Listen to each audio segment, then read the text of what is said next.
This film is purely fictional. Please do not imitate it. Your like and subscribe are the motivation for me to update. Chapter 447. Lin Yu closed her notebook and remained silent for a moment. Chen Qiming ultimately failed to press that button. Perhaps because the energy supply was completely cut off. Or perhaps something unexpected happened at the last moment. Primordial ice core. A living, cold heart. An ancient existence. Old Ma leaned over and glanced at it. His face pale. What? Is buried down there?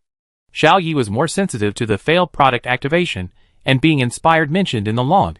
She stroked the scales on her arm. Her eyes dark. Her genetic modification was indeed intricately connected to that thing below. Is it the source? Is it resonance?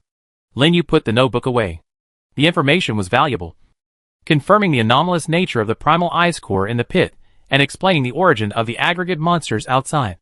They were aggregates of failed experiments and infected environmental matter, attracted and activated by the primal ice core. But the Heart of God's senses weren't just directed at the pit. There was also a strong directional indication within this observation station. His gaze returned to the enormous observation window, completely covered by a layer of dark blue ice. The senses came from behind it. What's behind this observation window? Lin Yu asked. Xiao Yi stepped forward, pressed her ear to the ice, listened carefully, and then gently tapped it with the tip of her left paw. The ice was extremely thick, and the echo was muffled. Behind it. It's empty. There's an echo. It might connect to another passage. Or a separate chamber. Lin Yu tried pushing the metal frame of the observation window, but it wouldn't budge. The observation window was clearly locked from the inside, or completely frozen solid. He looked at the communication device. The device Chen Qiming had tried to operate. Besides the red emergency defense button, the control panel had many other switches and indicator lights. Though most were dim, Lin Yu tried pressing several buttons that looked like power or unlock buttons, but there was no response. The device's core power source had long since run out. His gaze fell on an inconspicuous metal panel below the control panel, with a physical keyhole. It looked like a separate manual backup data access port, or some kind of emergency manual control mechanism. Keys. Lin Yu looked at Chen Qiming's body. Several keys of various shapes hung from his tool belt. Without much hesitation, Lin Yu carefully knocked away the ice around the keys on Chen Qiming's belt and took the bunch of keys. The keys were icy cold to the touch. He tried each key one by one. When he inserted the third key, which was slightly large and had complex serrations, a click sounded, and the lock on the metal panel opened. The panel popped open, revealing a hand-crank mechanism and a lever. There was a simple label nearby, Manual View Window De-icing/Emergency Opening. The crank needs to be manually turned. It's probably connected to the de-icing heating wire or mechanical unlocking device behind the view window. Old Ma judged. Try it. Lin Yu handed the flashlight to Xiao Yi, gripped the cold crank with both hands, and began to turn it forcefully. Crunch. Crunch. The crank turned with unusual difficulty. As if the bearings were filled with frozen mud and sand, Lin Yu exerted all his strength, barely managing to turn the crank a little. As the crank turned, a faint buzzing sound, and the cracking sound of ice breaking could be heard from the edge of the observation window, within the thick, dark blue ice covering the glass. A faint, dark red light seemed to flash briefly, but quickly went out. Most of the de-icing system was clearly malfunctioning, but the mechanical transmission seemed to still be barely working. Lin Yu cranked it for a full 5 minutes. Finally, boom! A muffled roar, seemingly emanating from within the walls, resounded. The entire metal frame of the observation window began to slowly slide inward and to one side. A stream of air, colder and more ancient than the inside of the observation station, carrying dust and a strange scent, surged out from the opening. Behind the observation window, as expected, was not a solid rock wall, but a deep, narrow, downward-sloping passage.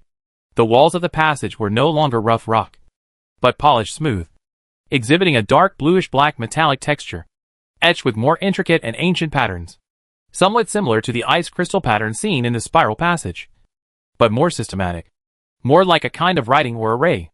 The passage was only a little over a meter wide and 2 people high, extending straight downwards at a slant, its end disappearing into the deep darkness. When a flashlight beam shone inside, the beam seemed to be swallowed up, illuminating only a dozen meters ahead. and the throbbing of the heart of God became incredibly clear and intense at this moment. It sourced right at the end of this passage. Xu Ye's reaction intensified. She practically lunged at the entrance to the passage. Her vertical pupils constricted. Her body trembled violently. And a suppressed growl, a mixture of excitement and fear, escaped her throat. This is it! This is it! Calling out, becoming so strong. Below there's something that can release me or destroy me. Old Ma swallowed hard, staring at the deep, eerie passage. This place feels even more sinister than outside. The patterns on these walls. Lin Yu carefully examined the dark blue metal and etched patterns on the passage walls. This was definitely not the style of modern human technology. Even completely different from the industrial feel of the laboratory above. It was more ancient, more mysterious, possessing an inhuman, cold beauty. The Deep Frost clan. Lin Yu recalled the fragments in the log and Chen Qiming's speculation. Perhaps this place already existed before humans discovered the primal ice core. Those Deep Frost bloodline experiments might be clumsily imitating some kind of life form or power system that already existed here. He looked at Xiao Yi. The source of your genetic modification might be here. Below. There's either the key to solving your problem, or a trap that will completely transform you into a monster. Xiao Yi raised his head, his dark blue face appearing somewhat ferocious in the dim light. But his eyes were unusually firm. I know. But I have no choice. The stabilizer up there won't last long. Rather than slowly turning into one of those mindless monsters outside, I'd rather go down and take a gamble. Lin Yu nodded. Old Ma. Lin Yu looked at the veteran. This path might be more dangerous than outside. You can stay here and wait for us to return. Or find a chance to get out yourself. He gave him another choice. The dangers below were unknown. And Old Ma's strength might not be of much use. It might even become a burden. Chapter 448. Old Ma's expression shifted. He glanced at the tightly closed iron gate behind him. Then at the deep, eerie passage before him. Finally settling on Lin Yu and Xiao Yi. He grinned. A bitter smile tinged with a sense of desperation. Stay here? Wait for you. What if you don't come back? Won't I be trapped in this ice coffin? Go out myself? I can't handle those things outside. He patted the rifle in his hand. Though it was low on bullets, following you. At least I die knowing why. Besides, we're already here. I won't die content without seeing what's down there. Lin Yu said nothing more, patting Old Ma's shoulder. Stay close. He stepped into the dark blue metal passage first. His feet clattered slightly on the cold, smooth metal floor. The passage was unusually dry, without ice, but the temperature was terrifyingly low, as if even the air itself was freezing. The etched patterns on the wall gleamed with a cold, eerie light under the flashlight beam, flowing slowly as if alive. The downward slope of the passage was steep. After walking about 100 meters, a bend appeared ahead. Just as the three were about to turn, Lin Yu's Sharingan suddenly caught a glimpse of the light emanating from the etched patterns on the wall at the corner of the passage. The light seemed to fluctuate extremely slightly, almost simultaneously, on the radar map in his mind. Not far behind the bend, a red dot silently lit up. It didn't move from a distance. It seemed to have been generated from within the wall. Watch out, Lin Yu whispered, instantly stopping in his tracks. Bloodletter's blade held horizontally in front of him. Xiao Yi and Lao Ma also immediately tensed up. Holding their breath, silence fell around the corner. A few seconds later, a faint, translucent thing, seemingly composed of ice crystals and shadows, slowly seeped out from the wall behind the corner. It had no fixed shape, resembling a constantly shifting mist, with two deeper, eye-like, eerie blue points of light at its center. It floated half a meter above the ground, silent yet radiating a chilling, soul-piercing malice. It seemed to have no substance, or rather, its substance lay somewhere between energy and matter. The red dot on the radar steadily marked it. What the hell is this? Old Ma's voice was dry. He aimed his rifle at the mist, but his finger was on the trigger, unsure if the bullet would be effective against this thing. Xiao Yi felt an even more direct mental pressure. The mutated energy within her began to surge uncontrollably, resonating with the mist in a way that made her uncomfortable. That mist-like thing looked at them. Two eerie blue dots locked onto Lin Yu at the front.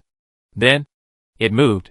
There was no attack, no sound wave, no physical warning. Lin Yu only felt a chilling, deathly stillness, filled with despair and madness, like an invisible sharp cone, piercing his mind. Its target was his very core. A mental attack. The chilling, deathly stillness of the mental cone pierced Lin Yu's mind. In that instant, he felt as if he had fallen into a dark and silent abyss of absolute zero.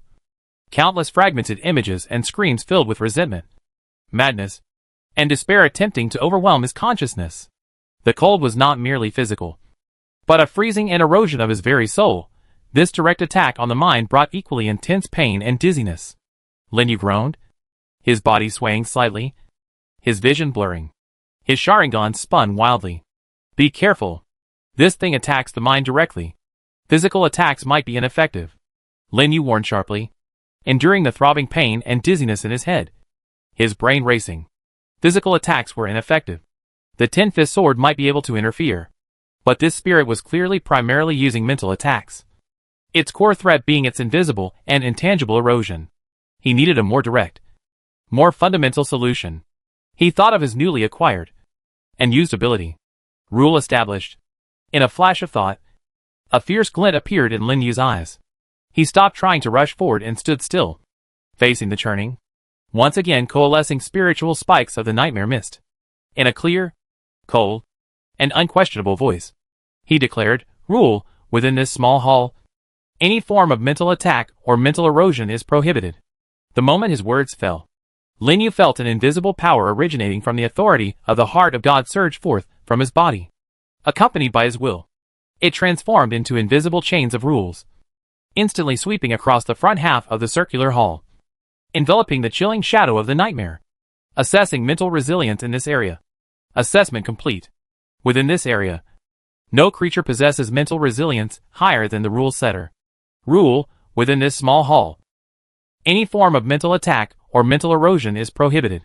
Successfully established. Lasts until the rule setter leaves this area or actively cancels it. A buzzing sound. An invisible wave rippled outwards. Blood-red words appeared on the walls of the small hall. Rule 1. Within this hall, any form of mental attack or mental erosion is prohibited. The mental spikes that the swirling mist of the nightmare had just condensed were instantly shattered and vanished without a trace the moment the rule took effect. As if striking an invisible, absolute barrier, the nightmare itself trembled violently, twisting and emitting a silent, yet perceptible, cry of confusion and rage. Its two eerie blue eyes flickered wildly, attempting to attack again. But any mental power that left its body was like a stone thrown into the sea, forcibly erased by the power of the rule. It had lost its most powerful weapon. It can't launch a mental attack anymore.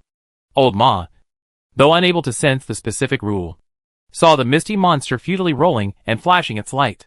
Yet no new mental spikes were being fired. He immediately understood and exclaimed in delight. Xiao Yi also struggled to raise her head, a hint of surprise flashing in her vertical pupils. She felt the mental pressure that had caused her pain and agitation suddenly lessened by more than half. Lin Yu breathed heavily, cold sweat beading on his forehead. Setting rules, especially those that directly restrict specific behaviors, consumes a significant amount of mental energy. But his eyes were sharp, seizing this precious opportunity. Now, it's our turn, he shouted, his figure shooting out like lightning. While the Bloodletter's blade wasn't very effective against spirits, with the power-cutting enhancement, it could still damage the energy structure. He swung his sword at the densest area of the mist, while his left hand secretly gripped the Ten-Fist Sword, imitation, for any eventuality. The Nightmare Shadow, having lost its mental attack methods, was like a snake with its fangs removed, its threat greatly reduced. It could only roll futilely, trying to use its thin mist body to coil and freeze. But these physical methods posed little threat to Lin Yu. Xiao Yi also suppressed the turmoil within her, letting out a roar, her left claw tearing at the mist from the side. Her attack seemed to have a special effect on energy entities of the same or similar origin. Each tear caused the mist to dim slightly, under the combined assault of the two. This eerie, nightmarish shadow quickly succumbed. The ghostly blue light completely extinguished, and the mist vanished entirely, leaving only a chilling, unsettling mental aftershock that gradually faded away. Chapter 449. The battle is over. Lin Yu leaned on his sword, slightly panting. The continuous use of power cut and rulemaking had taken a heavy toll. But more importantly, the initial mental spike from Nightmare, though subsequently forbidden by the rules, had acted as a catalyst. Its instantaneous impact and the subsequent high concentration of mind during rulemaking, activating the authority of Heart of God. He felt a subtle, burning, stinging sensation in his eyes, unlike the fatigue from overuse, more like a throbbing of transformation. The slowly rotating Sharingan phantoms were now changing. The two black tomo were spinning faster and faster, leaving afterimages in the void. With each tomo, new, dense darkness was growing and condensing beside each tomo. Ugh! Lin Yu couldn't help but let out a low groan, the burning sensation in his eyes intensifying. You Lin? What's wrong? Old Man noticed his unusual behavior and asked with concern. Shuya also looked over, a hint of doubt in her vertical pupils. A few seconds later, the burning sensation receded like a tide, replaced by a clearer, deeper visual perception. Lin Yu slowly opened his eyes. The instant he opened his eyes, Lao Ma and Shuya both clearly saw that in Lin Yu's already deeper set eyes, 3 more solidified, more eerie black tomos slowly emerged around the pupils. The 3 tomo maintained a stable triangular distribution, slowly rotating in the dim blue light of the environment, seemingly capable of drawing in one's mind. 3 tomo Sharingan. After enduring a powerful mental attack and successfully resisting it by establishing rules through his own will, his eye power had broken through under pressure.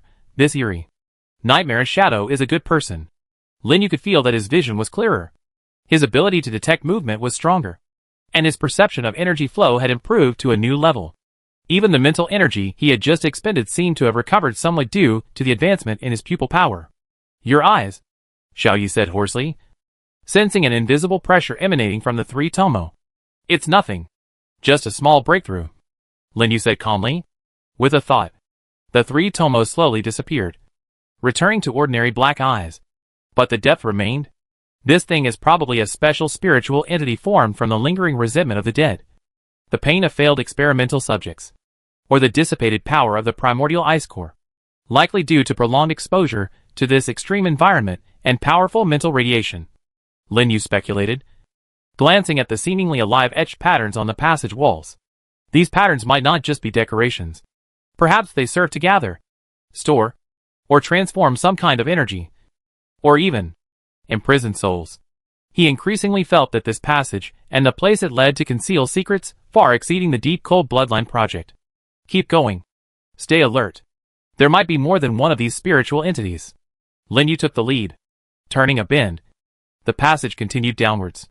The etched patterns on the walls became increasingly dense, and the flowing light became more pronounced, as if the entire passage were a giant, operating, cold magic array. After advancing about 200 meters, the end of the passage finally appeared before them. It was a huge, arched portal. The portal was about 5 meters high and 3 meters wide, cast entirely from a strange material that was neither gold nor jade, displaying a deep indigo blue color. Its surface was as smooth as a mirror, reflecting the light of a flashlight, yet seemingly absorbing the light into its deep blue hue. The portal was also etched with incredibly complex patterns, full of geometric beauty and a cold rhythm. These patterns, like living things, slowly and rhythmically flickered with a ghostly blue light. The portal was tightly closed, with no keyhole or handle in the center, only 2 side-by-side, palm-shaped indentations. The interiors of these indentations were also filled with intricate patterns. Before the portal, the passageway suddenly opened up, forming a small circular hall about 10 meters in diameter.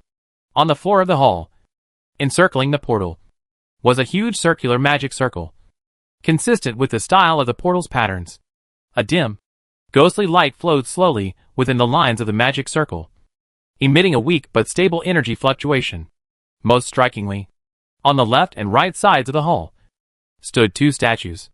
The statues, also sculpted from that deep indigo blue material, were about 3 meters tall. The statue on the left was humanoid, but its details were blurred, as if shrouded in ice and mist. Only its general outline and a pair of slightly raised hands, seemingly manipulating ice and snow, were visible. The statue on the right was beast-like, neither dragon nor lizard, coiled on the ground, its head held high in a roaring posture, its body covered in patterns of scales and bone spikes.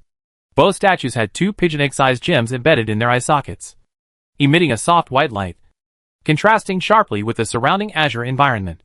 The moment Lin Yu and his companions stepped into the small hall, the circular magic circle on the ground glowed slightly, At the same time, the white gems in the eyes of the two statues also flickered. Xiao Yi, as if struck by lightning, suddenly knelt on the ground. Clutching her head and letting out a low growl of pain, the mutated energy within her body surged to a boiling point. Her dark cyan scales uncontrollably unfurled, wisps of icy blue air seeping from the gaps. Her body began to twist and swell again, the light of reason in her vertical pupils rapidly being devoured by a raging beast. Roar, door, behind, go in, I have to go in, she screamed incoherently, struggling to crawl towards the door. But the changes in her body and the pain made it difficult for her to move. Old Man nervously raised his gun, unsure whether to aim at the door or at Xiao Yi, whose state had suddenly changed. Lin Yu strode forward, delivering a perfectly controlled chop to the back of Xiao Yi's neck, temporarily stunning her. In her berserk state, she would only be a burden and a variable. He dragged the unconscious Xiao Yi to the edge of the small hall, away from the magic circle and the door.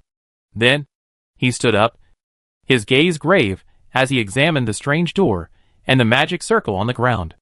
There was no keyhole, no mechanism buttons, only two dented palms. How do I open it?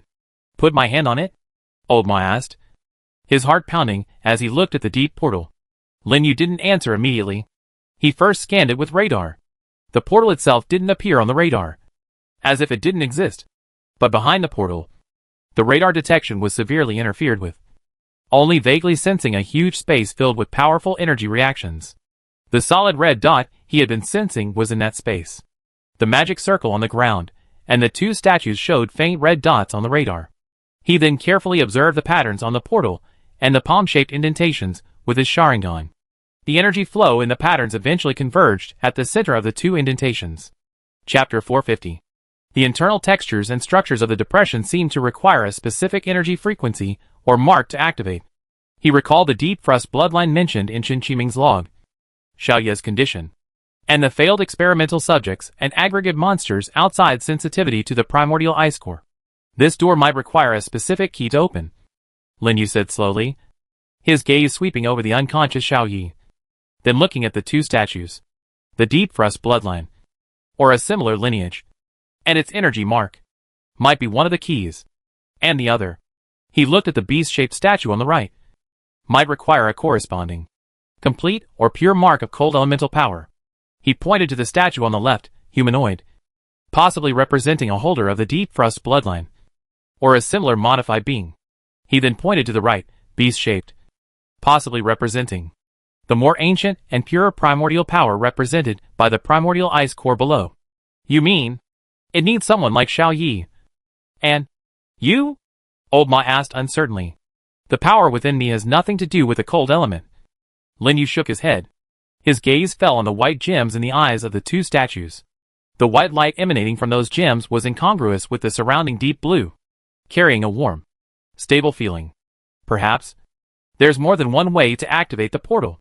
Lin Yu approached the humanoid statue on the left, carefully examining the white gem. The gem was embedded in the statue's eye socket, seemingly able to be rotated or pressed. He tentatively reached out and pressed the gem. The moment his fingertips touched the gem, a cold, yet relatively gentle flow of information traveled through his fingers into his mind. It was a fragmented image in thought. On an endless icy plain, a group of blurry, chilling people knelt on the ground, worshipping the sky. A beam of eerie blue light pierced the heavens and earth, merging into the tallest figure among them. That figure's aura surged dramatically, ice crystals condensing into magnificent armor around him. The image shattered. Following this was an even more obscure, discontinuous thought. Bloodline, inheritance, mark, left palm as guide, ice core as proof, gateway open. The information flow abruptly ended. Lin Yu withdrew his hand. Lost in thought, he looked at the indented palm on the left side of the gate. Bloodline inheritor, left palm as guide, he repeated softly, then looked at the unconscious Xiao Yi. He then walked to the beast-shaped statue on the right, and pressed his hand against the white gem as well. This time, an even more violent and primal scene entered his mind. A colossal beast, seemingly composed of ancient ice, roared and rampaged between glaciers and abysses, freezing everything in its path, even solidifying space itself. At its heart, a deep blue core throbbed violently, each beat causing a surge of frigid energy to rise and fall around it. Behind the shattered image was another thought. Primordial power. Right palm as the seal. Core resonance. Only then can passage be achieved. Lin Yu understood. This door required two keys to activate simultaneously. On the left, it needed the left palm print of someone with a deep thrust bloodline, or a similar modified form, as a catalyst. On the right, a pure, primordial cold power imprint resonating with the primordial ice core is needed as a contract. Xiaoyi can meet the conditions on the left, although her bloodline is flawed and unstable. But on the right, among them, who possesses pure cold power capable of resonating with the primordial ice core? Is Frozen Heart? That's a golden quality law crystal, originating from the ice skeleton guardian. While powerful, it might not be the primordial power recognized by the portal. Perhaps a true fragment of the primordial ice core, or at least a sufficiently pure power directly derived from it, is needed. Lin Yu took out the golden Frozen Heart from his spatial backpack. The crystal emitted a warm golden light in his palm, counteracting the surrounding azure coldness. He tentatively brought the Frozen Heart slowly closer to the indentation in the right palm. Just as the crystal was about 10 centimeters from the indentation, a sudden change occurred. The patterns on the right side of the portal suddenly flickered violently. The white gemstone in the beast-shaped statue's eye shone brightly. Meanwhile, the Frozen Heart in Lin Yu's hand also began to tremble uncontrollably, emitting a buzzing sound. The pure ice elemental power within it was activated, and wisps of golden light drifted out, flowing towards the indentation in the palm. At the same time, Xiaoyi, who was unconscious, also convulsed violently. The dark cyan scales on her left arm automatically opened, and a very blurry, twisted, icy snowflake-like dark blue mark appeared faintly in her palm. A faint but identical aura drifted towards the indentation on the left. Two forces, one gold and one blue, one stable and one violent, one complete and one incomplete, were simultaneously drawn to the portal.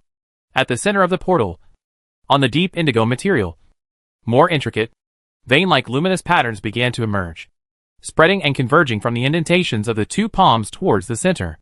There's a reaction, Old Ma exclaimed. Lin Yu gripped the trembling Frozen Heart tightly, feeling the power of the laws contained within being rapidly drawn away and consumed. He glanced at the strangely behaving Xiaoyi, then at the portal whose light was growing increasingly intense, and said in a deep voice to Old Ma, "Get ready. As soon as the door opens, immediately take Xiaoyi and come in with me." Old Ma gritted his teeth and nodded, rushing to Xiaoyi's side and lifting her up. The patterns on the portal shone even brighter, the indentations of the two palms seemingly transforming into two vortexes, frantically absorbing the power of the Frozen Heart and the bloodline aura emanating from the imprints on Xiaoyi's palms. Crack, crack. A slight cracking sound came from Lin Yu's palm. A tiny crack appeared on the surface of the Frozen Heart. The golden light began to become unstable. At the center of the portal, the converging luminous patterns finally intertwined into a complete, complex, and enormous symbol. Buzz! The entire portal trembled violently. It emitted a deep, resonant rumble. Then, amidst a blinding blend of dark blue and gold light, the tightly closed, seemingly ancient, indigo portal silently slid open to both sides. An extreme chill, far more ancient, pure, more vast, and more alive than anywhere before, accompanied by a deep, ancient heartbeat, surged forth from behind the portal. Beyond the portal, there was no longer a passage. It was an indescribable space, seemingly composed entirely of the concept of coldness. The Frozen Heart in Lin Yu's hand let out a crisp, mournful cry the moment the portal opened, shattering completely into countless golden specks. Most were absorbed by the portal, while a small portion drifted into the air and quickly vanished. A precious item of gold quality was thus destroyed. But Lin Yu had no time to grieve. His entire attention was drawn to the scene behind the portal. Chapter 451. The indigo portal slid silently open to both sides. What surged forth from behind the portal wasn't a physical gale or shockwave, but a more essential, more conceptual cold. It wasn't low temperature, nor frost. It was the very concept of cold breathing. Pulsating. Old Ma, supporting Xiaoyi, felt as if he weren't carrying an unconscious girl, but an ice sculpture being frantically sculpted by an invisible force. The dark blue scales on Xiaoyi's body fully opened, and what spewed from the gaps was no longer cold air, but fine, ghostly blue ice crystal threads, which coiled and wove like living things. seemingly reconstructing her body. Her body temperature was terrifyingly low. Her breathing so weak it was almost stopped. If it weren't for the extremely faint rise and fall of her chest, Old Ma would have almost thought she was dead. Lin Yu stood at the forefront, facing the vast, boundless cold behind the portal. What she saw wasn't the expected cave or hall. It was a domain. The space itself had lost its conventional sense of scale. Beneath one's feet lay a smooth, mirror-like, eerie blue ground. Reflecting the scene above, it was unclear whether it was ice, jade, or some kind of energy entity. Above, there was no dome. Only a slowly rotating starry sky composed of countless tiny ice crystals, with shades of eerie blue, deep purple, and dark interwoven within. At the center of this realm floated a heart. It was about the height of a person, its entire body a deep, translucent indigo blue, as if sculpted from the purest, millennia-old ice, yet possessing the warm texture and rhythm of flesh and blood. It was not completely still, but pulsating extremely slowly, with a heavy, rhythmic quality. Each pulsation felt like a breath from the entire cold realm, causing the surrounding icy starry sky to shift and ripple beneath his feet on the mirror-like ground. This was the primordial ice core. It seemed more like a meticulously sculpted core, imbued with laws. The resonance of the heart of God, Pseudo, reached its peak, frantically prompting and attracting, as if a long-lost half had finally appeared before him. Lin Yu's gaze was fixed intently on that indigo core. However, the path to the core was not smooth. On the ground of this strange realm, surrounding the core, were dozens of cocoons. These were translucent cocoons formed from pure ice crystals, varying in size and shape. Most cocoons contained vague shadows.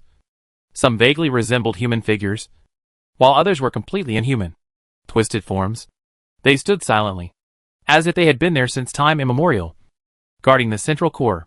The moment Lin Yu and his companions stepped into the domain, the surfaces of the ice cocoons closest to the portal suddenly glowed with eerie blue patterns. Crack, crack. Fine cracking sounds rang out. The two closest ice cocoons shattered first. The ice crystal fragments didn't scatter.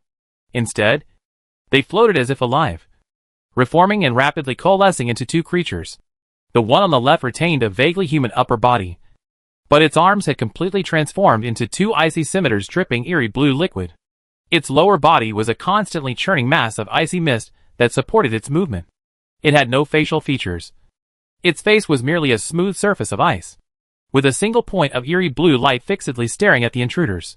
The one on the right was more like a wild beast. It was on all fours, resembling a magnified dire wolf.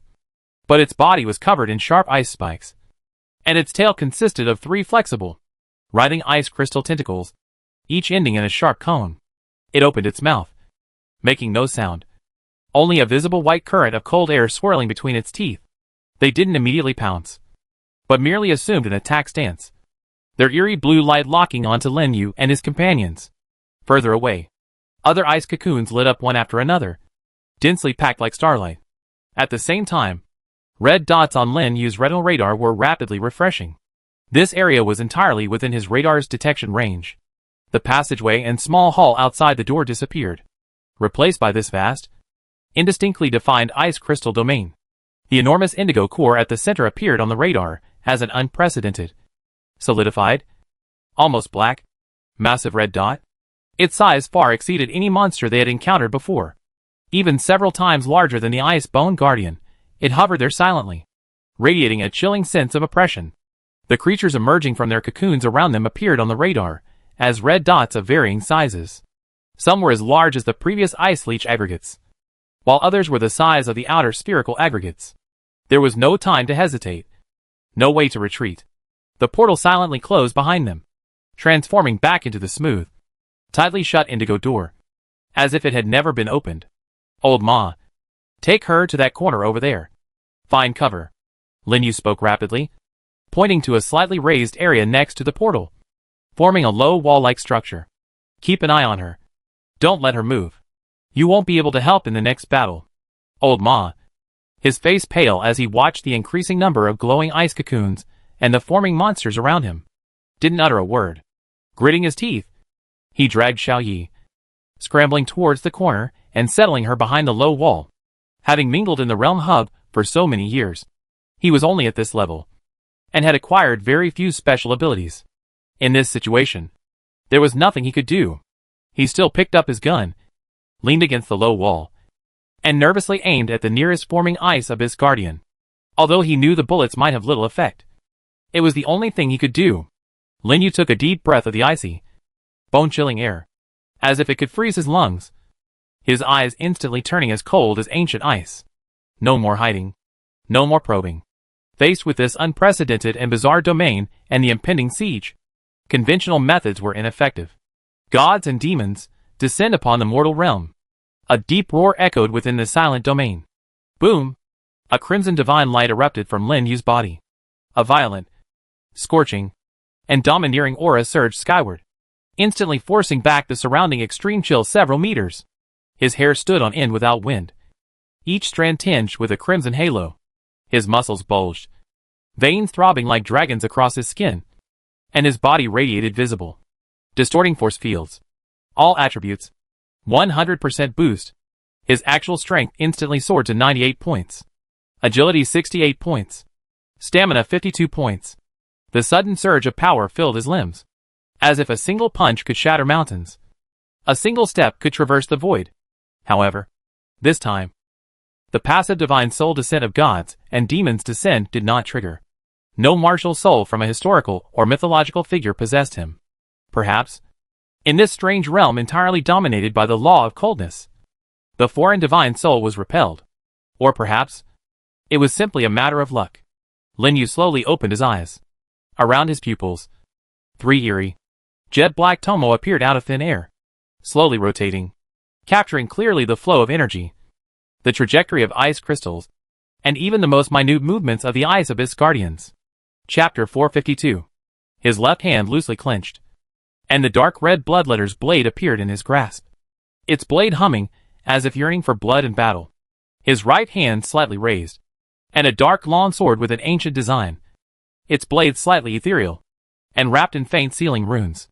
The tin-fist sword, imitation, quietly materialized. 2 swords in hand, one real, one ethereal, one focused on physical armor penetration and sustained damage, the other on energy interference and law sealing.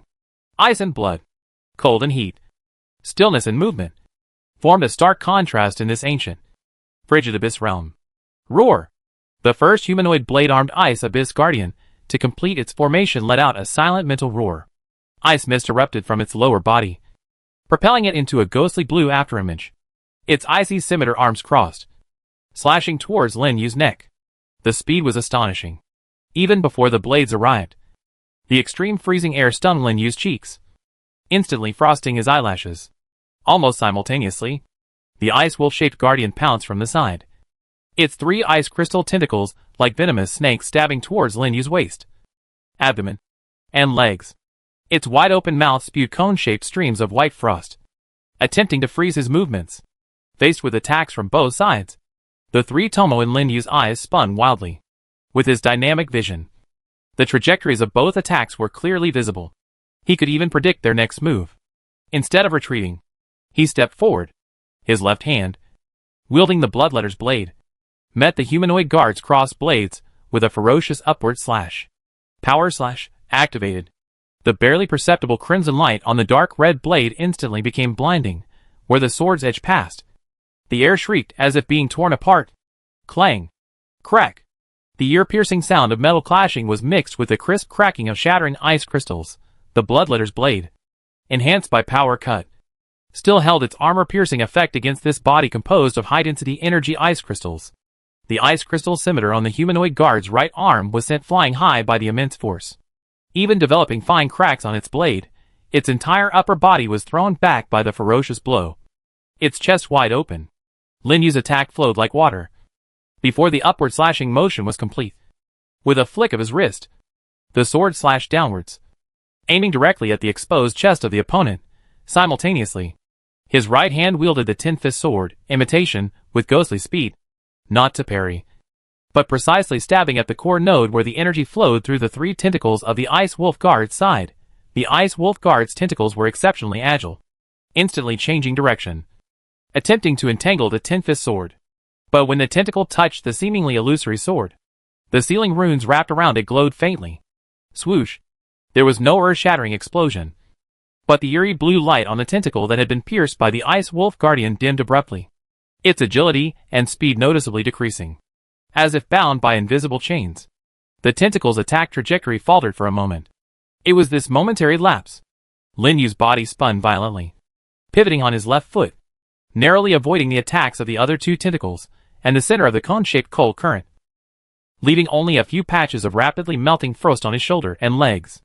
The centrifugal force from the spin, combined with his 98 points of strength, was all channeled into the bloodletter's blade in his left hand, making his downward slash even more ferocious. The blade slashed fiercely into the humanoid guard's chest. No blood flowed. Only a large amount of thick, viscous, deep blue energy liquid, emanating a chilling aura, gushed out. Tear wound effect triggered.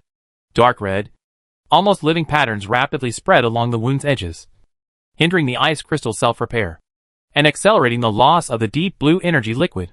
The humanoid guard let out a painful mental scream, its body trembling violently as it attempted to retreat. Lin Yu pressed his advantage. The Ten-Fist Sword, imitation, swung back, its tip trembling slightly, and instantly struck the humanoid guard's right arm joint, left shoulder, and head 3 times in quick succession. Each strike was accompanied by the faint glow of sealing runes. The humanoid guard's right arm movements became stiff and sluggish. The energy connection in its left shoulder seemed disrupted, and the coordination of its entire upper body greatly decreased. The eerie blue light spots on its smooth ice surface flickered wildly, revealing the chaos within. Meanwhile, the Ice Wolf Guardian on the side recovered, its 3 tentacles attacking again, its mouth opening wide, preparing to spew out a second blast of icy air. A cold glint flashed in Lin Yu's eyes, and his left leg lashed out like a whip, kicking the humanoid guard hard in the side, sending it flying towards the Ice Wolf Guardian like a rag doll. Most of the Ice Wolf Guardian's tentacles and the blast of icy air landed on its own companion. Taking advantage of this opportunity, Lin Yu moved again, using shrinking the earth to an inch. His figure instantly appeared behind and to the side of the Ice Wolf Guardian, the bloodletter's blade glowing with the bloody light of power cut, slashing with the force of splitting mountains and shattering rocks, fiercely striking the Ice Wolf Guardian's relatively vulnerable neck joint. Crack! Boom! Ice crystal shattered. The Ice Wolf Guardian's head, along with half of its shoulder, was severed by the violent force. Its massive body staggered a few steps before crashing to the ground, turning into a pile of rapidly fading ice crystal fragments. Only a few tentacles still twitching unconsciously. Almost simultaneously with the Ice Wolf Guardian's fall, the humanoid guard kicked away, struggled to its feet, but the tear wound and the multiple sealing effects of the Ten-Fist Sword were still active, making its movement slow and contorted. Lin Yu gave it no chance. The bloodletter's blade drew a scarlet arc, precisely piercing the center of the eerie blue light on its face. Pop! A slight cracking sound. The eerie blue light extinguished. The humanoid guard's body rapidly disintegrated, turning into ice shards. From the initial engagement to the defeat of the 2 Ice Abyss Guardians that appeared first, only 10 seconds had passed. Lin Yu stood with his sword, crimson divine light surging around him, utterly out of place in the deathly blue abyss domain. His gaze swept across his surroundings. More ice cocoons had completely shattered. Humanoid guardians wielding ice crystal spears and clad in crude ice armor. Monsters resembling giant scorpions with spinning ice drills at their tails. Bird-like guardians hovering in midair, constantly firing sharp ice shards. And slime-like, molten, gelatinous aggregates capable of devouring anything that approached. Dozens of ice abyss guardians of various forms had completed their coalescing, slowly closing in from all directions. They were silent. Only their chilling killing intent and azure gazes engulfing Lin Yu like a tidal wave. The indigo core in the center continued to pulsate unhurriedly, seemingly indifferent to the impending encirclement, yet also as if everything was within its foresight and control. Old Ma watched from behind the low wall in the corner, his heart pounding with fear, his hand gripping the gun slick with cold sweat. He glanced at Xiao Yi, still unconscious beside him, but whose icy threads were growing denser, and whose aura increasingly eerie. Then he looked at the blood-red figure facing dozens of monsters alone in the center of the arena. Gritting his teeth, he aimed his gun at the nearest approaching bird guard. Even if it only drew a little attention, it would be enough. Lin Yu slowly regulated his breathing, his 3-tomo Sharingan taking in the positions and movements of all the surrounding enemies. His twin swords, one in front of the other, assumed a balanced offensive and defensive stance. His blood was boiling, his power roaring. Chapter 453. The encirclement of the Ice Abyss guards was not chaotic. They seemed to follow some primal hunting instinct, or be directed by some unseen command from the central core. Humanoid guards, wielding ice crystal spears and clad in ice armor, formed a rough line at the front, advancing slowly but steadily. Their steps were heavy, the ice armor clanging softly. Their spears were held level, the tips gleaming with a chilling blue light, blocking Lin Yu's frontal and flank attacks. Monsters resembling giant scorpions, with ice drills spinning in their tails, scurried along the sides. They moved swiftly, their ice drill tails spinning rapidly, emitting a low hum, ready to strike or entangle from tricky angles at any moment. Floating ice shard birds circled overhead. They did not rush to attack, but like patient vultures, waited for the ground troops to exhaust their prey before swooping down to unleash a dense barrage of ice shards. The writhing, gelatinous aggregates lagged behind, slowly flowing forward. Wherever they passed, the azure mirror of the ground seemed to be corroded, becoming even dimmer, clearly possessing some kind of area of effect weakening or erosion ability. A perfect three-dimensional encirclement formation. No roars, no chaos, only cold order and relentless killing intent. Lin Yu's Sharingan spun rapidly, his brain like an overclocked processor, instantly analyzing the battlefield situation. Confronting so many enemies from so many directions simultaneously, each with different characteristics, was extremely dangerous even in god and demon descent state, especially the birds in the sky and the gelatinous monsters in the back row, who posed the greatest threat. He had to disrupt their formation first, creating a local advantage. His gaze locked onto an ice scorpion guarding his left. This creature was fast, but relatively small. Its carapace appeared hard, but the joints might be its weak points. With a thought, Lin Yu moved. He didn't charge towards the frontal gun formation, but instead slammed his left foot into the ground. The divine domain flight ability wasn't limited to high altitudes. It also provided terrifying bursts of acceleration and unbelievable changes of direction on the ground. Boom! Spiderweb-like cracks appeared on the mirror-like azure ground beneath his feet. Lin Yu's figure, like a blood-red lightning bolt, traced a strange zigzag line, instantly bypassing the frontal gun formation and lunging towards the ice scorpion guard on his left. His speed was incredible, with the combined enhancements of divine descent and divine domain. His 68 points of agility unleashed an astonishing effect. Before the afterimage he left behind had even faded, his true form was already close to his target. The ice scorpion guard reacted extremely quickly. The spinning ice drill at its tail emitted a piercing shriek, like a venomous dragon emerging from its lair, carrying spiraling freezing air, aiming straight for Lin Yu's chest. At the same time, its two front pincers attacked from both sides, blocking Lin Yu's escape route. Above, several circling ice shard birds immediately changed direction, their wings flapping, and dozens of sharp ice shards rained down like a storm, covering a large area where Lin Yu was. Well done! A fierce glint flashed in Lin Yu's eyes. Without dodging or evading, he slashed fiercely at the incoming ice drill with his left-hand bloodletter's blade. It was still power cut. Clang! Crack! The ear-piercing sound of impact and the sound of ice crystal shattering rang out almost simultaneously. The sharpness and armor-piercing effect of the bloodletter's blade worked once again. The ice drill that the ice scorpion guardian was spinning at high speed, capable of piercing steel, was actually deflected by this sword. A small chip breaking off on the side of the drill, the ice scorpion guardian's body momentarily stiffened from the impact. That slight hesitation, Lin Yu's right hand, wielding the tin-fist sword, imitation, like a venomous snake's tongue, didn't attack the ice scorpion guardian's hard body. Instead, he instantly unleashed 3 strikes, precisely hitting the 3 energy nodes connecting its tail and body. The sealing runes on the sword flashed faintly. The rotation speed of the ice drill at the ice scorpion guardian's tail visibly slowed. Its agility greatly reduced. Its control over tail attacks was temporarily weakened. At the same time, a rain of ice shards descended from the sky. Lin Yu suddenly ducked, almost gliding along the ground, narrowly avoiding the ice scorpion guardian's outstretched pincers, thus avoiding most of the ice shards. The few ice shards that struck his back and thighs were shattered by the violent force upon contact with the layer of crimson divine light on his skin, leaving only a few white marks and a bone-chilling cold. It seems they can't break my defenses. Lin Yu felt reassured. The instant he slid past the ice scorpion, Lin Yu swung his left hand in a backhand strike, the bloodletter's blade trailing a crimson arc, aiming fiercely at the ice scorpion's relatively soft abdomen. Sizzle! Thick, dark blue fluid splattered. Tear wound activated again.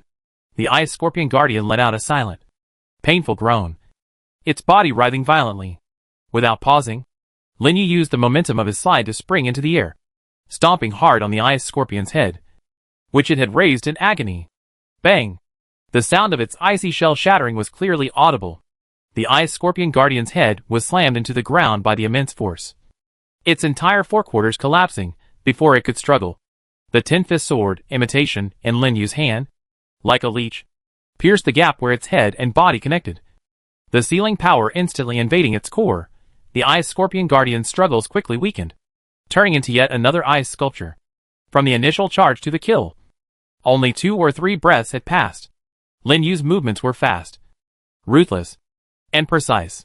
The Sharingan's insight and prediction, the combined characteristics of his dual swords, and the mobility of his divine domain were displayed to their fullest extent. However, the enemy's siege did not stop. Instead, it was thoroughly enraged. The spear formation in front accelerated its advance.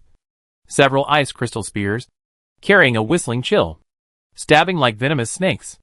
Another ice scorpion lurking on the right, and 2 nearby humanoid guards also joined the flanking attack. The ice-cold birds in the sky were preparing another volley. The gelatinous aggregates behind him accelerated their writhing, emitting a faint, eerie blue mist.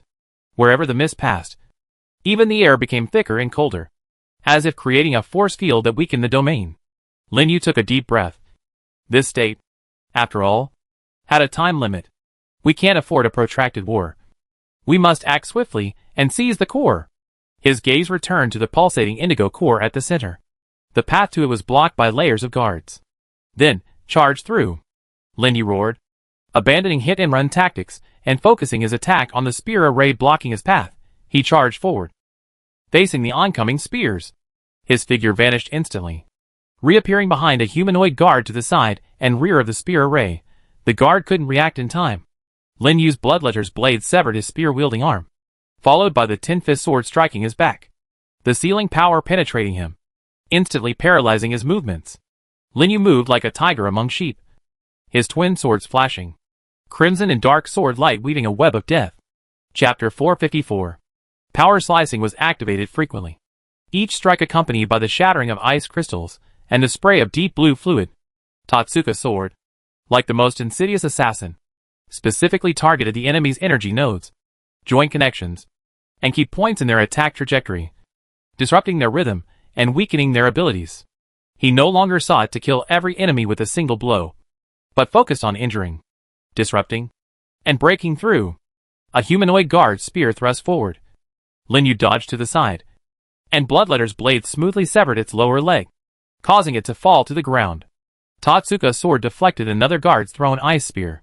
The ice scorpion's thrust was predicted by his Sharingan. God's domain propelled his body to dodge by a hair's breadth, and with a backhand strike, left a deep, continuously bleeding wound on its carapace. The icicles fell from the sky again. Lin Yu dodged them with his speed, parried with his sword, and when he couldn't dodge, he used his shoulders and back to withstand the blows, relying on the powerful regenerative abilities of his undying body and the terrifying defensive power of his god and demon descent state to endure them. His blood-red figure charged left and right among the ghostly blue ice crystal guards. Wherever he passed, ice crystal shattered, blue liquid splattered, and guards fell, stiffened, and disintegrated. He was like a red-hot dagger plunged into cream, advancing resolutely despite the immense resistance.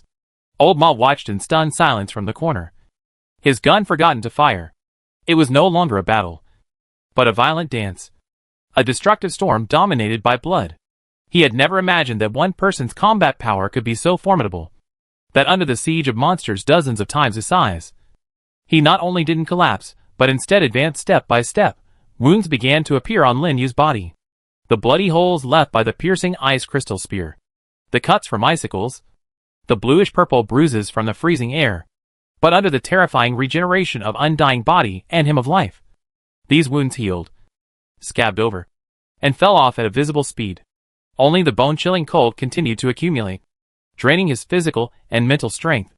His breathing became heavy, and sweat on his forehead instantly froze into ice beads. The 3-hour time limit of gods and demons descending was slowly ticking away, but the fighting spirit in his eyes grew ever more intense. His 3-tomo Sharingan spun tirelessly, seizing every fleeting opportunity. Finally, after defeating countless guards and sustaining several new wounds, Lin Yu broke through the final defensive line composed of 3 humanoid guards and an ice scorpion. The view suddenly opened up. He was less than 50 meters away from the suspended indigo core. The core was still slowly pulsating, radiating a vast and ancient chill. At such close range, Lin Yu could even see the naturally formed, subtle patterns on the core's surface, seemingly containing the ultimate truths of the universe, flickering with each pulse. However, these final 50 meters felt like an insurmountable chasm. There were no ice cocoons on the ground around the core, but the instant Lin Yu broke through the defenses, for thick pillars made of pure ice crystal suddenly rose from the smooth, mirror-like azure ground. At the top of each pillar, a large, eye-like azure gem lit up. Immediately afterwards, azure energy rays crisscrossed between the 4 pillars, instantly forming a 3-dimensional energy network covering the area in front of the core. A chilling fluctuation of laws flowed through the network, clearly a powerful protective or offensive barrier. Meanwhile, the guards Lin Yu had breached, and those further away yet to join the battle, surged forward like a tide, attempting to resurround him and attack from both sides. The ice crystal birds in the sky also swooped down in a volley of ice shards. The eerie blue mist emanating from the gelatinous aggregate had already permeated the vicinity, making Lin Yu feel heavy, his blood flow seemingly slowing slightly. A desperate situation? Lin Yu looked at the core so close, at the energy net blocking his path, at the swarming pursuers behind him. Yet a cold and wild smile curled at the corner of his lips. He abruptly stopped, no longer charging forward, but instead turning to face the surging tide of ice abyss guards. His left hand's bloodletter's blade was stuck in the ground at his feet, its dark red blade humming incessantly. His right hand held a tin-fist sword, imitation, horizontally before his chest, the sealing runes on its blade flickering like breath. He slowly raised his free left hand, palm facing the pulsating indigo core, and also the massive energy net in front of it. Within his chest, the heart of God Pseudo resonated with the core at an unprecedented intensity, as if about to burst forth. Rules? Lin Yu's voice wasn't loud, yet it seemed to carry a strange rhythm, piercing through the shrill cries of the ice shards and the silent rush of the guards, resounding clearly within this frigid abyss. Here, energy flow is forbidden to converge. Rule establishment activated. An invisible power, originating from a higher authority, surged forth with his will, instantly sweeping across the area covered by the energy net, and enveloping the indigo core. Performing energy stability assessment in this area. Assessment complete. No energy source within this area has a higher stability than the rule setter, blessed by the heart of God. Rule: energy flow here is prohibited from converging. Successfully established. Lasts until the rule setter leaves this area or actively cancels it. Buzz. Red characters appeared on the azure ice crystal ground. Rule 2. Energy flow here is prohibited from converging. The 3-dimensional energy net, composed of 4 ice pillars and shimmering with azure light, was seized and brutally crushed by an invisible giant hand the moment the rule took effect. The energy rays forming the net twisted and trembled violently, attempting to maintain their structure, but under the absolute rule of prohibiting energy flow from converging. Their connection points began to collapse and annihilate. Crackling sounds. Dense energy annihilation echoed. The entire massive energy net crumbled within 2 seconds, turning into countless scattered azure light points that dissipated into the air. The azure gems atop the 4 ice pillars instantly dimmed, their surfaces cracking. Almost simultaneously, Lin Yu sensed a fleeting minute stagnation in the omnipresent energy exchange between the indigo core and the surrounding Frust Abyss domain, the energy that sustained its existence and authority. Now! Lin Yu's eyes flashed with bloodlust. He abandoned defense, completely exposing his back to the surging guards and the icy shards from the sky. All his power, all his will, all his speed, erupted at this moment, shrinking the earth to an inch. Last chance. Activate. His figure blurred instantly, traversing the final 50 meters, appearing directly in front of the suspended, pulsating indigo core. His left hand shot out like lightning, fingers forming a claw, and with devastating, unimpeded force, plunged into the core. Chapter 455. Lin Yu roared furiously, his arm muscles bulging, veins popping, pouring all the remaining power in his body, along with the last vestiges of God and demon descend into this grab and pull. Buzz! The indigo core emitted an unprecedentedly violent tremor and buzz. The entire frost abyss domain trembled. The icy starry sky flickered erratically, and ripples surged wildly on the ground. The natural patterns on the core's surface flashed frantically, attempting to resist, but under the brief stagnation caused by rule establishment and Lin Yu's all-encompassing takeover, the resistance appeared pale and powerless. Crack! A soft sound, like shattered glass. The indigo core, radiating vast coldness, was forcibly ripped from its suspended position by Lin Yu. The moment it was removed from its original position, the core shrank rapidly, its light receding, finally transforming into the size of a fist, still slowly pulsating, its entire body flowing with a deep indigo and dark gold luster. A crystal. Name: Heart of the Frost Abyss. Quality: Red. Type: World Wonder/Core of Law. Effect 1. Passive Frost Abyss Blessing. Wearing this item grants extremely high resistance to cold, making one immune to most natural and supernatural low-temperature environments. Effect 2. Active Winter's command consumes a large amount of mental energy to summon a blizzard that lasts for 10 minutes and covers a wide area in any environment. Enemies within the blizzard's range are greatly slowed. Their vision is obstructed, and they continuously suffer cold damage. Allies gain a frost shield, limited to 1 use per dungeon world. Note: originating from the primordial core of the ancient frost abyss, symbolizing fragments of frozen and silent authority. Upon acquiring the heart of the frost abyss, a vast and extremely pure current of cold instantly surged into Lin Yu's body along his arm. This power was so strong, so ancient, so cold. The crimson divine light on Lin Yu's body fluctuated violently, attempting to resist, but quickly dimmed under the impact of the heart of the cold abyss's origin. Thick, dark blue ice layers visibly formed on his arms, shoulders, chest. His skin, the ice spread rapidly, threatening to freeze him completely, simultaneously. Without its core support, the entire cold abyss domain began to violently tremble. The ice crystal starry sky shattered, the ground cracked, and the remaining ice abyss guardians emitted chaotic hisses, their movements becoming sluggish and stiff, their bodies showing signs of instability. Behind him, Old Ma watched in horror as Lin Yu instantly turned into an ice sculpture. Then at the surrounding cataclysmic scene, clinging tightly to the low wall to avoid being thrown off by the turbulent ground. Beside him, Xiao Yi, the ice crystal threads wrapped around her suddenly shone brightly, seemingly resonating strongly with the upheaval in the domain. Lin Yu's consciousness, in the instant the icy current struck, seemed to be dragged into a dark abyss of absolute zero. Cold. Boundless cold. Not just the freezing of his body, but the slumber of his soul. Ding! Detected rare item, Heart of the Frost Abyss. Red. Highly compatible with the Heart of God. Pseudo. Fusion? Yes. The moment the command was issued, the remaining ice abyss guardians instantly disintegrated on the spot, and the heart of the Frost Abyss held in his palm suddenly erupted with a dazzling dark blue light. But this light did not spread outwards in destruction. Instead, like living tentacles, it actively and gently wrapped around Lin Yu's arm, then rapidly spread along his arm to his chest, finally converging at his heart. There, the chaotic heart of God, Pseudo, had already eagerly opened its embrace.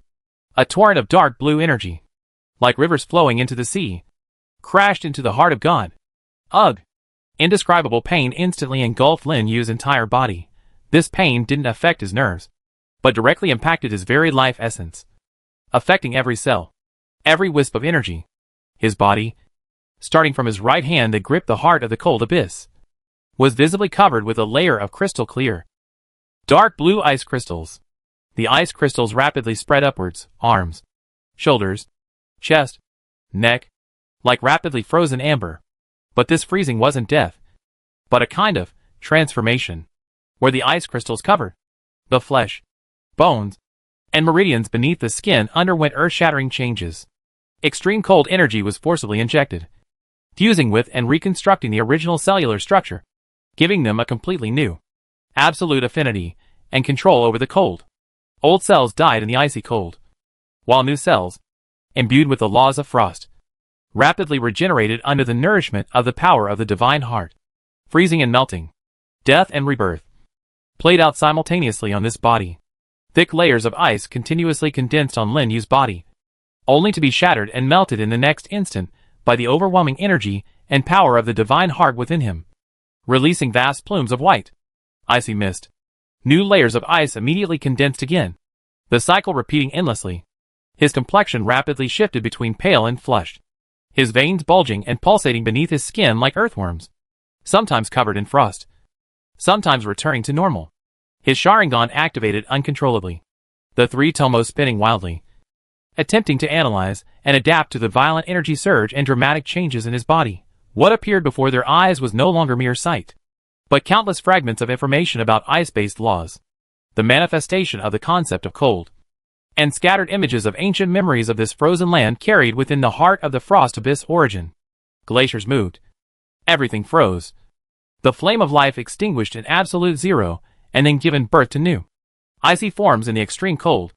Old Ma poked his head out from the ice crevice, seeing Lin Yu's terrifying appearance of constantly freezing and exploding, terrified out of his wits, but dared not approach, only clinging tightly to the unconscious Xiao Yi, praying that it would all end quickly.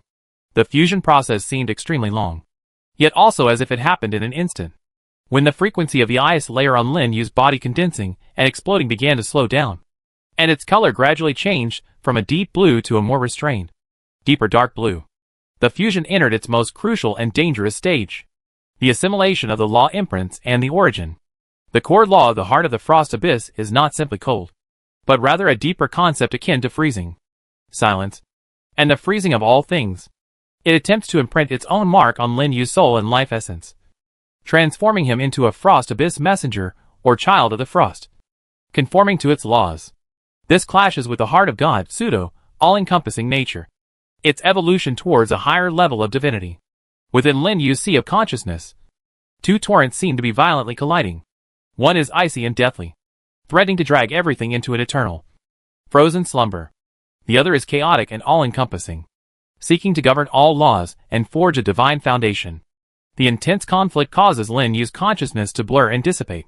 His body trembles instinctively, and fine cracks begin to appear on his newly formed icy skin, as if it might completely crumble at any moment. At that moment, the superior position of Heart of God falls, as the core piece of the puzzle became apparent. Chapter 456. It remained firmly in the center, like a stabilizing pillar, unmoved by the impact of the heart of the cold abyss laws. Simultaneously, it began to forcibly disassemble, analyze, and absorb the fragments of the heart of the cold abyss's laws in a more domineering and efficient manner, breaking them down, recombining them, and transforming them into nutrients and pieces needed for its own evolution, rather than allowing external laws to overshadow it. The intensity of the conflict began to weaken. The heart of the cold abyss's will to resist, under the suppression and attraction of a higher level, gradually softened, yielded, and ultimately transformed into pure energy and laws awaiting integration. Lin Yu's scattered consciousness recondensed. He saw the deep within his soul, the chaotic heart of God. Its surface was slowly spreading and intertwining with the dark blue patterns belonging to the heart of the cold abyss, merging and reflecting with the golden patterns of the parasitic heart and the dark red patterns of the Book of Rules, together forming an even more complex and profound pattern. The puzzle was being completed, as the last wisp of dark blue light completely merged into the heart of God. The last fragments of ice crystals that had shattered on Lin Yu's body fell away, revealing brand new skin. His skin possessed an extremely healthy texture, faintly gleaming with a jade-like luster. Upon closer inspection, it seemed as if extremely faint dark blue light occasionally flashed beneath the skin. His original wounds had vanished without a trace, leaving not even a scar. He slowly opened his eyes. The Sharingan with 3 tomo in the left eye remained, but upon closer inspection, the edges of the black tomos seemed to have an almost imperceptible icy blue glow, making it appear even colder and deeper, deep within his eyes. Ancient glaciers and the silent abyss seemed to be reflected. A fleeting, indifferent divinity, capable of freezing the soul, vanished, replaced by tranquility. The fusion was complete. The fist-sized heart of the frost abyss had disappeared, completely merging into the heart of God pseudo. In its place was a completely new, effortless perception and control over the law of coldness. Success, ding! The quality of the Heart of God has increased from orange to pink. Name, Heart of God pseudo. Quality, pink unique, 7 out of 10. Type, Special Core/World Wonder. Effect 8, Embrace of the Frost Abyss fusion with the power of the Heart of the Frost Abyss. You gain extremely high resistance to cold. Immune to most natural and supernatural cold environmental influences. You can sense and manipulate frost and cold energy in the environment to a certain extent. In each instance world, you can actively summon a Frost Abyss storm once, ignoring terrain, weather, and other factors, unleashing a blizzard of astonishing scale and power. His gaze swept towards the corner. Old Ma was dragging Xiao Yi, struggling to approach him. Xiao Yi was still unconscious, but the ice crystal threads on her body had disappeared, and her dark blue scales had receded considerably. However, her face was terribly pale, and her breathing was weak and chaotic. Just as Lin Yu was about to speak, another change occurred. Xiao Yi's tightly closed eyes suddenly snapped open. No longer the vertical pupils filled with pain and struggle, but a pure, emotionless, ghostly blue, like two eyes sculpted from millennia-old ice. She abruptly broke free from Old Ma's support, her movements incredibly fast, like a ghostly blue lightning bolt, rushing straight into the depths of the domain, the dark area exposed because the core had been removed. The area previously shrouded in the core's light, there, a narrow, downward-sloping fissure seemed to be. Xiao Yi, Old Ma exclaimed. Lin Yu's eyes narrowed. Ignoring his weakness, he activated Divine Domain and quickly gave chase. Xiao Yi's speed was eerily fast, as if driven by some instinct, rushing into the dark fissure without hesitation. Lin Yu followed closely behind, and Old Ma gritted his teeth and kept up. Beyond the fissure was a rough, downward-sloping natural passageway, filled with an even more chaotic and decaying chill. After chasing for less than 100 meters, a small cave appeared ahead. In the center of the cave was a broken, transparent cylindrical container, resembling a culture tank. The container was dried out and cracked, and standing silently before the container was a person. It was a woman, dressed in tattered clothes resembling a hospital gown. Barefoot, her appearance was 7 or 8 parts similar to Xiao Yi, only more mature and more eerie. Her skin was a deathly grayish white, covered with fine, cracked, eerie blue lines. Her eyes were a hollow, lifeless blue. Her hair was ice blue, moving without wind, emanating a faint, chilling mist. Most striking was a fist-sized, hollowed-out black hole in her chest, its edges still bearing frozen, dark red tissue, as if her heart had been ripped out. She stood there silently, facing Xiao Yi. Xiao Yi stopped 10 meters away, her eerie blue eyes fixed intently on her. Lin Yu and Lao Ma rushed into the cave and, seeing this, were both stunned. Lao Ma instinctively raised his gun. Lin Yu's Sharingan rapidly scanned the woman who resembled Xiao Yi. On the radar, she appeared as an extremely faint, almost disappearing red dot, yet it carried an indescribable, primal connection, as if connected to Xiao Yi's red dot by invisible threads. The cave walls were covered in a thick layer of frost, but some tattered markings and writing were still faintly visible. Lin Yu's gaze quickly caught a relatively intact nameplate, heavily corroded, but the writing was barely legible. Experimental Subject Number 1. Status, Deep Hibernation. Remarks, Original Sample Number 0. A successful fusion of Deep Frost Bloodline and Primal Virus, the only stable clone. Possesses high research value and potential controllability. Warning, awakening is strictly prohibited.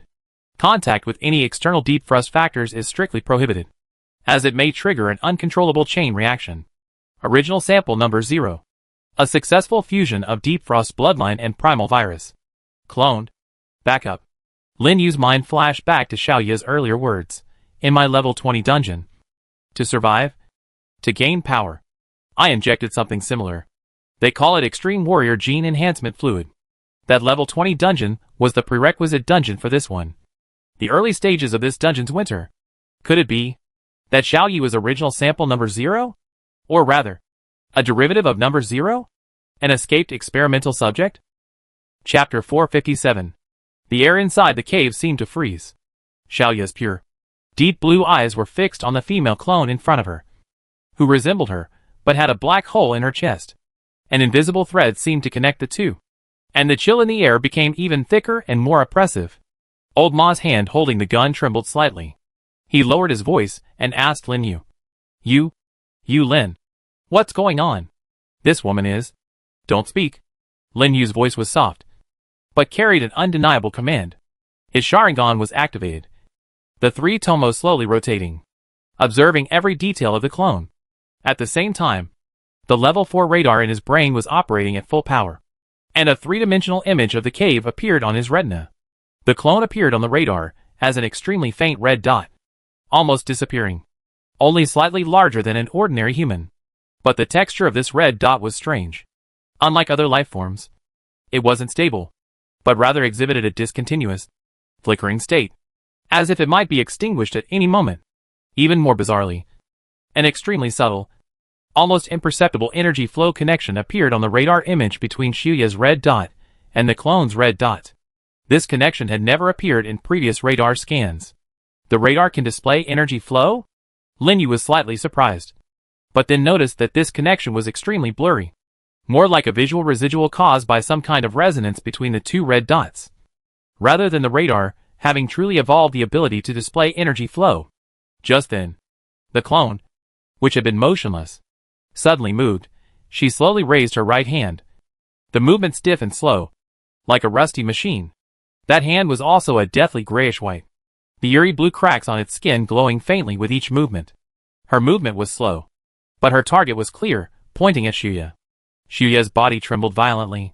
For the first time, emotions other than emptiness appeared in her eerie blue eyes: pain, struggle, and desire? Shuya let out a suppressed, beast-like growl from her throat. The dark blue scales that had previously receded on her body's surface reappeared, becoming denser and harder at a visible speed. Worse still, eerie blue cracks, similar to those on the clone, began to appear on her skin. She's changing, Old Ma exclaimed in horror. Lin Yu's mind raced. The information on the nameplate on the wall. The fragments of information Shuya had previously revealed. The bizarre confrontation before him. Countless fragments pieced together in his mind. A successful force fusion of the Deep Frost bloodline and the primal virus. A perfect clone backup. Contact with any external Deep Frost factors is strictly prohibited, as it may trigger an uncontrollable chain reaction. In my level 20 dungeon, I injected something similar. That level 20 dungeon was the prerequisite dungeon for this one, which is the early winter phase of this dungeon. All the clues point to a chilling possibility. Shuya is the experimental subject of original sample 0, or rather, she is a survivor who successfully escaped from a certain dungeon and lost most of her memories due to experimental modifications. This clone, a backup left by the laboratory, had been dormant in this deepest cave until today, when Lin Yu took the heart of the Frost Abyss, causing the energy field maintaining her dormancy to fail, thus awakening her. Now, two individuals with the same Deep Frost bloodline have met, and a terrifying resonance, or rather, fusion reaction, is occurring. We must stop them from contacting. Lin Yu made a snap judgment, regardless of the consequences of this contact. Judging from the warning on the nameplate, it was definitely not a good thing. He pushed off with his feet, and the flight ability of Divine Domain allowed him to unleash astonishing speed even in this gravity-abnormal environment, propelling him towards Xiao Yi like an arrow. Xiao Yi, back off, Lin Yu shouted sharply, reaching out to grab her shoulder.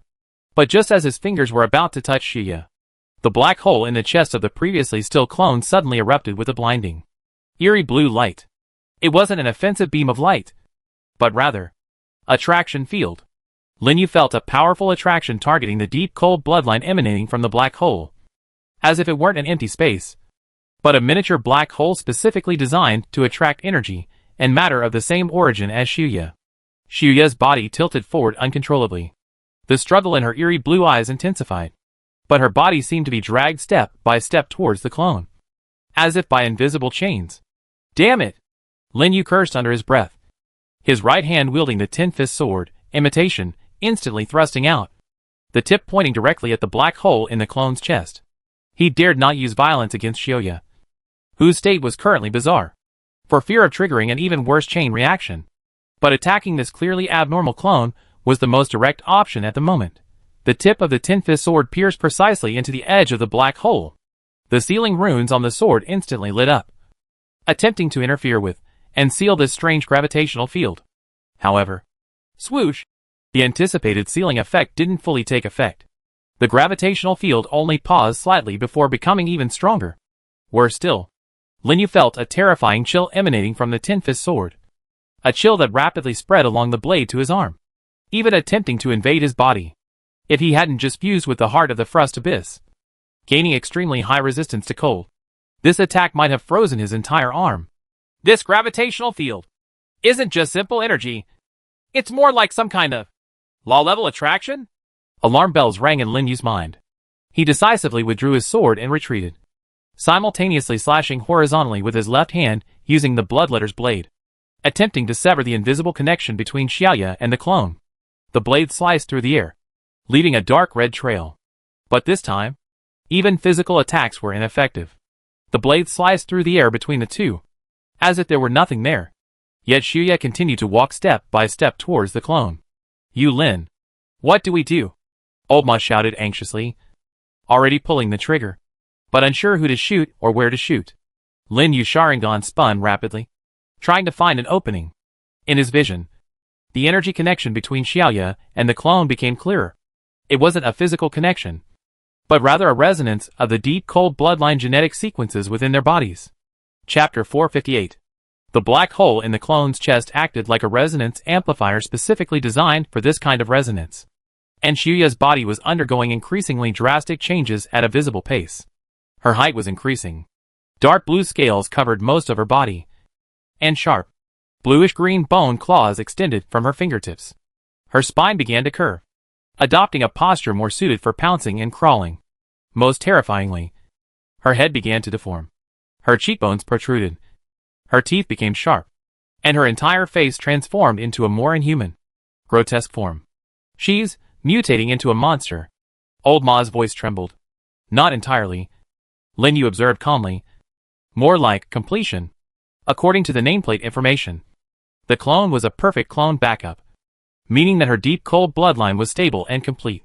Xiaoya, as an escaped experimental subject, likely suffered from various reasons: memory loss, environmental changes, and survival pressures, leading to an unstable and incomplete state of her bloodline. Now, two individuals of the same origin have met. The unstable one is being attracted and assimilated by the stable one, attempting to fill the missing parts and achieve a perfect state. But this process is clearly at the cost of Xiaoya's humanity and self-awareness. Xiaoya has already walked up to the clone. Less than a meter away, the clone's raised hand slowly reaches toward Xiaoya's cheek. Xiaoya doesn't flinch. The struggle in her deep blue eyes grows weaker and weaker, replaced by an eerie calm. Just as the clone's fingers were about to touch Xiaoya's cheek, Lin Yu made a bold decision. He didn't attack the clone again, nor did he forcibly pull Xiaoya away. Instead, he slammed the Bloodletter's blade into the ground and swiftly placed his hands on Xiaoya's body.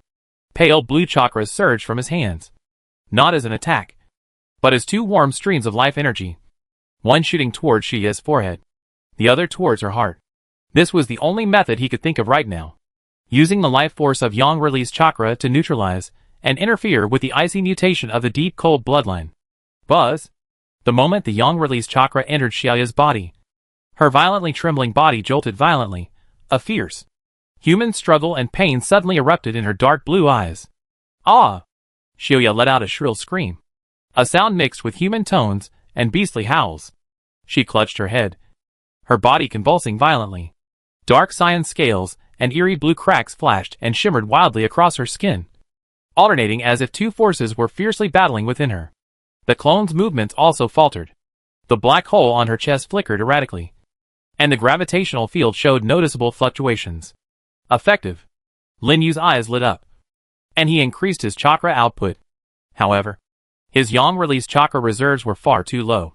In just a few seconds, most of his meager chakra was depleted, and the mutation within Xiaoya's body was only temporarily slowed, not stopped. Worse still, the clone seemed to be enraged. For the first time, her empty, eerie blue eyes looked at Lin Yu. It wasn't looking. It was a lock-on. The next second, the black hole in the clone's chest suddenly expanded. A terrifying suction force, 10 times stronger than before, erupted. But this time, the suction force was no longer limited to Xiaoya. It enveloped the entire cave. The rubble, ice shards, and even water molecules in the air within the cave were all pulled towards the black hole by this suction force. Old Ma stumbled, almost being sucked in, and managed to steady himself by clinging tightly to a protruding rock. Lin Yu's feet were rooted to the ground. His divine domain ability allowed him to resist the suction force, but he could feel his stamina being rapidly depleted. As for Xie, under the combined effects of the interference of Yang release chakra and the black hole's suction force, the mutation process within her body underwent a drastic change that no one could predict. Her body began to swell, not a uniform expansion, but a deformed, uncontrolled growth.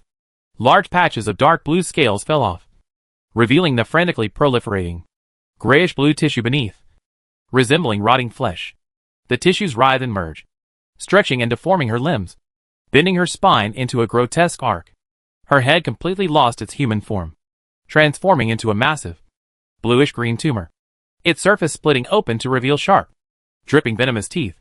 In a mere dozen seconds, Xie swelled and mutated from a human form into a 3-meter-tall, twisted, chilling, giant corpse. Roar! The giant corpse roared, its voice devoid of any trace of Xie, containing only pure, chaotic savagery and icy coldness. Its murky, eerie blue compound eyes swept across the cave, finally locking onto the nearest clone. The clone seemed to sense something was wrong. The black hole in its chest flickered violently as it tried to retreat, but it was too late. The giant corpse suddenly opened its massive maw, filled with sharp teeth, and bit down on the clone's upper body. Crunch! Glug! A sickening chewing and swallowing sound rang out.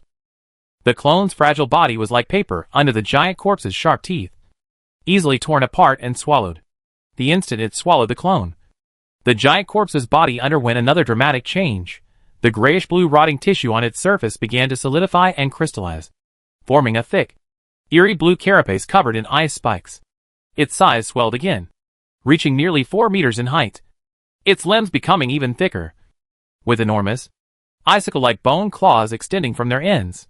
A crack slowly opened on its chest, and deep within it, a slowly pulsating, eerie blue core radiating a dense, chilling aura could be faintly seen. It was a new energy source formed by the fusion of the black hole in the clone's chest and the deep frost bloodline within Xie's body. This, Old Ma was completely stunned, oblivious to the gun falling to the ground.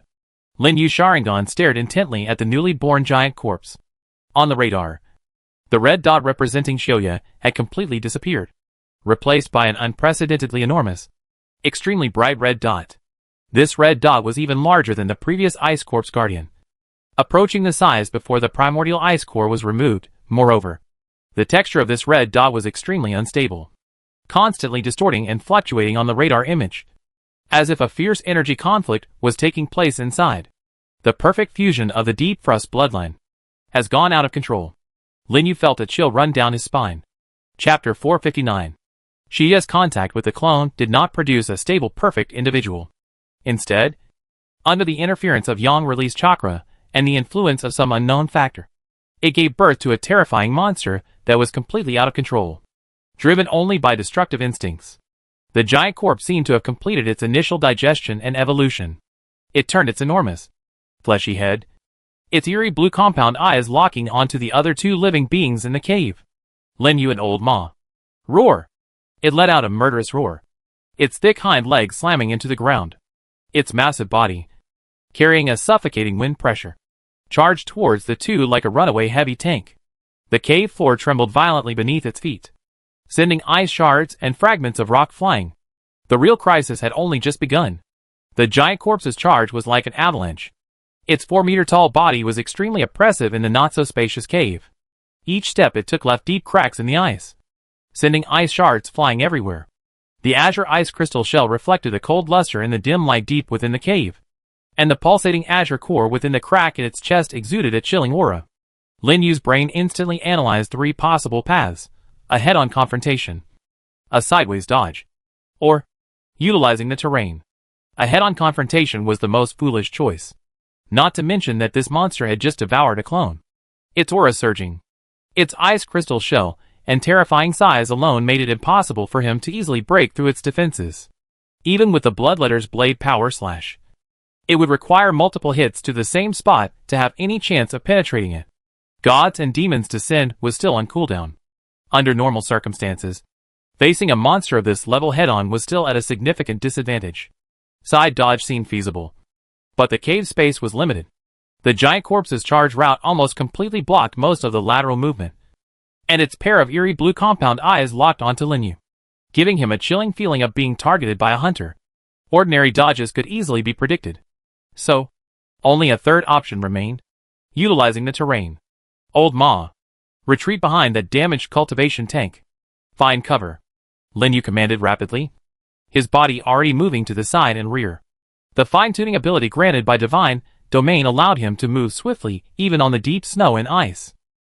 Thankfully, the Heart of God, used several times, had a percentage-based health and stamina recovery ability. Although Old Ma was terrified by the sight before him, his survival instincts honed over years made him immediately obey the order, scrambling towards the damaged cylindrical cultivation tank in the corner of the cave. Linyu's objective was even clearer. He wanted to lure the monster away while simultaneously probing its abilities and weaknesses. Just as the giant corpse's charging path slightly veered, and it was about to collide with him, Linyu slammed his feet into the ground, leaping diagonally backward. Simultaneously, his left hand swung out the bloodletter's blade, not as a slash, but by striking the back of the blade hard against a protruding icicle on the side of the cave. Crack! The icicle, as thick as a bucket, snapped in two, crashing down with a whistling sound towards the side of the giant corpse's head. This attack wasn't intended to injure the enemy, but merely to disrupt its vision and balance. The giant corpse was indeed disrupted by this sudden obstacle. Its charge faltered slightly, and its massive, fleshy head instinctively turned towards the direction from which the icicle had come, simultaneously raising a giant claw covered in ice spikes to strike the icicle. Now! A cold glint flashed in Linyu's eyes. He had used up his last chance with shrinking the earth to an inch, but he still possessed the flight and agile maneuverability granted by Divine Domain. His body twisted forcefully in midair, his right hand wielding the tin-fist sword, imitation, like a viper's tongue, the tip precisely piercing the edge of the gap in the giant corpse's chest. That was where the azure core was exposed, and also the weakest point in its seemingly defenseless body. The sealing runes on the sword were fully activated, their dim light flowing. Clang! However, the instant the sword tip struck, the sound wasn't a flesh or carapace piercing, but a muffled thud like hitting a thick metal plate. The azure carapace surrounding the gap in the giant corpse's chest was far harder than Linyu had anticipated. The tip of the tin-fist sword pierced less than an inch before being firmly stuck. The light of the sealing runes flickered violently upon contact with the carapace, seemingly resisting some stronger, colder law. Worse still, the giant corpse's reaction was astonishingly fast. The creature, struck by the thorn, only shuddered slightly before letting out an angry roar. Its other giant claw swept across with a terrifying whooshing sound. Even before the claw reached him, the biting cold and oppressive force made Linyu's breath catch in his throat. There was no time to draw his sword. Linyu decisively released his grip, using his spatial backpack to retrieve the tin-fist sword, and used the power of the Divine Domain to retreat rapidly. Boom! The icy claw grazed his chest, the resulting gale tearing his clothing and instantly leaving several bloody gashes on his skin, which quickly froze. If he hadn't retreated so quickly, that claw would have disemboweled him. The giant claw swept away its target, slamming heavily against the cave wall. Boom! The entire cave wall trembled violently, large swathes of ice and rubble raining down, as if it might collapse at any moment. The giant corpse seemed utterly enraged. It abruptly turned its head, its eerie blue compound eyes locking onto Linyu. While it hadn't inflicted a fatal wound, it was clear that its energy had been weakened. Roar! It stopped charging, instead opening its massive maw filled with sharp teeth. A dense, visible stream of eerie blue icy energy shot out like a high-pressure water jet, aimed directly at Linyu. Wherever the icy energy passed, the moisture in the air instantly condensed into ice crystals, covering the ground with a thick layer of eerie blue ice. Even light seemed frozen and distorted. Linyu's pupils constricted sharply. This kind of wide-range spray attack is difficult to completely dodge with simple dodging. Moreover, the cave space is limited, once grazed by the icy current, given its terrifyingly low temperature. Even with the icy resistance granted by Heart of the Frost Abyss, he would definitely suffer. His immunity to environmental influences doesn't mean he's immune to this high concentration. Proactive attack imbued with the power of laws. In a flash, Lin Yu made his most instinctive reaction, attack. He didn't retreat. Instead, he charged towards the icy current, just as the icy current was about to engulf him. His body suddenly dropped forward, almost sliding along the ground, while his left hand, bloodletters, blade was swung with all its might. Its target not the giant corpse's body, but its relatively slender right forelimb knee joint, which supported its massive form. Power cut, activated. A burst of crimson light flashed across the dark red blade. Crack, splatter. This time, the cutting effect finally manifested. A deep gash was cleaved in the icy carapace on the outside of the giant corpse's right forelimb knee joint. And a dark blue, viscous, oil-like fluid gushed out. Tear wound effect triggered. Dark red lines rapidly spread along the wound's edge, preventing the icy crystals from self-repairing and accelerating the loss of fluid. Roar! The giant corpse roared in pain, its right forelimb buckling, its massive body losing balance and tilting to the right. The icy stream spewing from its mouth also veered off course, grazing Lin Yu's back as it shot towards the cave ceiling. Boom! The cave ceiling was struck by the icy stream. Large swathes of ice and rock froze, cracking and crashing down like hailstones. Taking advantage of the opportunity, Lin Yu rolled away to create distance, while glancing at the wound. Chapter 460. Effective, but not enough. Although the wound was deep, it wasn't nearly enough to impair the giant corpse's movement given its massive size. Moreover, the dark blue fluid froze rapidly after flowing out, temporarily sealing the wound. The torn wound effect was being slowly counteracted by the stronger cold energy within the giant corpse. Its regenerative ability is very strong. Or rather, its body structure is closer to an energy aggregate, limiting the effectiveness of physical damage. Lin Yu quickly assessed. At this moment, Old Ma's voice came from the corner. Trembling and resolute, "You Lin. I found something. It might be the switch controlling this hellhole." Lin Yu looked in the direction of the voice, and saw Old Ma hunched over beside the damaged culture tank, holding a dusty and frost-covered metal panel pulled from the tank's base. Several blurry buttons and indicator lights were on the panel. "Don't move," Lin Yu immediately shouted.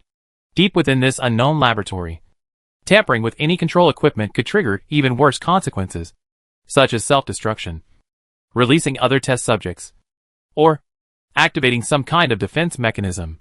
But Old Ma clearly couldn't care less about that now. He saw Lin Yu in grave danger. And then, he saw the terrifying giant corpse regain its footing, its eerie blue compound eyes locking onto Lin Yu once more. His eyes turned red with anxiety. "I can't worry about that now. Let's try," Old Ma roared, slamming his hand on the largest, most conspicuous red button on the panel. Buzz! A piercing alarm instantly resounded throughout the entire cave. Not from the panel, but from all directions, deep within the cave walls. Immediately afterward, the cave floor began to shake violently, 10 times stronger than when the giant corpse had trampled it. Large swaths of ice peeled away from the rock face, revealing the rusted metal structure and flickering, broken wiring beneath. Warning! Unauthorized operation detected. High-risk bioenergy reaction detected. Activate emergency purification protocol. A cold, mechanical, intermittent synthesized electronic voice echoed through the cave. Purification protocol? Lin Yu's heart sank. The giant corpse seemed to be affected by this sudden turn of events as well. It ceased its attack on Lin Yu, its eerie blue compound eyes scanning the shaking cave warily. A low, uneasy growl emanating from its throat. The next second, a large amount of thick, milky white gas with a pungent chemical odor suddenly gushed out from the crevices of the cave ceiling and surrounding rock walls. The gas quickly spread, and upon contact with the ice and objects inside the cave, it emitted a sizzling, corrosive sound. The ice rapidly melted and vaporized, and even the rock surfaces began to bubble and peel away. "It's some kind of unknown gas." Lin Yu's expression changed, and he shouted to Old Ma, "Cover your mouth and nose. Find cover. Don't come into contact with that gas." He himself held his breath. He dared not be careless in the face of such a highly corrosive chemical gas. The giant corpse reacted even more violently. It seemed to have an instinctive aversion and fear of these milky white gases, emitting sharp roars. Its massive body twisted uneasily, and its dark blue carapace began to emit wisps of white smoke the moment it came into contact with the gas. Although the corrosion was slow, it was indeed being eroded. These gases, are specifically targeted at the products of the deep cold bloodline. Lin Yu keenly noticed this. The laboratory's emergency purification protocol was clearly set up to deal with the loss of control or leakage of experimental subjects. And its purification methods were likely specifically designed for biological tissues related to the deep cold bloodline. For them, this was both a crisis and an opportunity. Roar! Driven mad by the gas, the giant corpse ignored Lin Yu and abruptly stood upright. Its two front paws frantically pounding the cave walls, trying to find the source of the gas eruption. Or find an escape route. Boom! Boom! Boom! The cave walls cracked and collapsed under its terrifying force, revealing more metal pipes and wiring behind them. More milky white gas spewed from the breaches, quickly filling the entire cave with thick white gas, drastically reducing visibility. Lin Yu, relying on the Sharingan's perception and radar scanning, could barely pinpoint the giant corpse's location and Old Ma's position. Old Ma had already hidden behind the cultivation tank, covering his mouth and nose with torn clothing, but was still coughing violently from the small amount of gas. Lin Yu quickly considered a countermeasure. The current situation is, the giant corpse, restrained and enraged by the purifying gas, is frantically destroying the cave structure. The purifying gas's indiscriminate attack is highly effective against the giant corpse, but it also poses a significant threat to them. The cave could collapse completely at any moment. The best option is to escape in the chaos, but the exit is blocked at the rear by the giant corpse, and forcibly breaking through is extremely risky. Therefore, only one method remains. Let the giant corpse open a way out itself, or trigger a larger-scale collapse to create a new exit. Old Ma, can you still move? Lin Yu shouted through the gas, his voice somewhat muffled. I'm all right, Old Ma responded, suppressing a cough. See that rock wall to its right rear? It's a darker color, and the structure looks more fragile. Wait for my signal. We attack that place with maximum firepower. Lin Yu quickly issued the order. He noticed a darker area to the right rear of the rock wall, where the giant corpse was frantically pounding. Radar indicated a lower structural density there, possibly a weak point during construction or a fissure formed by later geological activity. If they could concentrate their attack there, they might be able to break through the rock wall and reach an unknown area. Perhaps another laboratory area, or a mountain fissure. Anything was better than being trapped here. Understood. Old Ma gritted his teeth, picked up the gun that had fallen to the ground, and checked the ammunition. It wasn't much, but it was enough for a few more shots. Lin Yu gripped the bloodletter's blade tightly again, his gaze fixed on the giant corpse fighting against the gas and the rock wall. He needed an opportunity where the giant corpse's attention was completely diverted to something else, and its body position conveniently blocked most of the gas vents. A few seconds later, the opportunity arrived. As the giant corpse pounded against the rock wall, it triggered a deeply buried pipe, unleashing a jet of milky white gas, several times larger than before, that struck its chest and abdomen. Sizzle! Amidst a violent corrosive sound, the giant corpse's dark blue carapace on its chest and abdomen emitted large amounts of white smoke. Visibly thinning and corroding, it let out an extremely shrill scream, its massive body convulsing violently from the excruciating pain. It involuntarily took 2 steps back, its back now facing the dark rock wall Lin Yu had mentioned, its enormous body temporarily shielding it from some of the gas jets from the front and sides. Now! Attack! Lin Yu roared, his body leaping out like a cheetah. Chapter 461. He didn't charge directly at the giant corpse, but instead sprinted along the edge of the cave, avoiding the pervasive gas, and circled around to the giant corpse's side and rear. Old Ma opened fire at the same time, all his bullets aimed at the dark rock wall. Rat-a-tat-tat. Boom boom! The bullets struck the rock wall, scattering gravel and ice shards, but the effect was limited. Lin Yu was already in position. He took a deep breath this time. He didn't activate Power Cleave. That effect focused more on armor penetration and cutting, and for targets requiring explosion and crushing effects, a simple powerful slash might be more effective. He gripped his sword with both hands, leaped high into the air, and with all his might, slashed down at the dark rock wall dented by bullets. Open! For me! Boom! The moment the blade touched the rock wall, it wasn't a cut, but a terrifying impact like being struck by a heavy hammer. A crater over a meter in diameter instantly exploded on the rock wall's surface, spiderweb-like cracks spreading wildly from the center. The entire cave trembled, startled by the loud noise behind him. The giant corpse whirled around, its eerie blue compound eyes locking onto Linyu. But it was too late. Crack. Rumble. The rock wall, struck by the heavy blow, could no longer hold on, collapsing along with the already overburdened surrounding structures. A huge, dark crack, its destination unknown, appeared in the rock wall, and a biting wind mixed with snow poured in from outside, instantly dissipating the milky white gas inside the cave. Go! Without hesitation, Linyu grabbed the almost unsteady old horse and shouted, "Hold on tight." Before he finished speaking, he activated his divine domain flight ability at full power. An invisible force lifted the two of them, instantly propelling them upwards, rapidly ascending towards the intricate vertical space above the pumping station, filled with pipes and fractured structures. Almost at the same moment, they left the ground. Boom! A sickeningly loud crash of twisting metal and cracking concrete echoed beneath their feet. The entire underground level of the pumping station seemed to be gripped and kneaded by an invisible giant hand. The load-bearing columns groaned and snapped, large chunks of thick concrete slabs peeling away and collapsing, crashing heavily into the dark blue pool below, sending up towering sprays of water and icy mist. The crisscrossing pipes, like torn intestines, gushed out murky liquid and bone-chilling cold from the broken sections. The emergency lights that hadn't yet gone out flickered wildly amidst the violent tremors, illuminating the collapse scene as if it were hell. Even more terrifying, as the structure collapsed, the unknown gas in the area where the giant corpse was located, like a ferocious beast breaking free of its restraints, swept upwards through the collapsed gaps. Wherever it passed, metal corroded and brittled, and concrete was quickly covered with a thick layer of eerie blue ice before crumbling into powder. "Don't look back," Lindy roared, pushing his flight speed to its limit.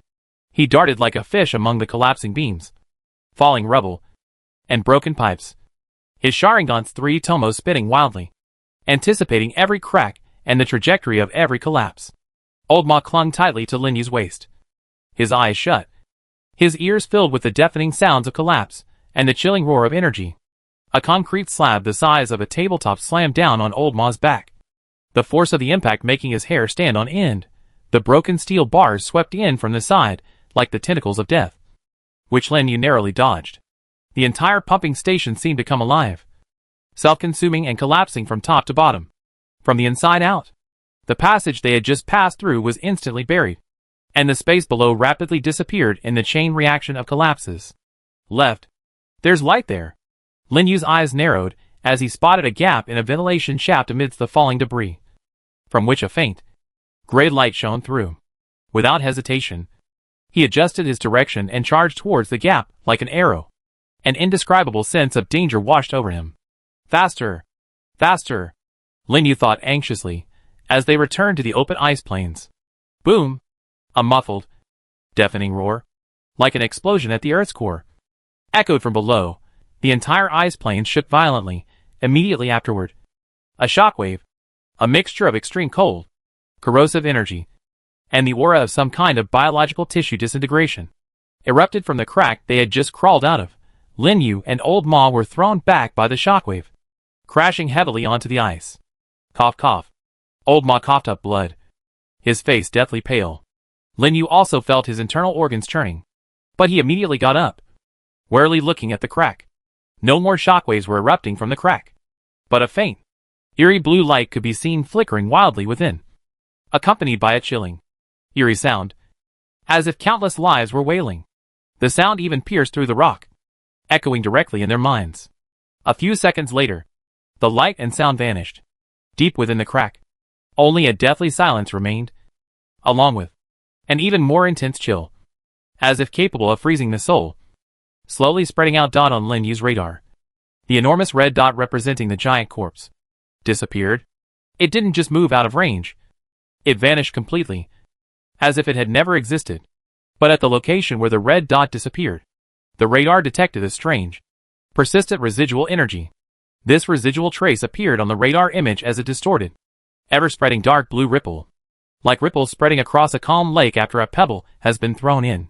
What alarmed Linyu even more was that, within the radar's range, in the direction of the valley, the previously sparsely distributed, slowly moving swarm of zombie red dots seemed to become restless, At the same time, those zombies, already disfigured and lifeless from the primordial virus, began to exhibit abnormal reactions. As if suddenly summoned, they all raised their heads, their empty, lifeless eyes gazing towards the collapsing water pump station. Then, these zombies began to involuntarily converge towards that spot, their speed increasing rapidly, as if an invisible force was pulling them forward, recalling the logs he had seen in the underground laboratory, and the relationship between Deep Frost bloodline and primordial virus. A terrifying guess surfaced in Lin Yu's mind.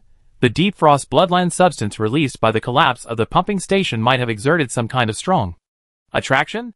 Or rather, summoning? On the zombies in the valley infected by the primordial virus? The instance seems to have undergone some strange changes. Lin Yu muttered to himself. Chapter 462. He glanced at old Ma, who was slumped on the ground, still shaken. Then at the system time. He didn't know how long it would be before the next blizzard arrived. They had to return to the Alliance camp before then. He didn't even know if he could withstand the blizzard with his bare hands. Old Ma, can you walk? Lin Yu walked to old Ma's side and helped him up. Old Ma, panting heavily, wiped the blood and ice shards from his face and nodded. I'm not going to die. Then let's go, Lin Yu said succinctly. About Xiao Yi and it too. We tell them they're dead when we get back. Now, we have to get back alive.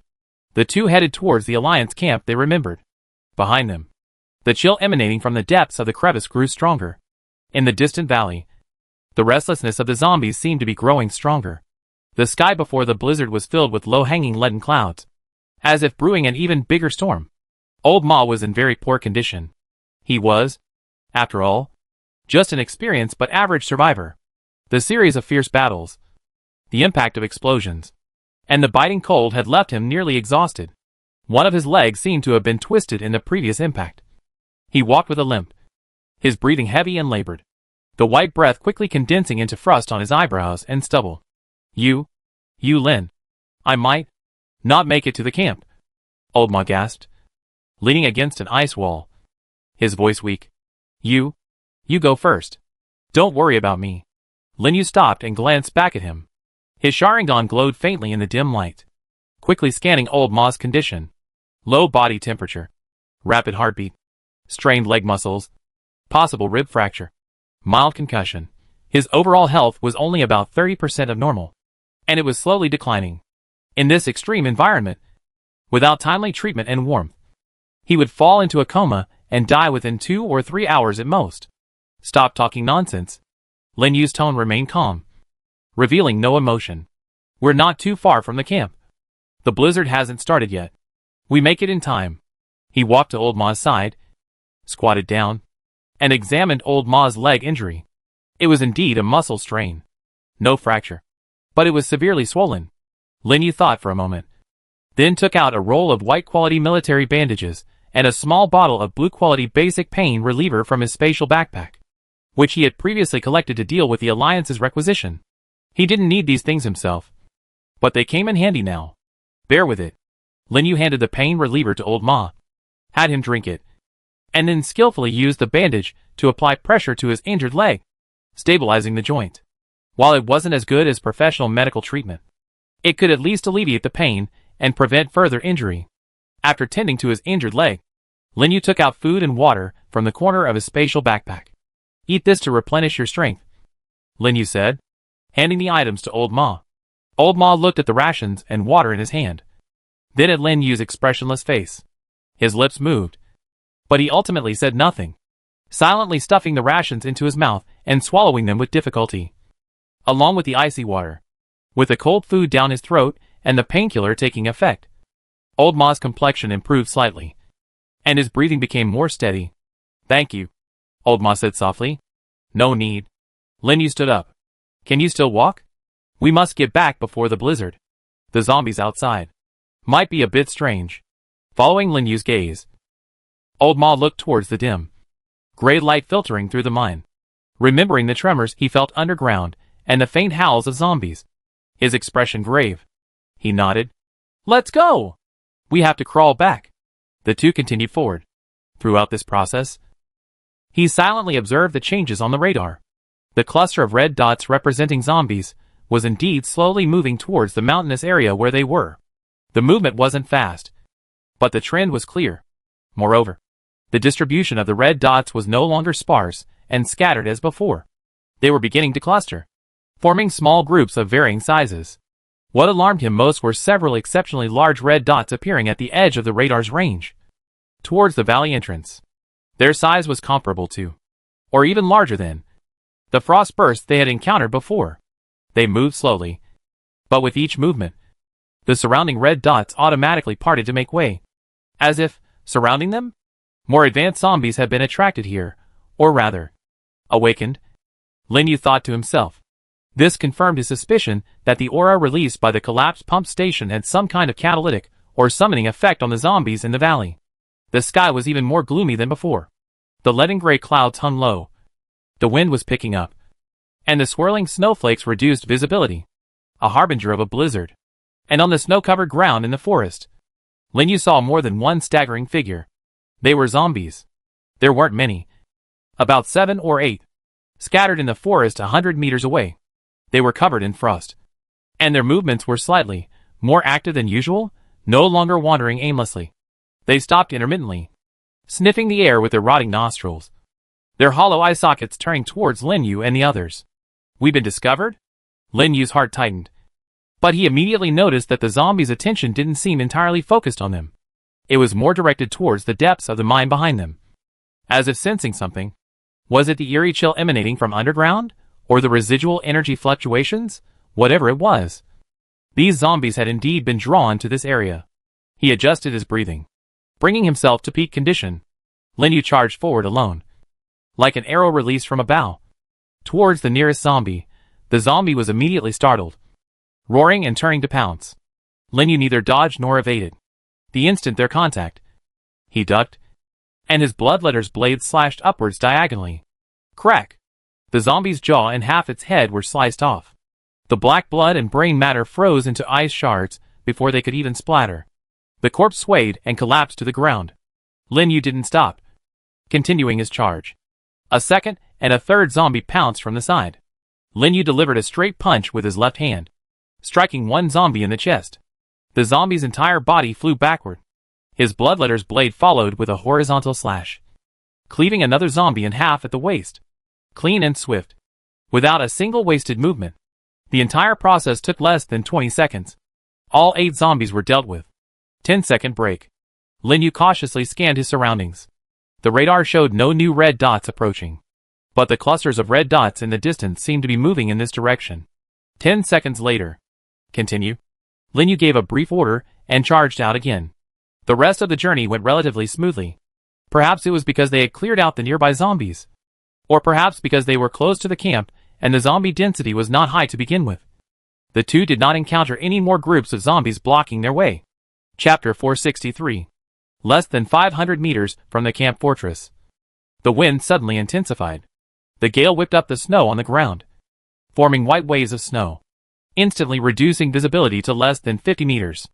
The leaden clouds in the sky seemed to press down on the ground, and fine ice crystals began to fall, stinging the face like needles.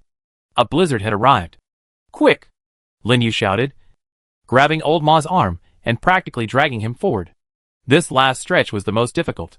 The gale, carrying snow pellets, lashed at them, making each step require several times the effort. The snow was getting deeper and deeper, reaching almost to thigh-deep in some places. Old Ma's injured leg was even more difficult to walk in these conditions, relying entirely on Lin Yu to pull him along. The outline of the camp fortress appeared and disappeared in the blizzard, like a mirage. The Alliance members patrolling the fortress seemed to have spotted them. Shouts and lights flickered faintly in the snowstorm. Finally, in the last moments before the blizzard completely engulfed the world, the two stumbled to the gate of the fortress. "Open the gate! Open the gate now!" Old Ma shouted with his last ounce of strength. The guards recognized them. The iron gate was quickly pulled open a crack. Lin Yu supported Old Ma and squeezed through the gate. Behind them, the iron gate slammed shut, shutting out the blizzard's roar. The two collapsed onto the snow inside the fortress, panting heavily, their breath instantly merging into the surrounding snow mist. Several Alliance members surrounded them, some on guard duty, others in charge of logistics and medical care. It's the missing 7th Reserve Squad. Only 2 returned. They're badly wounded. Get them to the medical station quickly. Where are the others? Xiaoya and ATU? Amidst the clamor of questions, Lin Yu struggled to sit up, wiping the frost from her face. She looked at the crowd surrounding her and said hoarsely, "Dead. Our team Xiaoya and ATU died in the zombie horde." The medical station was located in a relatively sheltered cave behind the fortress. The conditions were rudimentary, containing only a few cots covered with moisture-proof mats, a tin bucket burning cheap coal, and several boxes containing basic medicines and bandages. Old Ma was placed on a cot.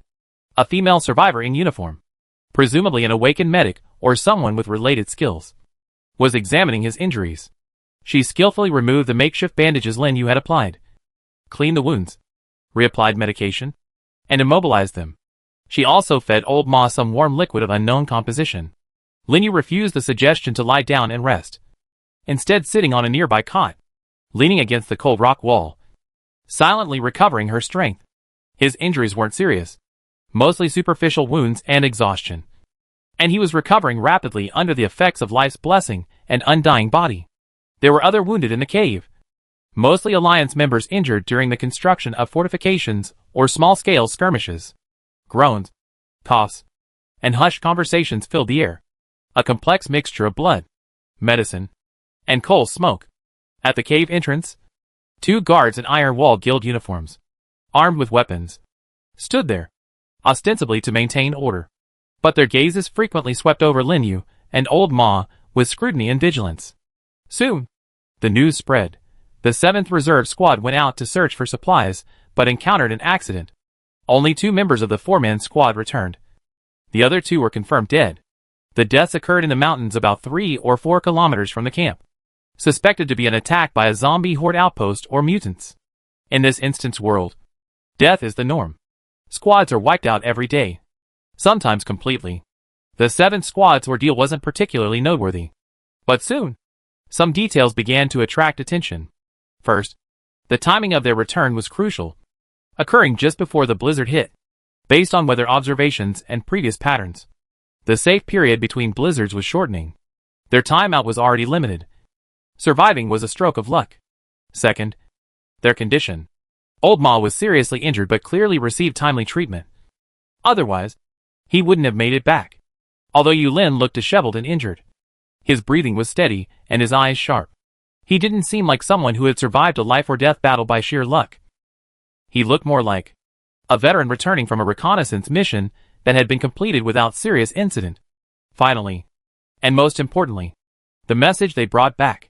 Just as Lin Yu and Lao Ma were receiving initial treatment and preparing for the Alliance's routine questioning, a lean man with cold eyes, wearing a Shadow Guild uniform, entered the medical station. He was one of Ghost Blade's second-in-commands, codenamed Venom Fong, responsible for intelligence verification and disciplinary oversight within the Alliance. Yulin, Ma Guodong, Venom Fong approached their beds, his voice flat and emotionless. "I am Venom Fong from the Alliance's disciplinary inspection team. You need to provide a detailed report on your team's encounter this time. This includes departure time, planned route, actual route, encounter location, type and number of targets encountered, battle process, details of any fallen members, and how you escaped." His gaze focused on Lin Yu, especially you. Yulin, according to the previous registration, you have no special profession or superpowers, and your level is LV.41. However, according to Ma Guodong's initial description, you saved him multiple times at crucial moments and led him to safety. I need a reasonable explanation. The other wounded in the cave fell silent, their gazes drifting towards them subtly. Old Ma struggled to sit up and explain, but the medic held him down. Lin Yu raised his eyes, meeting Venom's scrutinizing gaze. His face was expressionless, his voice hoarse from the cold and exhaustion. But clear, explain? There's nothing to explain. Good luck, boldness, and considerable strength. That's all. Venom narrowed his eyes. Good luck? Boldness? Considerable strength? Yulin, you should know the consequences of concealing your strength and giving false information in the Alliance. I didn't conceal my strength, Lin Yu said calmly. I said when I registered that I mainly focused on strength, had completed dozens of low-level dungeons, and had some experience in strength. That doesn't count as concealing anything. As for the battle, Lin Yu paused, seemingly recalling. We went to the assigned water pump station area to search as planned. At first, it went smoothly, and we found some supplies. But later, in the basement, we encountered a new type of zombie that could self-destruct. A2 reacted too slowly, and was killed in the explosion. Chapter 464. We were forced to go deeper underground, trying to find another way out. But we encountered even more monsters. He described it briefly, but the key points were all mentioned: new types of zombies, the underground environment, and more monsters. What about Xiaoye? Venomous Fong pressed. She was dragged away by something that looked like an aggregate of ice leeches. Lin Yu's tone remained calm. We tried to save her, but it was too late. That thing was fast and strong, carrying her into a deeper crevice. We couldn't catch up. Then how did you escape? Bomb. Lin Yu uttered a single word. We carried some explosives. We placed the explosives at a key support point, detonated them, creating a collapse, blocking the monster's pursuit route, and then climbed out through another abandoned ventilation duct. This explanation made sense. Using the environment and explosives to create chaos and obstacles for escape was a common survival tactic in the apocalypse. What about those explosives? And the supplies you collected? Venomous Fong was clearly not easily convinced. We ran out of explosives. Supplies? Lin Yu untied a filthy, rust-covered, deflated backpack from his waist. This was a prop he had prepared beforehand, containing only a few pieces of white-quality scrap metal and a few packets of nearly expired compressed biscuits. Most of it was lost during the escape. This is all that's left. Venom Fong took the backpack and examined it. It was indeed all worthless junk. He frowned, clearly dissatisfied with the result, but couldn't find any obvious flaws. Old Ma weakly added, Commander Venom Fong, what Yulin said is true. If it weren't for him, I would have died underground long ago. Those monsters were terrifying. They could self-destruct, and some could even burrow into the ice. His voice trembled, filled with lingering fear, his expression genuine. Fong stared at the two for a few seconds, finally nodding slowly. All right, I believe you for now. But this isn't over. The Alliance will send people to verify the area you described. If they find you're lying, or concealing important information. He didn't finish, but the threat was clear. Furthermore, Fong changed the subject. According to reports from frontline scouts, the zombie activity outside the valley is unusual, showing signs of converging on this mountainous area. The timing coincides with your return. Did you discover anything unusual? Or is it possible that your actions attracted something? This question was sharp and potentially fatal. If they were blamed for the unusual zombie gathering, their situation within the Alliance would be extremely dangerous. Lin Yu sneered inwardly, but his face betrayed a perfectly timed look of bewilderment and a hint of wronged anger. Abnormal? We were nearly killed by monsters, fleeing for our lives. We didn't have time to observe the zombies outside. As for attracting anything, we were just searching for supplies, and detonating the explosives was to escape.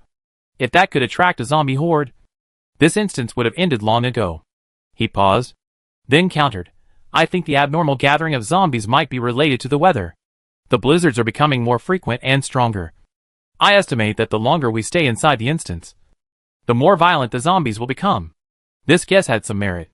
Poison Fong remained silent for a moment, not immediately refuting him. Just then, a commotion arose outside the cave. A scout, covered in snow and pale-faced, rushed in and ran straight to Venom, panting as he reported, Commander Venom. Emergency. According to the scouts, a large-scale zombie gathering has been discovered about 1.5 kilometers northeast of the fortress. Initial estimates exceed 200. Moreover, there seem to be large mutants among them. The number is unknown. What? Venom's expression changed drastically. Are you sure? Sure.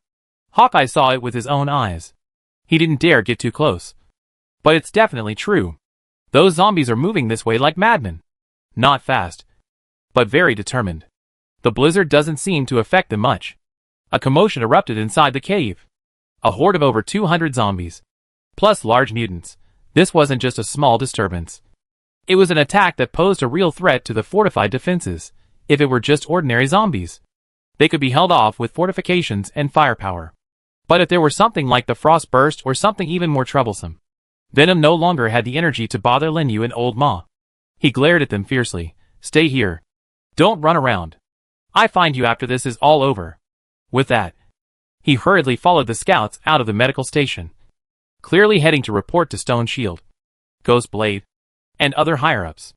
The atmosphere in the cave grew even more tense. The wounded whispered amongst themselves. Panic spreading. Lin Yu leaned against the rock wall, eyes closed, seemingly resting, but his mind was racing. The scout's report confirmed his radar observations. Zombies were indeed gathering and moving towards the camp. The timing was so coincidental. It was definitely related to the collapse of the giant corpse. The leakage of the deep frost bloodline substance had a strong attraction and catalytic effect on the zombies infected by the primal virus. This likely meant that the actual zombie horde outbreak would occur much earlier and be far more intense than expected. Could the Alliance's defenses hold up? He was pessimistic from his observations over the past few days. Although the Alliance had organized a certain scale of defense, internal factions were rampant. The lower-level survivors were disunited. Resources were distributed unfairly, and the fortifications were far from sturdy. Dealing with scattered zombies and small-scale attacks was manageable. But against organized hordes of zombies led by mutants, collapse was only a matter of time. He had to plan ahead. You Lin. Old Ma's weak voice came. Lin Yu opened his eyes and looked at him. Old Ma's gaze was complex. I know. You're definitely not an ordinary person. Lin Yu neither admitted nor denied it, only saying calmly, survival is the most important thing. Knowing too much won't do you any good. Old Ma gave a bitter smile. I understand. Right now I just want to escape alive. I already run out of resurrections. In the future, if there's anything I can do, just say so. Lin Yu glanced at him, nodded, and said nothing more. At this moment, footsteps sounded again at the cave entrance. This time it wasn't Venomous Fong, but two people Lin Yu vaguely recognized, members of the Ice Fong Guild. The one leading the group was none other than the deputy of the squad leader, who had been instantly killed during the aerial ambush of Lin Yu's team. The man walked straight to Lin Yu's bedside, his face expressionless, but his eyes held undisguised scrutiny and a hint of doubt. You Lin? He asked, his voice slightly hoarse. That's me, Lin Yu replied calmly, looking at him. I'm Ice Fong from the Ice Fong Guild, the man announced. I heard your team suffered some misfortune, so I came to check on you. Chapter 465. His gaze swept over Lin Yu, lingering for a moment on Lin Yu's face, hands, and the bloodletter's blade lying beside the bed. Captain Iceblade, is something wrong? Lin Yu asked. Nothing serious. Iceblade twitched the corners of his mouth, revealing an expression that wasn't quite a smile. I just feel you look familiar. Have we met somewhere before? Here it comes. Lin Yu understood. The other party hadn't completely dispelled his suspicions. Perhaps it was his figure, his profile, or his fighting style that had given his fleeing lieutenant a vague impression. Maybe? Lin Yu remained expressionless. I'm pretty ordinary looking. A common face. Iceblade stared at him for a few seconds, then suddenly changed the subject. I heard you're very strong and quite skilled. Interested in joining our Ice Fong Guild? Although your level isn't high and you don't have a class, our guild values practical ability. It's better than being cannon fodder in the reserves. This was a test, and also a recruitment. If Lin Yu really was the mysterious expert who instantly killed their squad leader in midair, then recruiting him would not only strengthen their forces, but also allow for close surveillance and control. If not, having another capable cannon fodder wouldn't be bad either. Lin Yu shook his head. Thank you for your kind offer. However, I'm used to working alone and haven't considered joining any guild for the time being. His refusal was decisive. A barely perceptible chill flashed in Bing Feng's eyes, but his smile remained unchanged. That's a pity. However, if you change your mind, you can always come to me. The situation outside is dire. Having a powerful organization as a backer will greatly increase your chances of survival. Having said that, he turned and left with his men without another word. Lin Yu watched his retreating figure, his eyes slightly cold. The Ice Fong Guild, that venomous snake, had truly set its sights on him. The previous aerial clash, coupled with today's probing, meant that even without concrete evidence, they would never let him go easily. Internal suspicion and concealment, an approaching horde of zombies, and internal guilds coveting his territory. Of course, he didn't care. It was good that things hadn't come to a complete breakdown yet. If things did break down later, even if he couldn't handle a whole group, he could still kill them one by one. This Alliance camp was becoming increasingly unsafe. He glanced at the system time. There were still about 2 days until the evacuation point appeared, as indicated by the system in 5 days. These 2 days would likely be a waste of time. The items needed for the Heart of God had already been obtained. After Icefang left, the atmosphere inside the medical station didn't ease much. The commotion outside grew louder. Hurried footsteps, shouts, and the clanging of weapons could be faintly heard coming from the direction of the fortress. The Alliance had clearly mobilized, deploying manpower and reinforcing defenses to prepare for the approaching horde of zombies. Lin Yu sat on his cot, eyes closed, but his mental radar remained constantly scanning at low power, monitoring the general situation inside and outside the camp. The red dots near the fortress had noticeably increased in density, mostly concentrated behind the fortifications facing northeast. At the edge of the radar's range, the horde of over 200 red dots was moving slowly but steadily towards the camp. Their speed was indeed slow, perhaps only about 1 kilometer per hour. But this was all the more unsettling. Unlike the chaotic, terrain-obsessed movement of ordinary zombies, this was an organized, purposeful advance. In the center of the horde, the few exceptionally large red dots moved even slower. But each movement was extremely steady, with ordinary zombie red dots surrounding them like stars orbiting the moon. There's a command structure, or rather, a higher-level entity coordinating the operation, Lin Yu judged. This was definitely not a good sign. An organized zombie horde was 10 times more difficult to deal with than scattered, disorganized soldiers. Time ticked by. Outside, the blizzard raged wildly, the wind whipping snowflakes against the walls and rocks, creating a howling, monstrous sound. The temperature inside the medical station had also dropped considerably. The low-quality coal in the metal buckets seemed to be almost burned out. The firelight dim, providing limited heat.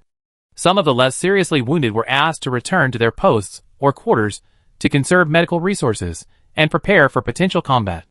The medics busily gave the seriously wounded final treatment and began organizing medicines and equipment, clearly preparing for large-scale casualties. Old Ma, suffering from a leg injury and hypothermia, was allowed to remain at the medical station for observation. Lin Yu, however, did not leave, citing the need to recover his strength. About an hour later, Venomous Fang reappeared, this time accompanied by a burly, bald, heavily armored man, one of Stone Shield's trusted lieutenants, codenamed Iron Wall. The two walked straight to Lin Yu. "You Lin," Venomous Fang said bluntly.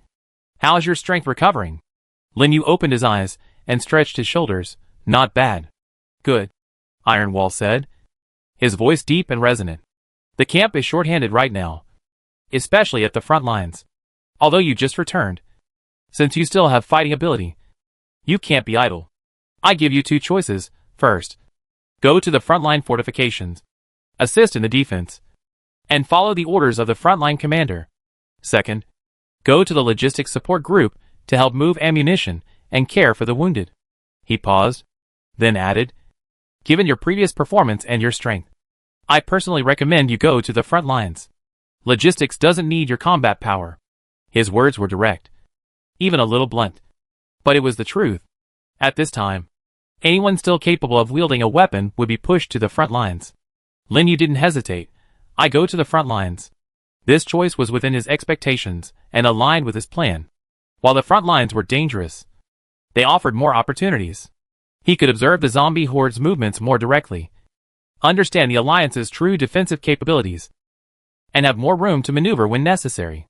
Hiding in the rear would make him easier to monitor and restrict his actions. "Very good," Iron Wall nodded, seemingly a little surprised by Lin Yu's decisiveness. "But that was all. Grab your weapon and come with me. You're assigned to the 3rd Defense Zone, responsible for the auxiliary defense of the 2nd section of the left flank. Your temporary captain is Blackstone. Listen to him there." "Understood," Lin Yu replied. Old Ma looked at him with some worry, hesitating to speak.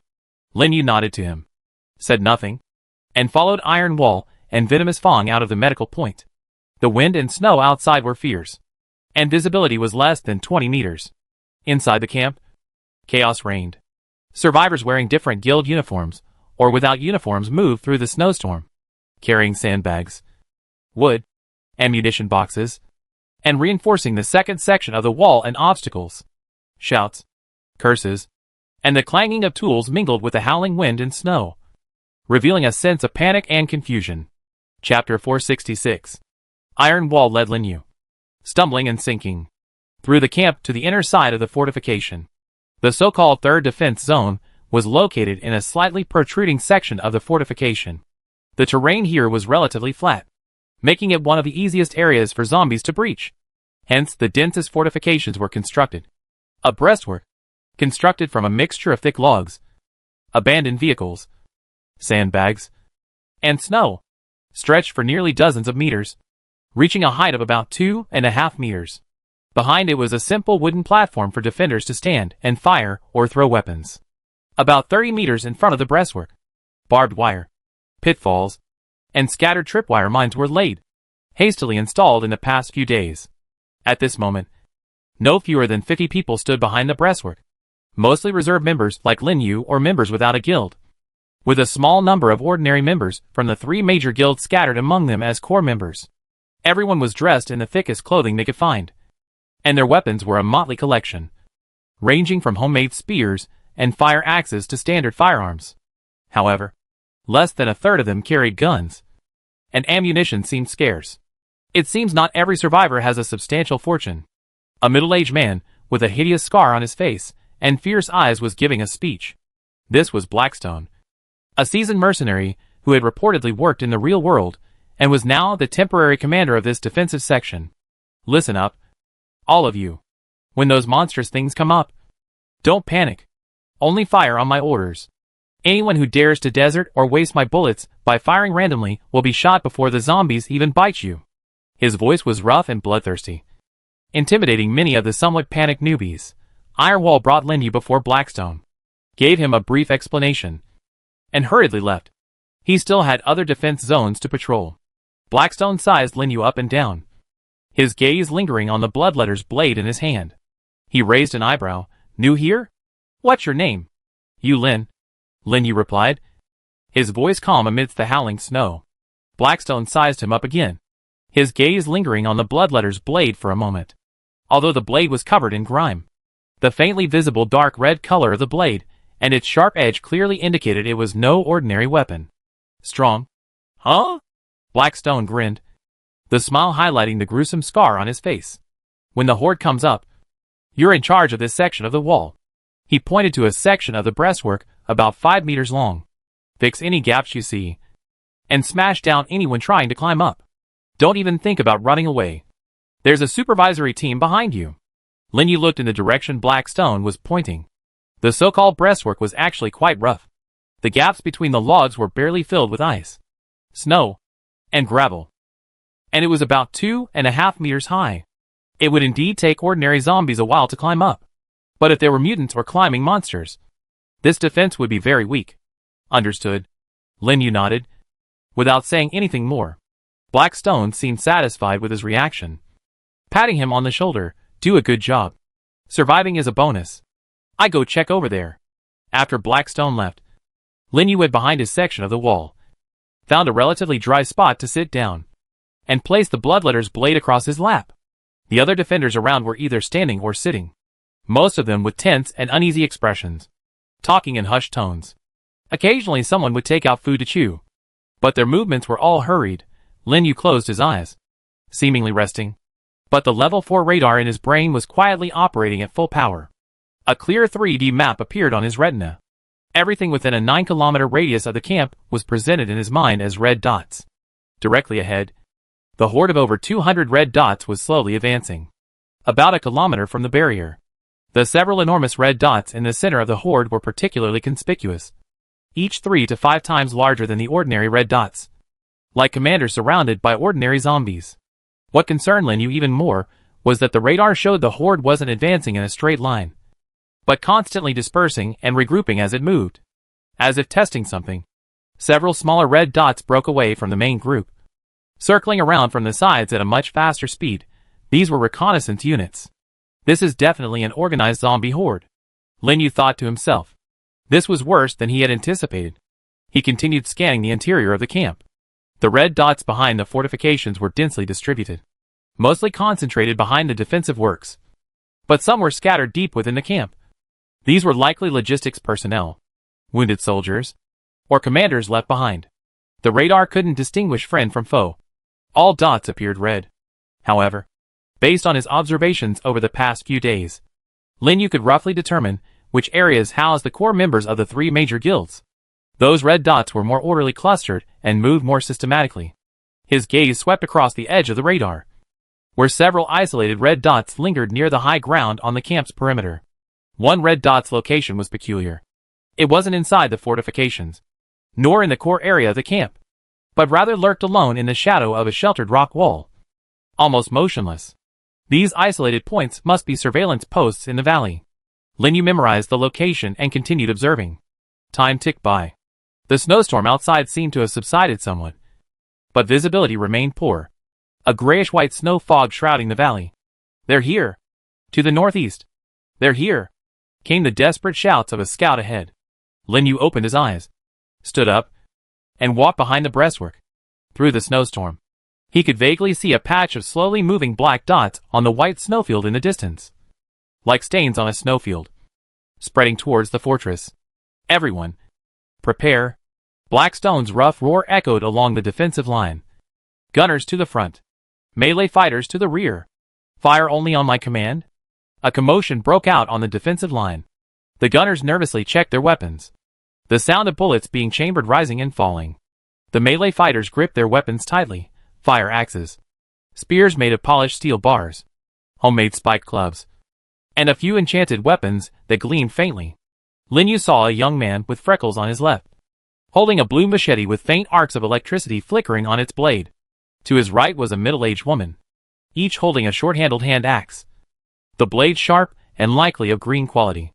"Brother, let's look out for each other," the freckled man said nervously to Lin Yu. "My name is Ajia. I mainly focus on strength. I'm pretty strong." Lin Yu glanced at him and nodded. "You Lin." Chapter 467. He hadn't expected that even the excuse for increasing power would be stolen. The middle-aged woman didn't speak, only tightly pursed her lips, her eyes fixed on the approaching black dots ahead.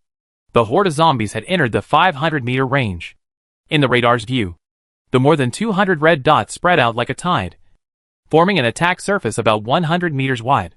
The leading red dots accelerated, clearly the ordinary zombies charging under some command. A low, inhuman roar echoed through the wind and snow, mixed with the crunching sound of footsteps on the snow. 300 meters. Lin Yu could now clearly see the zombies charging at the forefront. They were covered in thick frost, their movements stiff, their rotting faces appearing and disappearing in the wind and snow, their empty eye sockets gleaming with a ghostly blue light. These zombies were much more active than those he had encountered outside, as if they had been injected with some kind of energy.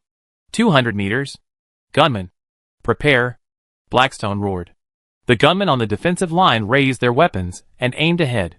Lin Yu glanced at them briefly. There were about 20 men armed, mostly assault rifles and submachine guns, with a few shotguns. Ammunition seemed scarce. Each man carried at most 3 or 4 magazines. 150 meters. "Fire!" Rat-a-tat-tat. Bang bang bang. Gunfire erupted suddenly, tearing through the low roar of the wind and snow. Bullets slicing through the air entered the charging horde of zombies. The zombies at the front burst into sprays of black blood and ice shards. Some fell instantly, but many more staggered and continued their charge. Ordinary bullets had limited effect on the frost-covered zombies. "Closer! Aim for the head!" Blackstone yelled, firing as he went. The gunmen adjusted their angles, focusing their fire on the zombies' heads. This time it was more effective. Many zombies fell with headshots, but the horde was simply too large, and the gaps were quickly filled by new zombies. 100 meters. The charging zombies were now within range of the enchanted weapons. Several men with bows and crossbows began firing. Lin Yu saw an arrow, gleaming with a pale blue light, shoot out and strike a zombie in the chest.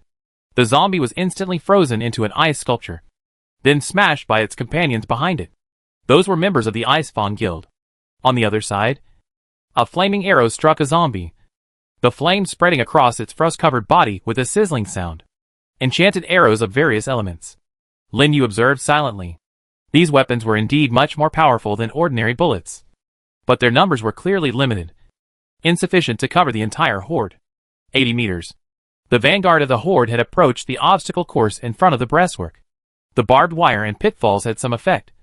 Many zombies tripped or fell into the pits. But those behind continued forward, stepping on their fallen comrades. Prepare for melee. Blackstone tossed aside his empty gun and drew a massive double-bladed battle axe from his back. The blade gleamed with an earthy yellow light, a strength-based enchantment. The melee fighters on the defensive line gripped their weapons tightly, their breathing becoming heavy. 50 meters. The first wave of zombies broke through the obstacle course and lunged at the breastwork. They gripped the cracks in the wall with their rotting hands and began to climb. Smash them. Don't let them get up. On the section of the wall Lin Yu was responsible for, 3 zombies began to climb simultaneously. Their movements weren't fast, but their fingernails dug deeply into the cracks of the snow and logs as they slowly infiltrated the wall. On the left, the freckled man, Agia, roared, his electric arc machete slashing fiercely at a zombie's head. The blade pierced the skull. An arc of electricity erupted, and the zombie convulsed violently before collapsing. On the right, the middle-aged woman swung her double axes, severing the climbing arm of another zombie. The zombie lost its support and fell backward. Lin Yu faced a slightly larger zombie, half a head taller than the others, with thicker arms and a faster climbing speed. Just as it was about to reach the top of the wall, Lin Yu moved. He didn't use the bloodletter's blade, but instead raised his right foot and kicked the zombie hard in the face. Bang! The zombie's entire face caved in. Its head snapped back, and a crisp cracking sound came from its neck. Before it could even roar, it fell straight backward, smashing down its 2 companions who were climbing below. Ajia and the middle-aged woman were stunned. They hadn't expected Lin Yu's kick to have such power. Brother Yu. Brother Lin. Your strength. Ajia stammered. I also mainly focus on strength, Lin Yu explained simply, his gaze continuing to scan below. More and more zombies surged to the base of the wall and began to climb. The entire defensive line descended into fierce close combat. Gunshots, roars, the clash of weapons, and human screams and cries mingled together. Lin Yu maintained an efficient killing rhythm. He didn't use any special abilities, relying solely on superhuman strength and the precise judgment of his Sharingan. Every strike was perfectly timed. In just a few minutes, 7 or 8 zombie corpses had piled up beneath his feet, while his teammates on either side, though fighting back fiercely, were clearly struggling much more. Blackstone noticed the situation. He swung his battle axe, cleaving a climbing zombie in 2, and yelled at Lin Yu. You Lin. Well done. Keep it up. Lin Yu didn't respond. His attention was already on the radar. The main force of the zombie horde had entered radar range.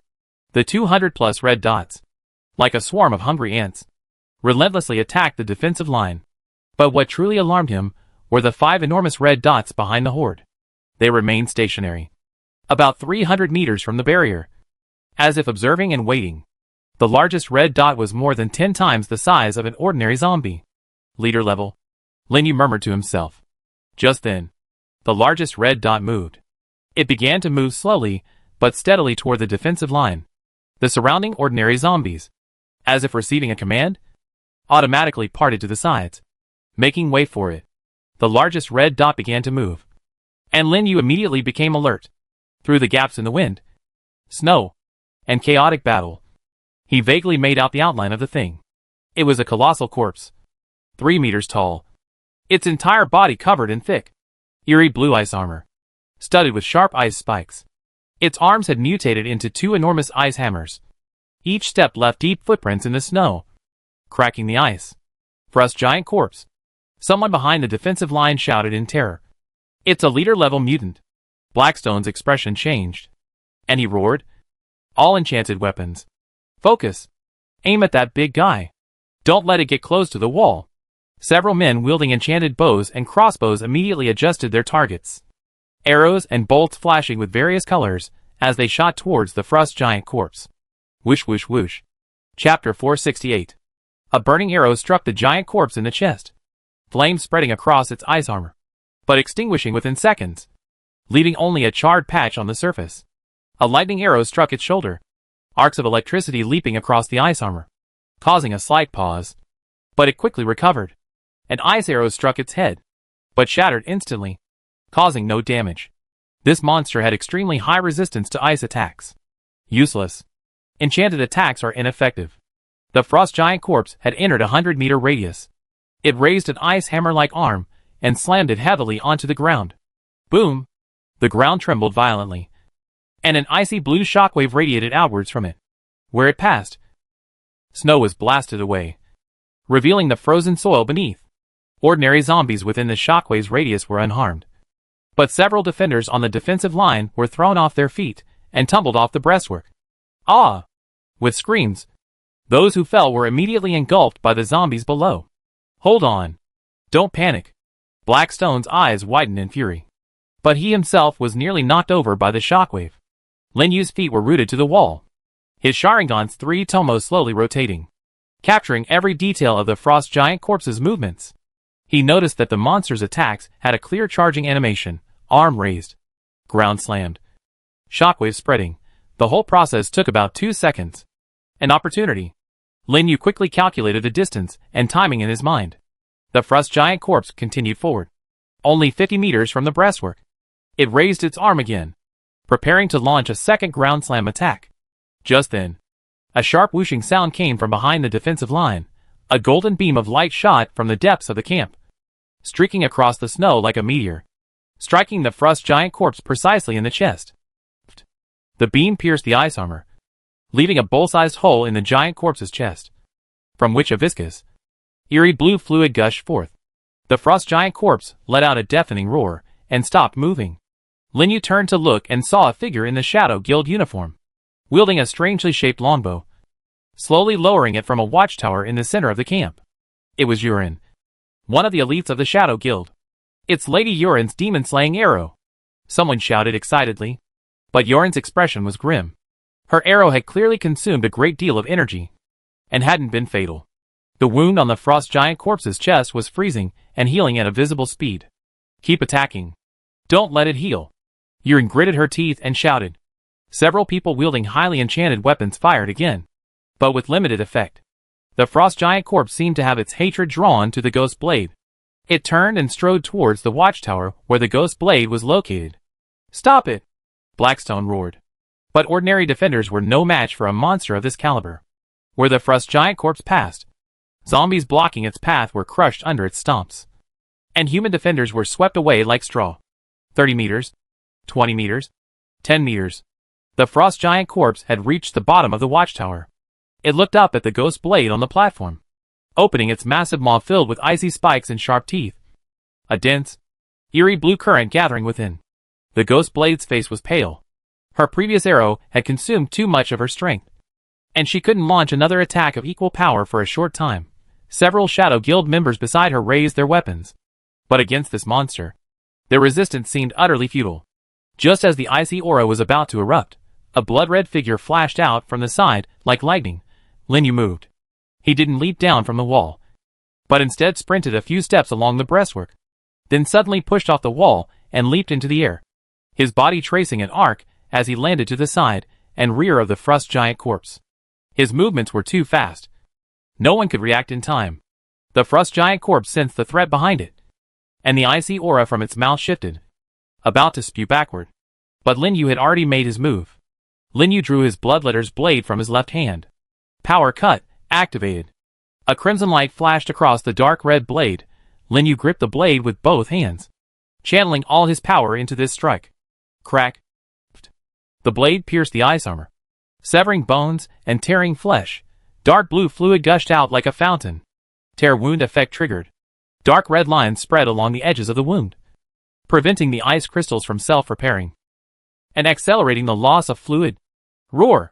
The frost giant corpse let out an unprecedented roar of pain, its massive body trembling violently. It suddenly turned, its icy hammer-like arm sweeping across. Lin Yu had already retreated. The agility granted by divine domain allowed him to move across the snow as if on flat ground, easily dodging the attack. The frost giant corpse wanted to pursue, but the wound severely affected its balance and power.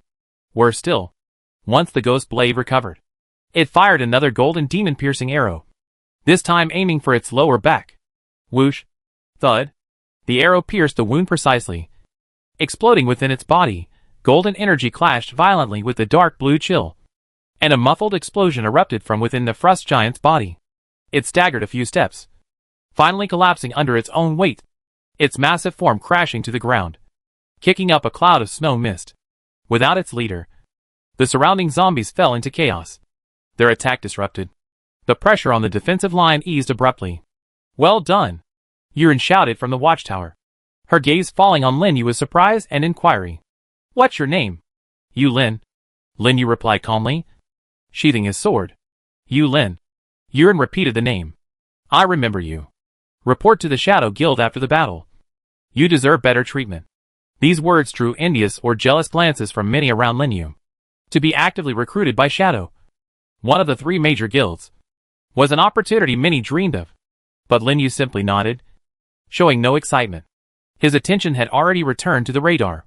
Although the giant frost corpse had fallen, the horde did not disintegrate, for other enormous red dots began to move, approaching the defensive line from different directions. Moreover, radar showed new red dots converging further away, indicating a second wave of zombies was forming. The battle continued. Deprived of their leader, the zombies were chaotic, but their numbers remained vast, and the pressure on the defensive line was not completely relieved. People continued to fight the climbing zombies. Gunfire, screams, and the clash of weapons continued unabated. Lin Yu returned to his assigned section of the wall and continued his defense. He deliberately slowed his pace, no longer trying to stand out, but his efficiency was still significantly higher than those around him. The way Agia and the middle-aged woman looked at him was completely different now. It was a mixture of awe and disbelief. Chapter 469. Brother Yu Lin, you only focused on increasing strength? Agia couldn't help but ask.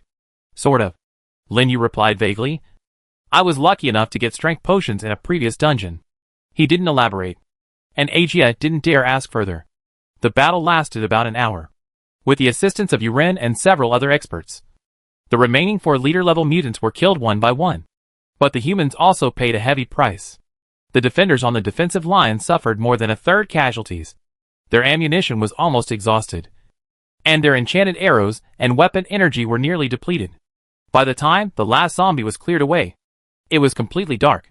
The wind and snow continued to rage, but the zombie horde had temporarily retreated. Or rather, the first wave of attack had ended. Clean up the battlefield. Count the casualties. Replenish ammunition. Blackstone's voice rang out hoarsely. He was covered in blood, with a deep, bone-revealing wound on his left arm, but he still insisted on giving orders. Lin Yu stood on the wall, looking down at the mountain of zombie corpses piled up below. The snow was stained a mixture of murky black and eerie blue, and the heavy stench of decay and blood permeated the air even in the blizzard. Radar indicated that the main force of the zombie horde had retreated 3 kilometers away, but they hadn't dispersed. Instead, they were regrouping. Further away, new red dots were constantly joining the fray, indicating that the second wave of zombies would only grow larger. Yu Lin, a voice came from behind. Lin Yu turned around and saw Venom Fong standing not far away, looking at him with a complex expression. Lord Yuren wants to see you. Now. Lin Yu followed Venom Fong through the chaotic camp. In the blizzard, people were busily moving the wounded, repairing fortifications, and inventorying the dwindling supplies. The air was thick with the stench of blood, gunpowder, and despair. They arrived at the entrance to a cave in the center of the camp, which had been converted into a makeshift command post. 4 members of the Shadow Guild guarded the entrance, nodding to let them through upon seeing Venom Fong. The cave interior was much more spacious than the exterior, roughly the size of half a basketball court. Several emergency lights hung from the rock walls, casting a ghastly white light. A makeshift table made from ammunition boxes sat in the center, surrounded by several people. Lin Yu recognized several of them at a glance. Ghost Blade stood beside the table, holding something resembling a tablet, examining something. He had changed into a clean black combat uniform. His face was somewhat pale, but his eyes remained sharp. Stone Shield sat on a wooden crate. This leader of the Iron Wall Guild was a bald, burly man, over 1.9 meters tall, his muscles bulging. He was currently frowning, his thick fingers tracing lines on a map.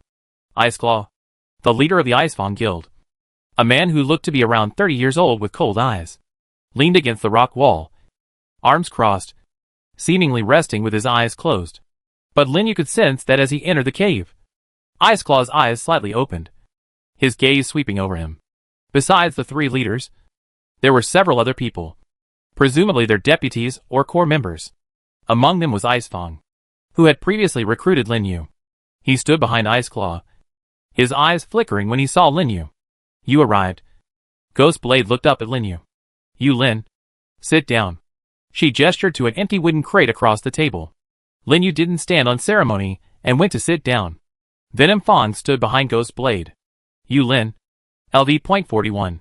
No registered profession. Primarily focuses on strength. Yuren looked at the information on the tablet and said slowly. But based on your performance on the battlefield today, you clearly been hiding your true strength.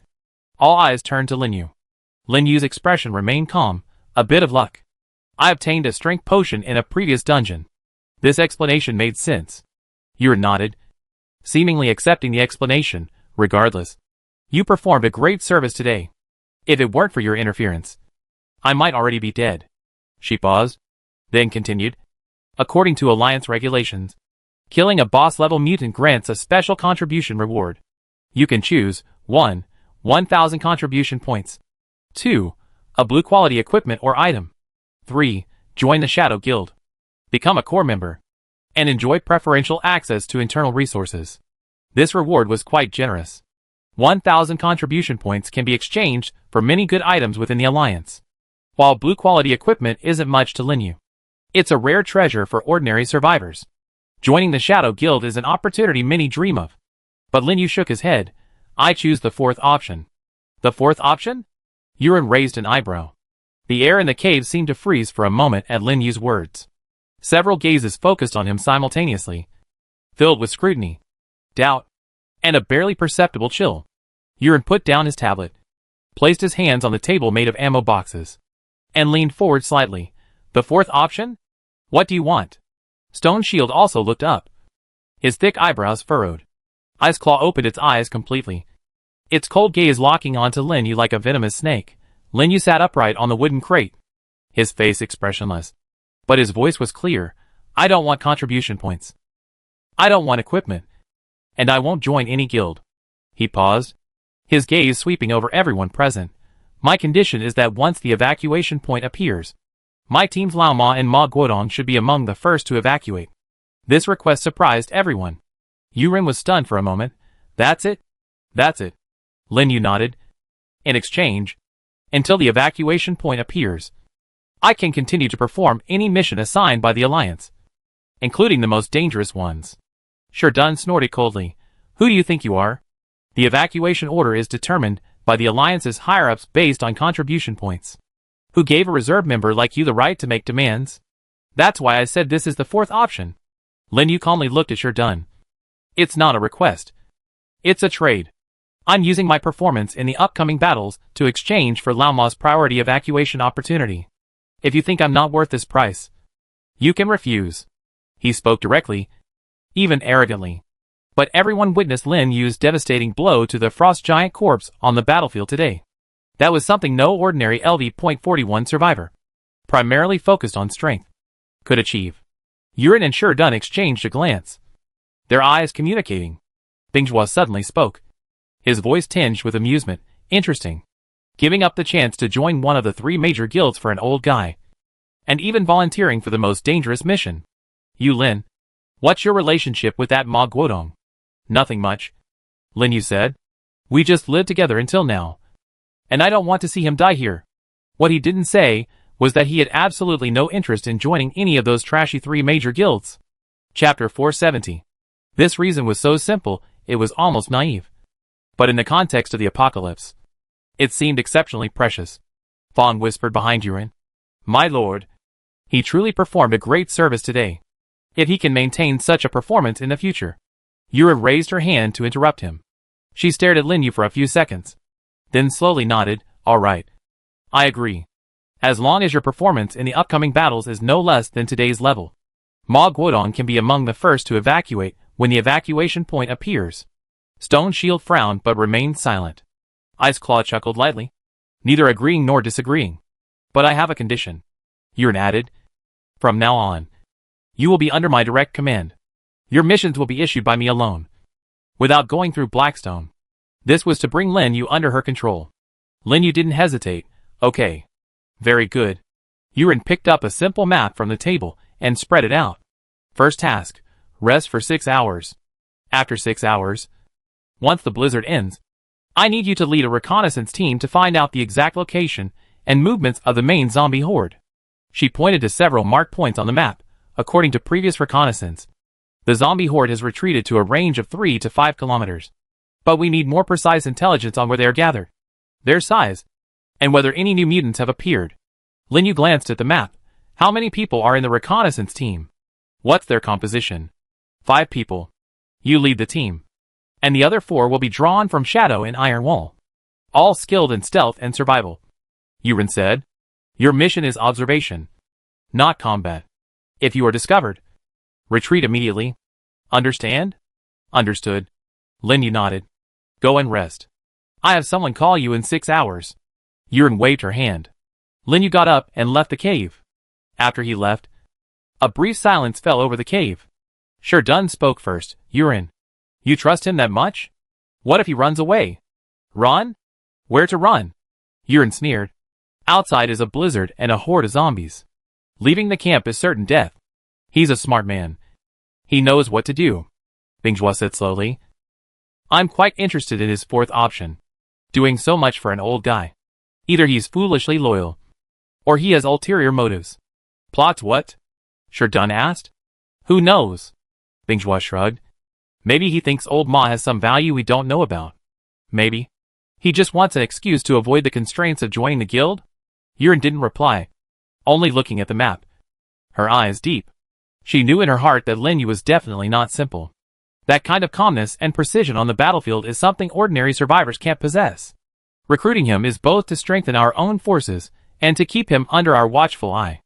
As for old Ma, he's just a seriously wounded veteran. Whether he's in the first or last group to evacuate makes no difference to the Alliance. Using this insignificant promise to gain the full service of a potential master is a worthwhile deal. Venom Fang. Ghostblade ordered. Arrange for a reconnaissance team. Make sure they're reliable. Also, send someone to keep an eye on Yulin and Ma Guodong. Yes. Outside the cave, the wind and snow continued. Lin Yu walked back to the medical station, his mind racing.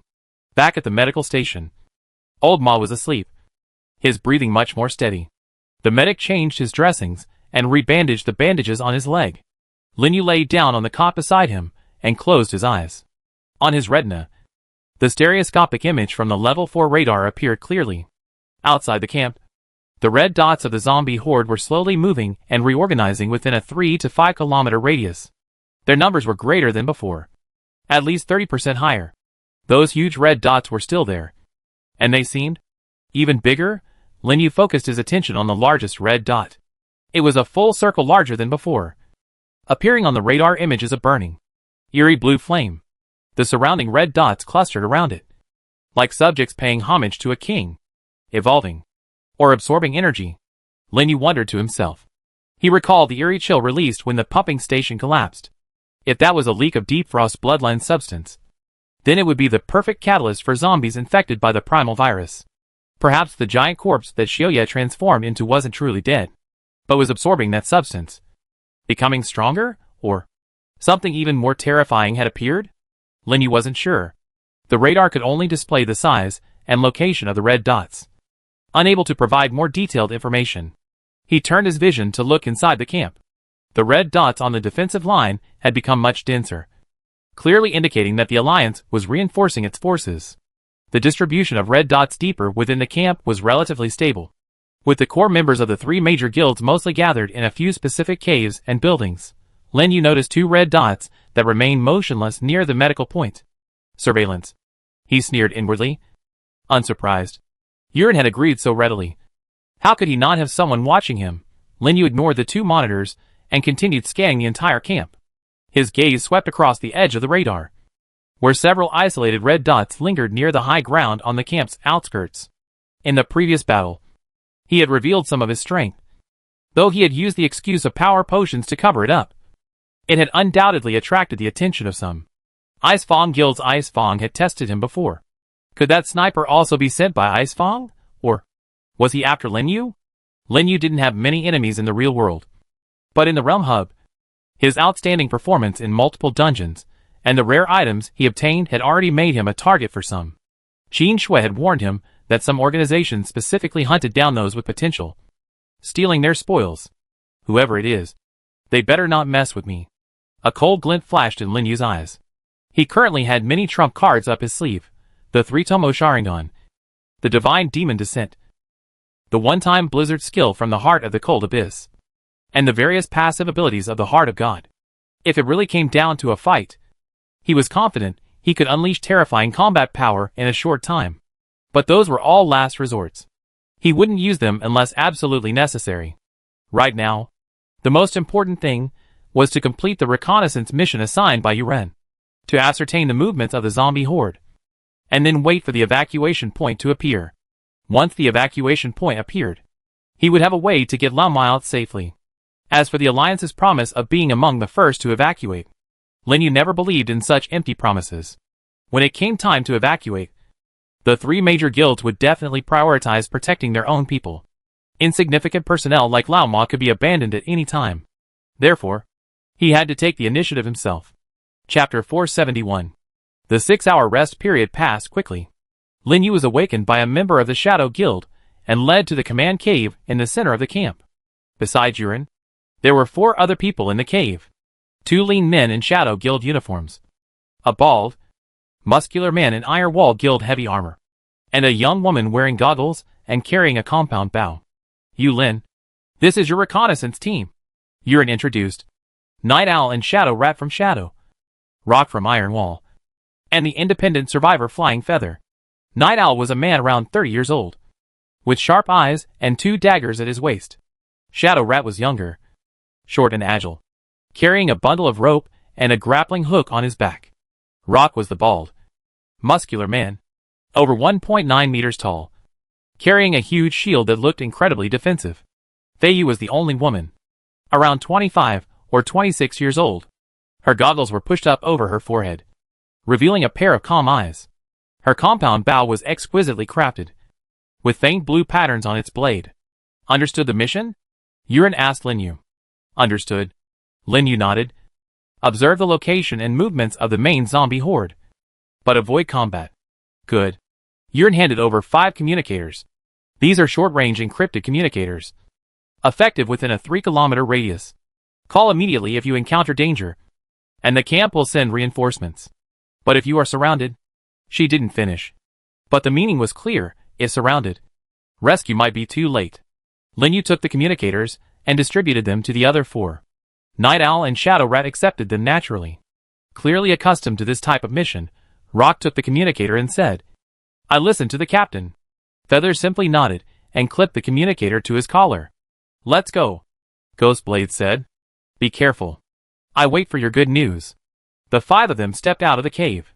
The wind and snow outside had lessened somewhat, but visibility was still only a few dozen meters.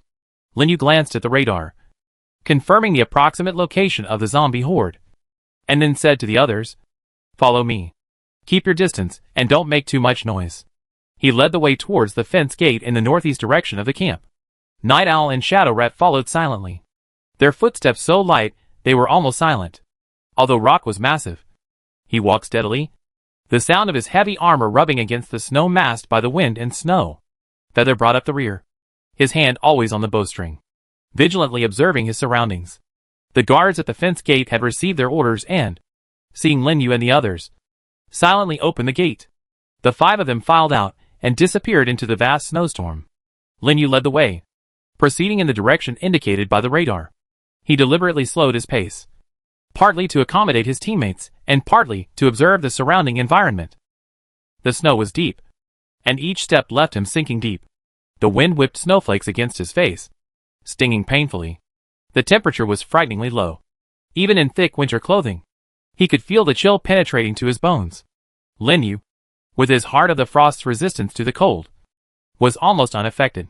However, he noticed that the other 4's condition was beginning to decline, especially Rock. While his heavy armor provided good protection, it also increased his burden. making it even more difficult for him to walk in the deep snow. "Captain, how much further?" Night Owl asked in a low voice. His voice, transmitted clearly through the communicator, reached everyone's ears. "About 2 kilometers, Lin Yu said. "The zombie horde is gathering in a valley to the northeast." "How do you know?" Shadow Rat asked curiously. "A guess," Lin Yu replied casually, "based on the retreat direction observed during the previous battle, plus terrain analysis." This explanation made sense, and Night Owl and Shadow Rat didn't ask any further questions. Fei Yu suddenly spoke up. "There's something 300 meters ahead." Lin Yu's heart skipped a beat. He also saw it on his radar. There were several scattered red dots ahead. Probably wandering zombies. "Go around them," Lin Yu said. "Don't alert them." The 5 changed direction, bypassing the area from the side.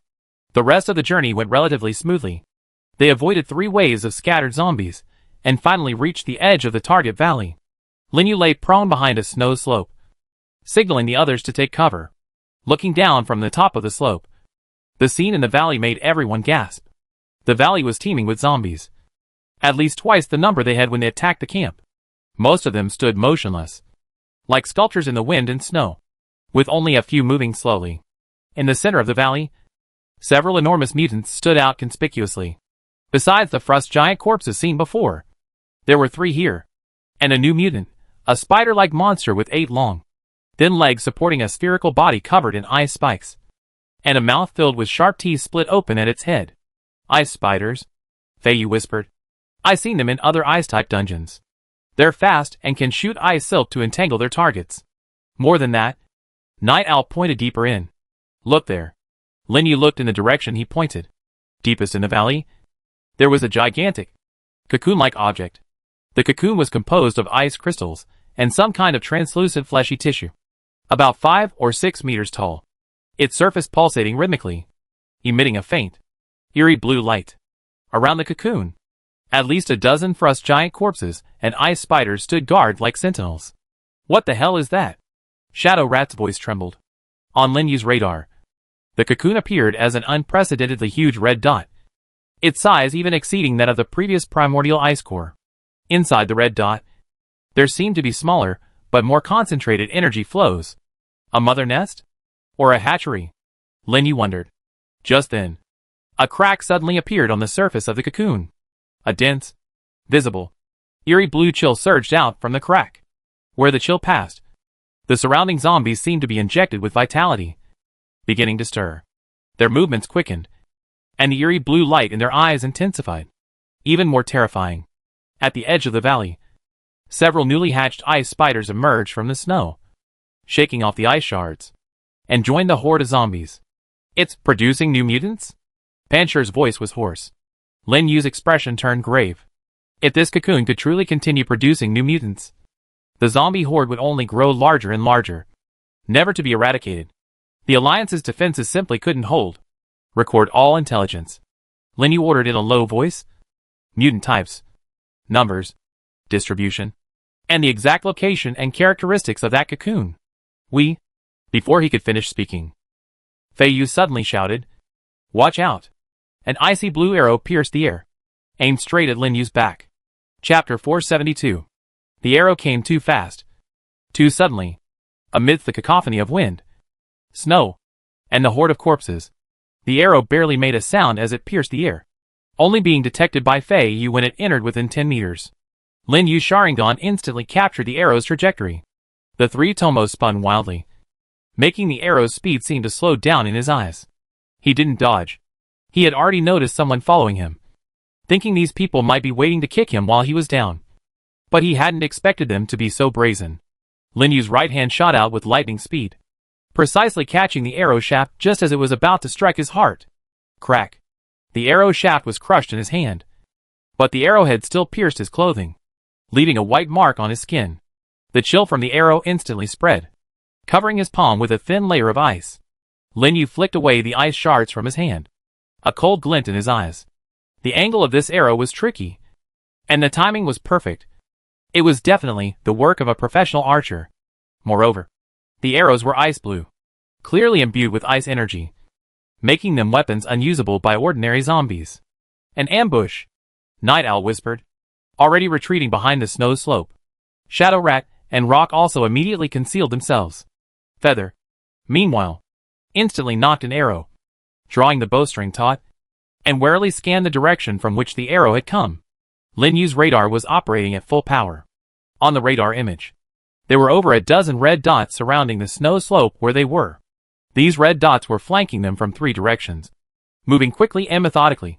Unlike the chaotic movement of zombies, they're really impatient. Lin Yu thought to himself. You Lin. Come out. We know you're there. A boastful voice echoed through the snowstorm. Sure enough, a dozen figures emerged from the snow, fanning out to surround the snow slope. Leading them was Iceblade, a sinister grin on his face, followed by a dozen fully armed members of the Ice Fawn Guild. What concerned Lin Yu even more was a man beside Iceblade, dressed in white snow camouflage and wielding a strangely designed sniper rifle. The man wore goggles, obscuring his expression, but his cold, hunter-like aura instantly put Lin Yu on alert. It was the sniper who had been lurking outside the camp. Captain Iceblade. What does this mean? Lin Yu stood up, brushing the snow off his clothes, his expression calm. Night Owl and the others also stood up, but remained in combat stance. What do you mean? Bing Feng sneered. You Lin? Or should I call you Lin Yu? Lin Yu's pupils contracted slightly, but his face remained unchanged. I don't understand what you're saying. Keep pretending. Bing Feng pulled a folded piece of paper from his pocket and unfolded it. Lin Yu, a student in Class 1 of Jinghua University, a Dragon Shield Bureau escort, suspected of possessing special reconnaissance abilities or tools, has performed exceptionally well in multiple dungeons, currently has a bounty of 200,000 credit points for 1 kill, and 500,000 credit points for complete annihilation.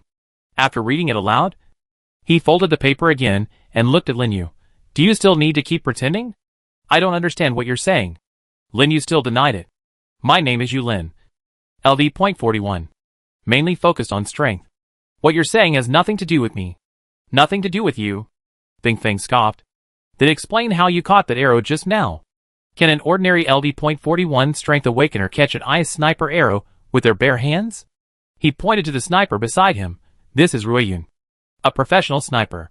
Even I wouldn't dare take that arrow head on. But you caught it. And you were completely unharmed. You Lin. Oh no. Lin Yu. How long are you going to keep up this act? Ruiyun. Lin Yu remembered the name. So? Lin Yu stopped denying it, his tone turning cold. What do you want? What do I want? Bing Feng licked his lips. It's simple. Hand over all your valuables and the treasures you obtained in the previous dungeon. Then obediently let me kill you once and collect the 200,000 bounty. I can guarantee I only kill you once. If we encounter you in subsequent dungeons, we, the Ice Fawn, won't bother you. He spoke casually, as if discussing a business deal. Lin Yu smiled. What if I refuse? Refuse? Bing Feng's eyes hardened. Then don't blame us for being impolite. You, and your teammates from other guilds, will all die here today. The Ice Fawn members behind him simultaneously raised their weapons. There were guns, crossbows, and several men wielding enchanted melee weapons. Night Owl whispered to Lin Yu. Captain, they outnumber us. And they have snipers. A direct confrontation is disadvantageous for us. They now understood the situation. It seemed that once Lin Yu died, they would definitely be silenced. Shadow Rat nodded. Should we retreat first? We can talk about it back at camp. Lin Yu shook his head. Retreat was impossible. Since the enemy dared to ambush here, they must have anticipated their retreat. Moreover, the sniper, Ruiyun, hadn't spoken, but Lin Yu could sense that the enemy's aura had locked onto him. The moment he moved, he would be fatally struck. Rock. Shield. Lin Yu commanded. Rock roared, slamming the massive shield on his back into the ground. The shield instantly unfolded, transforming into a 2-meter wide, 1.5 meter high metal barrier, protecting the 5 men behind it. Feather. Suppress the sniper. Night Owl. Shadow Rat. Find an opportunity to infiltrate. Lin Yu quickly deployed tactics. I deal with Ice Fawn and the main force. Captain, you're alone? Night Owl asked, somewhat worried. Do as instructed. Lin Yu interrupted him. Seeing Lin Yu's group assume a defensive stance, Ice Fawn sneered. A last-ditch effort. Attack! As soon as he finished speaking, the Ice Fang members opened fire simultaneously. Bullets, crossbow bolts, and even 2 rockets whistled towards the shield. Boom! Boom! The rockets struck the shield, the explosions turning the snow red. Rock groaned. Cracks appeared on the shield. But he gritted his teeth and held on, taking advantage of the moment. Fei Yu leaned out from the side of the shield, his bowstring twanging as 3 arrows shot towards Ruiyun in a triangular formation. Ruiyun reacted swiftly, shifting his position the instant Fei Yu appeared. All 3 arrows missed, but successfully disrupted his aim. Night Owl and Shadow Rat darted out from the sides of the shield like ghosts, using the smoke and snow from the explosion as cover, and pounced on the flank of the Ice Fang formation. Bing Feng, surprised that the enemy dared to launch a preemptive attack, paused for a moment, then roared, "Stop them!" For Ice Fang members met Night Owl and Shadow Rat. Both were elites of the Shadow Guild, skilled in stealth and assassination.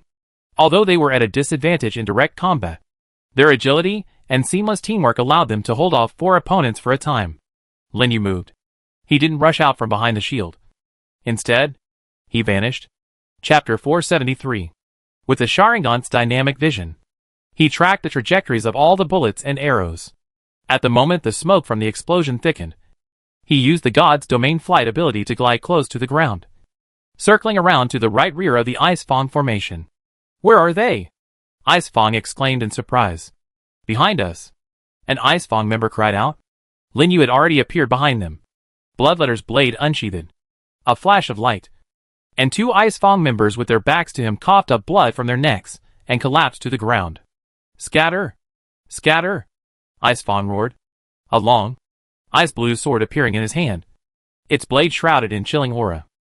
The other Ice Fang members immediately scattered, surrounding Lin Yu. Lin Yu glanced around, including Ice Fang. There were 11 men. 3 were armed with guns, 2 with crossbows, 5 were melee fighters, and Ruiyun was lurking in the distance. "Lin Yu, you're dead." Ice Fang grinned maliciously as he lunged forward, his ice sword aimed straight for Lin Yu's chest. Lin Yu neither dodged nor evaded, meeting the attack with the Bloodletter's blade. Clang! The 2 swords clashed, sparks flying. Bing Feng felt a tremendous force. His hand went numb, and his ice sword nearly slipped from his grasp. He was horrified. Lin Yu pressed his advantage, the blade flashing as he slashed at Bing Feng's throat. Bing Feng retreated hastily, shouting, "Attack together!" 5 melee fighters pounced simultaneously, swords, axes, and hammers attacking Lin Yu from different angles. Lin Yu's eyes swirled with 3 tomo, the trajectories of everyone's movements clearly visible. His body moved like a fish, weaving through the gaps in the attacks, each swing of the Bloodletter's blade sending a spray of blood through him. Thud! A burly man wielding an axe had his arm severed, collapsing to the ground with a scream. Crack! Another member wielding a hammer was kicked in the knee by Lin Yu, his leg bone breaking. In just 10 seconds, 3 of the 5 melee fighters fell. But Lin Yu also paid the price. A crossbow bolt struck his left shoulder, though it was trapped in the muscle and didn't break the bone. Another knife left a deep wound on his back, exposing the bone. Undying body and ode to life began to take effect, and the wound slowly healed. "Shoot! Kill him!" Bing Feng roared furiously. The 3 gun-wielding members raised their weapons. But before they could pull the trigger, Fei Yu's arrows arrived. Whoosh whoosh whoosh. 3 arrows accurately struck the wrists of the 3 men, causing them to drop their weapons. "Sniper! Take out that archer!" Bing Feng shouted to Ruiyun.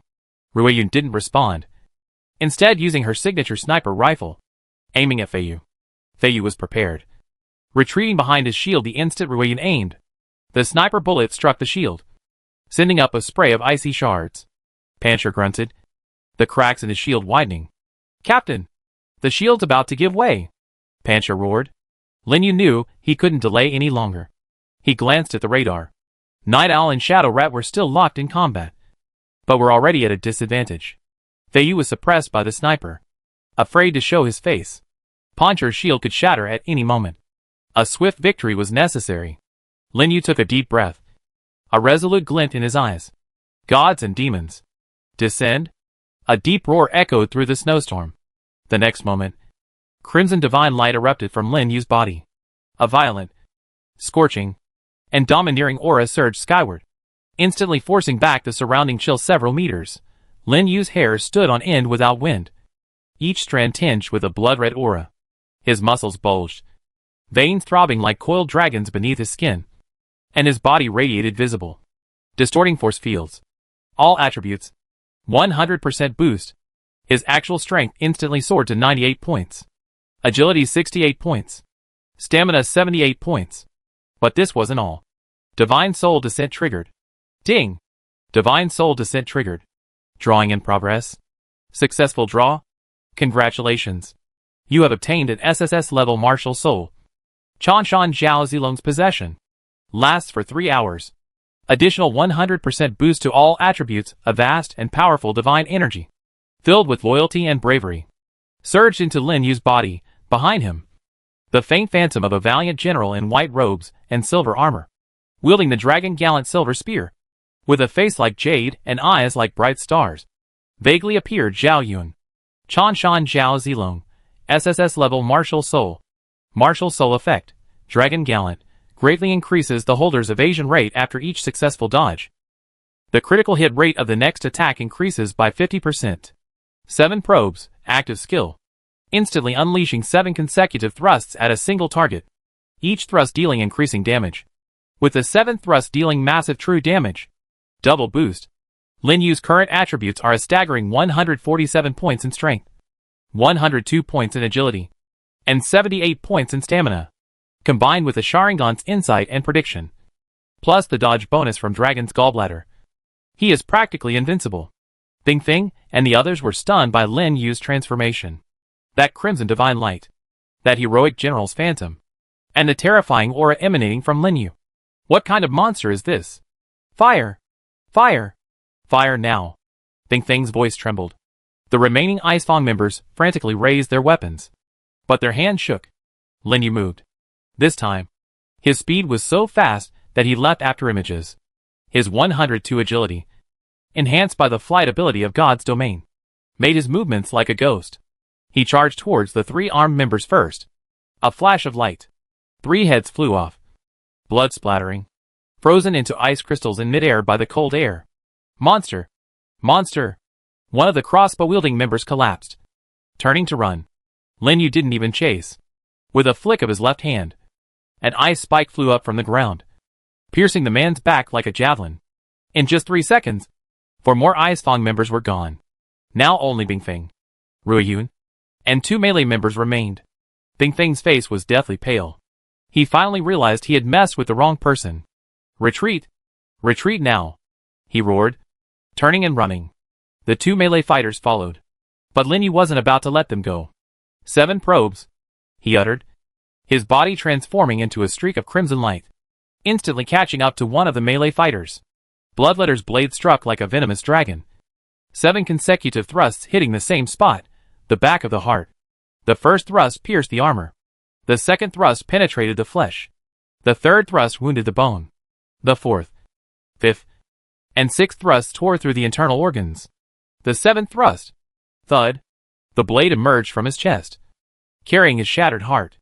The melee fighter collapsed to the ground without even a scream. Lin Yu didn't hesitate, lunging at the other fighter. The fighter turned in despair, raising his blade to block. But Lin Yu was too fast. A flash of light, and his head was severed from his neck. Now, only Bing Feng and Ruiyun remained. Bing Feng had already run 50 meters, and was about to plunge into a rocky area. Lin Yu was about to get chase, when a sudden warning bell rang in his mind. Without hesitation, he dove to the side. Bang! Chapter 474. A sniper bullet grazed his scalp, blasting a large crater in the snow. Ruiyun fired.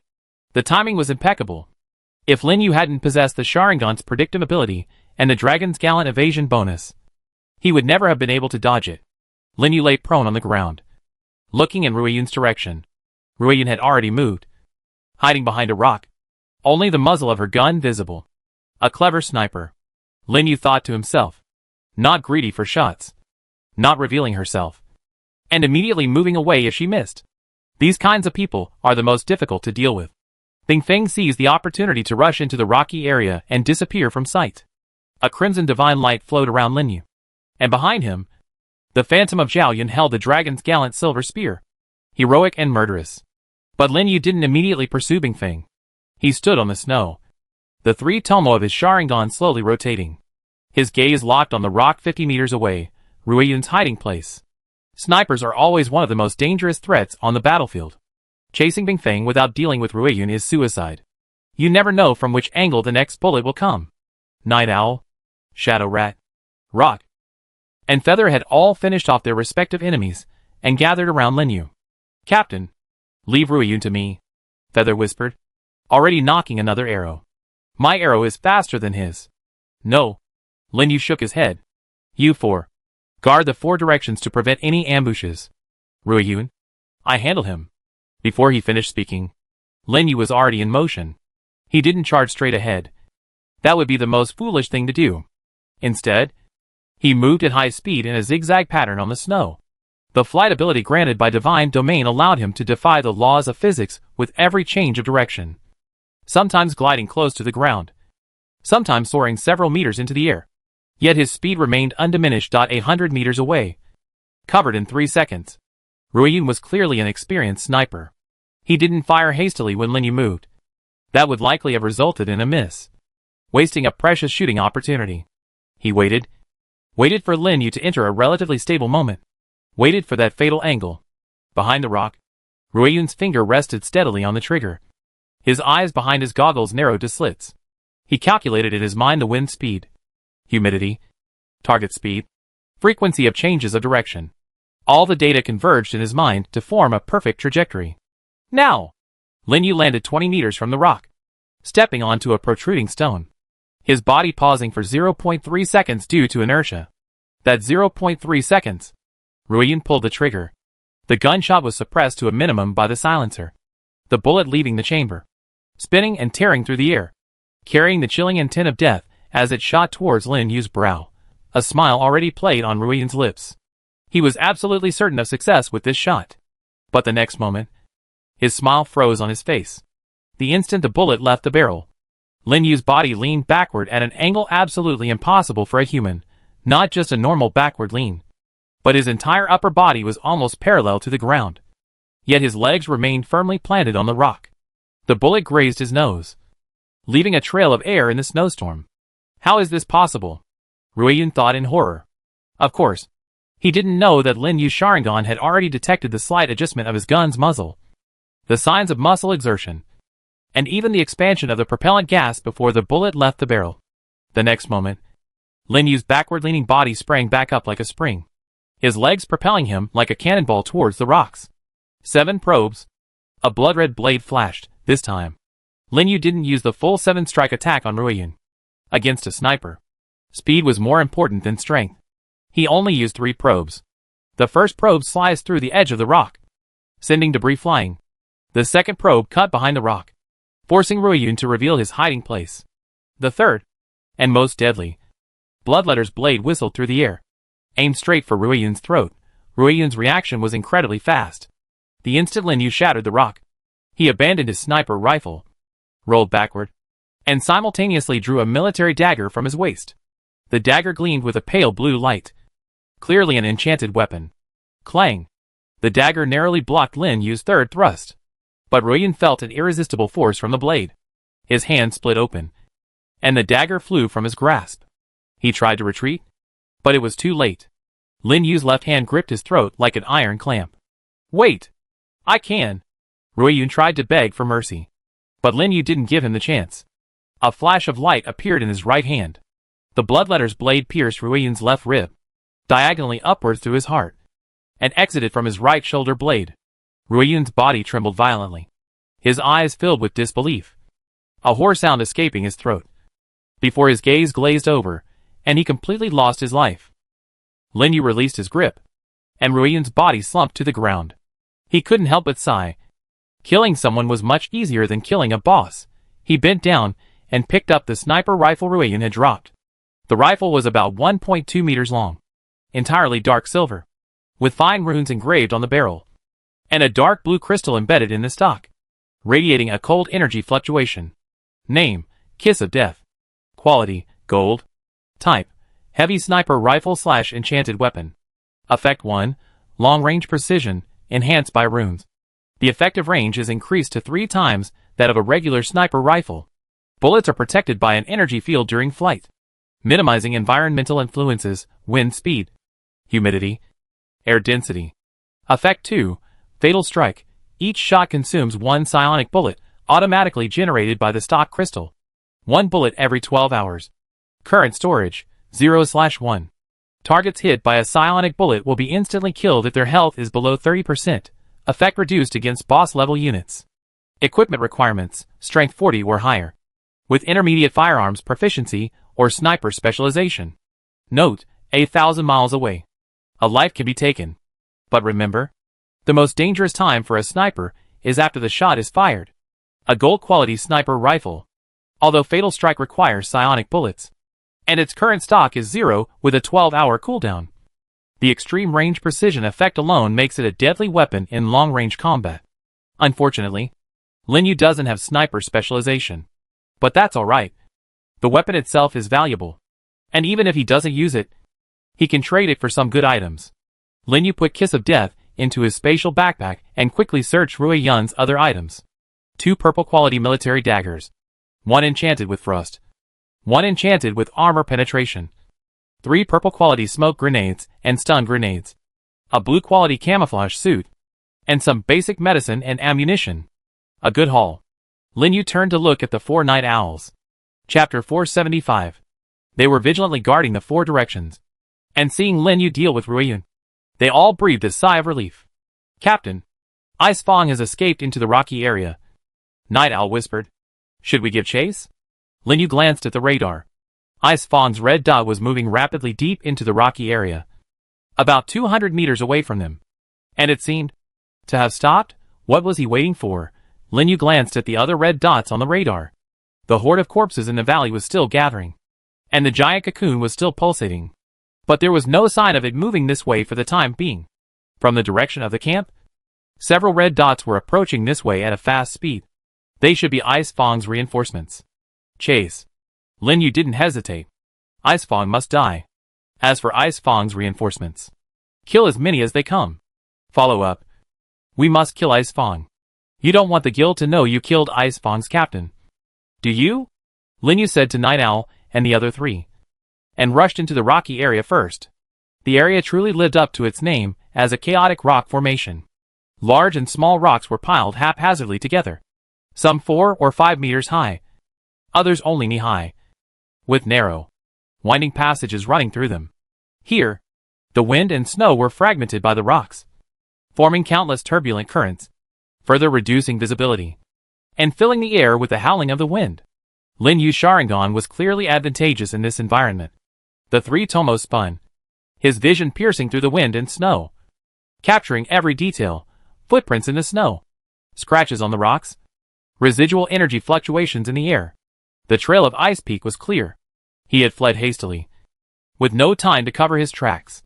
Lin Yu quickly advanced along the trail, with Night Owl and the other 3 following behind, maintaining a distance of about 10 meters. Soon, they arrived at a relatively open area. It resembled a small plaza in a rocky area, about half the size of a basketball court, surrounded by tall rocks, with only a narrow entrance. Bing Feng stood in the center of the plaza, leaning against a 3-meter-high boulder, panting heavily. When he saw Lin Yu appear, his face showed no panic, but rather a strange smile. Lin Yu, you really did catch up. Lin Yu stopped at the entrance, his gaze sweeping around. The radar showed that besides Bing Feng, there were 4 other red dots hidden behind rocks. An ambush? You think setting up an ambush will kill me? Lin Yu sneered. Of course not. Bing Feng shook his head. Those who are wanted are indeed not easy to kill. But, he paused, his smile turning sinister, I never expected to kill you through an ambush. I just need a little time for my backup plan to be in place. Before he finished speaking, 4 figures simultaneously emerged from behind the 4 rocks around the plaza. Night Owl, Shadow Rat, Rock, and Feather. Their weapons were not aimed at Ice Blade, but at Lin Yu. Lin Yu's pupils contracted slightly. The wind and snow howled among the rocks. At the entrance to the plaza, Lin Yu stood alone before a narrow passage. Behind him was the path he had come from, but it had been blocked by Night Owl and his 4 henchmen. Ahead lay Ice Blade and his 4 hidden subordinates. 9 against 1. No. It was 8 against 1. The sudden defection of Night Owl and his 4 henchmen had instantly reversed the situation. Lin Yu's face remained expressionless. The 3 tomo of his Sharingan slowly rotated, sweeping over Night Owl, Shadow Rat, Rock, and Feather, finally settling on Ice Blade's face. When did you decide? Lin Yu asked, his voice eerily calm. Just now. Ice Blade chuckled smugly. When you killed Ruiyun and looted the spoils. I contacted the camp through the encrypted channel. Ghost Blade, Stone Shield, and even the higher-ups of my Ice Fawn Guild all know you're Lin Yu. Worth a 200,000 credits bounty. He licked his lips. 200,000. That's enough for them all to share a huge sum. And killing you would make them core members of their guilds. Do you think they wouldn't be tempted? Lin Yu understood.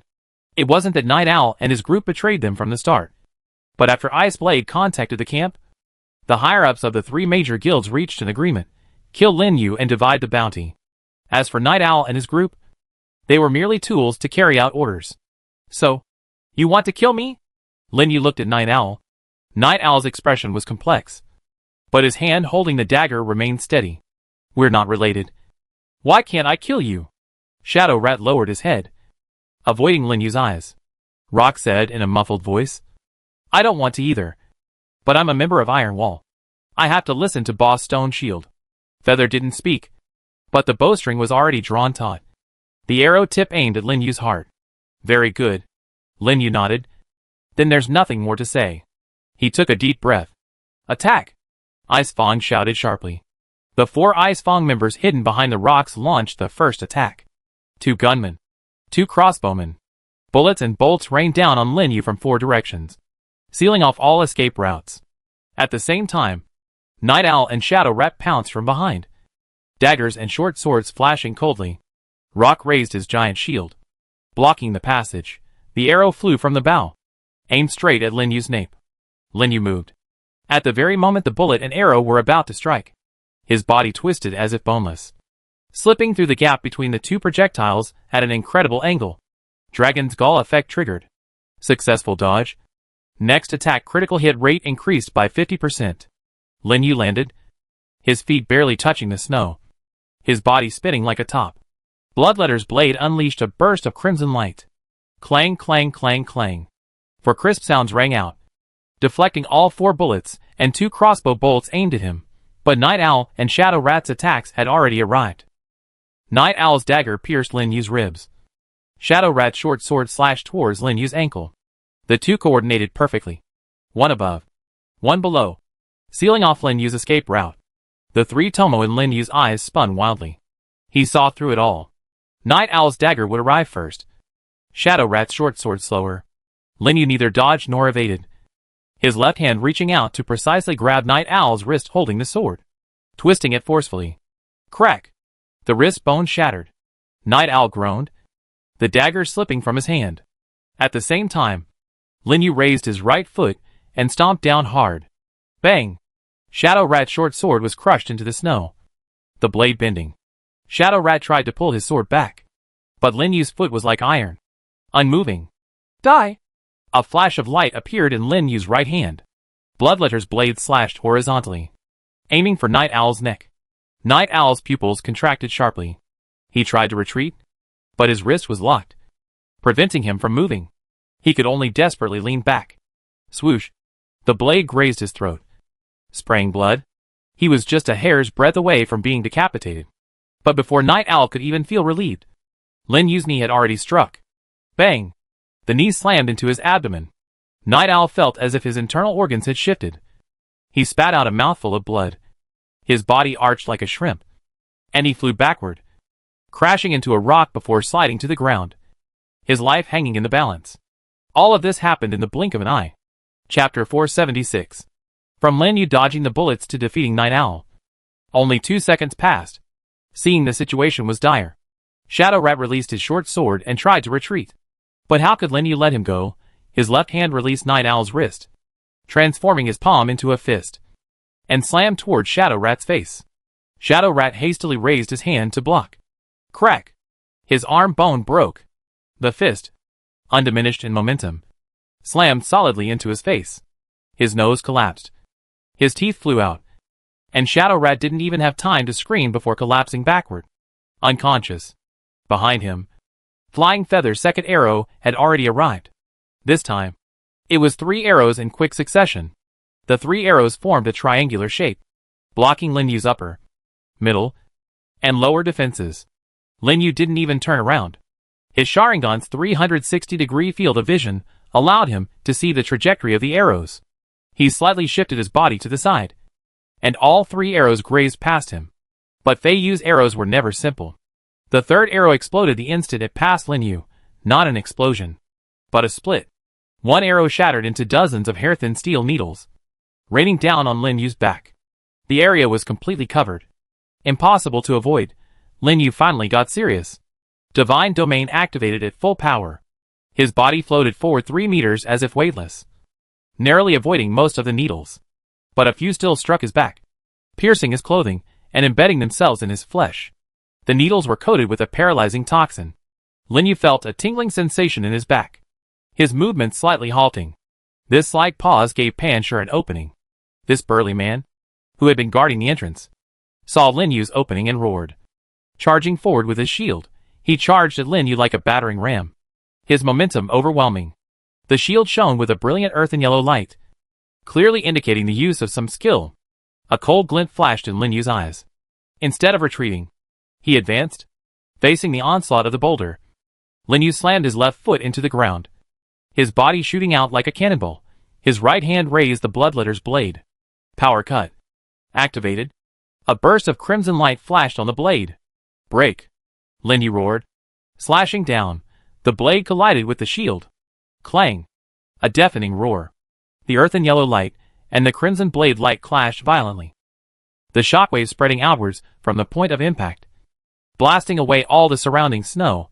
The boulder felt an irresistible force emanating from the shield. His pride and joy were like a child before this force. Crack! Crack! Cracks appeared on the shield's surface, spreading rapidly. No, impossible.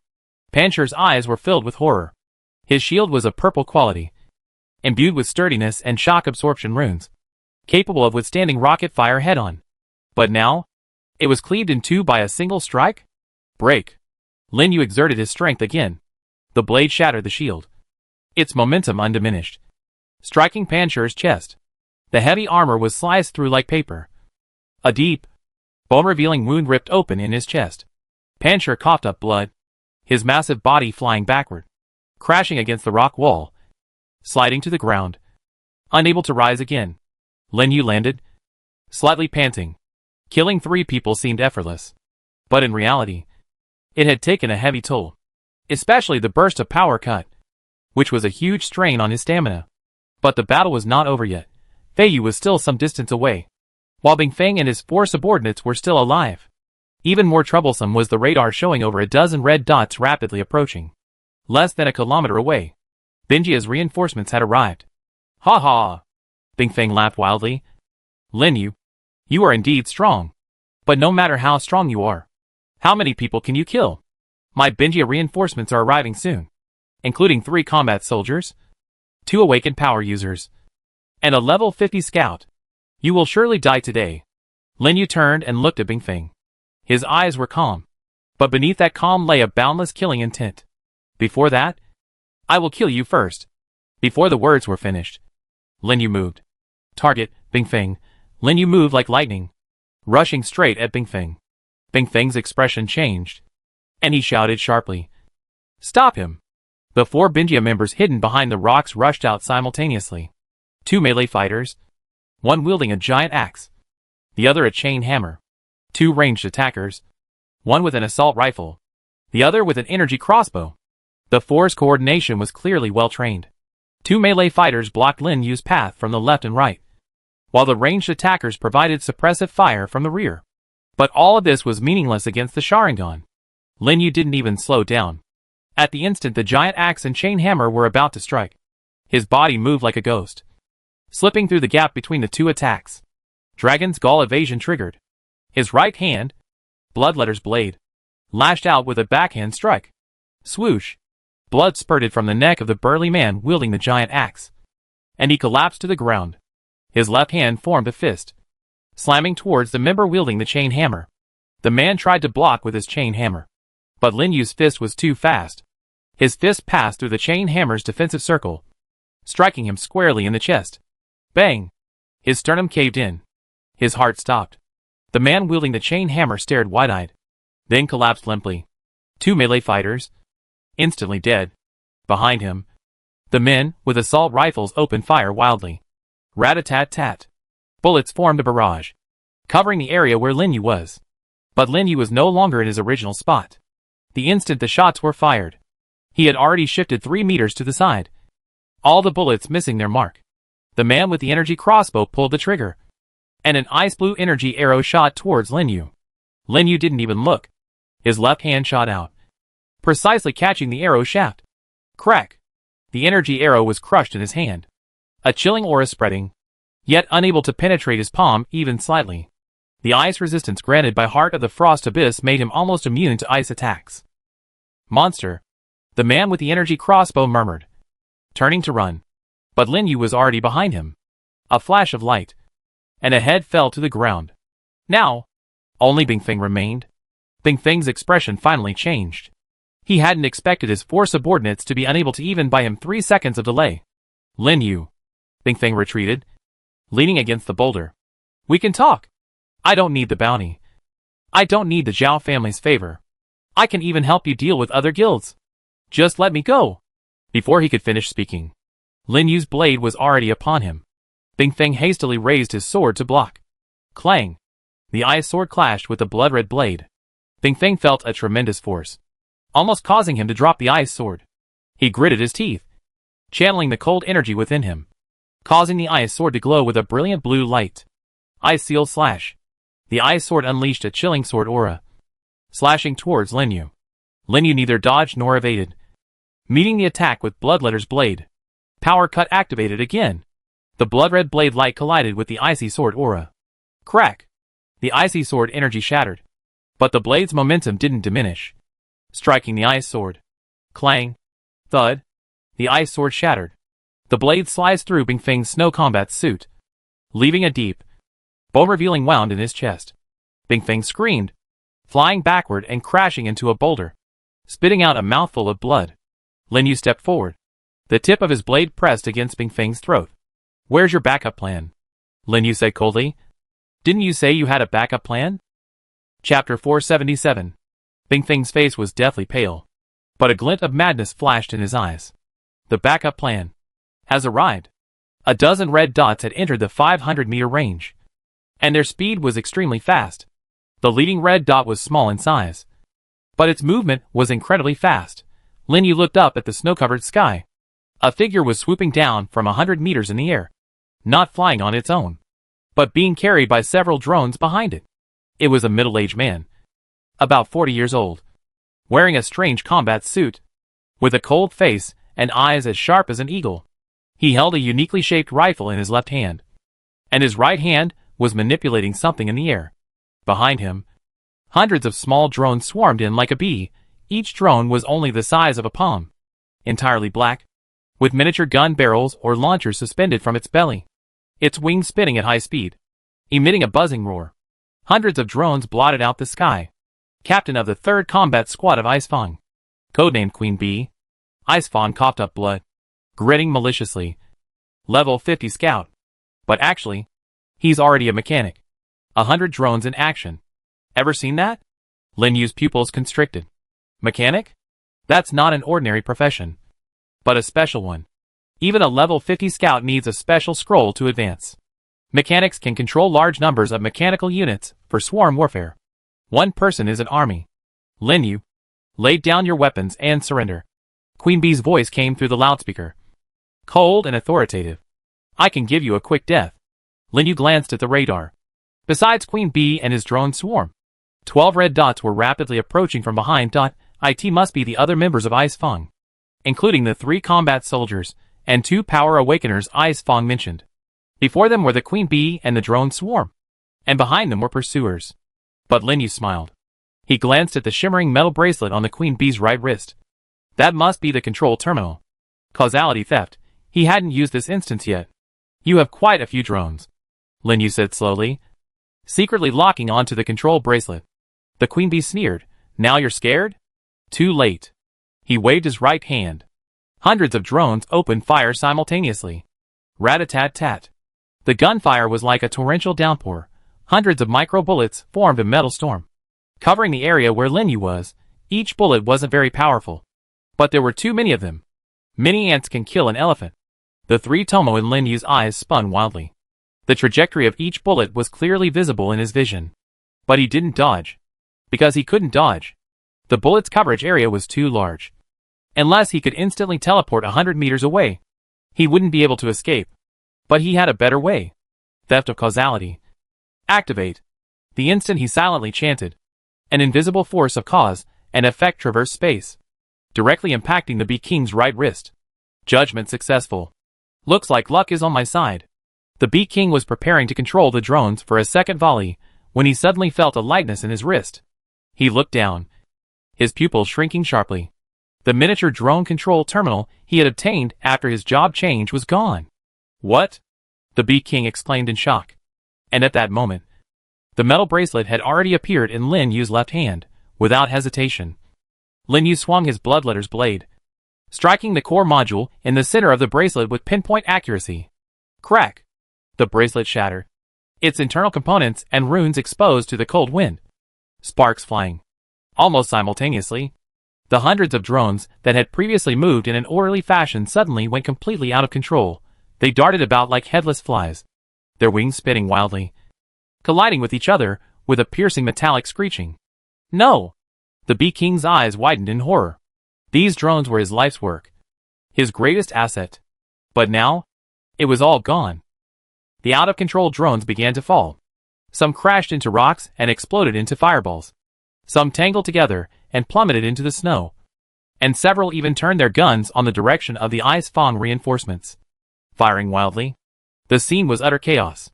With his drones destroyed, his face had turned pale. Damn it! The Bee King gritted his teeth, raising his rifle with his left hand and aiming it at Lin Yu. This was no ordinary rifle. The gun was covered in intricate runes, and a red crystal was embedded in the muzzle. Name, Lava Roar. Quality, purple. Type, energy rifle/enchanted weapon. Effect, fires a high-temperature plasma bullet, dealing massive fire damage to the target and inflicting a burning effect, causing continuous health loss. The queen bee pulled the trigger. Whoosh! A flash of red light appeared at the muzzle, and a fist-sized crimson energy bullet shot out, trailing a fiery tail, heading straight for Lin Yu. The energy bullet was extremely fast and had a tracking effect. Lin Yu had already moved the instant the drone went out of control. God's domain activated at full power, his body shooting towards the Bee King like a crimson lightning bolt. The Bee King tried to retreat, but he was merely a mechanic, his physical abilities even inferior to ordinary survivors. How could he possibly outrun Lin Yu? In 3 seconds, Lin Yu had already reached the Bee King. The Bee King hastily raised his rifle to block. Lin Yu slashed down. Crack! The rifle was sliced in two. The blade's momentum didn't diminish, striking the Bee King's chest. Swoosh! His combat suit was ripped open, blood gushing out. The Bee King screamed, flying backward, crashing into a rock, sliding to the ground. A deep, bow-revealing wound on his chest, blood staining the snow red. He wasn't dead. Lin Yu had held back, not out of pity, but because he needed the intelligence. He walked up to the Bee King, the tip of his blade pressed against the Bee King's throat. The queen bee? Is it? Lin Yu's gaze locked onto the queen bee 100 meters away. Your drones are useless scrap metal now. The queen bee's face was deathly pale, and she gritted her teeth, saying, even without the drones, Ice Fang, have 12 brothers who will be here soon. 3 combat soldiers and 2 power awakeners. How many can you take on by yourself? How many people did Ice Fang send this time? What are the names of the 3 combat soldiers? What are their abilities? Lin Yu asked coldly. The queen bee coughed up blood. Her eyes filled with venom. You think I tell you? You will. Lin Yu applied slight pressure with the tip of her blade, piercing her skin, and blood flowed down the blade. If you don't tell me, I kill you right now. If you do, I can let you live a few more minutes. The queen bee's expression shifted. She didn't want to die. At least, she didn't want to die now. 37 people came this time. The queen bee began with difficulty. The captain is Iceblade. And I am the vice captain. 3 combat soldiers. Codenamed Iron Wall, Heavy Hammer, and Ripper. Iron Wall specializes in defense. Heavy Hammer in burst power. And Ripper is an agility-based fighter. Codenamed Bull and Bear. Both are pure strength-based with very high stats. Chapter 478. Lin Yu listened quietly, quickly analyzing the situation in his mind. The 3 combat soldiers, along with the other Ice Fang members, were indeed a force to be reckoned with. Especially the 3 combat soldiers. The combat soldier class has base stats twice that of ordinary people, and possesses the passive skill all-weapon proficiency, allowing them to unleash the maximum power of any weapon. If these 3 cooperated well, they could indeed cause Lin Yu considerable trouble. But, just trouble. The queen bee coughed up blood, a strange smile creeping across her face. Lin Yu, you are indeed powerful. You even managed to break my 100 machine manipulation. She gasped for breath, her eyes turning icy.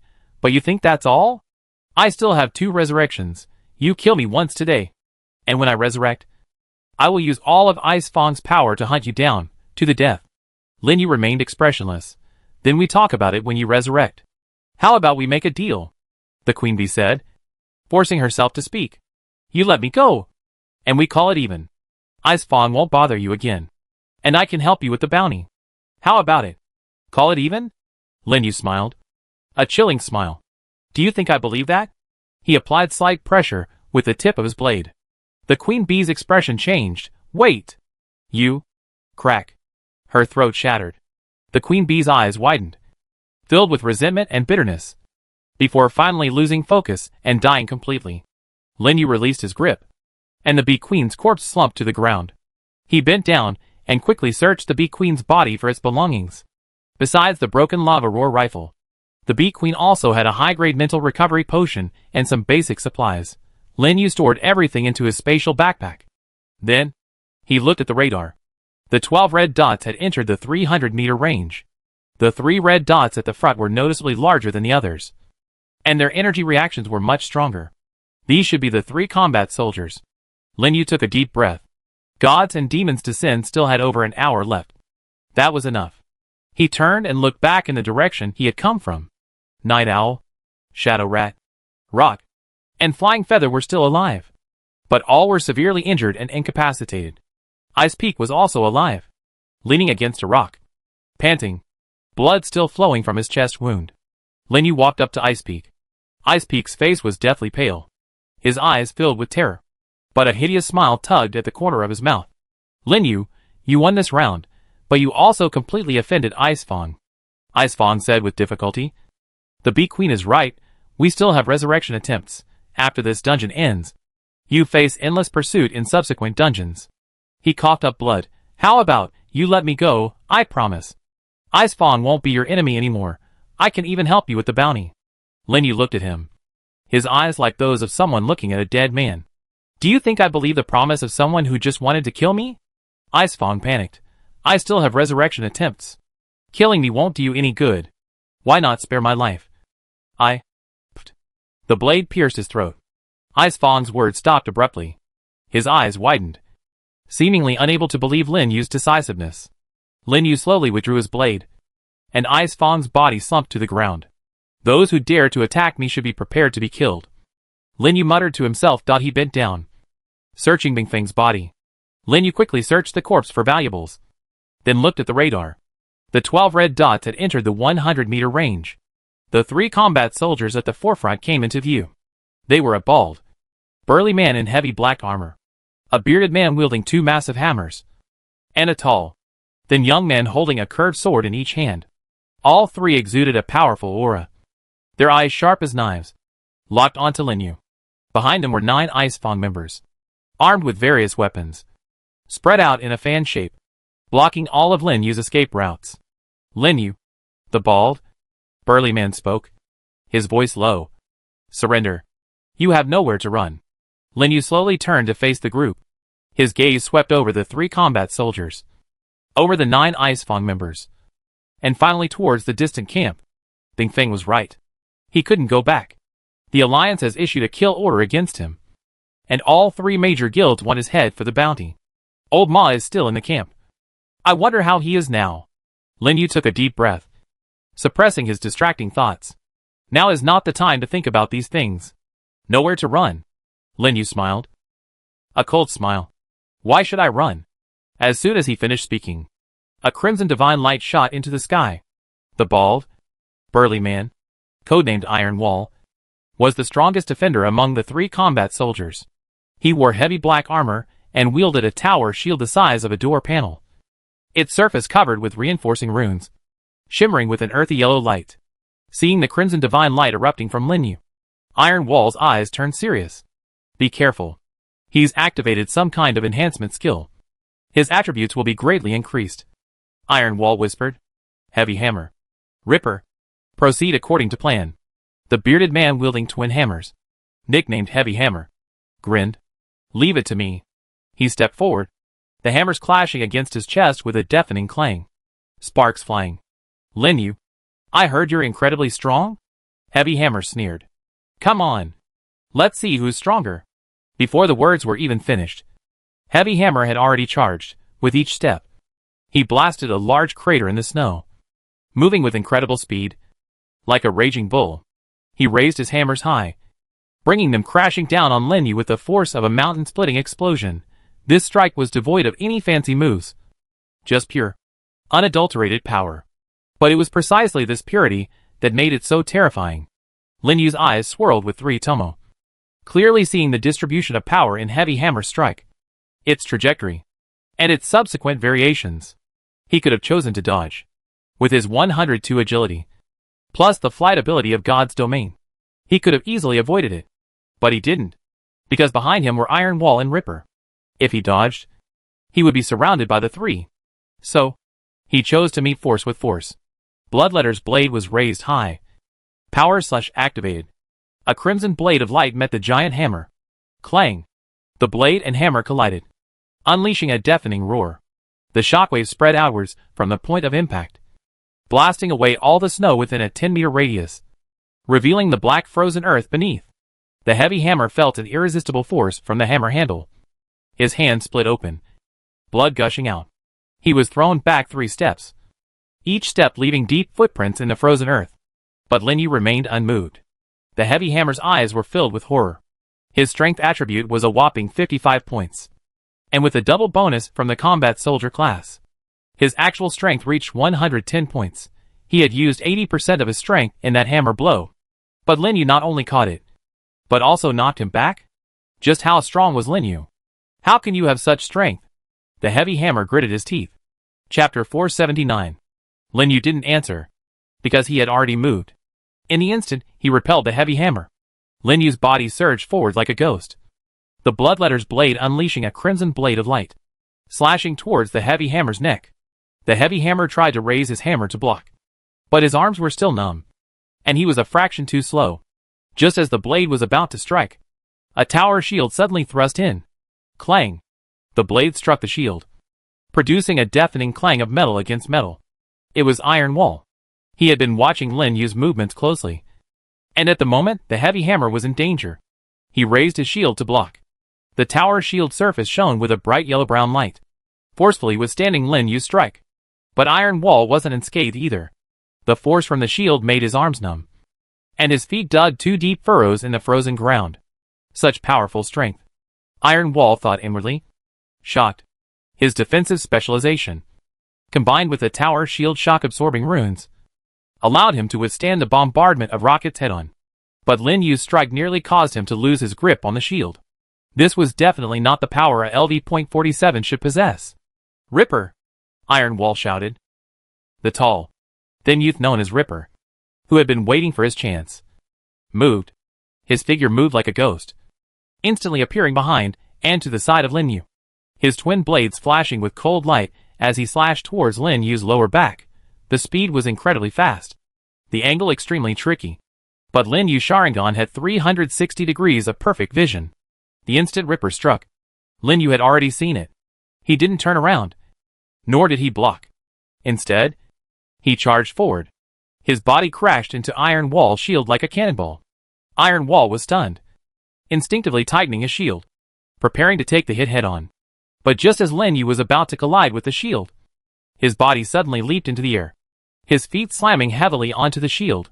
Using the momentum, his body shot into the air like an arrow, dodging the Ripper's twin blades. Simultaneously, Lin Yu spun in midair, slashing downwards with the Bleeder's blade. Target, the Ripper. The Ripper's attack missed, and before he could retract his blade, he felt a fierce gust of wind rushing towards him. His expression changed, and he crossed his twin blades and raised them. Clang! The blade struck the point where the twin blades crossed.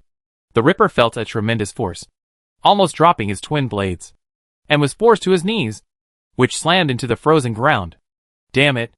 The Ripper gritted his teeth, trying to absorb the force and retreat. But Lin Yu had already landed, his left hand reaching out and grabbing his wrist.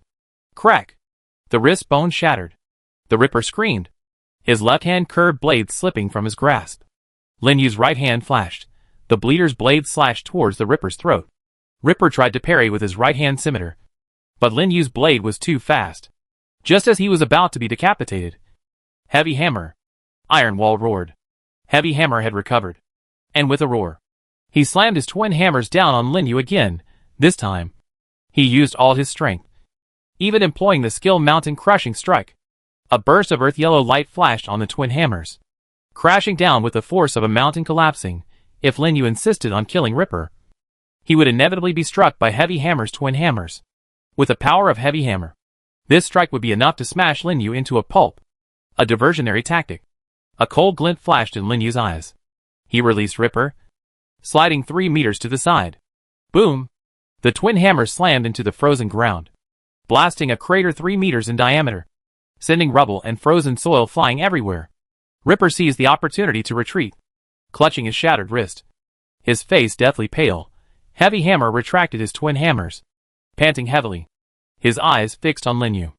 Iron Wall also stepped forward, shield in hand, forming a triangle with Heavy Hammer and Ripper. The three exchanged glances, each seeing the gravity in the other's eyes. Lin Yu was stronger than they had imagined. His strength, speed, and reaction time far surpassed those of his level, and his combat experience was extremely rich, always able to seize the slightest gaps in their coordination to launch fatal counterattacks. At this rate, even if the three of them joined forces, they might not be able to win. Everyone else attacked together. Iron Wall roared to the 9 Ice Fang members behind him. The 9 had been waiting impatiently, and upon hearing this, they immediately pounced.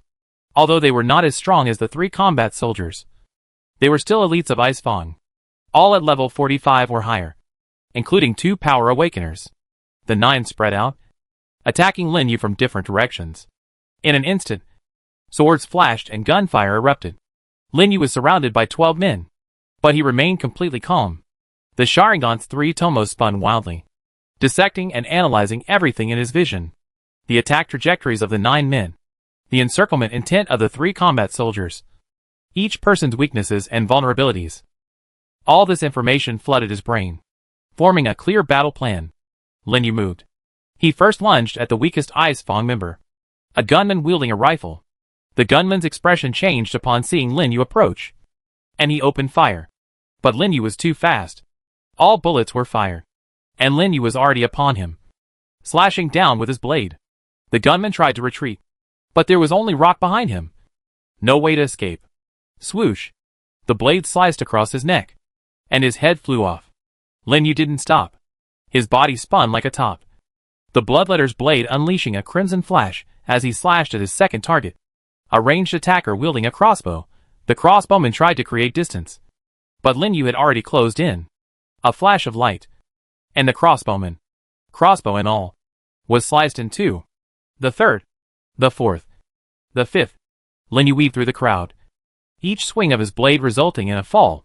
His speed was incredible, and his movements unpredictable. His divine domain ability allowed him to ignore terrain and change direction at will in midair.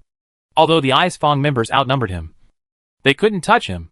Lin Yu, on the other hand, was like a tiger among sheep, unstoppable. In just 30 seconds, 6 of the 9 Ice Fang members had fallen.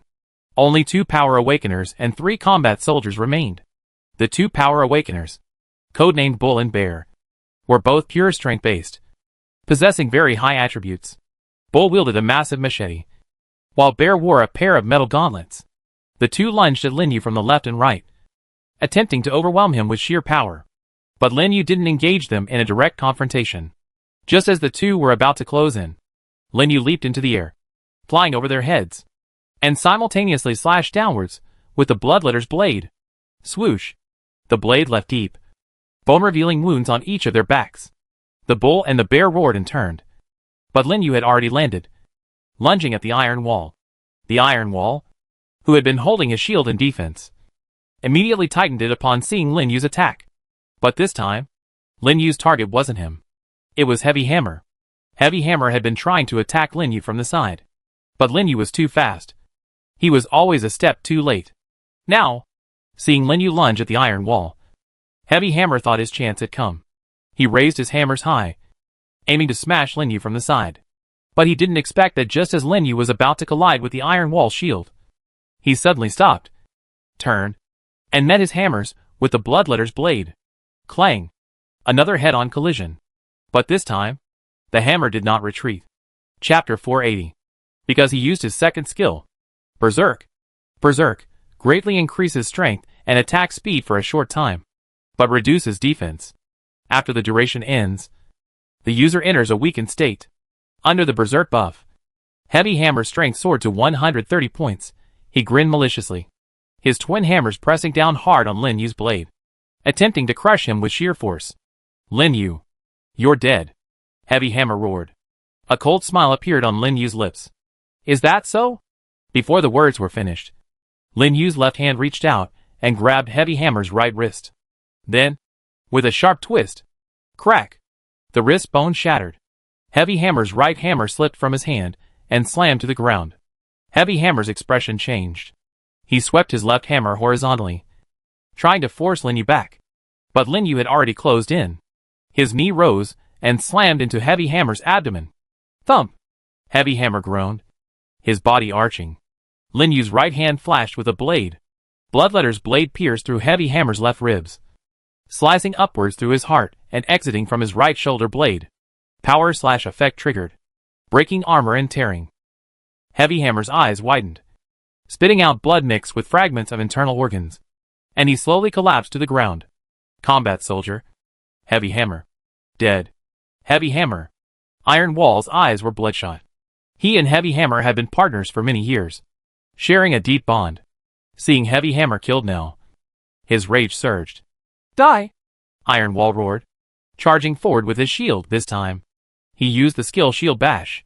A burst of earthy yellow light flashed on the shield, crashing towards Lin Yu with overwhelming force. Lin Yu didn't take the hit head-on.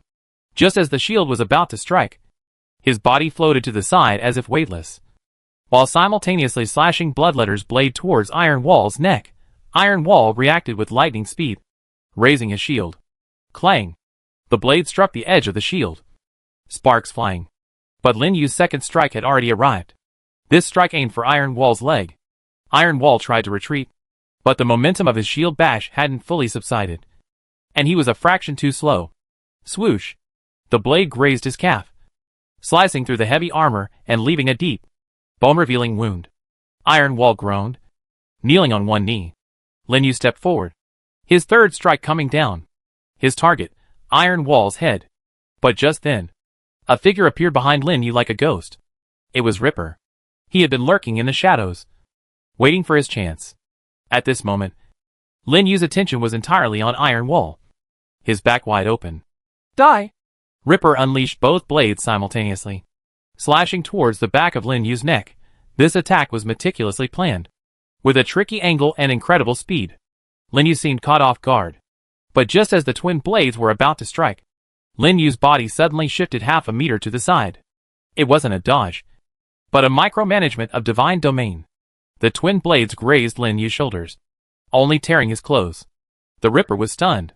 He hadn't expected Lin Yu to dodge in this situation, and that moment of surprise cost him his life. Lin Yu turned, his right hand wielding the Bloodletter's blade in a backhand slash. The blade flashed like lightning, aiming for the Ripper's throat. The Ripper tried to retreat, but Lin Yu's left hand had already gripped his wrist. Crack! His other wrist shattered as well. The twin blades slipped from his grasp. The blade sliced across his neck. His head flew off. The combat soldier, the Ripper, was dead. Now, only Iron Wall and 2 heavily wounded Power Awakeners remained. Iron Wall knelt on one knee, staring at the corpses of Heavy Hammer and Ripper. His eyes filled with despair. He knew they had lost 3 against 1. And they even lost 2. Lin Yu's strength far exceeded their expectations. Lin Yu, Iron Wall managed to say. You won. Spare me. I can. No. Lin Yu interrupted him. The tip of his blade pressed against Iron Wall's throat. From the moment you attacked me, it was a fight to the death.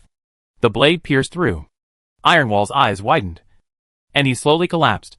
Combat soldier, Iron Wall, dead. Lin Yu turned to look at Wild Bull and Violent Bear. The two were deathly pale, turning to run.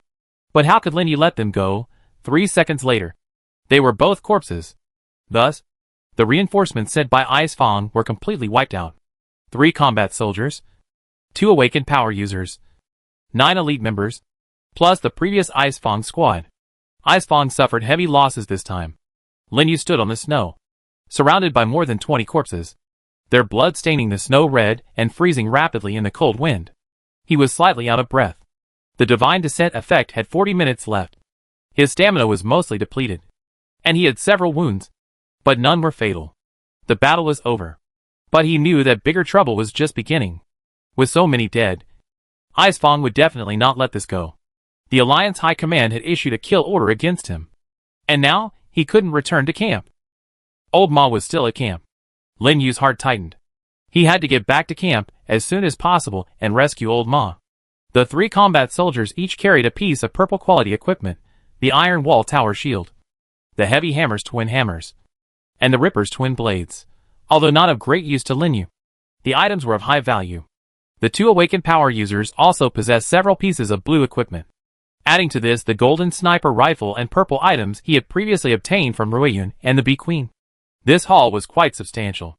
Lin Yu stored everything in his spatial backpack and glanced at the radar.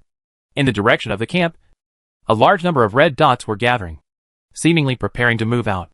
Deep in the valley, the enormous cocoon was still pulsating, and the number of red dots around it was increasing. The scale of the zombie horde was constantly expanding. Further away, it seemed that new red dots were converging on the valley. This instance was becoming increasingly dangerous. Lin Yu took a deep breath, turned around, and looked towards the camp. The wind and snow provided the best cover at this moment. Lin Yu lay prone in the shadow of a rocky ridge, the 3 tomo of his Sharingan glowing faintly red in the wind and snow, like the pupils of a lurking predator. On his retina, the stereoscopic image of the level 4 radar unfolded clearly. The red dots, representing signs of life, were densely packed, concentrated in the defensive perimeter formed by breastworks, obstacles, and makeshift structures in the center of the valley. There were still about 400 people, nearly 100 fewer than when they entered the instance. The zombie horde, the bitter cold, and internal strife, each factor was devouring lives. The radar image showed a clear hierarchical distribution of the red dots in the camp. In the core command area, several red dots were exceptionally large, with strong energy responses. These were likely the guild leaders and their close associates, such as Ghost Blade, Stone Shield, and Ice Claw. The middle-level red dots were mostly clustered near the defensive lines and supply points, representing the main force of the guilds. On the outermost edge, the faint and scattered red dots were marginalized reserve members, like Old Ma and survivors without guilds, placed in the worst and most dangerous areas. Lin Yu's gaze locked onto the northeast corner of the camp, the makeshift tent area near the rock face. The medical point was nearby. There is a relatively faint red dot there, almost motionless, which is most likely Old Ma. Chapter 481. The news of the Ice Blade Squad's annihilation shouldn't have spread completely yet. Lin Yu quickly analyzed in his mind. The straight-line distance from the rocky area to the camp was about 5 kilometers, and considering the time spent in the snow and the battle, it should have taken at most half an hour. The Bee Queen and the others might have sent out an alarm in some way before their deaths, but detailed battle information might not be transmitted in time. This was the best window of opportunity to rescue Old Ma. Lin Yu took a deep breath of the cold air. The effects of divine descent still lasted for about 30 minutes.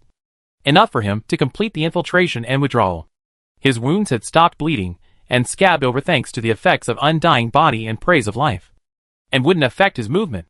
His stamina had recovered to about 60%. Not optimal for dealing with sudden battles, but sufficient. He deactivated his Sharingan to conserve mental energy, relying solely on radar and his naked eye. The flight ability of Divine Domain became a divine skill for infiltration at this moment. He didn't need to break through layers of sentries and obstacles on the ground.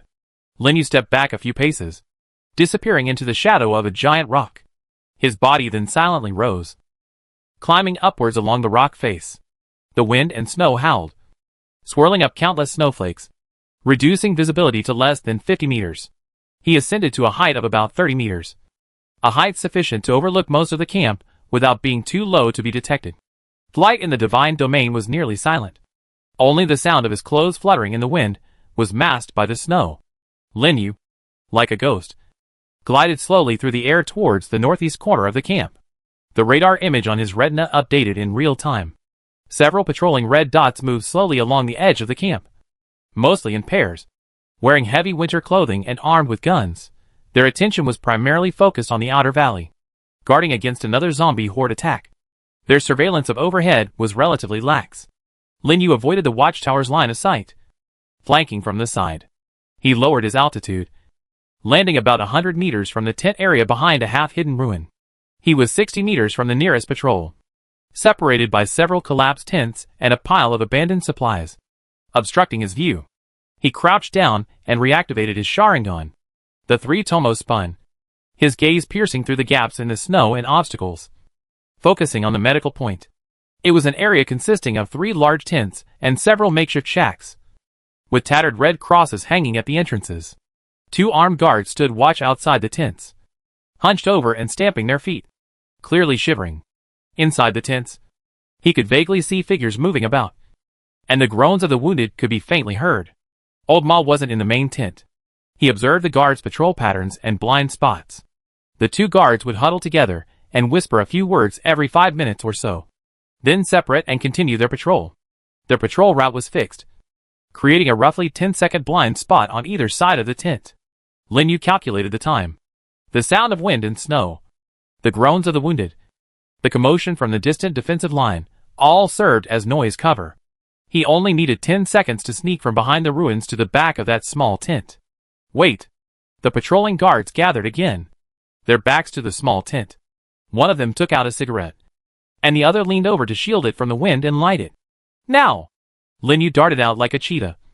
The flight granted by the Divine Domain allowed him to move without leaving a trace in the deep snow. He slid into the shadow of the tent, disappearing in 3 seconds to the back of the small tent. The tent was made of tattered tarpaulin and wooden sticks, with large gaps between the pieces. Lin Yu gently pried open a gap with the tip of his bloodletter's blade and peered inside. The tent was dimly lit, with only a dying emergency light providing a faint glow. Thin sheets of dry grass and a few dirty blankets were spread on the ground. Old Ma lay in the innermost corner, covered with a thin cotton quilt, his face ashen, his breathing weak. One of his legs was wrapped in thick bandages, but dark red blood had seeped through them, clearly indicating they hadn't been changed in time. There were 2 other wounded men in the tent. One was unconscious, the other huddled in a corner shivering, his eyes vacant, unresponsive to Lin Yu's arrival. Lin Yu gently parted the tent fabric and slipped inside. A wave of cold and the smell of mildew hit him.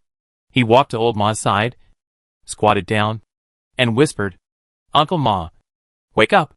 Old Ma's eyelids twitched, and he slowly opened his eyes. His gaze was initially unfocused, but when he recognized Lin Yu, it sharpened.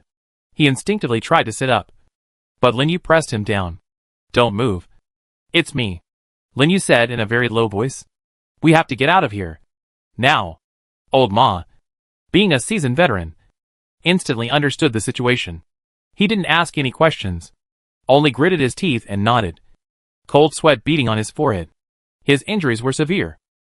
Forcibly moving would only worsen the pain, but he knew even more clearly that staying here would only lead to death. Lin Yu quickly examined Old Ma's leg injury. The wound was severely infected. The skin beneath the bandage had turned somewhat black and emitted a faint putrid odor. He frowned, took out an intermediate healing potion of blue quality from his spatial backpack, removed the stopper, and held it to Old Ma's lips. Drink this. It temporarily stabilized your injuries. If it weren't for the greater realism of returning to camp injured, he would have given it to Old Ma already. Old Ma didn't hesitate, tilting his head back to drink the medicine. A warm current spread from his stomach. The excruciating pain in his legs eased slightly, and his spirits lifted somewhat. However, he still couldn't walk independently. Lin Yu was prepared. He took out a sturdy rope and a thick canvas from his backpack, quickly securing Old Ma to his back, wrapping him in the canvas to reduce heat loss and the risk of exposure. The whole process took less than a minute. Bear with it, Lin Yu whispered, hoisting Old Ma onto his back. Old Ma wasn't light, but with Lin Yu's current strength, carrying him was more than enough. He pried open the tent flap again to observe outside. The two guards had just finished their conversation and were walking towards opposite ends of the tent. Now! Lin Yu, carrying the old horse, emerged from behind the tent like a ghost, using the shadows of piles of debris and the tent to quickly retreat towards the outskirts of the camp. His movements were incredibly fast, his footsteps extremely light, barely attracting attention under the cover of the wind, snow, and noise. However, just as they were about to cross the last obstacle, a pile of discarded tires, a sudden change occurred. Who goes there? A sharp shout came from the side. Lin Yu's heart skipped a beat, and he looked up. A man wearing the Shadow Guild uniform, with a scar on his face, emerged from behind a tent, holding a silenced pistol, the muzzle already raised. It was someone from the Shadow Guild, and he looked like a low-ranking leader. His patrol route unpredictable, having simply stumbled upon them. The scarred man clearly recognized Lin Yu, or rather, Yu Lin, and also saw the old horse on his back. A flicker of surprise crossed his eyes, quickly turning fierce. Yu Lin? He hissed as he prepared to pull the trigger as a warning. We mustn't let him fire. Chapter 482. A cold glint flashed in Lin Yu's eyes. Just as the scarred man's fingers were about to exert force, he moved. He lunged forward to the left, simultaneously flicking his right hand. A streak of dark light flew from his hand. It was an enchanted throwing knife he had previously looted from the Ice Fang members. The enchanted throwing knife was incredibly fast, tracing an almost invisible path through the snowstorm. The scarred man hadn't expected Lin Yu's sudden attack, much less the precision and ruthlessness of his throw. He instinctively tried to dodge, but the enchanted throwing knife was already upon him. Thud! The enchanted throwing knife pierced his throat with pinpoint accuracy. The scarred man's eyes widened, a hoarse sound escaping his throat, his gun falling limply to his sides. He staggered back 2 steps, collapsing against the tent, blood gushing from his neck, spreading a glaring red across the snow. Everything happened in the blink of an eye, from the scarred man's appearance to his death. Only 3 seconds had passed. No gunshots rang out, no alarm sounded. Lin Yu rushed to the scarred man's body, picked up the silenced pistol, and quickly looted his body, taking with him a purple-quality thermal sensing goggles. Looking at the thermal sensing goggles in his hand, no wonder he'd been discovered then. Carrying the old horse on his back, he dashed through the gap in the camp's fence without looking back, disappearing into the vast snowstorm. The guards at the fence were changing shifts, and the brief chaos of the handover gave Lin Yu one last chance. As he blended into the snowstorm, a faint commotion arose behind him. Someone had discovered the scarred man's body, but it was too late. Lin Yu, carrying the old horse, galloped across the snowfield. God's domain activated again. The snowstorm quickly concealed their tracks. Where to? Old Ma, clinging to Lin Yu's back, asked with difficulty. The effects of the potion were continuing, but he remained weak. Find a safe place. Lin Yu's gaze swept across the radar, searching for a suitable hiding spot. During his previous exploration, he had discovered a natural cave on the side of a valley wall. The entrance was concealed, the interior space small but large enough to accommodate one, and a narrow crevice led to a natural rock cavity deeper into the mountain, providing further cover if necessary. The cave was about 3 kilometers from the camp, situated on a steep cliff at the edge of the valley. It was difficult for ordinary people to climb, but not for Lin Yu, who could fly. More importantly, it was outside the Alliance's regular reconnaissance range and far from the main gathering direction of the zombie horde. Hold on, Uncle Ma. We be there soon. Lin Yu adjusted his direction and accelerated towards the location he remembered. Behind him, the commotion at the camp seemed to be escalating. On the radar, several red dots representing patrol teams began to converge towards the northeast corner, with more red dots moving out of the core area. But the wind, snow, and darkness provided the best cover. By the time they organized an effective search, Lin Yu had already vanished. 15 minutes later, Lin Yu reached the rock face. He observed below for a moment, confirming there was nothing amiss, before carrying the old horse on his back and leaping vertically up the steep rock face, landing steadily on the platform at the cave entrance. The entrance was half hidden by several protruding rocks and withered vines. The interior was pitch black. Lin Yu put down the old horse, took out a glow stick from his backpack, and refracted it. The soft white light illuminating the cave. The cave was small, about 10 square meters, irregularly oval in shape, with a relatively flat floor covered in a thin layer of dust. The cave walls were dry, without any seepage, and although the air was chilly, it was much warmer than outside. At the deepest point, sure enough, there was a narrow crevice, barely wide enough for one person to pass sideways, extending inwards. It's safe for now. Lin Yu settled old Ma in the innermost corner, and then laid several thick blankets on the ground. He took out clean water, high-energy food, and more medical supplies from his backpack, including disinfectant, clean bandages, and another vial of treatment medicine. After treating his injuries, old Ma's complexion improved, and his breathing became much more stable. Thanks, kid. Old Ma leaned against the rock wall, looking at Lin Yu with a complicated expression. You gotten yourself into big trouble. The ice fangs, they're all dead? Lin Yu said calmly, cleaning the blood from his enchanted throwing knife. Ice blade, and everyone they took with them. Old Ma gasped, although he had suspected something. Hearing it with his own ears was still shocking. He was silent for a moment, then smiled bitterly. So now you're the target of the entire Ice Fang. No, the entire alliance. Shadowblade and Stone Shield won't let you go. The bounty is too tempting. I know. Lin Yu sat down near the cave entrance, listening intently to the sounds outside. He had to prepare in advance. Not only did he have to escape, but he also had to take old Ma with him. Perhaps, he even had to prepare a surprise for those greedy predators. Rest first, Lin Yu said to Lao Ma. Your injury needs time to heal. I stay here. He leaned against the cave entrance wall, his radar running at full power, monitoring all activity within a 9-kilometer radius of the cave. The red dots at the camp were stirring, indicating the dispatch of several search teams. But their directions were scattered, with no immediate sign of them heading this way. Deep in the valley, the red dots representing the zombie horde remained dense. The enormous cocoon-shaped red dot in the center seemed larger than before, its pulsating rhythm quickening. Further away, amidst the snow-covered mountains, scattered red dots appeared to be moving, possibly other surviving squads or lone travelers. Unbeknownst to Lin Yu, at the edge of his radar, beneath the ancient, snow-covered experimental site, a dark red dot, far larger than the cocoon, with an obscure yet terrifyingly vast energy response, was slowly awakening. Its outline vaguely resembled a curled-up, gigantic humanoid figure. Old Ma, under the combined effects of the potion and exhaustion, fell into a deep sleep, his breathing gradually becoming steady. Lin Yu stood guard at the cave entrance, monitoring the outside world solely through radar. In the stereoscopic image on his retina, the red dots representing the camp search teams drifted aimlessly around the valley's perimeter like headless flies.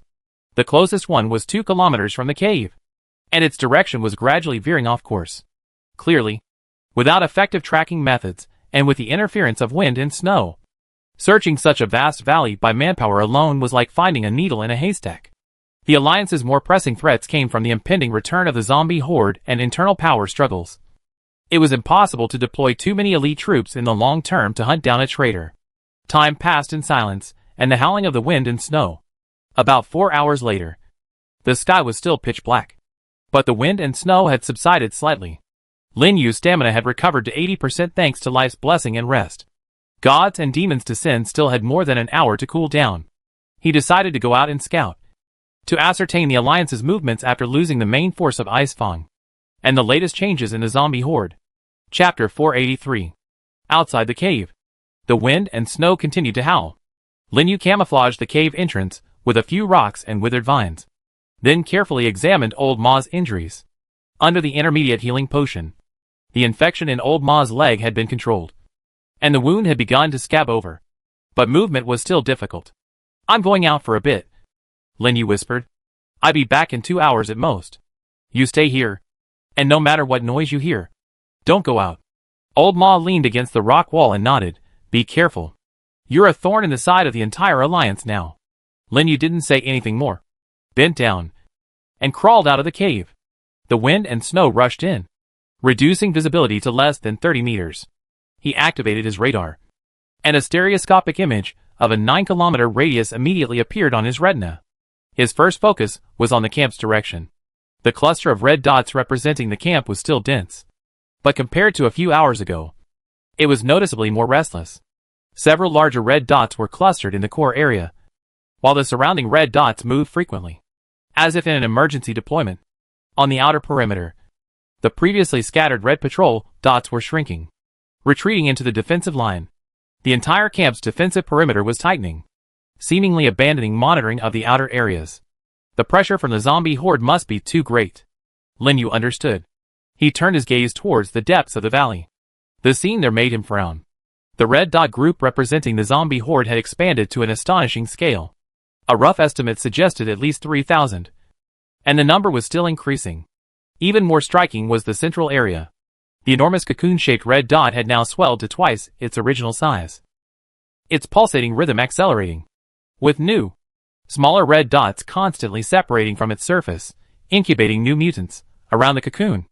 More than 20 enormous red dots, far larger than ordinary zombies, were gathered, likely all leader-level mutants. They moved slowly around the cocoon like loyal guards. But what truly alarmed Lin Yu was the area behind the cocoon. There, second only to the cocoon in size, was an irregularly shaped, enormous red dot. This dot was a deeper shade of red than the others, almost dark red, appearing on the radar image like a pulsating, malevolent tumor.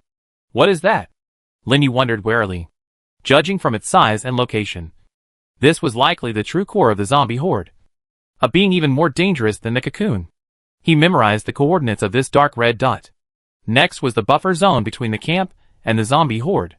This area was originally scattered with some scattered red dots, possibly lone zombies or wandering survivors.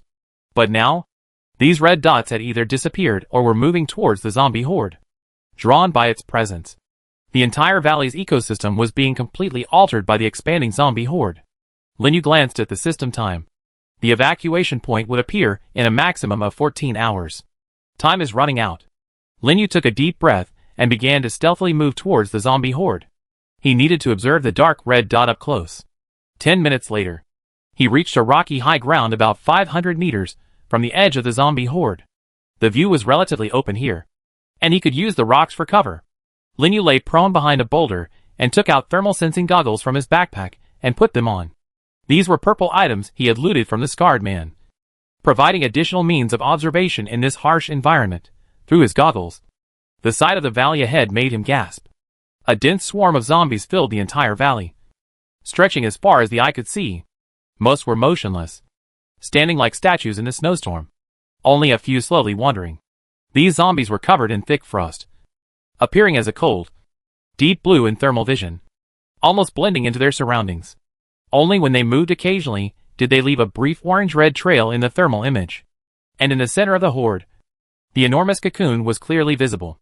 It was a grotesque construct made of ice crystals, flesh, and some kind of translucent tissue. About 8 meters high and over 5 meters in diameter. Its surface was covered with veins of varying thickness, pulsating rhythmically, each pulsation releasing a small amount of eerie blue mist. The mist spread to the surrounding area, inhaled by nearby zombies, intensifying the eerie blue light in their eyes. It's strengthening the horde, Lin Yu realized. But what concerned him even more was the thing behind the cocoon. Through his thermal goggles, Lin Yu could only see a blurry, enormous outline of a heat source. The thing seemed to be deeply embedded in the snow or rock, with only a small portion exposed. Thermal imaging showed its internal temperature was extremely low, even lower than the surrounding environment, giving it an eerie dark purple hue. On the radar, the dark red dot was in that location. Hidden underground? Or inside some kind of protective shell? Lin Yu frowned. Just then, a sudden change occurred. The cocoon suddenly throbbed violently, its surface veins writhing wildly, emitting a gurgling, nauseating sound. Immediately afterward, a crack appeared at the top of the cocoon. A dense, almost tangible, eerie blue aura surged forth, forming a column of cold air over 3 meters in diameter that shot straight upwards. Wherever the aura passed, the air froze, forming countless tiny ice crystals and snowflakes. As the aura continued to erupt, large chunks of ice crystals and fleshy tissue began to peel away from the surface of the cocoon, revealing a curled-up, enormous figure inside. It was a gigantic humanoid creature over 5 meters tall. It was covered entirely in thick, eerie blue ice armor, the surface of which was covered with sharp ice spikes. Its limbs were thick and powerful, its hands transformed into enormous ice claws, and several bone spur-like protrusions made of ice crystals extended from its back. Most bizarrely, its head had no facial features, only a smooth, mirror-like surface of ice crystals, reflecting the surrounding snowstorm and horde of corpses. Lin Yu held her breath. But this newly formed mutant didn't immediately join the horde like the others. Instead, it turned, facing the dark red dot behind the cocoon. Then, it made a move that surprised Lin Yu. It knelt on one knee, its icy claws pressed against its chest, and lowered its faceless head, like a gesture of worship. Then, an even more astonishing scene unfolded. The entire horde, all the zombies, all the mutants, including the 20-odd leader-level beings, simultaneously turned in that direction, performing a similar act of worship. The horde, stretching for thousands of meters, the thousands upon thousands of monsters, froze in perfect unison, turned, and worshipped. The wind and snow howled, but the horde remained silent. Chapter 484. The eerie solemnity sent a chill down Lin Yu's spine. What exactly did that dark red dot represent? What could command such awe from the entire zombie horde? The worship lasted for about a minute. Then, the newly formed leader-level mutant stood up and turned to walk towards the edge of the horde. The other zombies and mutants resumed their normal activities, but were noticeably more orderly, as if under the command of some unified will, beginning to rearrange their formation. Lin Yu noticed that the vanguard of the horde was moving slowly, but steadily towards the camp's defensive line. And from the camp's direction, the radar showed that the red dot cluster was also accelerating its movement. The defensive line was being reinforced, and more obstacles were being piled up. The final assault is about to begin. Alarm bells rang in Lin Yu's mind. He had to immediately return to the cave and move old Ma to a safer place. But just as he was preparing to leave, a new change suddenly appeared at the edge of the radar. That dark red dot moved. It began to slowly, bit by bit, rise from the ground or its protective shell. Through his heat-sensitive goggles, Lin Yu could vaguely make out the creature's true form. It was a much larger, more twisted, gigantic humanoid figure, at least 8 meters tall. Its entire body was covered in a rough, dark red carapace, like that formed from cooled lava. A chilling blue aura and a viscous, dark red liquid constantly seeped from the cracks in the carapace. Its head, too, lacked facial features, but instead was covered with dozens of constantly writhing, tentacle-like ice crystal tentacles. Each tentacle ended in a ghostly blue eye. Scanning its surroundings with unparalleled precision, dot on its chest was a massive, pulsating, dark red core, radiating a chilling and malevolent aura. What unsettled Lin Yu most was that after the giant humanoid rose, all its eyes simultaneously turned towards him. Although separated by 500 meters of snow and wind, and despite the rocks providing cover, he felt locked on. Discovered? Lin Yu's heart tightened. The next moment, the giant humanoid opened its mouth, filled with icy, sharp teeth.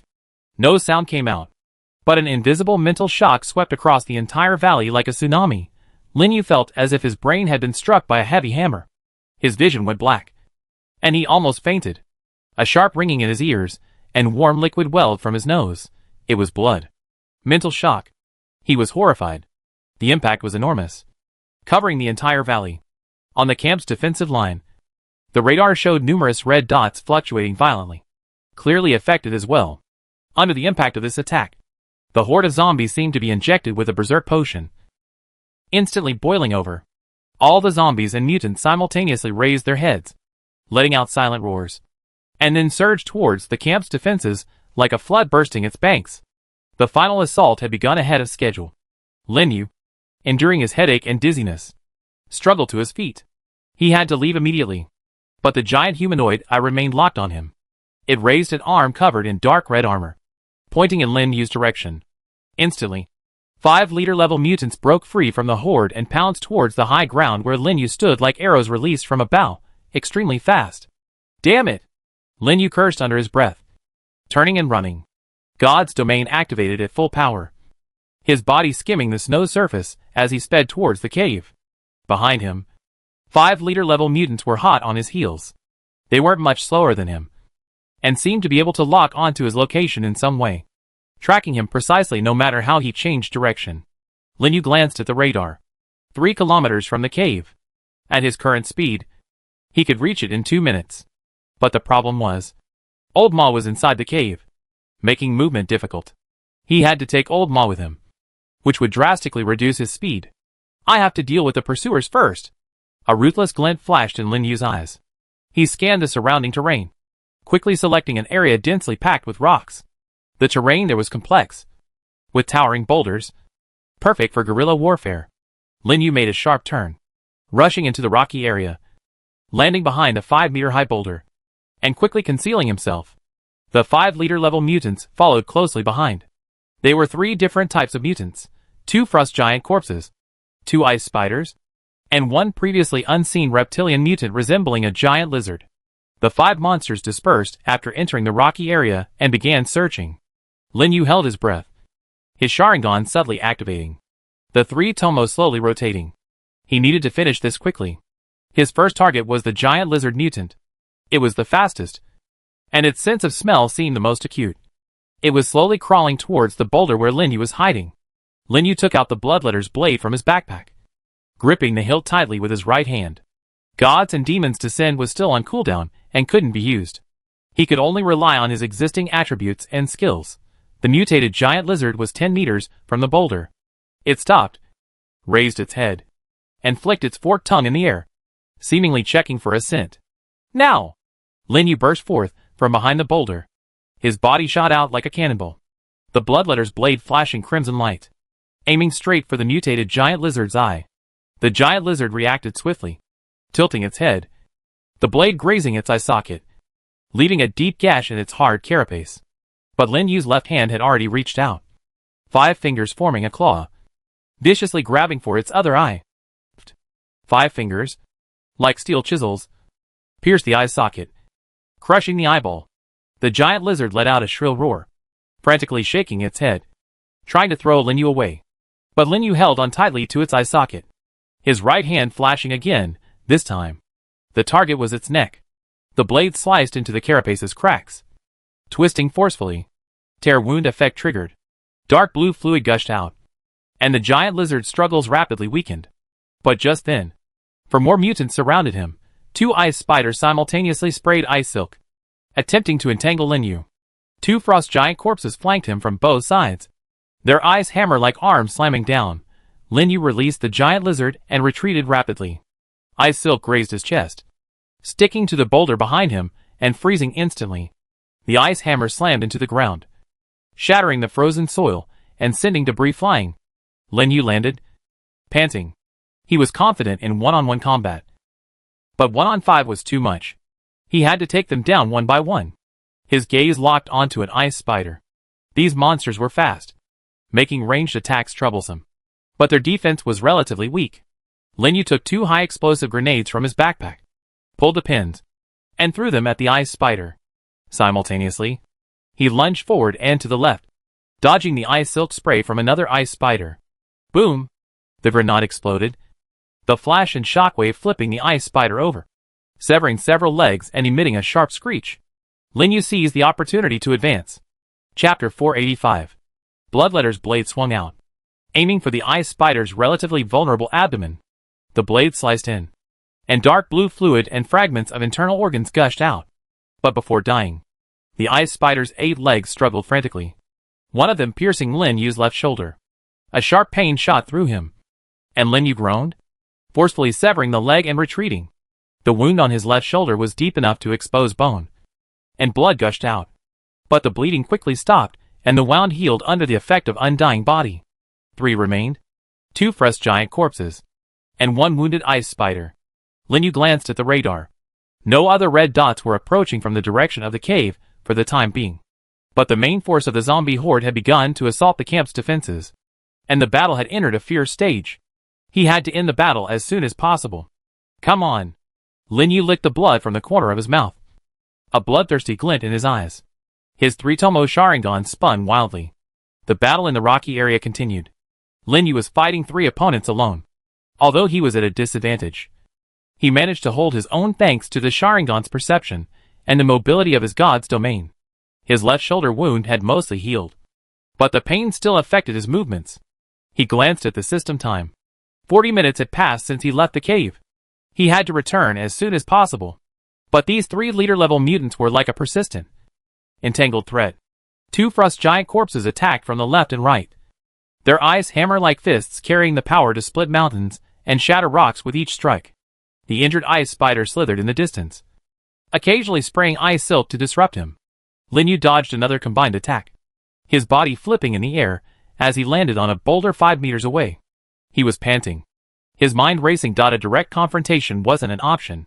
These 3 monsters were incredibly tough. Even if he could kill them one by one, it would consume a lot of time and energy. And time was what he needed most right now. He had to use strategy. Lin Yu's gaze swept over the surrounding terrain. The rocky area was complex, with towering boulders and narrow passages. If he could lure them into a narrower area, he could limit their numerical advantage. He looked to his right. There was a narrow crevice, barely wide enough for 2 people to walk side by side, about 20 meters deep, ending in a dead end. It was a trap, but also an opportunity. Lin Yu took a deep breath, leaped off the boulder, and turned to run towards the crevice. The 3 mutated monsters immediately gave chase. The ice spider was the fastest, its 8 legs leaping among the rocks, quickly catching up to Lin Yu and spewing out a cloud of icy mist. Lin Yu was prepared. He rolled to the side, the icy mist grazing his back and freezing into ice crystals on the rock wall. He got up and continued running, rushing into the crevice. The crevice was narrow and dark, the walls slippery and covered in frost. Lin Yu stopped after going 10 meters, turning to face the entrance. The ice spider charged in first. In the narrow crevice, its 8 legs became a hindrance, greatly reducing its speed. A cold glint flashed in Lin Yu's eyes, and instead of retreating, he advanced, Bloodletter's blade, glowing with a blood-red light, thrust straight at the ice spider's head. The ice spider tried to retreat, but the crevice was too narrow, making turning difficult. It could only raise its front legs to block. Clang! The blade struck the ice spider's leg, sparks flying. Lin Yu's left hand reached out, grabbed the ice spider's other leg, and twisted it forcefully. Crack! The leg bone broke. The ice spider let out a sharp screech. Losing its balance and crashing into the rock wall, Lin Yu seized the opportunity, unleashing a series of strikes with the Bloodletter's blade. All 3 strikes landed on the ice spider's relatively vulnerable joints. With 3 legs severed, the ice spider was completely immobilized, collapsing helplessly into the crevice. Lin Yu didn't finish it off, because the other 2 frost giant corpses had already charged in. In the narrow crevice, the frost giant corpse's massive size became a disadvantage. They could only attack one at a time, unable to strike simultaneously. Facing the first frost giant corpse, Lin Yu's Sharingan spun wildly. He saw through its movements. The frost giant corpse swung its fist. Lin Yu neither dodged nor evaded, but slightly shifted his body to the side, letting the fist graze his shoulder as it struck the rock wall. Boom! The rock wall shattered, sending debris flying. At the same time, Lin Yu's blade moved. Power slash activated. A crimson blade flashed, slashing towards the arm joint of the frost giant corpse. Crack! The icy armor shattered, the blade cutting into bone. The frost giant corpse let out a silent roar, its other arm sweeping out. Lin Yu ducked to avoid it, then turned his blade, thrusting it towards its chest. That was a relatively weak point in its ice armor. The blade pierced half a foot, dark blue fluid gushing out. Tear wound triggered. The frost giant corpse's movements noticeably slowed. Lin Yu withdrew his blade and retreated, dodging the attack of the second frost giant corpse. He glanced at the wound on the first frost giant corpse. The blood loss was rapid. He could only hold on for a minute at most. But the second frost giant corpse had already pounced. In the narrow crevice, Lin Yu's mobility was limited.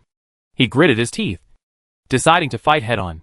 The moment the frost giant corpse's fist slammed down, Lin Yu crouched, his blade flashing upwards. The target was his armpit, where the ice armor was thinnest. Swoosh! The blade sliced through the ice armor and into flesh. But the frost giant's fist also struck his right shoulder. Crack! A sharp pain shot through his shoulder bone as it shattered.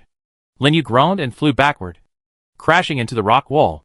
His right arm was almost numb. The bloodletter's blade slipped from his grasp and fell to the snow. The frost giant tried to pursue, but the first frost giant had already fallen, its massive body blocking the crevice passage. The second frost giant was hindered by its companion's corpse. Its movements momentarily halted. Lin Yu endured the excruciating pain, picked up the bloodletter's blade with his left hand, and struggled to his feet. The wound on his right shoulder healed rapidly under the effect of undying body, and the bones were reconnecting. But he couldn't exert any force for a while. He glanced at the entrance to the crevice. The second frost giant was pushing aside its companion's corpse, trying to squeeze in. Time was running out. Lin Yu took a deep breath and transferred the knife to his left hand. Although his left hand wasn't his dominant hand, possessing only 80% of his right strength, it was better than nothing. He stepped forward, and the instant the frost giant corpse squeezed half its body through the crevice, he thrust the knife. The target was still its armpit, but this time, he aimed for the same wound. The blade precisely pierced the previously inflicted wound. Twisting forcefully, dark blue fluid gushed out like a fountain. The frost giant corpse struggled violently, but the crevice was too narrow. It was stuck. Lin Yu stabbed it 3 times in succession, each stab penetrating deep into its internal organs. Finally, the frost giant corpse stopped moving, its massive body slumping down, completely blocking the crevice. Lin Yu, panting, leaned against the rock wall. 3 leader-level mutants, all dealt with. But the cost was significant. His right shoulder was fractured. Although healing, it would take at least half an hour to regain his fighting ability. His physical strength was more than half depleted, and his mental energy was almost depleted due to the continuous use of the Sharingan. He glanced at the system time. 55 minutes had passed since he left the cave. Chapter 486. Lin Yu climbed out of the crevice. The wind and snow outside continued. He activated his radar, scanning his surroundings. No new threats for the time being. He picked up the fallen bloodletter's blade and then sped back towards the cave. 10 minutes later, he returned to the rock face where the cave was located. Looking up, the cave entrance's camouflage was intact, showing no signs of tampering. Lin Yu breathed a sigh of relief, ascended along the rock wall, and landed on a platform. "I'm back," he whispered, pushing aside the camouflage and entering the cave. Old Ma was leaning against the rock wall, a pistol in his hand, warily pointing at the entrance. Seeing it was Lin Yu, he lowered the gun. "You're injured?" Old Ma noticed the wound and blood on Lin Yu's right shoulder. "Minor injury. Almost healed." Lin Yu sat down at the cave entrance, taking out clean water and food from his backpack. "The situation has changed. We must move immediately." He ate to replenish his strength while quickly reporting his observations to Old Ma. That huge, dark red humanoid could make the entire zombie horde worship? Old Ma's expression was grave. "That's very likely the true source of the horde. Perhaps even the final boss of this instance." "I think so too." Lin Yu nodded. "And it discovered me and sent 5 leader-level zombies to hunt me down. We dealt with it." "Has the zombie horde's all-out attack begun?" Old Ma asked. "It has. The camp's defenses are under immense pressure. They probably won't hold out for long." Lin Yu glanced at the radar. In the direction of the camp, the red dot cluster was fluctuating violently. The defenses had been breached in multiple places, and the red dots representing death were rapidly disappearing.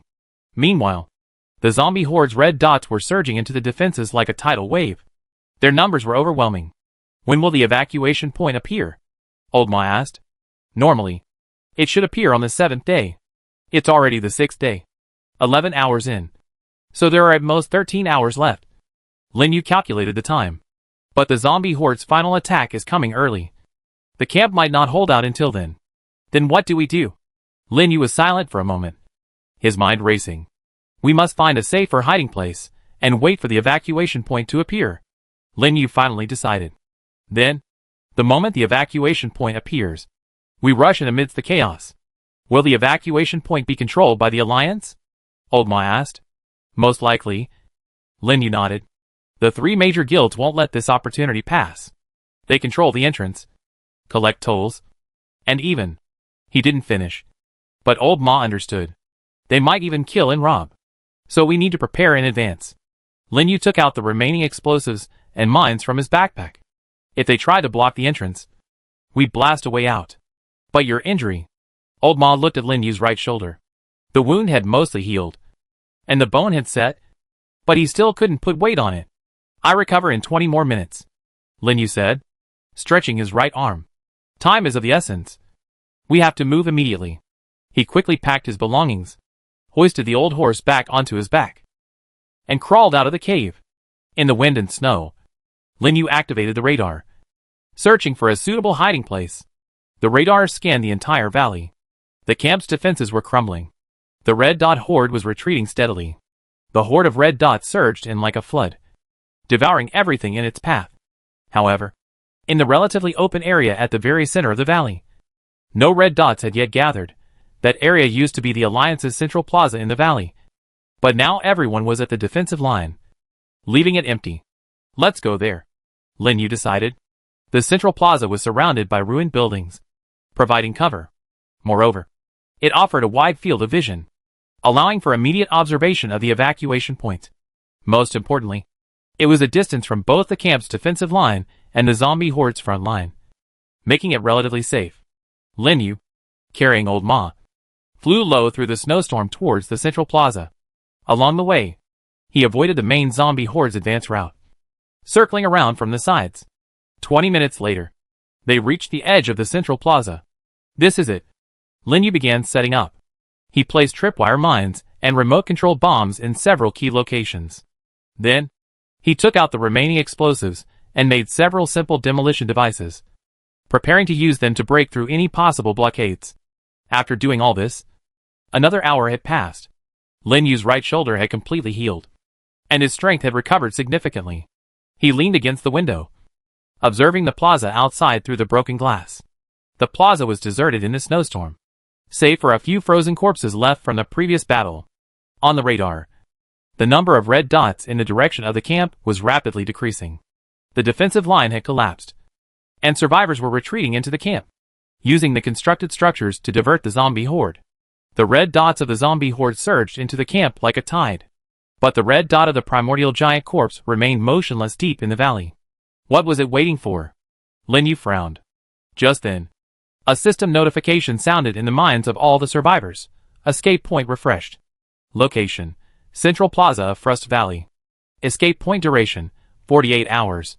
After entering the escape point, you must wait 30 minutes to complete the evacuation. Good luck. As the notification faded, Lin Yu and Old Ma exchanged a glance. It's finally here. But then, a second notification sounded. Warning: Special mutant. Deep Freeze Overlord has awakened. Killing this mutant will grant a special reward. The Deep Freeze Overlord is heading to the Central Plaza. It's coming to the Central Plaza. This is troublesome. Old Ma's face turned pale. The boss and the extraction point are in the same location. This is forcing everyone to fight it. Lin Yu looked at the radar. Sure enough, the huge, dark red dot began to move. It wasn't fast, but with each step, the radar could feel the ground tremble. Behind it, the entire horde of red dots, as if pulled, began to turn, surging towards the Central Plaza at the same time. From the camp's direction, the surviving red dots also began to move towards the Central Plaza. The remaining forces of the Alliance, the lone survivors, everyone, were converging on the same place. The Central Plaza would become the final battleground. Lin Yu took a deep breath and gripped the Bloodletter's blade. Prepare for battle. Lin Yu stood beside the firing port of the semi-underground bunker, observing the plaza outside through the narrow gap. The wind and snow continued, but visibility had improved slightly, to about 50 meters. On the radar, the movement trajectories of the red dots were clearly visible. First to arrive were the remnants of the Alliance forces. About 100 red dots retreated from the camp's defensive line. Most were wounded, their formation scattered, but they still maintained basic organization. Several larger red dots, likely leaders like Yurin and Shurdun, were clustered in the center. quickly entering the plaza and occupying positions around the base of the broken statue. They rapidly began setting up defensive fortifications, constructing bunkers, and setting up weapons using materials they carried and the ruins in the plaza. They want to control the evacuation point entrance, Old Ma whispered. Chapter 487. The wind and snow swept across the central square, carrying with them the clamor of the collapsing defenses and the low growls of the horde of corpses in the distance. Lin Yu crouched in a snowdrift at the back of the square, observing the surroundings. The view from here was excellent, overlooking most of the square. The stairs and walls behind him were still relatively intact, allowing for a retreat if necessary. Old Ma lay prone on the other side, clutching the assault rifle Lin Yu had given him. His leg injury, thanks to the medication, allowed him to stand and walk with difficulty. But strenuous activity would still reopen the wound. The alliance is moving quickly, Old Ma whispered.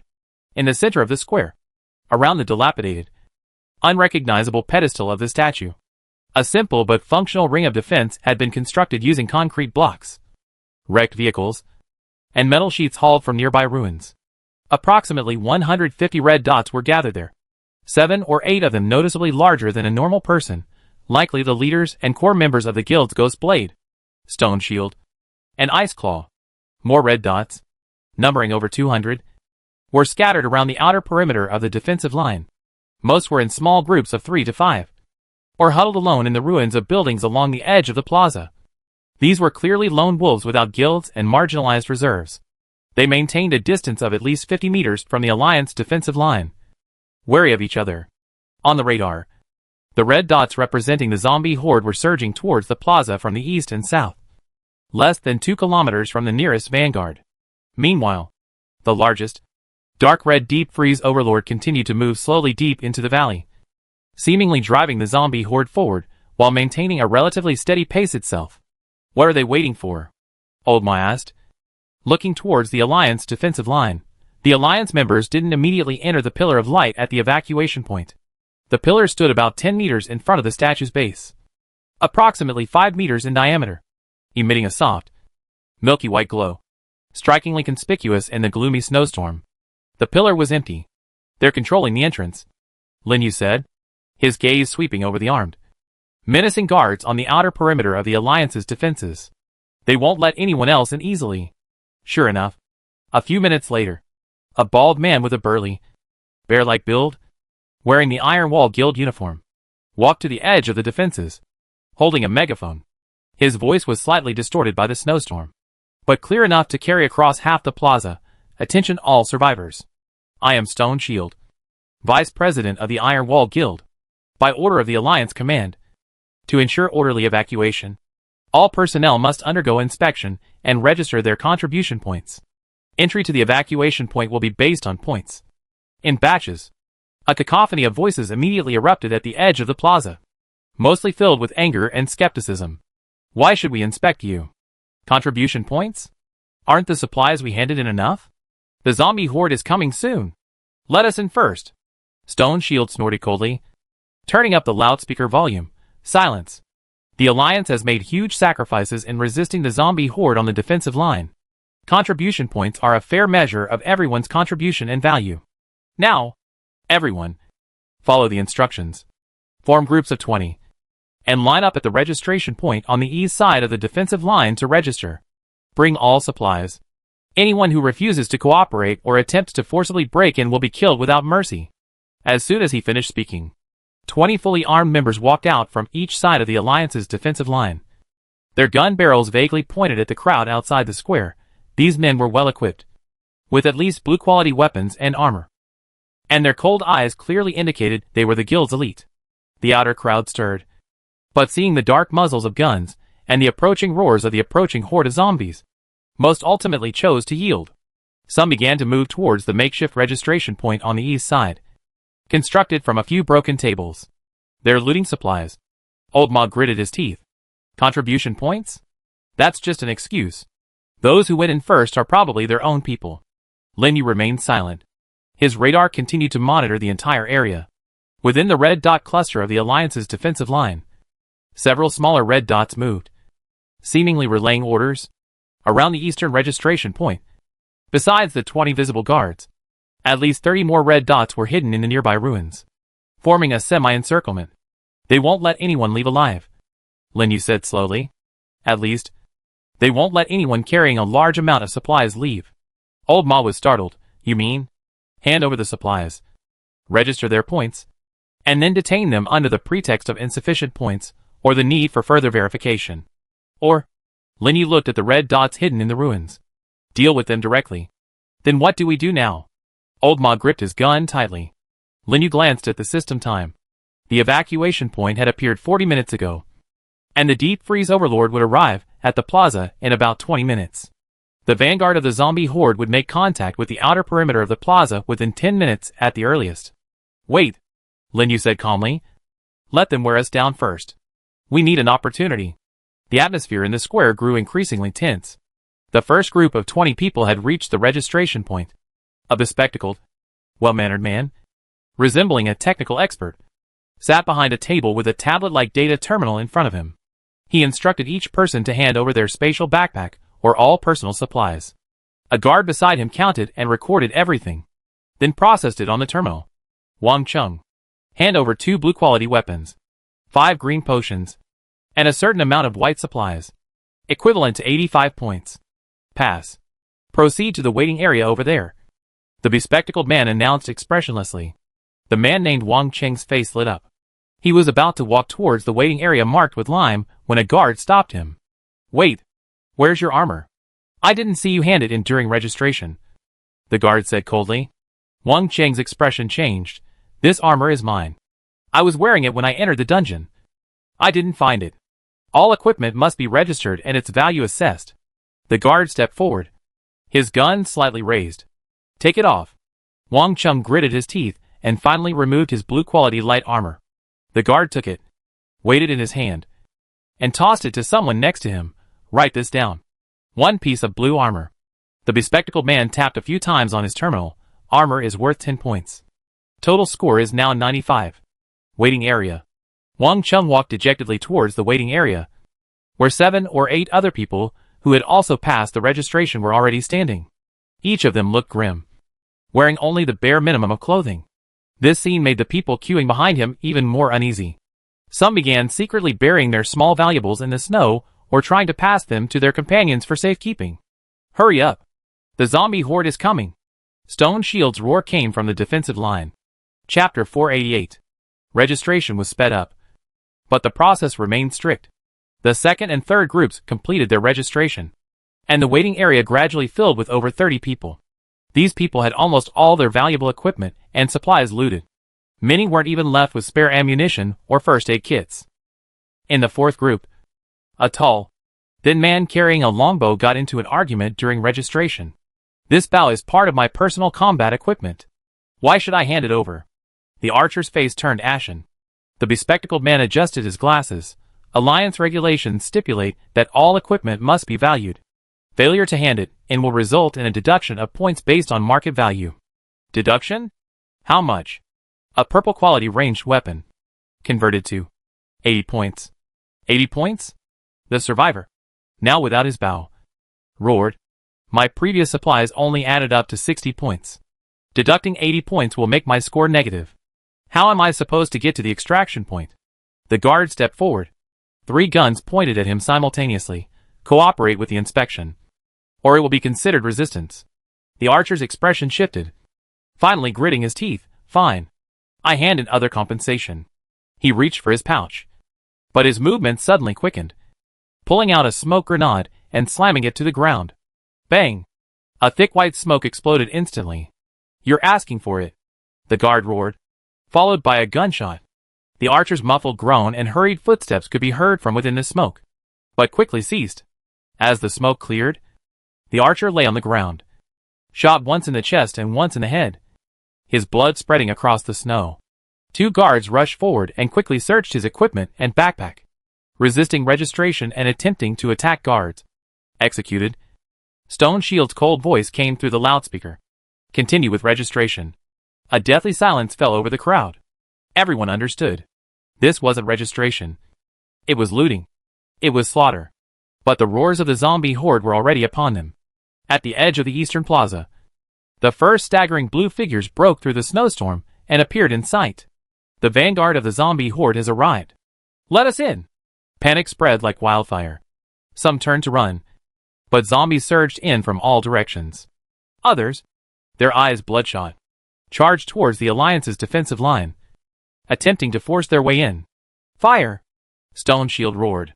The Alliance's defensive line erupted in gunfire, and the dozen or so men charging towards it were instantly torn to shreds by bullets. At the same time, the red dots hidden in the ruins also opened fire, sweeping the crowd outside the plaza from the flanks. Screams, roars, gunfire, and the howls of zombies mingled together. The plaza instantly transformed into a battlefield. Lin Yu's building was on the west side and hadn't yet been affected. He calmly observed the battle. The Alliance's defensive line, with its powerful firepower and excellent coordination, was suppressing the onrushing crowd. However, the zombie horde had already surged into the plaza from the east and south, engaging the surrounding crowd in melee and beginning to attack the Alliance's flanks.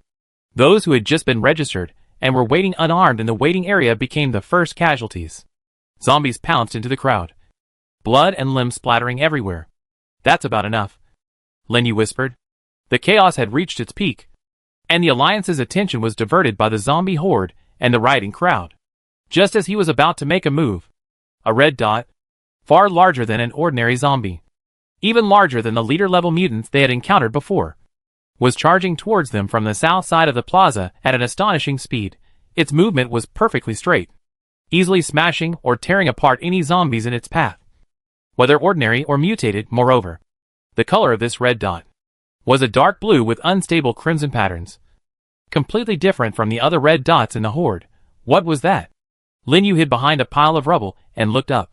In the snowstorm, a gigantic humanoid creature, over 4 meters tall, broke through the zombie horde and entered the plaza. Its entire body was covered in a thick, armor-like layer of eerie blue ice, its surface covered with jagged bone spikes and barbs. Its arms had mutated into 2 enormous, serrated ice blades, each swing capable of slicing 3 or 4 zombies in half at the waist. Its head was a smooth ice crystal sphere, devoid of facial features. But within the sphere, a crimson light could be faintly seen pulsating wildly. What made Lin Yu's pupils shrink the most was that embedded in the monster's chest was a familiar, pulsating dark red crystal core, remarkably similar to the one he had seen deep in the valley on the chest of the Deep Frost Overlord, only several sizes smaller. Moreover, on the monster's right shoulder armor, there was a deep, frozen laceration. The shape of that wound matched the shape of the bone blade on Xiao Ye's arm when she tore apart a 2 after mutating in the laboratory. As Lin Yu remembered it, Xiao Ye? She didn't die in the laboratory's underground. Instead, she became a secondary boss of the zombie horde. The monster, or rather, the mutated Xiao Ye, seemed to pause briefly after rushing into the plaza. Its icy head slowly rotated, the crimson light within sweeping across the chaotic battlefield, across the Alliance's defenses, across the zombie horde, and finally, seemed to pause slightly in the direction of Lin Yu's hiding place. Lin Yu held her breath. The next moment, Xiao Yi let out a sharp, inhuman shriek, her arms raised high with ice blades, charging wildly towards the left flank of the Alliance defense line, which was Lin Yu's direction. Xiao Yi's charge was like a runaway heavy tank. Zombies blocking her path were smashed and crushed like straws. Her ice blades swept across, instantly slicing more than a dozen zombies in 2. Their frozen remains scattering on the ground with a crackling sound. Her speed was so fast that the ambushers in the small building on the left flank of the Alliance defense line didn't react until she was within 50 meters. Fire! Fire! It's a big one! A rocket launcher. Blazing flames shot from the windows, bullets hitting the ice armor and scattering dense ice shards, but only leaving shallow white marks. A rocket, trailing a fiery exhaust, hurtled towards Xiao Ye's chest. Xiao Ye didn't dodge. Her right arm flashed with an ice blade. Boom! The rocket exploded in midair, the shockwave sending over a dozen zombies flying. Xiao Ye's movements paused for only half a second. A charred mark appeared on her ice blade, but her momentum only increased. 30 meters. 20 meters. Retreat! Retreat from the building! A terrified scream echoed from inside the building. But it was too late. Xiao Ye raised her left arm high with the ice blade, slashing fiercely at the foremost temporary structure. Crack. Boom. The ice blade pierced the wall, the terrifying force splitting a huge crack in the structure, which groaned under the strain. Xiuya withdrew the ice blade, her crimson eyes locking onto Linyu, who was hiding nearby. Linyu lay prone behind the rubble, his heart pounding. Xiuya's appearance had completely disrupted his plans. He originally planned to detonate the bomb when the zombie horde and the Alliance defense line were at their most intense, creating a breach, and then lead Old Ma to rush into the evacuation point amidst the chaos. Chapter 489. The chaos in the valley square reached its peak in an instant. Xiao Yi forcefully tore a gap in the left flank of the Alliance's defenses. Under the slashing ice blades, the makeshift fortifications crumbled like paper. The 5 guild members hidden inside didn't even have time to scream before being sliced in half by subsequent ice blades. Their blood and entrails splattered onto the snow, quickly freezing. Stop it! Stone Shield's roar came from the center of the defense line. More gun barrels turned toward Xiao Yi, bullets raining down like a storm. But those bullets, capable of creating holes the size of bowls in ordinary people, only splattered dense ice shards and sparks, leaving shallow white marks on Xiao Yi's entire body covered in dark blue ice armor. The crimson light within Xiao Yi's icy skull shifted slightly, seemingly locking onto Stone Shield's location. Ignoring the suppressive fire from both sides, she stomped heavily on the frozen ground, shattering the ice, and her massive body surged forward like a cannonball. This time, her target was the statue pedestal in the center of the Alliance's defensive line, and the pillar of light at the evacuation point in front of it. Rocket launcher. Second round. Stone Shield roared. 3 guild members carrying rocket launchers rose from behind cover, aimed, and pulled the triggers. Whoosh whoosh whoosh.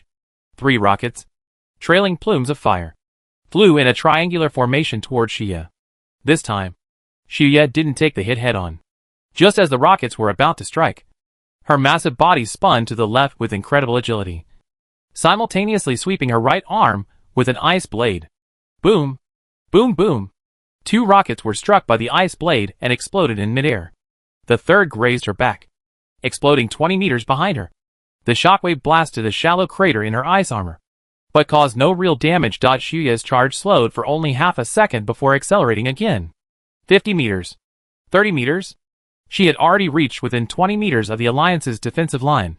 For someone over 4 meters tall like her, this distance required only 2 strides. The guild members on the defensive line turned pale. Some with weaker mental fortitude had already begun to retreat.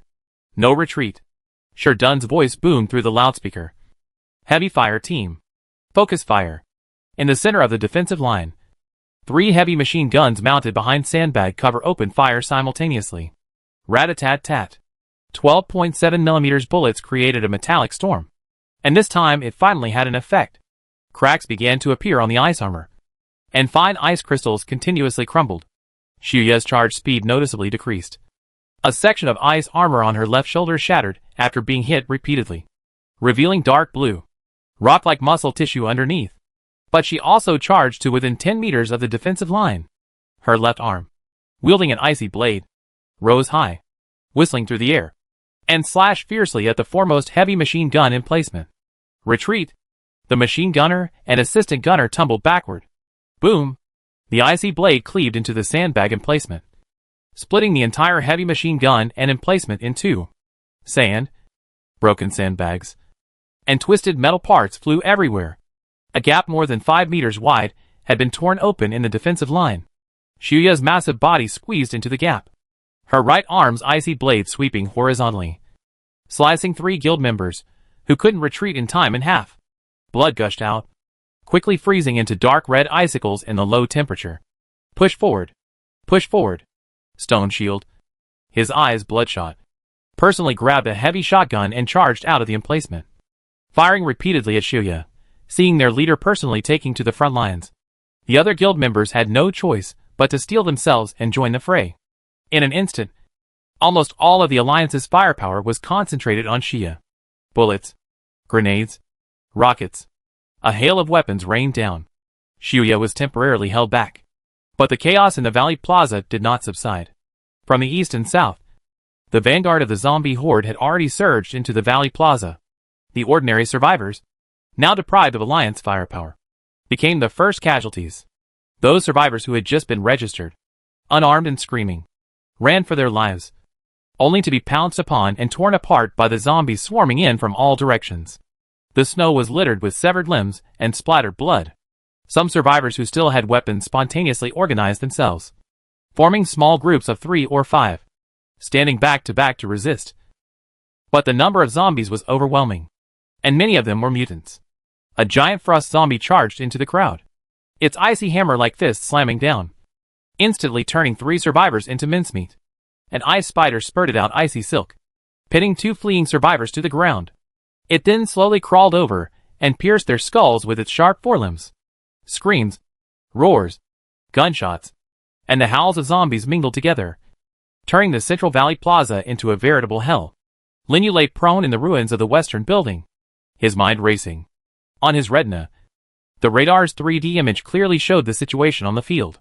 The red dots representing the Alliance's defenses were besieging the largest one, representing Xiaoyi. The 2 sides were locked in a stalemate, but the Alliance's red dots were slowly decreasing, while Xiaoyi's red dots, though fluctuating, remained massive overall. Outside the Valley Plaza, the red dots representing ordinary survivors were being rapidly devoured, divided, and surrounded by the red dots representing the zombie horde. The red dots representing the main force of the zombie horde were continuously pouring into the Valley Plaza from the east and south, numbering at least 2,000. Further away, the largest, dark red Deep Frost Overlord dot had moved to within a kilometer of the Valley Plaza. Its movement slow, but each step heavy and steady. At this rate, it would reach the battlefield in 15 minutes at most. Time is running out, Linyu murmured. Kid, what do you plan to do? Old Ma asked in a low voice. Linyu didn't answer immediately. His gaze swept across the radar. Besides the Alliance defenses and the zombie horde, about 100 red dots were scattered among the ruined buildings on the west and north sides of the Valley Plaza. Most of these were lone wolves or small groups, neither registering nor joining the melee, choosing instead to hide and observe. These people were the variable. If they could unite, they might pose a threat to the Alliance, or at least create enough chaos. But how to unite them?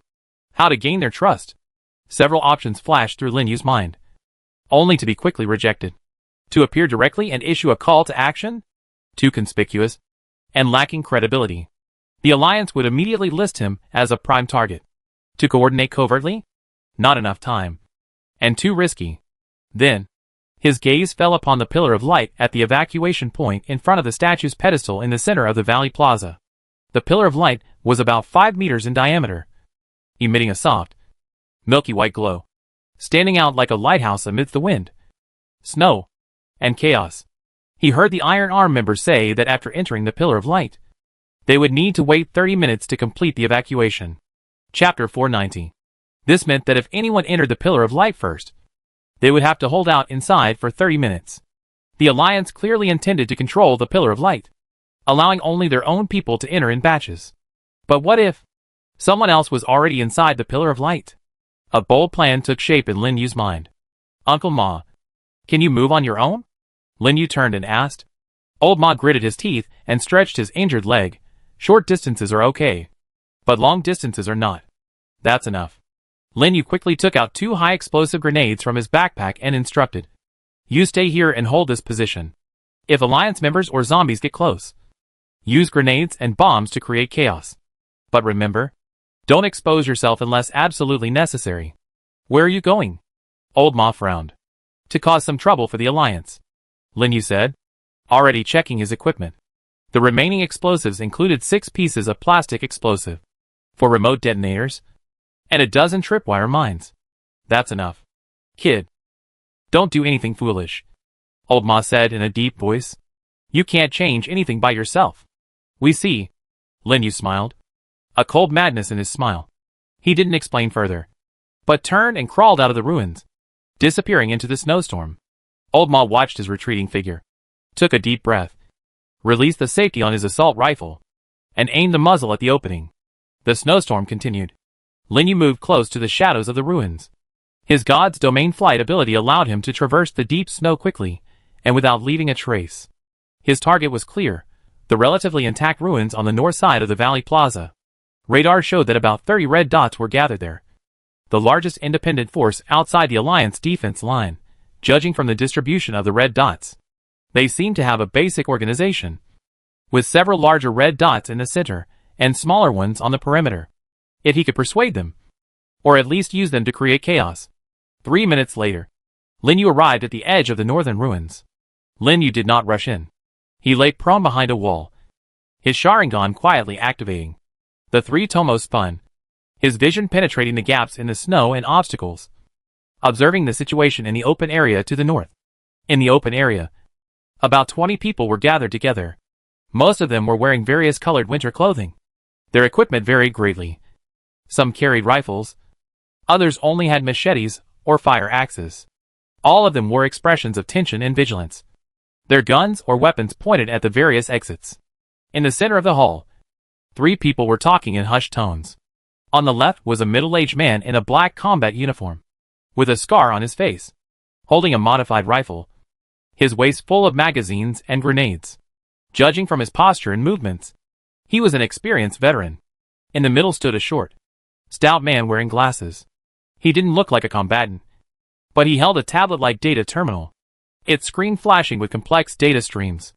To his right was a young woman, around 27 or 28 years old, wearing a white down jacket. She held a finely crafted compound bow, and her quiver on her back held over a dozen arrows. Her eyes were sharp, constantly scanning her surroundings. The Alliance won't hold out for long, the scarred man said in a low voice. That big guy is too tough. Bullets can't penetrate him. Once that even bigger one comes, the line will break. But we can't do anything about it. The stout man pushed up his glasses. Going out now is suicide. There are too many zombies, and they're still increasing. Are we just going to hide here and wait to die? The young woman said coldly. The evacuation point is right there. The Alliance won't let us through. What's your suggestion? The scarred man asked, looking at her. While the Alliance is tied down, let's rush over and force our way into the evacuation point. The young woman said. As long as we can get into the Pillar of Light and hold out for 30 minutes, we can survive. Easier said than done. The short, stout man chuckled bitterly. It's 200 meters from here to the evacuation point, and the middle is full of zombies and Alliance members. Out of 30 of us, how many will survive? It's better than waiting to die here. The 3 fell silent. Lin Yu listened from behind the wall, a plan forming in his mind. He took out a piece of plastic explosive from his backpack, quickly molded it into a fist-sized sphere, then picked up a piece of gravel from the ground and tied the explosive to the stone with a strip of cloth.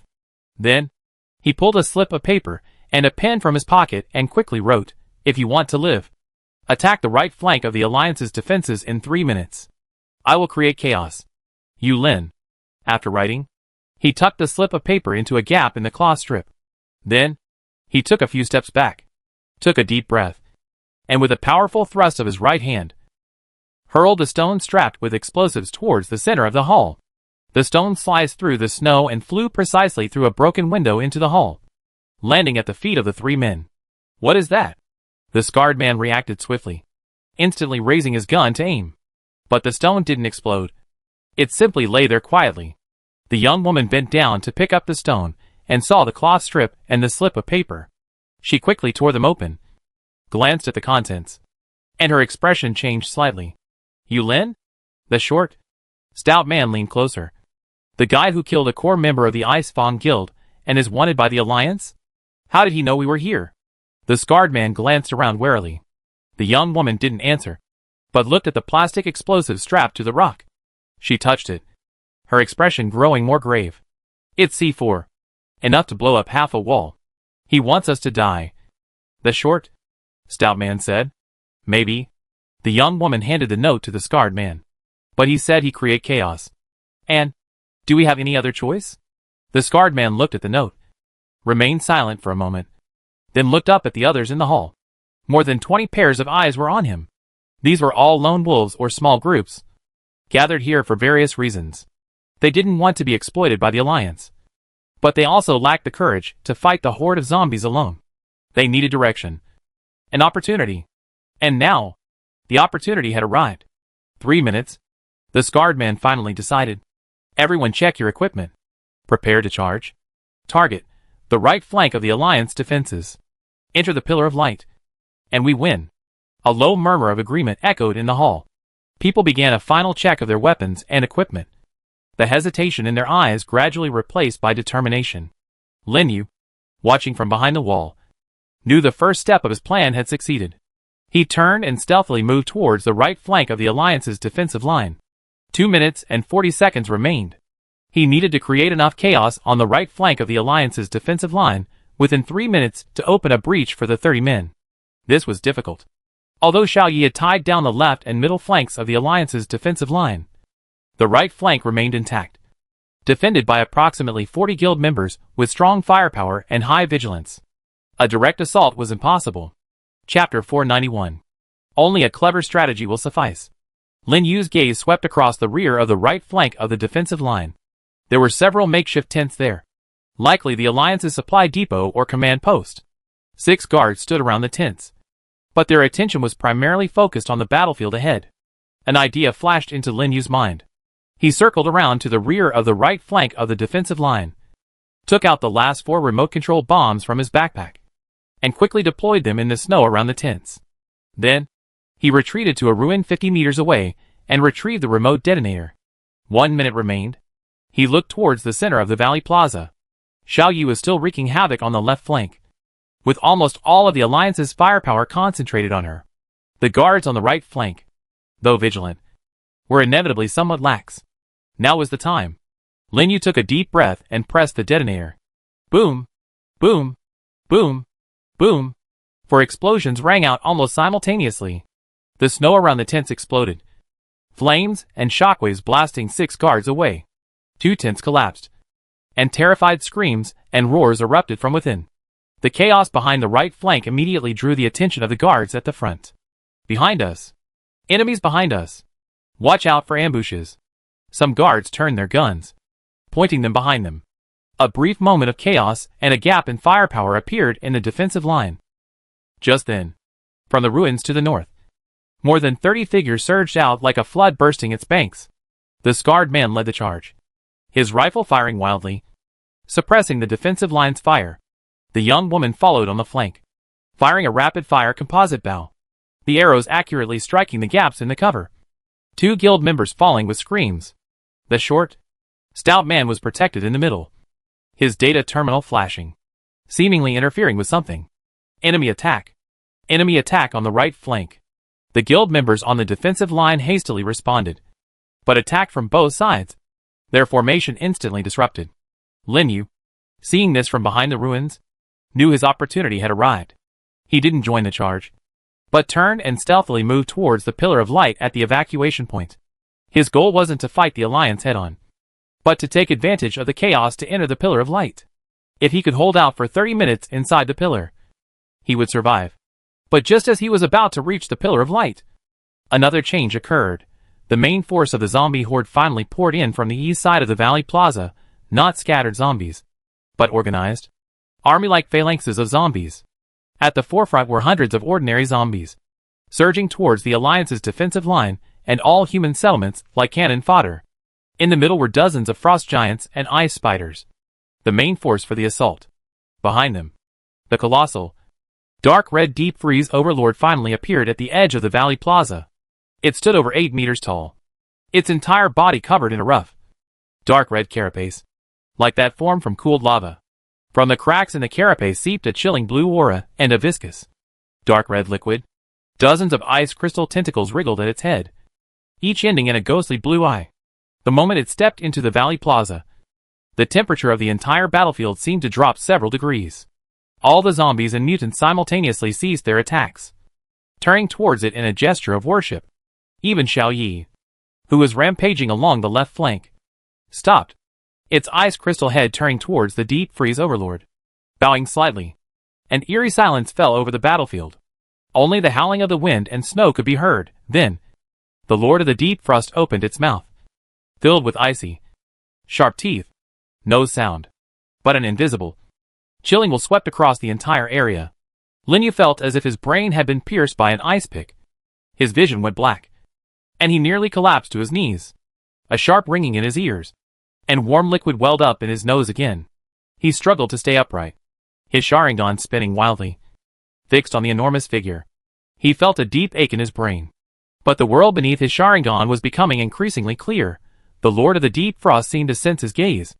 Dozens of eyes simultaneously turned in his direction. The next moment, it raised an arm covered in dark red armor, pointing it at Lin Yu. At the same time, it pointed it at the pillar of light at the evacuation point. The meaning was clear: kill that person, and destroy all humans attempting to enter the pillar of light. The horde of zombies moved again. This time, their attacks were no longer chaotic. They were organized and targeted, surging towards all human settlements and the pillars of light at the evacuation points.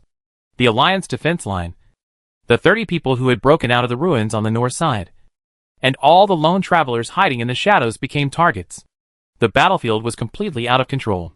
Lin Yu looked at the surging tide of corpses, at the enormous deep freeze overlord, at the chaotic human defense line, and took a deep breath. He took out the last 6 pieces of plastic explosives from his backpack. Then, he made a decision. If chaos is inevitable, then chaos to the very end. The plastic explosives were quickly shaped and assembled in Lin Yu's hands. The 6 pieces of explosives combined into a disc-shaped device about 20 centimeters in diameter and 5 centimeters thick. With a groove in the center, he took the last remote detonator from his backpack, embedded it in the groove, and secured it firmly with a strip of cloth. It was a simple directional explosive device. The shockwave from the explosion would primarily spread in a forward fan-shaped area. Lin Yu strapped the device to his chest, covering it with his coat. Lin Yu gripped the hilt of the Bloodletter's blade tightly in his right hand. The 3 tomo of his Sharingan slowly rotated in the wind and snow, everything in his vision becoming slow and clear. The zombie horde surged in from 3 directions. The foremost zombie less than 50 meters from his position. Those rotting, frost-covered faces appeared and disappeared in the wind and snow, their empty eye sockets flickering with a ghostly blue light. On the Alliance's defensive line, the battle had reached a fever pitch.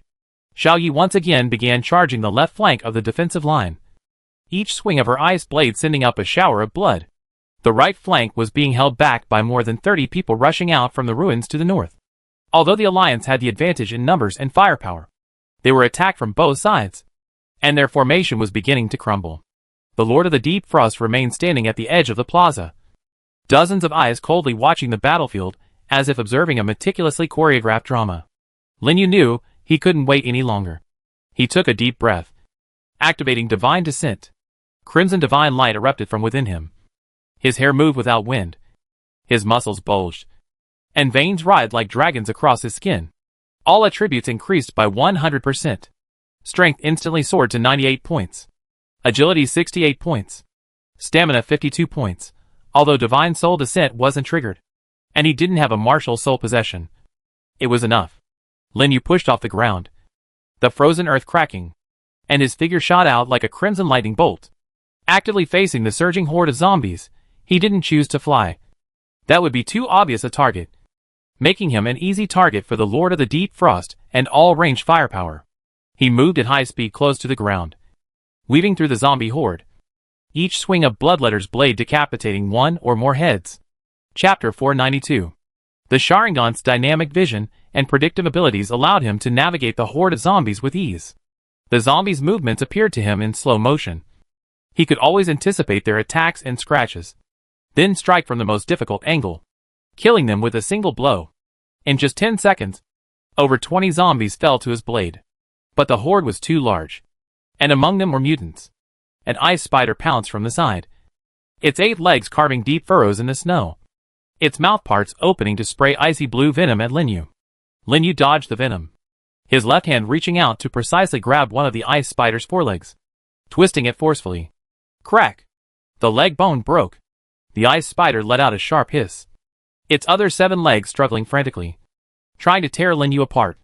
Instead of retreating, Lin Yu advanced, his body slipping beneath the ice spider like an eel, thrusting the Bloodletter's blade upwards. The blade sliced into the spider's relatively vulnerable abdomen, twisting violently.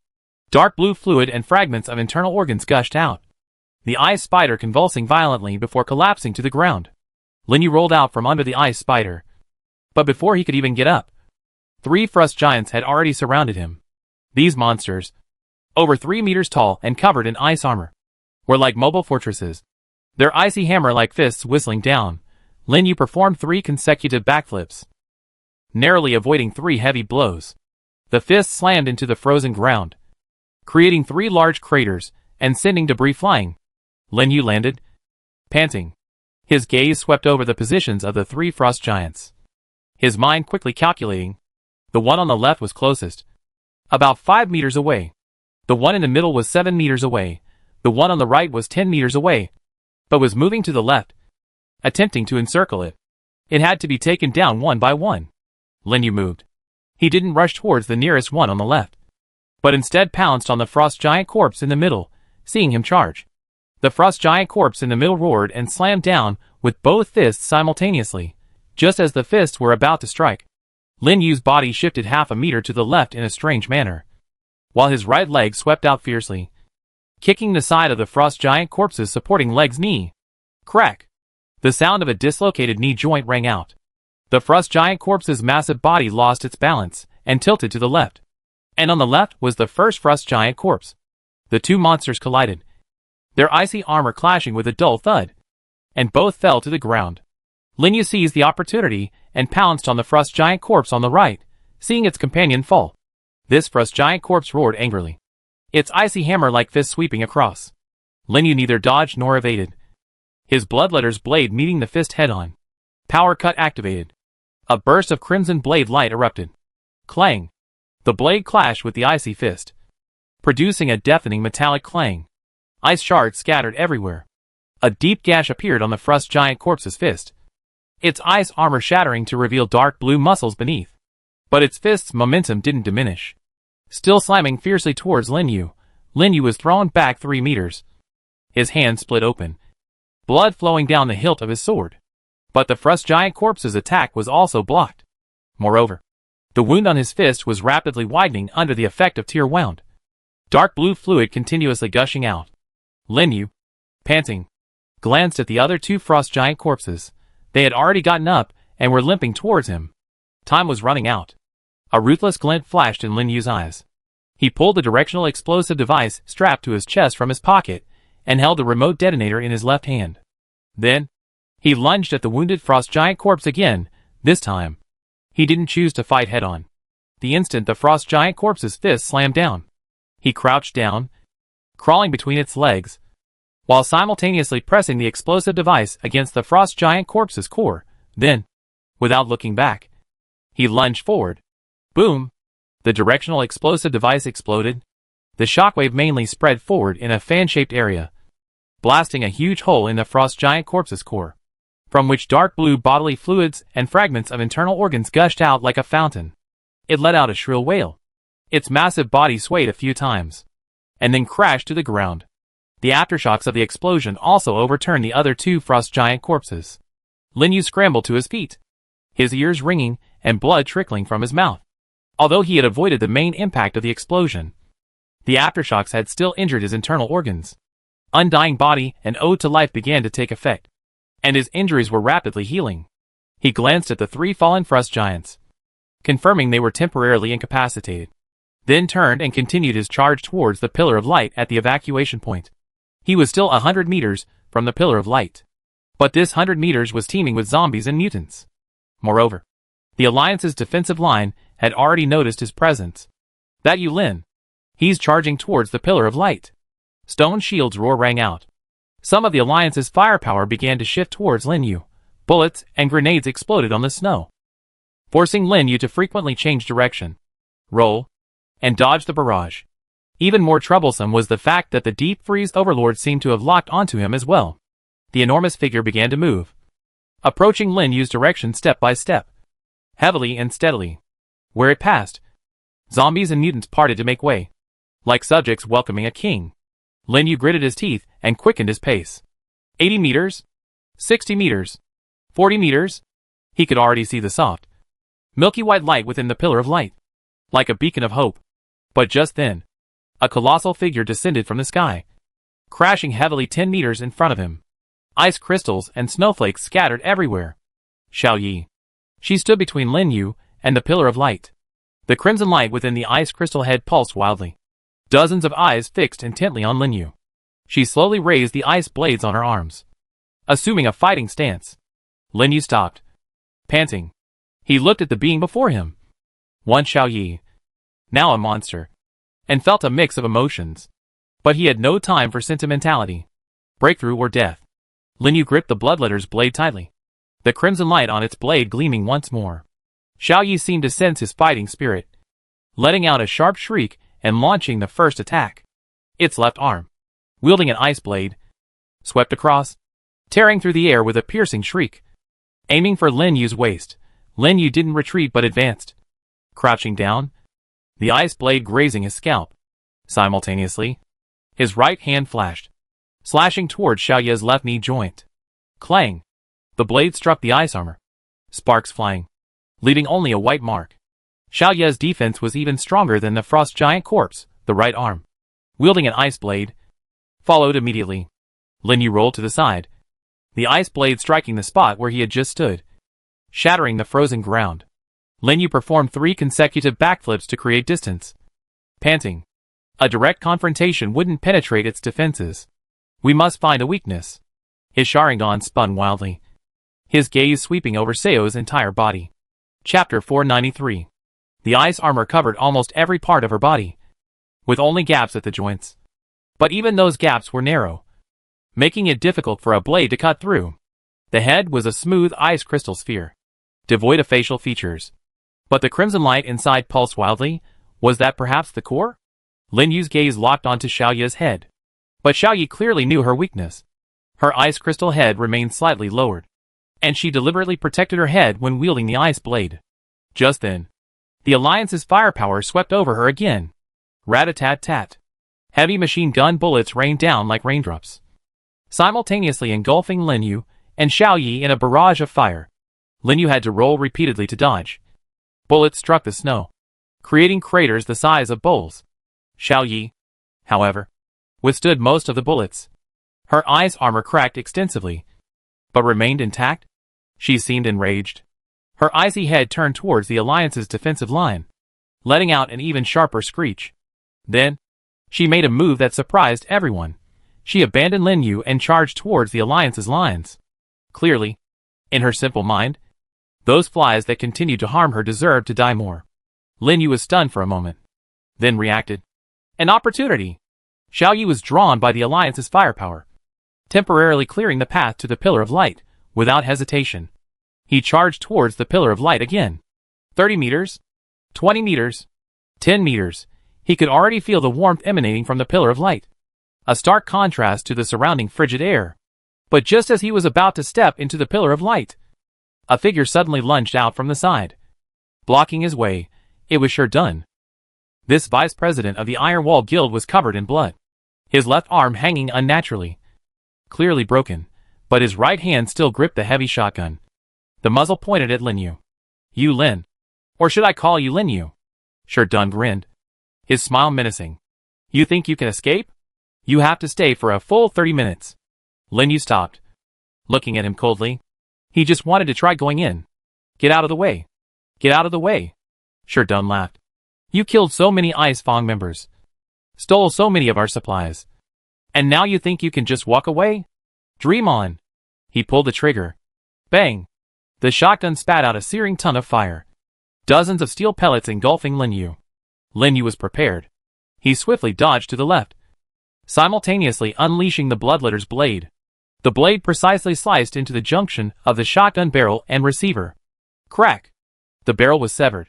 The next bullet exploding inside the chamber, the shotgun had exploded. Sherdun screamed in agony. His right hand mangled beyond recognition, and he was sent flying backward. Lin Yu didn't pursue, turning and charging towards the Pillar of Light. But the instant Sherdun landed, he used his still functioning left hand to pull a military dagger from his waist. The dagger instantly glowed crimson and hurled it fiercely towards Lin Yu's back. The dagger transformed into a streak of red light in the snowstorm. Lin Yu sensed the killing intent behind him, but he didn't turn back, nor did he dodge, because it was too late. He was only 3 steps away from the Pillar of Light. 2 steps. 1 step. The dagger pierced his back, penetrating below his right shoulder blade, the tip emerging from his chest. A sharp pain shot through him. Lin Yu groaned. Staggering, Lin Yu collapsed inside the Pillar of Light, blood gushing from the wounds on his chest and back. Spreading across the smooth ground, he entered the evacuation point. Outside the pillar of light, Stone Shield struggled to his feet, his eyes filled with resentment and unwillingness as he watched Lin Yu enter. But he had no time. Little Knight had already reached the Alliance's defensive line and was wreaking havoc, and the Deep Frost Overlord was less than 100 meters from the center of the plaza. Stone Shield gritted his teeth and turned to charge towards the pillar of light. But just as he was about to step into the pillar, a gigantic hand covered in dark red armor descended from the sky, crushing him and the ground within a 5-meter radius into a bloody pulp. The Deep Frost Overlord had arrived. It stood before the pillar of light, dozens of eyes coldly watching Lin Yu inside, and the humans outside who were still fighting, fleeing, and struggling. Then, it raised its other hand, pointing at the pillar of light. The meaning was clear: this pillar of light, and the humans inside, were its prey. No one could escape. Inside the pillar of light, Lin Yu struggled to sit up. The wound on his chest was slowly healing under the effects of undying body and hymn of life. But the penetrating wound inflicted by the military dagger was too severe.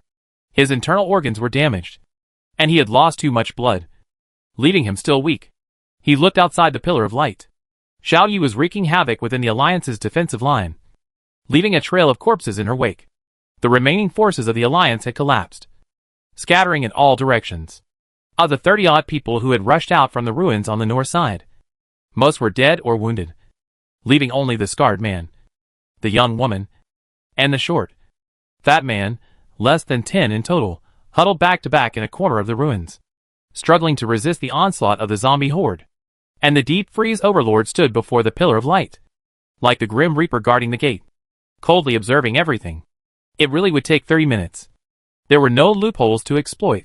If he's still alive in 30 minutes, he can complete the evacuation. But will the Deep Freeze Overlord give him 30 minutes? Obviously not. The enormous figure has already begun to move. It steps towards the pillar of light. The pillar of light seems to repel it in some way. With each step it takes closer. Wisps of white smoke rise from its dark red carapace, emitting a hissing sound. But it continues to advance, step by step, heavy and resolute. Lin Yu grits his teeth and gets up from the ground. He takes out the Kiss of Death sniper rifle from his backpack.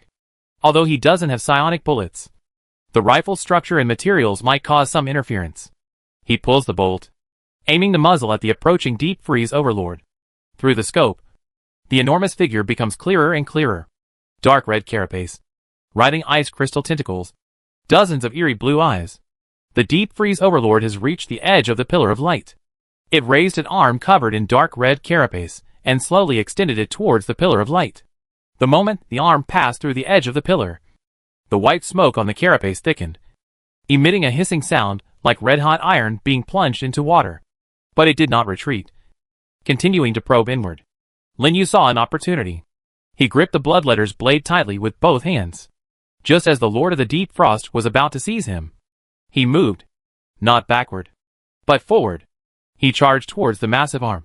Bloodletter's blade raised high. Power slash activated once more. A blood-red blade flashed. This time, he didn't slash at the hard carapace, but at the gap at the arm's joint. That was the weakest point of the carapace. Swoosh! The blade pierced through. Dark red. All viscous blood gushed out. The Lord of the Deep Frost let out its first roar since entering the battlefield. The sound was like thousands of ice crystals shattering simultaneously, like a roar from the abyss, shaking the entire plaza. It abruptly pulled its arm back. Dozens of eyes fixed on Lin Yu, their eerie blue light flickering wildly, filled with rage and killing intent. Lin Yu was thrown forward by the force of the arm's pull, but he quickly rolled to his feet, panting. Chapter 494. He glanced at the blade. The Bloodletter's blade was stained with dark red blood, which writhed on the blade as if trying to erode it, but was blocked by the crimson light flowing across the blade, gradually evaporating into black smoke. Effective. The joints were weak points, but the Deep Frost Overlord clearly wouldn't give him a second chance. It was enraged. Dozens of ice crystal tentacles rose simultaneously, their eyes all turning towards Lin Yu, a ghostly blue light condensing. The next moment, dozens of ice blue rays shot out simultaneously. Lin Yu's pupils contracted sharply. Nowhere to hide. The only thing he could do was hold the Bloodletter's blade horizontally in front of him, simultaneously activating Undying Body and Life's Praise with all his might. The ice blue rays struck the blade, the immense impact sending Lin Yu flying, crashing heavily into the inner wall of the pillar of light. He spat out a mouthful of blood, the wound on his chest that had just healed reopening. A thick layer of ice crystals covered the blade of the bloodletter's blade, its crimson light dimming, and the deep freeze overlord had already stretched out its arms again. This time, both hands grabbing at Lin Yu simultaneously, it was going to crush him. Lin Yu struggled to stand up, but his internal organs were severely damaged, making his movements slow. Just as the enormous hand was about to engulf him, whoosh! An arrow shot from the side, accurately striking the wound on the deep freeze overlord's left elbow joint. The arrow was imbued with a pale green light, exploding immediately upon entering the wound. Dark red blood gushing out again. The deep freeze overlord's left arm movement faltered. Lin Yu turned his head to look at the edge of the pillar of light. The young woman stood, her compound bow drawn again. A second arrow already knocked. Behind her stood the scarred man, the short, stout man, and the other 6 survivors. Although I don't know who you are, the young woman began, her voice cold. The enemy of my enemy is my friend. The scarred man grinned, his face covered in blood. Kid, that was ruthless. We hold this big guy off. You find an opportunity to deliver the fatal blow. The short, stout man adjusted his glasses. I analyzed its energy fluctuations. The core should be in the center of its chest, but it's protected by a carapace. You need to break through the carapace. Lin Yu looked at them, remained silent for a moment, then nodded. Thanks. No more words were exchanged. The young woman fired again, the arrow shooting like a meteor towards the deep freeze overlord's eye. The scarred man and the others began firing from all directions. Although most bullets and arrows couldn't penetrate its defenses, they at least drew its attention. Enraged by these flies, the deep thrust overlord turned some of its tentacles towards them, unleashing icy blue rays. The young woman and the others quickly scattered, using the ruins as cover. Lin Yu seized this opportunity. He stood up again, gripping the bloodletter's blade tightly with both hands. The ice crystals on the blade shattered and peeled away under the impact of the crimson light. Lin Yu took a deep breath, channeling all his remaining power into the blade. Power cut activated to its limit. The crimson blade light almost solidified. Then he charged towards the deep thrust overlord target, the very center of its chest. The deep thrust overlord sensed his intention. Dozens of eyes turned to him simultaneously, and the icy blue rays condensed once more. This time, however, Lin Yu didn't dodge. He charged straight at the beam. Just as the beam was about to strike him, he suddenly tilted his body to the left, simultaneously slashing out with his right hand, not at the beam, but at the ground. The blade sliced into the frozen earth, the immense recoil propelling him like a cannonball, passing through the gap in the beam. Then he adjusted his posture in midair, like a predatory eagle, swooping down towards the chest of the deep freeze overlord. The bloodletter's blade, with all its power, stabbed fiercely into the very center of the chest armor. Swoosh! The blade pierced through. The sound of the armor shattering was like breaking glass. Dark red blood gushed out like a fountain, splattering Lin Yu all over. The deep freeze overlord let out a deafening roar, the entire plaza trembling. It struggled frantically, trying to throw Lin Yu away, but Lin Yu gripped the hilt tightly, bracing his feet against the carapace, and with all his might, thrust the blade deeper. 1 inch, 2 inches, 3 inches. He felt the blade pierce a hard core. Then, he heard a thumping sound like a heartbeat. The sound grew louder and faster. The struggles of the deep frost overlord began to weaken, and cracks appeared on its dark red carapace, emanating a blinding, eerie blue light. Lin Yu knew he had succeeded. He abruptly withdrew the bloodletter's blade and rolled backward onto the ground. Almost instantly upon landing, boom! The crystal core in the deep thrust overlord's chest exploded. The eerie blue light, like a supernova explosion, instantly engulfed its massive body and then spread outwards. Where the light passed, all the zombies and mutants seemed to freeze, their movements halting in unison before crumbling like sand sculptures, dissipating into wisps of black smoke. Xiaoyi also stopped moving. The crimson light within her icy head flickered wildly before finally extinguishing. Her massive body slowly knelt, then collapsed forward, her ice armor shattering into a pile of ice crystals and dark blue flesh. The eerie blue light lasted for about 10 seconds before slowly dissipating. The plaza was deathly silent, except for Lin Yu inside the pillar of light, and the young woman and others at its edge. Not a single zombie or mutant could be seen standing. Where the deep freeze overlord had stood was now only a 10-meter diameter crater, its bottom covered with a layer of dark red, crystalline substance resembling cooled lava. And in the center of the crater lay an object. It was a dark red leather armor covered in mysterious patterns. Lin Yu, panting, looked at the leather armor, then at the survivors outside the pillar of light. The young woman and the others were also looking at him. They stared at each other for a moment. Then, Lin Yu stepped out of the pillar of light. He walked to the edge of the pit, bent down, and picked up the leather armor. Name, Gift of the Deep Frost Overlord. Quality, Red. Type, Armor/set piece. Effect 1 Extreme Cold Resistance. The wearer gains extremely high resistance to frost-based damage. Immunity to most freezing and slowing effects. Effect 2 Overlord's Intimidation. Intimidates frost-based creatures, reducing their aggression, and having a certain probability of inducing a state of fear. Effect 3 Ice Energy Conversion. Continuously gains a shield in low-temperature environments. Equipment requirements, Stamina 40 or higher. Level LV 45 or higher. Note, forged from the core shell and blood essence of the Deep Frost Overlord. The wearer will inherit a portion of the Overlord's power and authority. Chapter 495. Red Quality Armor. Lin Yu put it into his backpack. Then, he turned to look at the young woman and the others. He called Old Ma over and said to the others, "Don't come in. Anyone who dares to come before we retreat will be killed." After saying that, Lin Yu planted the bloodletter's blade in the ground, outside the pillar of light. The wind and snow continued, but the sounds of fighting had ceased in the square. No one spoke, and no one came forward to test their skills against Lin Yu. Only the sound of breathing, and the howling wind and snow outside the pillar of light.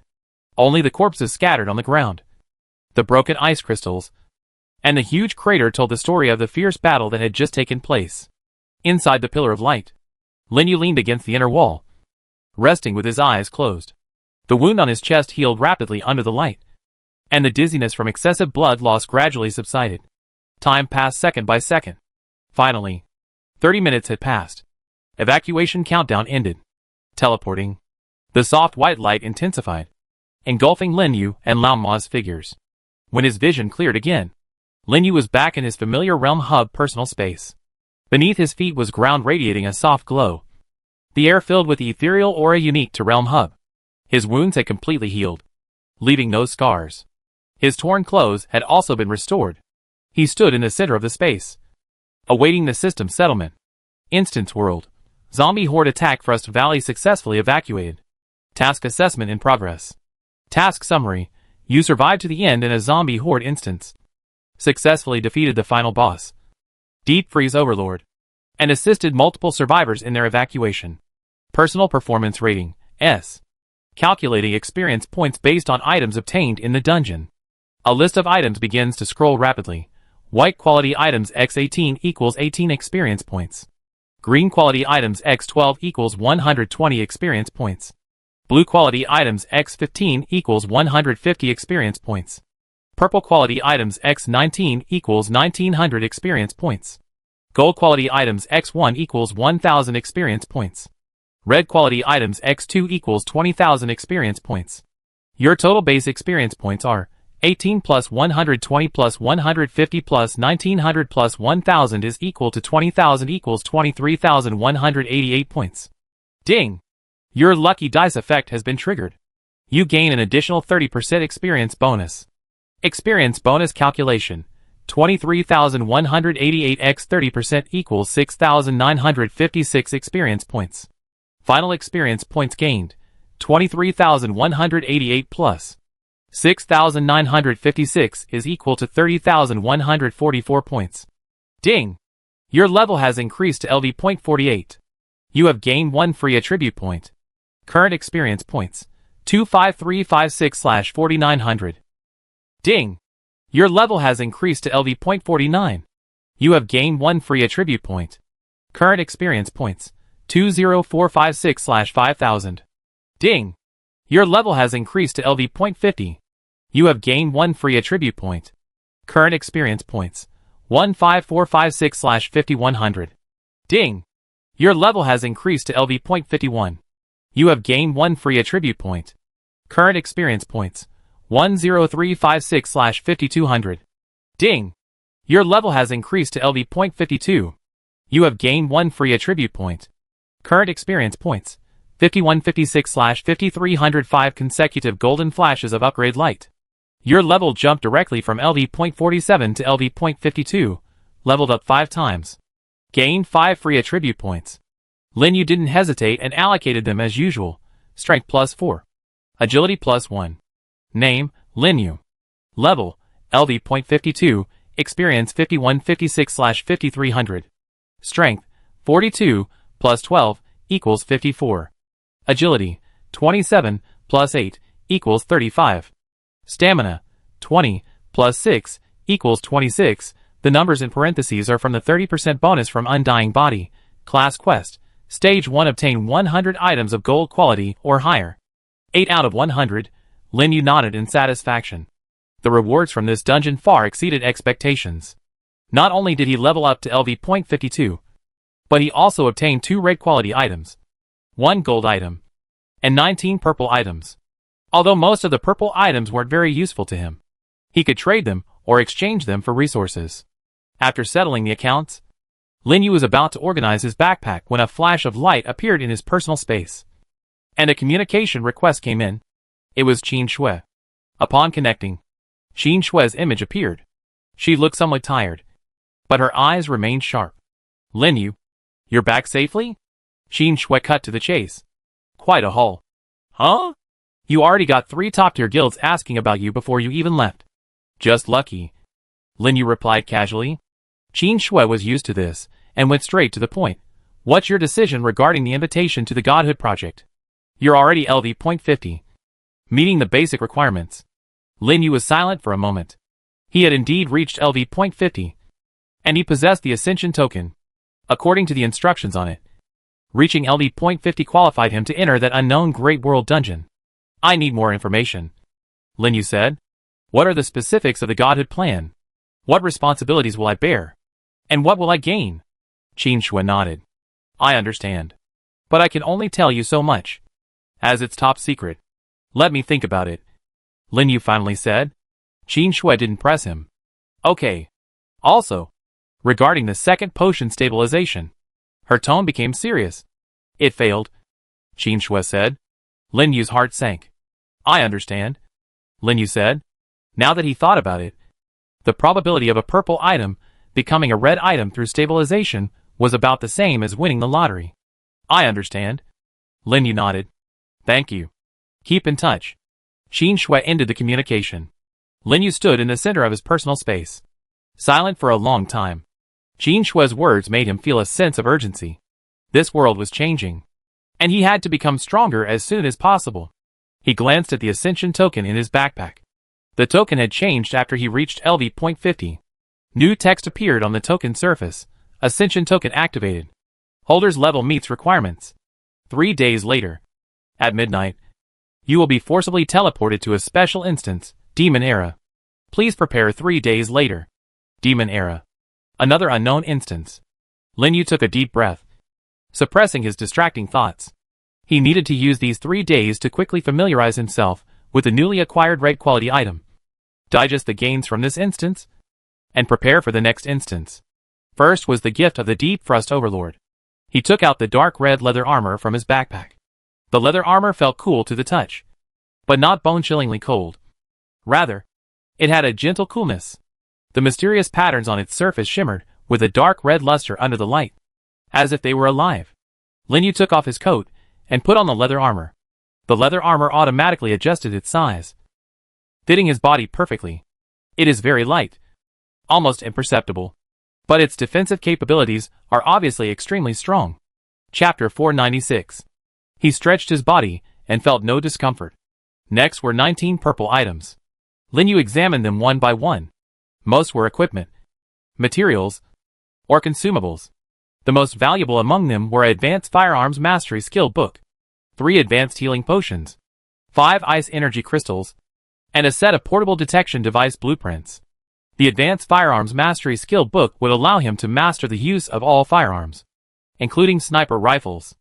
Lin Yu didn't hesitate and used it immediately. The skill book transformed into points of light and merged into his brain, flooding him with knowledge about firearm structure, shooting techniques, ballistic calculations, and maintenance. A moment later, he felt his understanding of firearms had reached a new level. Now, when using the Kiss of Death sniper rifle, even without psionic bullets, he could unleash greater power. The 3 advanced healing potions were good for survival. He kept them safe. The 5 ice energy crystals could be used to enhance ice-type equipment or skills, but he didn't need them for now, so he stored them away.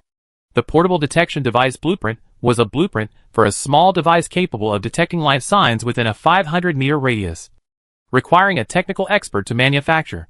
He had no use for it at all. After sorting through his loot, Lin Yu glanced at the time. There were still 2 days and 23 hours until he was forced to enter the Demon Age dungeon. He decided to use this time to rest and adjust his condition. But just then, the Heart of God pseudo emitted that familiar throbbing again. The hint for the next puzzle piece arrived as promised. Unlike before, this time there was no specific dungeon preview. Only a vague message, the next core. In the cracks of time. In the ruins of civilization. Searching for the Eternal Hourglass. It will appear.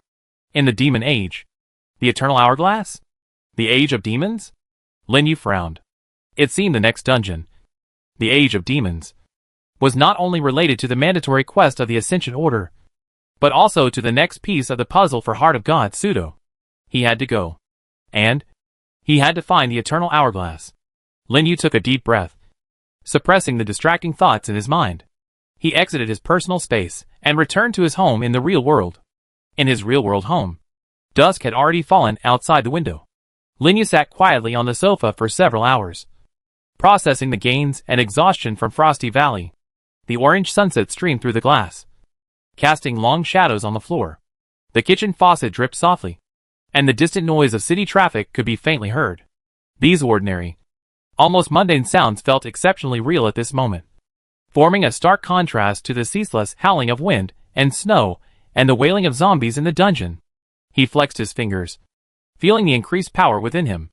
The purple items in his personal space needed to be dealt with. The 2 newly acquired red items needed to be familiarized with. And the mandatory dungeon called the Age of Demons 3 days later seemed like a fog shrouding the road ahead. Lin Yu got up, walked to the window, and silently brought up the communication interface on his retina, sending a request to Qin Shui. A few seconds later, a half-body image of Qin Shui appeared. She seemed to be in a simple office, with metal bookshelves piled high with documents behind her. She was wearing the standard dark blue combat uniform of the Dragon Shield, the collar slightly open, and a hint of weariness on her face. But her eyes remained sharp as ever. Lin Yu? Qin Shui raised an eyebrow slightly, her tone tinged with surprise. You made up your mind so quickly? She clearly assumed Lin Yu had come because of the invitation to the Godhood Project. It's not a final decision yet, Lin Yu said calmly, looking directly at Qin Shui in the video. I have another dungeon to enter. In 3 days. I can't go into details. The expectation in Qin Shui's eyes subsided slightly, replaced by a deeper inquiry. She didn't press for details about the dungeon. This was a basic understanding among survivors, and a tacit taboo under the rules of Boundary Hub. She simply nodded, her fingers unconsciously tapping lightly on the table. So urgent? Do you need any support from the Bureau? Equipment? Intelligence? Or temporary teammates? No need. Lin Yu refused decisively. A solo dungeon. I have the equipment, but the intelligence is unknown. Teammates would only be a burden. Qin Shui was silent for a moment. She knew Lin Yu's personality, and understood that if he said that, he must have considerable confidence, or be prepared to face everything alone. A complex emotion flashed in her eyes, admiration, worry, and perhaps a faint sense of being excluded. But she quickly suppressed it all, resuming her businesslike tone. Okay. Give me a definite answer when you come out. She paused, her voice softening slightly. Be careful. Any instance involving forced teleportation won't be simple. I will, Lin Yu replied briefly. The communication ended, and Qin Shui's image vanished into thin air. Lin Yu didn't act immediately. He stood there, gazing at the deepening night outside the window. Qin Shui hadn't pressured him, only offered choices and instructions. This attitude made him feel somewhat comfortable. Dragon Shield, or rather, a faction within Dragon Shield represented by Qin Shui, at least for now, viewed him as a potential stock worth investing in, rather than a tool that needed to be controlled. That was good. Next came the task of managing the supplies. He reconnected to the boundary hub, his consciousness sinking into his personal space. 19 purple quality items were listed on the virtual screen. Most were no longer of much use to him, accessories offering negligible attribute point increases, scrolls with duplicate or less effective effects than existing skills, and weapons requiring specific classes to unleash their full potential. He kept a few advanced healing potions for emergencies, and listed the remaining purple items in bulk on the Boundary Hub's trading platform. He didn't set a fixed price, but instead opted for an auction mode, setting the starting price slightly below market rates to ensure quick sales. These purple items were still valuable currency for survivors between LV.20 and LV.50, especially some versatile weapon and armor components.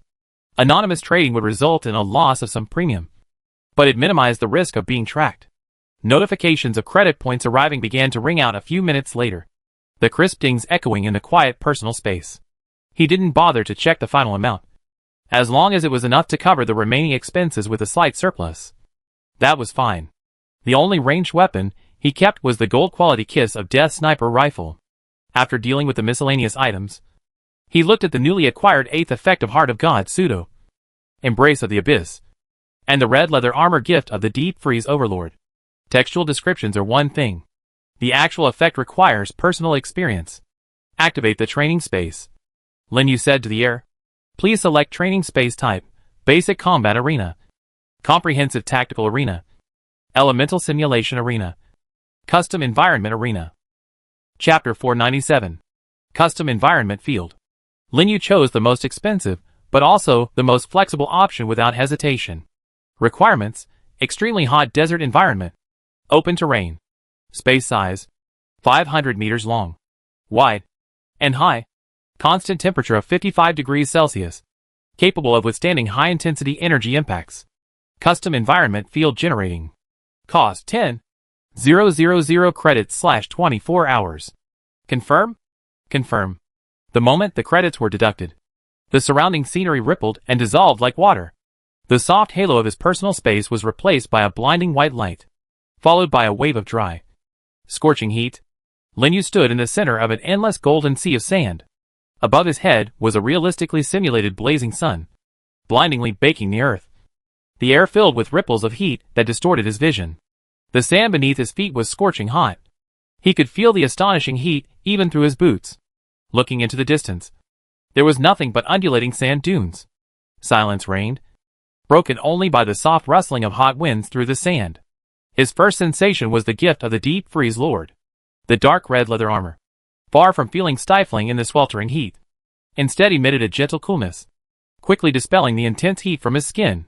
The mysterious patterns on the armor seemed to come alive, slowly flowing with a pale blue glow.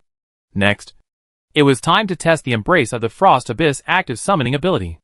Lin Yu held his breath, concentrating his mind on the chaotic heart of God within his body. He could feel, deep within his heart, a cold, serene power, as if originating from the deepest depths of the world's coldest depths. Being awakened, this power was unlike any he had ever experienced before.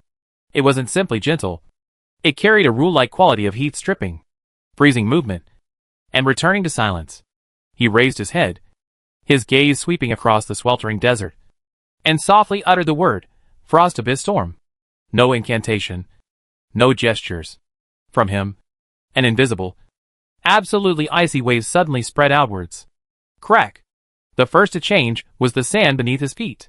The scorching golden sand lost its luster at a visible speed, covered with a layer of pale frost, which rapidly spread in all directions. Where the frost passed, the sand grains froze into hard particles, binding together to form a bizarre ice field.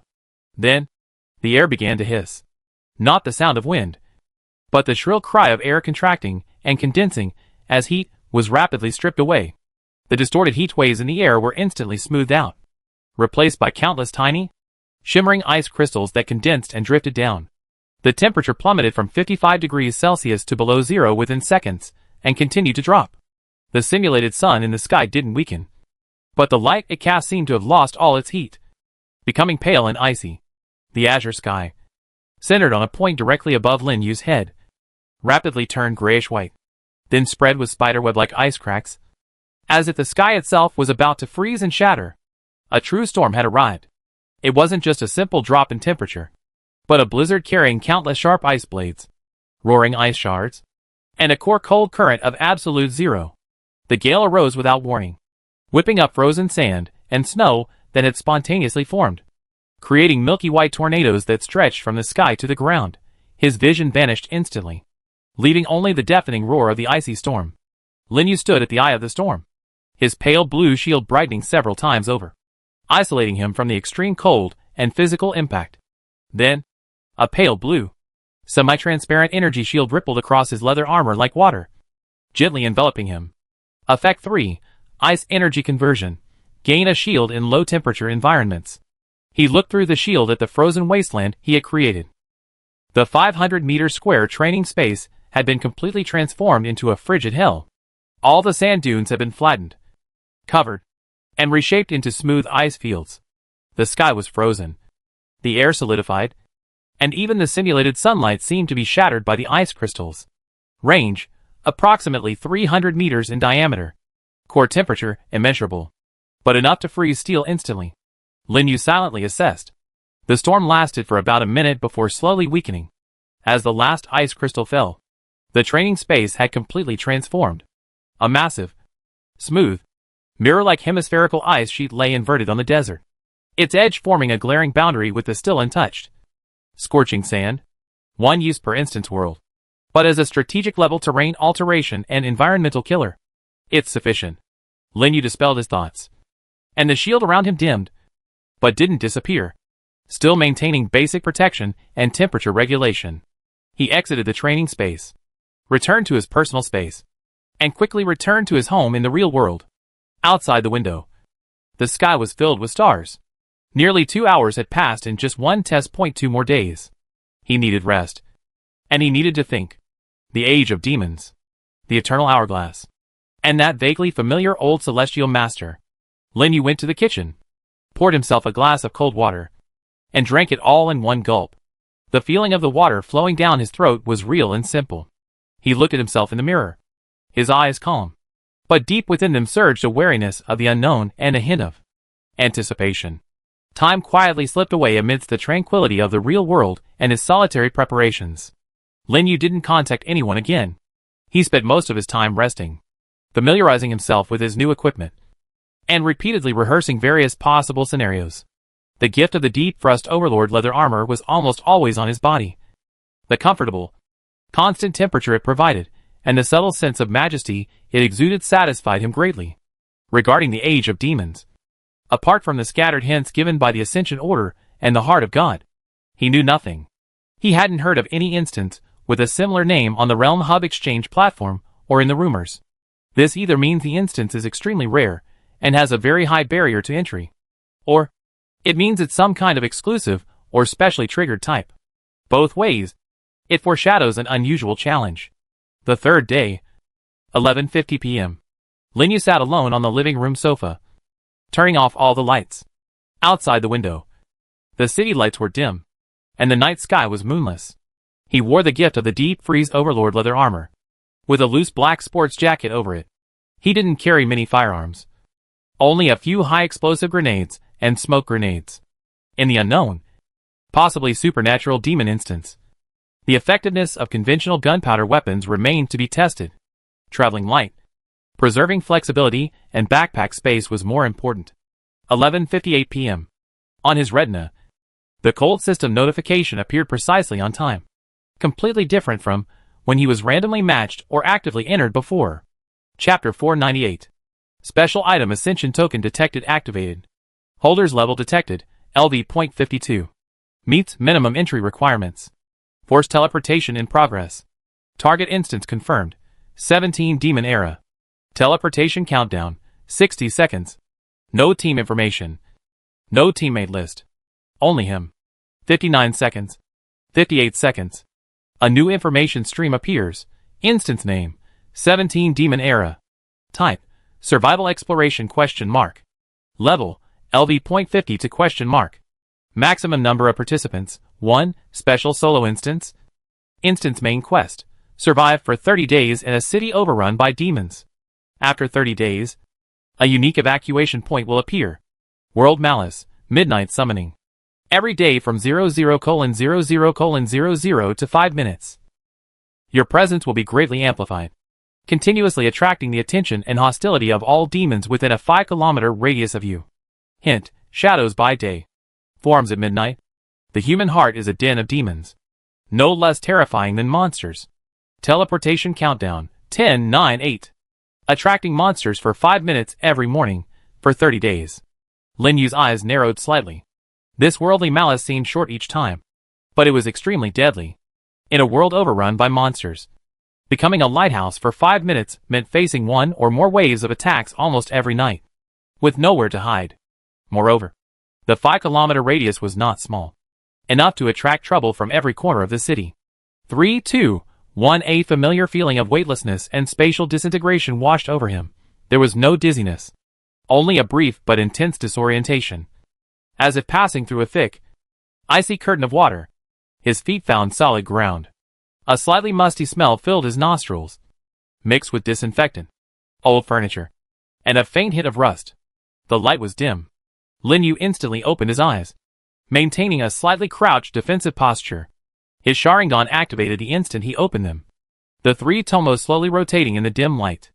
Simultaneously, the level 4 radar in his brain silently activated, projecting a 3-dimensional image with a radius of 9 kilometers onto his retina. First, he assessed his surroundings. A closed room of about 10 square meters. Its walls painted a ghastly white. There were no windows, only a heavy metal door.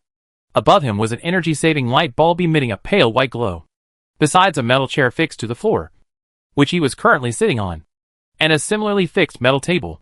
There was nothing else. It resembled an interrogation room. The radar scan results gave him a slight pause. Within a 9-kilometer radius, countless red dots representing life were densely distributed, outlining the silhouette of a vast metropolis. High-rise buildings, streets, vehicles, crowds. The red dots were either stationary or moving, varying in size, but the vast majority were the size of an average person. Only a very few were slightly larger, and in this instance, they were all tagged as human. Most importantly, the radar detected not a single resource point, white, green, blue, light dots. Not a single one. This was highly unusual. Any instance world, more or less, would contain usable resources recognized by the boundary hub. But here, it seemed to be a purely native world, unmarked by the system with no additional resources. Even stranger, none of the red dots bore the identifier of zombie or other known monsters. At least not within the current scanning range. Is this the world overrun by demons? Where are the demons? Lin Yu wondered, but his vigilance remained undiminished. His gaze fell on the metal door. The door was closed, but 2 red dots in the corridor outside remained stationary, presumably guards. Just then, footsteps approached from outside. More than one person. Click. The sound of the lock turning. Lin Yu quickly deactivated his Sharingan, in a world where the presence of supernatural senses was uncertain. Caution was paramount. Resumed his calm sitting posture, and his eyes appropriately revealed vigilance and a hint of confusion befitting his current situation. The metal door was pushed open. 3 people entered. The one in the lead was a man in his 30s, wearing a gray executive jacket, with a serious face and sharp eyes, carrying a hardcover notebook. To his left, behind him, stood a young man in a white lab coat and gold-rimmed glasses, with a somewhat effeminate air. He was fiddling with a silver device resembling a pocket watch, his eyes scrutinizing Lin Yu with a critical and probing gaze. To his right stood a burly man in a black combat uniform, a pistol at his waist. Expressionless, his eyes sharp as an eagle. He had stood to the side of the door after entering, blocking the exit. The man in the jacket walked to the small table, pulled out a chair, and opened his notebook. The man in the white lab coat then strolled to Lin Yu's side and behind him, his gaze sweeping over him like a scalpel. Lin Yu. The man in the jacket spoke, his voice steady but carrying a heavy weight. Age 18. A senior high school student at Fengcheng No. 1 High School. Father Lin Zhendong, chairman of Zhendong Group. Mother Su Wan, a housewife. Yesterday afternoon after school, you were found unconscious in an alley near the entrance of the Enet Love Internet Cafe in the Old City. There were no obvious external injuries, but your mental state was abnormal. After being taken to the hospital for examination, your physiological indicators were normal, but you remained unconscious until you suddenly woke up an hour ago. He read from the file, his gaze fixed on Lin Yu's face. During your coma, residual abnormal spiritual energy fluctuations were detected on your body. They were cold and chaotic, and partially matched the recorded aura of shadow demons and evil spirits. Now, tell me, what did you encounter? What did you see? What did you feel before you lost consciousness? Demons? Psionic fluctuations? Lin Yu's heart skipped a beat, but his face remained impassive. His identity had become that of a wealthy second-generation student in this world, and he seemed to have been attacked by demons? I don't know. Lin Yu shook his head, his voice carrying a perfectly timed hoarseness and confusion. I remember wanting to go to an internet cafe to play games after school. When I got to the alleyway, I suddenly felt a chill down my spine. And then, I don't remember anything. When I woke up, I was here, he said, half-truthfully, blurring the point in time he had transmigrated to the moment he fell unconscious. Don't remember anything? The man in the white coat behind him suddenly spoke, his voice soft yet cold, including, why can't we detect any microbial communities or signs of wear in your jacket? It's like, it just came from the factory. His gaze fell on Lin Yu's sports jacket. Lin Yu felt a chill run down his spine. This jacket was ordinary clothing from his previous world. He had prepared several and stored them in his personal space. It was indeed unusually new. This man in the white coat had keen observation skills and seemed to possess some kind of detection method. I have a lot of clothes at home, and this one is probably newly bought, and I haven't worn it many times. I'm a bit of a germaphobe. Lin Yu continued to play the role of a rich young man who might be frightened, his tone carrying a hint of unease and resistance as if he were being questioned. Chapter 499. The man in the jacket and the man in the white coat exchanged a glance. Lin, you may not yet realize the seriousness of the situation. The man in the jacket leaned forward, lowering his voice. Demons are real. They lurk in the shadows of the city, feeding on people's fear, negative emotions, and even lives. What you encountered might just be the lowest level of wandering shadow demon, or it could be something much more troublesome. We need to know the details to determine if you've been marked, parasitized, or left with other hidden dangers. This concerns your safety, as well as the safety of your family and those around you. I really don't remember. Lin Yu raised his voice, his tone a mix of youthful frustration and fear. Who are you? Are you the police? I need to call my parents. We don't belong to the police system. The man in the jacket didn't answer directly, but his tone left no room for doubt. To ensure everything goes smoothly, we need to conduct a deep memory probe on you. Don't worry. It won't cause you any real harm. It's just reading fragments of your surface memories from the period before and after you fell unconscious. Memory probe? Lin Yu's eyes narrowed. This won't do. He has no memory of this Lin Yu before he fell unconscious. Probing him will only expose his abnormality. The man in the white coat had already approached. His silver pocket watch pointed at Lin Yu's forehead. The dial opened, revealing a complex crystal structure and a faint glow. Relax. Look here. Recall that alley? His voice carried a peculiar rhythm, as if possessing a hypnotic power. Lin Yu's muscles tensed instantly, his inner strength concealed, his brain racing. Should he withstand it? Expose his strength? Or, just as the faint light from the instrument was about to touch his forehead, bang!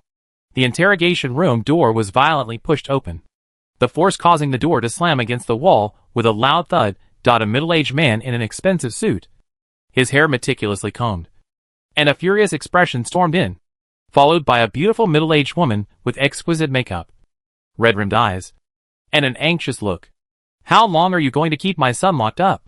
The middle-aged man, Lin Zhendong, glared at the man in the jacket, his voice filled with oppressive force. My lawyer is right outside. Without any evidence, just based on a little bit of inexplicable residual spiritual energy. You want to forcibly read my son's memories? Who gave you that right? Su-won rushed to Lin Yu's side, hugging him tightly. Her voice choked with sobs. Xiao Yu, are you all right? Did they do anything to you? The man in the jacket frowned. Standing up, Mr. Lin, Mrs. Lin, We're doing this for your son's safety. The demon incident is no small matter. Safety? Keeping my son locked up in a place like this is safety? Lin Jindong interrupted him. His tone forceful. I've seen all the medical reports. His physiological indicators are completely normal. As for that little bit of residual spiritual energy, who knows if your equipment malfunctioned? Or if something else happened to be nearby at the time? My son was just frightened and fainted. Now that he's awake, it's normal for his memory to be a little hazy. Release him immediately. Otherwise, I don't mind letting my legal team and media friends learn about your special affairs department. How could you abuse your power and illegally detain a minor? The man in the jacket looked grim. The man in the white coat also put away his equipment, his eyes dark. The burly man blocking the door looked at the man in the jacket, awaiting instructions. After a few seconds of stalemate, the man in the jacket took a deep breath, seemingly weighing the pros and cons, and finally waved his hand. Record, suspect Lin Yu. After examination, no clear signs of possession or contamination were found. Due to age and insufficient evidence, he is temporarily released and placed under the strict supervision of his guardian. He is listed as a level 3 observation subject, and his whereabouts and mental state are to be reported regularly. He closed his notebook and looked at Lin Jindong. Mr. Lin, I hope you understand the seriousness of this matter. If your son exhibits any abnormalities afterward, or becomes involved in new demonic incidents, we have the right to take necessary measures. My son is perfectly fine. Lin Jindong snorted coldly, putting his arm around Lin Yu and Su Wan. Let's go! Lin Yu, protected by his parents, walked out of the cold interrogation room, through a corridor with one-way glass, took a private elevator downstairs, and finally exited an inconspicuous gray office building. Outside, a black luxury car was already waiting. Sitting in the car, isolated from the outside world, the anger on Lin Jindong's face subsided slightly, revealing deep exhaustion. Su Wan held Lin Yu's hand tightly, repeatedly asking, Xiao Yu, are you really alright? Is anything bothering you? Does your head hurt? Are you scared? I'm fine, Mom, Lin Yu replied softly, playing the role of a son who had survived a close call. His mind racing. Special Affairs Department? Demons? Memory probing? And this identity? A rich second generation? A student? And seemingly an eccentric individual? The car drove into the bustling city streets. Neon lights flashing. Traffic flowing. Everything seemed no different from a normal modern city. But Lin Yu knew that beneath the surface, undercurrents were surging. Dad? Mom? He hesitated, then asked, the demons they talked about, are they real? And who is that person who wants to do my memory test? Lin Jindong glanced at him in the rearview mirror, remained silent for a moment, then sighed. Xiao Yu, there are some things I didn't want to tell you so soon, but you run into this situation. Perhaps it's fate. He gestured for the driver to raise the soundproof glass between the front and rear seats, creating a private space inside the car. This world isn't as peaceful as it seems on the surface. Lin Jindong's voice deepened. There are things hidden in the darkness. The government has a special department to handle them. The Special Affairs section from earlier. They have a lot of power, but they usually keep a low profile. As for demons, they're real, but ordinary people might never encounter one in their lifetime. And even if they do, they mostly think it's a hallucination, an illness, or an accident. The Special Affairs section will handle it cleanly. Su Wan held Lin Yu's hand tightly, her eyes filled with worry. Xiao Yu, don't be afraid. Your mom and dad are here. We won't let those things hurt you. And we've been prepared for this for a while. Prepared? Lin Yu looked at her mother. Lin Jindong continued. About half a year ago, you started to become a bit abnormal.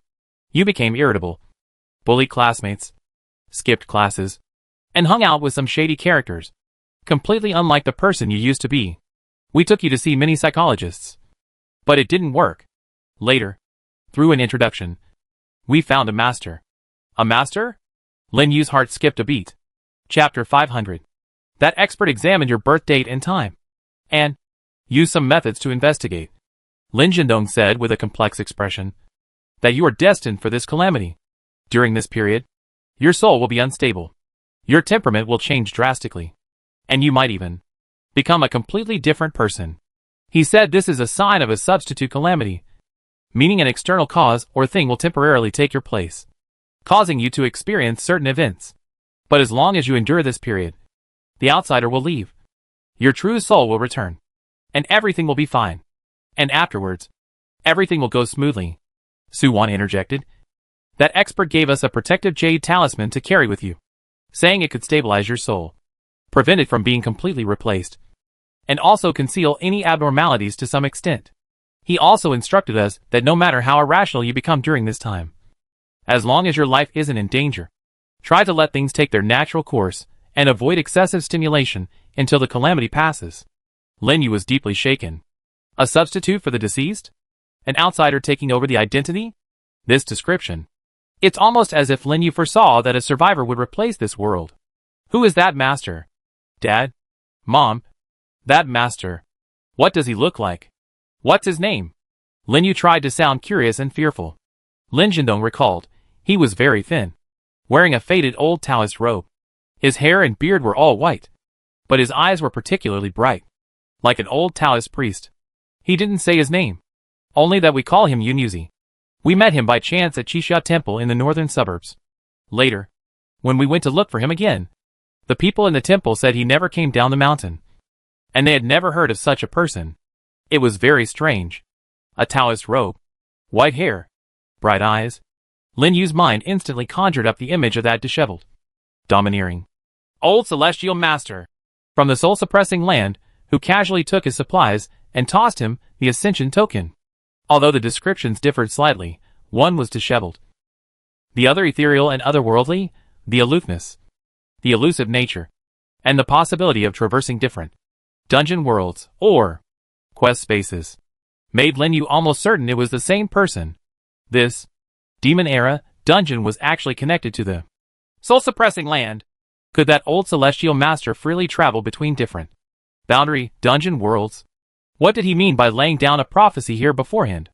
The ascension token pointed here. The heart of God indicated the eternal hourglass appeared here. Was all of this a coincidence? Or a scheme orchestrated by an existence of that level? Lin Yu felt a chill run down his spine. But at the same time, a strong desire to investigate ignited within him.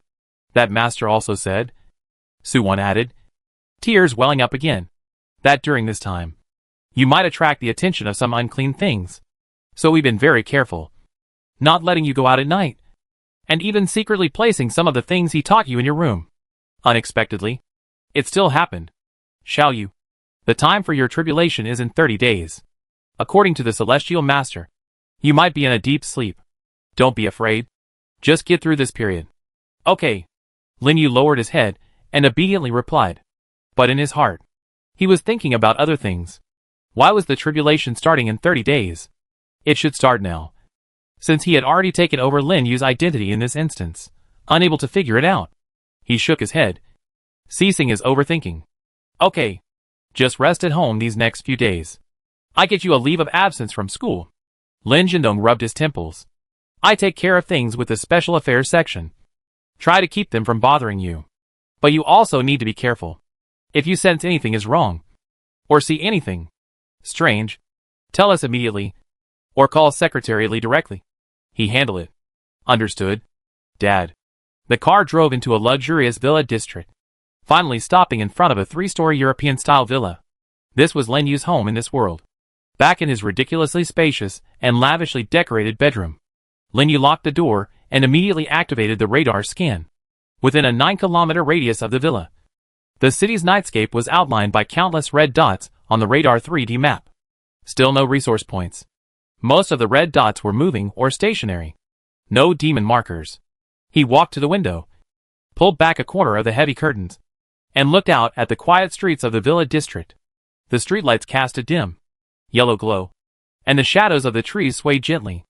Everything seemed peaceful and serene. But he knew that when the clock struck midnight, this tranquility would be shattered. His world's malice was about to be triggered for the first time. 10 minutes left. Lin Yu checked his belongings. The bloodletter's blade was removed from its disguise and held firmly in his hand, the leather armor shield concealed.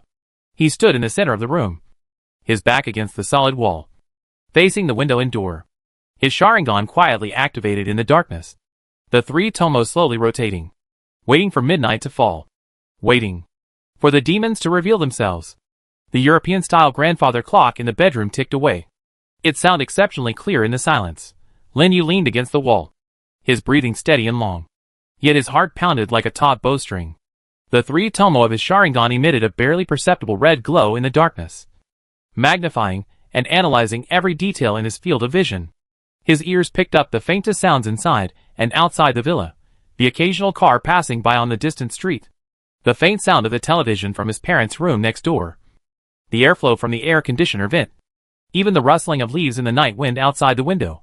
His brain's level 4 radar continued to operate, projecting a three-dimensional image with a 9-kilometer radius into the depths of his consciousness like a holographic sand table. Countless red dots representing life, some still, some moving, outlined the bustling and slumbering night of Maple City. No red dot bore the mark of demon or anything similar. 3 minutes until midnight. Substitute calamity. An external cause and effect taking over his identity. Lin Yu recalled his parents' words, and the prophecy of the wandering cloud child, who resembled the old celestial master. It was all too coincidental. It was as if his arrival had been foreseen by some being. Even, arranged. The ascension order points here. The heart of God needs to find the hourglass of eternity here. And upon entering, he conveniently replaced a rich second-generation heir destined for calamity. Someone who would attract unclean things. This identity is the perfect stage and bait. Demons, Special Affairs Department. This world has an official agency to combat supernatural forces, meaning that demons are not unknowable, uncontrollable terrors, but rather beings incorporated into some kind of management or combat system. But the malice of midnight summoning indicates that even under official control, nighttime, especially his presence, remains extremely dangerous. 2 minutes. Lin Yu adjusted his grip on the knife. The bloodletter's blade sent a chill through him. The tearing and cutting power contained within the blade seemed to flow silently. Chapter 501. 1 minute. He glanced at the room. Luxurious, but lacking life. More like a display case. The original owner, Lin Yu, was said to have a violent temper and bully classmates. This could be glimpsed from the room's style. Dark color scheme, sharp decorations, and some posters with violent undertones. What would such a character encounter in the original timeline? Was it really just a simple case of unstable soul and drastic change in temperament, or was he himself some kind of container or marker? 30 seconds. Within radar range, everything was normal. The red dots on the streets decreased, and the red dots in most residential areas became static. The city's pulse slowed in the night. 10 seconds. Lin Yu held his breath, adjusting all his muscles to their optimal state. His Sharingan stared intently at the door and window. He didn't know in what form the demons would appear, or from which direction they would come. Physical attack? Mental erosion? Intangible and formless? Can radar provide early warning? 5, 4, 3, 2, 1. The grandfather clock chimed its deep, melodious chimes. Ding! Dawn. The instant the clock struck, Lin Yu's pupils suddenly contracted. It wasn't that he saw anything, nor heard anything unusual. It was a feeling. An indescribable, cold, viscous malice, like an invisible tide, surged outwards from him in all directions. This malice wasn't physical, yet it was clearly perceptible, carrying a strong presence and attraction, like a huge bonfire suddenly ignited in the darkness, or like wounded, bleeding prey struggling in the silent depths of the sea. World malice, midnight summoning. Triggered. Duration, 5 minutes. Almost simultaneously, the radar image on the retina had undergone a dramatic change. The red dots representing ordinary people, varying in size and brightness but generally normal, remained unchanged. However, against the backdrop of countless normal red dots, a large number of new, deeper red dots, faintly tinged with dark red or grayish-black sheen, suddenly appeared, like ink dropped into clear water. They were densely packed, covering every corner of the radar's scanning range. Some red dots huddled in the shadows of residential buildings. Some clung to streetlights or billboards. Some wriggled in underground sewers. And some even stood silently beside ordinary people walking on the street, unnoticed by them. These red dots varied greatly in size. Some as small as a ping-pong ball, others comparable to the previous frost giant corpses, and a few even as large as houses, silently lurking deep within certain areas of the city. Previously, they seemed completely invisible, undetectable by radar. only when the midnight summoning was triggered. And Lin Yu emitted that peculiar malicious aura. Did they reveal themselves like startled sharks? These are demons? Lin Yu's heart trembled. The sheer number, distribution, and size of the red dots revealed the terror hidden within the night of this world. And this was only within a 9-kilometer radius. Just how many of these things lurked in the night throughout Maple City? And indeed the entire world? What alarmed him even more was that as the malice spread, the newly appeared demonic red dots, especially those within 5 kilometers of him, began to show obvious agitation. Many of the small red dots immediately turned in his direction and began to move. The movement was slow, but the target was clear. Some medium-sized red dots also slowly adjusted their positions, while the largest red dots showed no immediate signs of movement. Lin Yu could sense their watchful eye. A chilling sense of dread, as if locked onto by a colossal object, emanated from the radar feedback. All demons within a 5-kilometer radius will be attracted for 5 minutes. Lin Yu silently recited the malicious effect. This meant that for the next 5 minutes, he would become the primary target of all demons in this area. The first to react was an old community less than a kilometer from the villa area. Dozens of small, dark red dots appeared densely packed there. They had previously seemed dormant or lurking, but now they all awakened, like a disturbed swarm of insects, beginning to wriggle and drift towards the villa area. Their movement was bizarre. Some glided along the ground shadows, while others drifted through the air like wisps of smoke. Immediately afterward, about 2 kilometers away, in the direction of an artificial lake in a park, a medium-sized red dot, roughly the size of a giant frost corpse, rose from the lake, bringing with it an invisible, chilling, damp aura. Also heading this way, 3 kilometers away, from an abandoned factory, 3 medium-sized dark red dots emerged together, moving even faster. Further away, the large red dots, though motionless, exerted the greatest pressure on Lin Yu. One of them, located in the shadow of the rooftop of the tallest skyscraper in the city center, was comparable in size to the previous deep freeze overlord, and its mere gaze made him feel as if he were being pricked by thorns. I can't stay indoors. Lin Yu made a decision instantly. While the villa offered some physical protection, it also restricted his movement and field of vision. If he were trapped inside by a large number of demons, the situation would be extremely unfavorable. He had to use these 5 minutes to maneuver in open areas as much as possible, avoiding being surrounded, while simultaneously observing the characteristics of these demons. He silently moved to the window, his Sharingan scanning the outside. The street remained quiet, the streetlights dim. Nothing was visible to the naked eye. But on the radar, dark red dots representing demons were approaching from all directions. The closest group less than 500 meters away. Lin Yu gently pushed open the second-floor window of the villa without making a sound. The night breeze rushed in, carrying the slightly murky scent unique to urban nights, and a faint, subtle, cold, sweet, and fishy smell, a scent that ordinary people could never detect. The scent of demons. He flipped out, his movements as light as a cat, landing on the soft lawn below. He then rolled away, dissipating his momentum, and disappeared into the shadows of the villa's side wall. His God's domain flight ability was ready to activate at any moment, but he chose to remain stealthy for now, not wanting to reveal all his trump cards too early. The radar showed that the nearest dozen or so small red dots had entered the villa area. They dispersed, seemingly searching using some kind of sensory means. As they moved, the surrounding temperature seemed to drop slightly, and the streetlight's light would flicker and dim with extremely subtle distortions. But to an ordinary person, this might just appear as a cool night breeze or unstable voltage. A dark red dot drifted to the side of the villa where he was hiding. It was less than 10 meters away. Lin Yu finally saw its appearance clearly, under the special vision of his Sharingan. Chapter 502. It resembled an irregular mass of dark gray mist, roughly the size of a wash basin, with several faint, crimson lights flickering within like eyes. It had no fixed shape. Its edges constantly writhed and stretched, sometimes resembling a distorted human face, sometimes a multi-legged reptile. It flowed along the shadows of the ground, leaving the grass blades slightly blackened and curled, as if drained of their life force.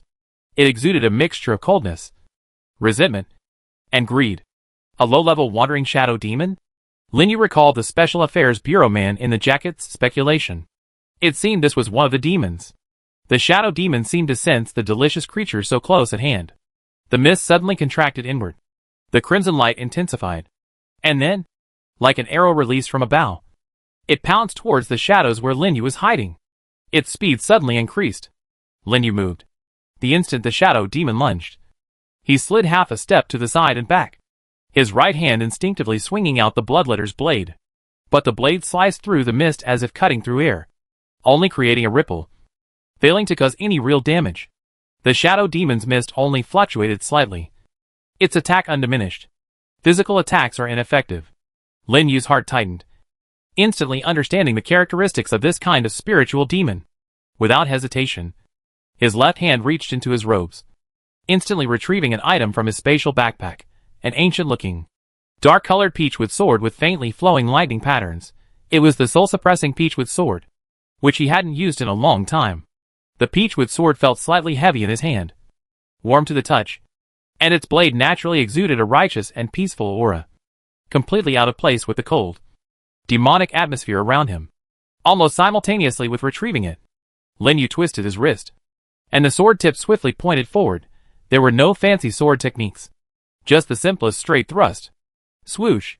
The sword tip pierced the core of the shadow demon's mist. It felt like a red-hot iron plunging into ice and snow. Hiss! Hiss!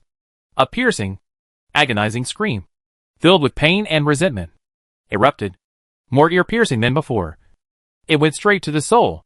The shadow demon's mist churned and twisted wildly, bursting forth with large specks of golden light from its dark gray surface, like scorched ashes.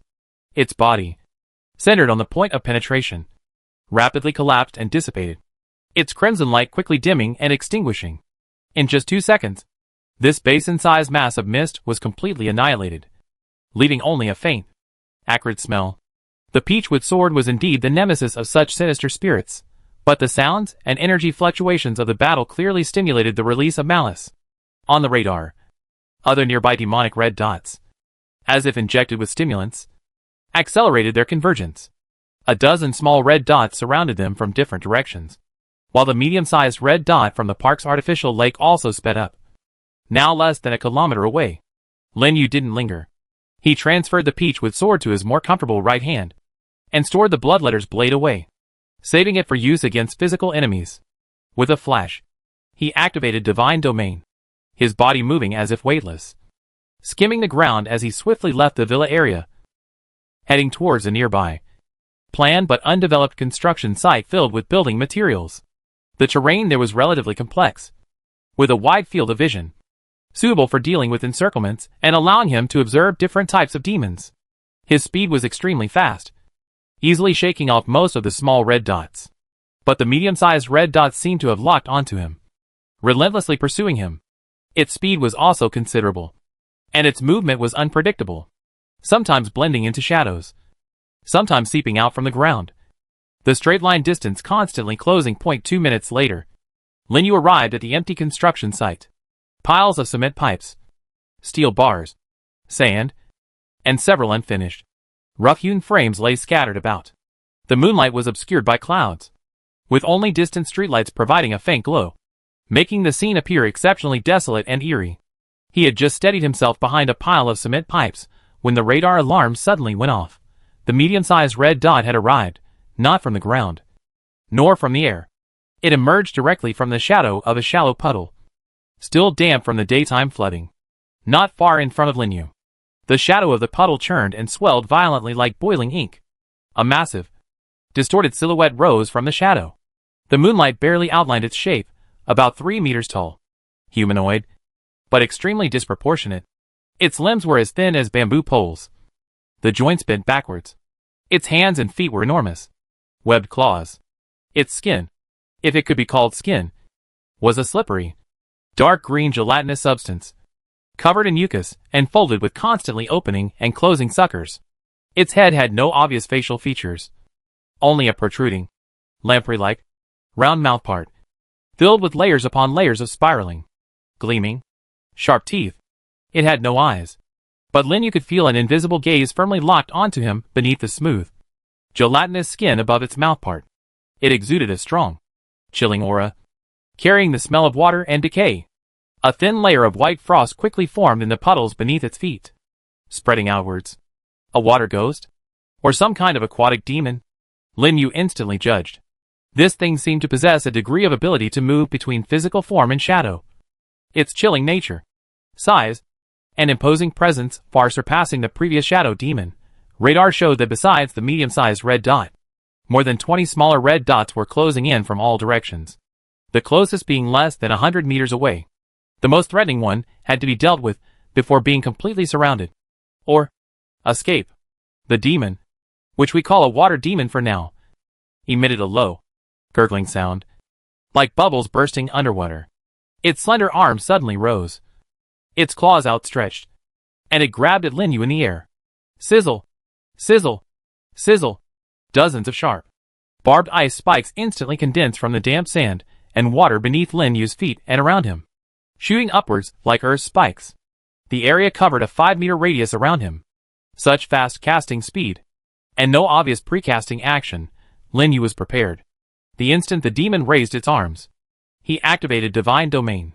His feet left the ground, his body seemingly lifted by an invisible hand, floating backwards and upwards, narrowly avoiding the rapidly spreading forest of ice spikes. Ice spikes grazed the soles of his shoes, the chill biting to the bone. At the same time, the soul-suppressing peachwood sword in his right hand trembled slightly, a faint golden aura flowing naturally from its blade, dispelling the approaching chill. Against this half-physical, half-spirit demon, the peachwood sword's exorcising effect might be better, but the opponent's gelatinous skin seemed to offer some physical defense. Lin Yu's mind raced. His left hand formed a fist, a wisp of pure, pale green yang release chakra gathering in his palm, ready to strike. The water demon missed its attack. Its slender body defied the laws of physics, leaning back to the side to avoid Lin Yu's potential counterattack. Simultaneously, its arms plunged into the shadows beneath its feet, its massive body once again seemingly merging into the water, attempting to sink into the shadowy puddle for another sneak attack, but this time, Lin Yu was prepared. Chapter 503. Just as the water demon's body sank, Lin Yu thrust out his left palm. The condensed pale green yang release chakra in his palm transformed into a blazing stream of light, not directly attacking the water demon, but precisely blasting into the shadowy puddle that served as the water demon's channel. Sizzle! The vibrant life force contained within the yang release chakra clashed violently with the chilling death energy of the shadowy puddle, producing a loud popping sound like cold water dripping into hot oil. The shadowy substance in the puddle was violently stirred and purified, becoming turbid. The water demon's descent abruptly halted, as if it had crashed into an invisible wall, emitting a painful yet angry glug sound. The shadowy maneuver was interrupted. The water demon was forced to fully manifest, its long, slender limbs touching the ground, and like a giant reptile, it pounced directly at Lin Yu with astonishing speed. Since there was no way to outmaneuver it, it would tear this alluring yet exceptionally troublesome human apart head-on. This was exactly what Lin Yu wanted. He stopped dodging and charged forward instead. Divine Domain granted him unparalleled aerial maneuverability. The moment he approached the water demon, he suddenly rose higher, sweeping over its head. His right hand, wielding a peachwood sword with a faint golden aura of warding off evil, hurled it like a javelin towards the water demon's unprotected back. The water demon missed its target, reacting swiftly. Its long, slender tail lashed upwards like a steel whip, attempting to intercept the peachwood sword. But Lin Yu's left-hand attack followed immediately. It struck precisely at the joint of the water demon's lashing tail. The energy exploded, and the conflict between extreme cold and vitality erupted locally. The water demon's tail instantly deformed and stiffened. A small hole was blasted open in its gelatinous skin, and dark green slime seeped out. In that brief moment of hesitation, the peachwood sword had already fallen. Thud! The ancient blade, carrying the momentum of its descent and the power to ward off evil, precisely pierced the center of the water demon's back, the most active core node of energy flow beneath its gelatinous skin. Hiss! The water demon let out an unprecedentedly shrill scream. For a demon of its keen and cold nature, the peachwood sword was far more damaging than any ordinary weapon. At the wound where the sword had pierced, dark green viscous fluid sizzled as if being burned by high heat, emitting plumes of black smoke that rapidly spread and festered. The soul suppression effect perfectly demonstrated its restraint on spirits and evil creatures. The water demon's massive body twisted and struggled wildly, trying to shake off the peachwood sword from its back. But the sword seemed rooted to the ground, firmly anchored at its energy core, constantly eroding its life force and demonic power. Its movements quickly became sluggish and weak. Instead of saliva, it spewed a dark green pus like blood mixed with fragments of internal organs. Lin Yu landed without hesitation. Lunging forward again, he stretched out his right hand, grasped the hilt of the peachwood sword, and with a low shout, pressed down with all his might. Churning, crack, plop. A sound as if some core had been utterly crushed rang out. The water demon's struggle abruptly stopped. Then it went completely limp. The dark green light in its eyes vanished rapidly, and its gelatinous skin visibly turned gray, shriveled, and melted, eventually turning into a pool of foul-smelling, viscous liquid. Only the peachwood sword remained, its blade still clean and untouched by filth, stuck diagonally in the center of the slime. Solved. He looked at the radar. The 20-odd small red dots that had closed to within 30 meters all stopped. They seemed to have seen the swift and decisive slaying of the water demon. Sensed the lingering yang release energy on Lin Yu and the exorcising aura of the peachwood sword. And their previously greedy and restless emotions transformed into clear fear and hesitation. Several small red dots even began to slowly retreat. The allure of world's malice remained, but fear overwhelmed their instincts. Lin Yu didn't pursue these small monsters. They were numerous, impossible to kill completely, and entanglement was pointless. His goal was to survive these 5 minutes and gather information on the demons. He became vigilant, slowly retreating, maintaining distance from the demon horde, while observing the several large, motionless red dots at the edge of the radar. They remained dormant like mountains, seemingly unhurried about the battle and the delicious food. Or perhaps, disdain? Or were they waiting for something? Time ticked by. As the clock hand struck 5 minutes, the ever-present, cold, viscous malice emanating from him vanished abruptly, like a valve being shut off. World malice, midnight summoning. Effect ended. Almost at the same instant the malice disappeared.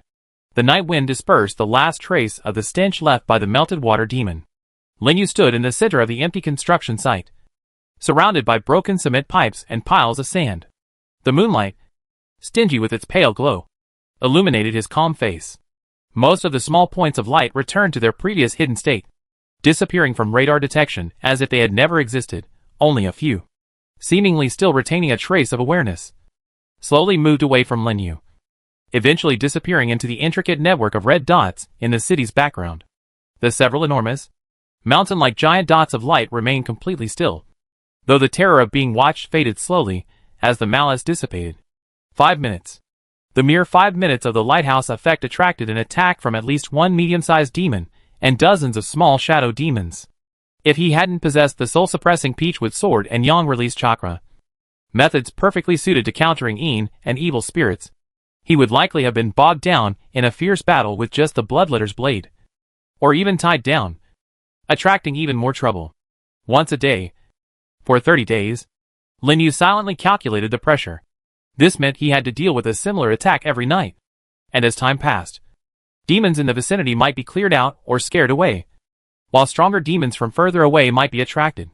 He couldn't always rely on luck to encounter types that were countered by the peachwood sword. He needed to quickly understand the demon system of this world and acquire more targeted methods. He sheathed the peachwood sword.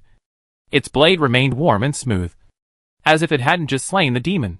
He carefully stored it in his personal space. This thing was even more useful than the gold-quality bloodletter's blade against spirit-type enemies. Then, he checked his own condition. The battle was short, and the consumption wasn't significant. He used some yang release chakra, but the total amount was already limited and would need time to recover naturally. Time to go back. Lin Yu glanced in the direction of the villa area.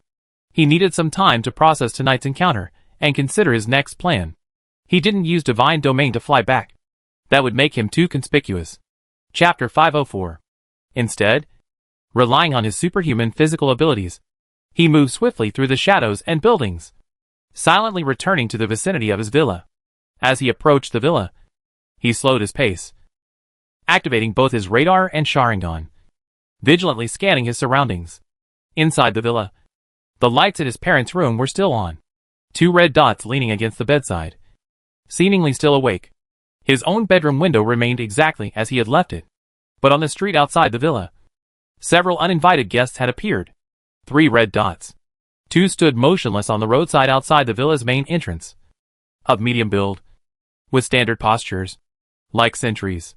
The 3rd red dot was a little further away, leaning against the hood of a black sedan, and was more burly. Not demons. They were people. Lin Yu deactivated his Sharingan, leaving only his radar monitoring active, silently circling around to the side of the villa, scaling the wall into the yard, and returning to his room through the original window. The entire process without making a sound. He had barely settled into his room, not even having had time to change out of his slightly dusty coat, when the doorbell rang downstairs. Its sound particularly jarring in the quiet night. Immediately afterward, there was movement from his parents' room. Lin Jindong's slightly tired but alert voice rang out. "Who is it?" "Special Affairs Department. Please open the door." A somewhat rigid male voice came from outside the door. It was the man in the gray jacket from the interrogation room earlier. Lin Yu walked to the window and looked down through the gap in the curtains. Sure enough, it was the 3 men, the man in the jacket, the effeminate man in the white coat, and the burly guard. Only, the man in the jacket's face lacked the seriousness of the interrogation, and instead held a more grave and inquisitive expression. Lin Jindong was clearly displeased. He opened the door in his pajamas, his voice laced with suppressed anger. "It's so late. What can't we talk about tomorrow? My son needs to rest. It's urgent, Mr. Lin," the man in the jacket said firmly. Just now, abnormal psionic fluctuations were detected within a 2-kilometer radius of the villa. First, a large number of D-rank wandering shadow demon energy reactions gathered. Then, a clear B-rank demon, the water demon, appeared, with violent fluctuations, suggesting a battle. About 5 minutes ago, all demon energy reactions disappeared simultaneously. We need to understand the situation, especially Mr. Lin Yu, whether he's safe, and whether he knows or has experienced anything. His words were clear, with a cold, businesslike tone. Su Wan also came out, hearing the words B-rank demon in battle. Her face instantly turned pale, and she gripped Lin Jindong's arm tightly. Lin Jindong frowned. "My son has been resting at home. We haven't heard any fighting sounds. Are you sure you're not mistaken, Mr. Lin Jindong? Let's lay it all out. The psionic monitor won't make a mistake." The effeminate man in the white coat waved the silver device in his hand, its screen emitting a faint glow, especially the energy signature of the B-level demons. "It's very clear. They did appear nearby, and there was a high-intensity energy conflict. And then, they disappeared. Either they were driven away or killed. We need to confirm which one it was, and who did it."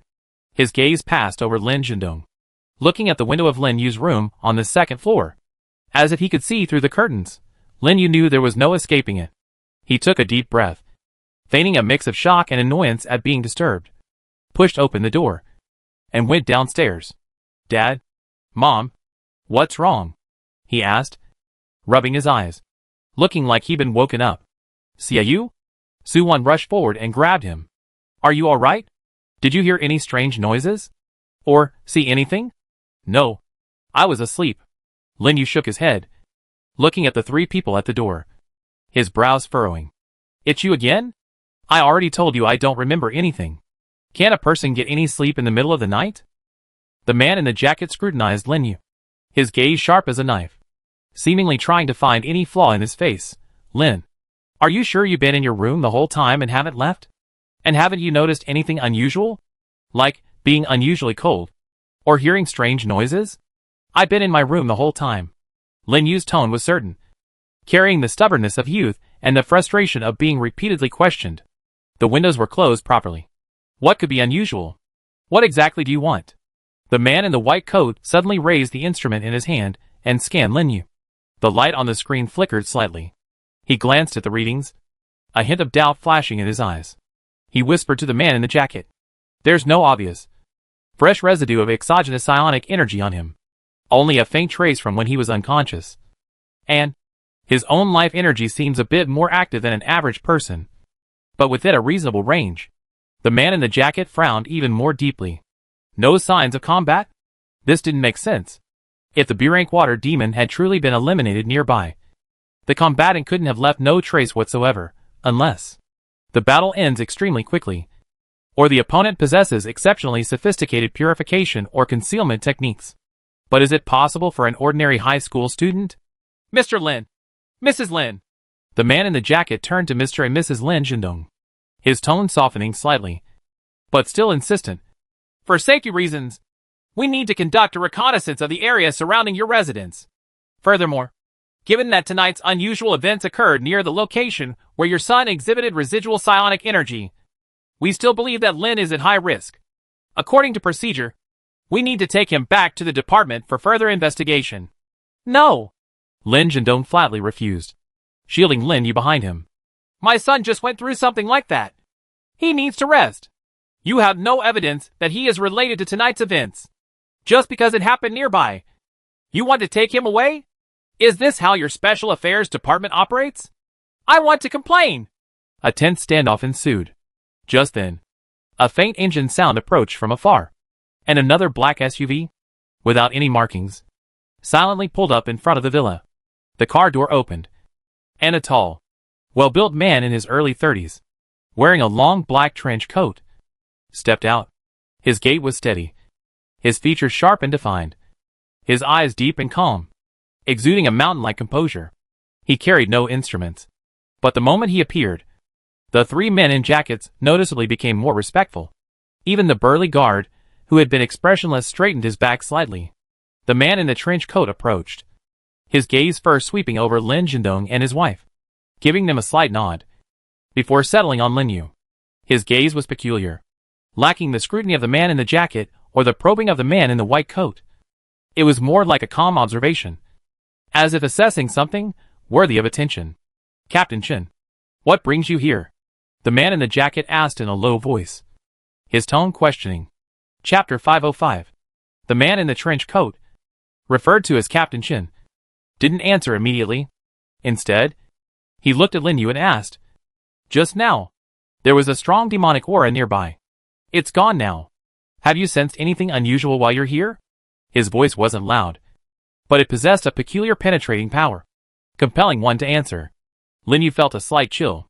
This man gave him a completely different feeling than the previous three. Not only was he of higher status, but more importantly, he possessed a restrained yet undeniably real sense of power. It wasn't muscular bulge, but something deeper. I was asleep. I didn't feel anything, Lin Yu insisted, but his tone softened, less abrupt than before. I was just woken up by the doorbell. Captain Chen nodded, seemingly unsurprised by the answer. He turned to the man in the jacket. I reviewed the monitoring records. The energy signature of the B-rank water demon appeared, fluctuated violently, and then disappeared. No obvious psionic signatures from a third party were detected.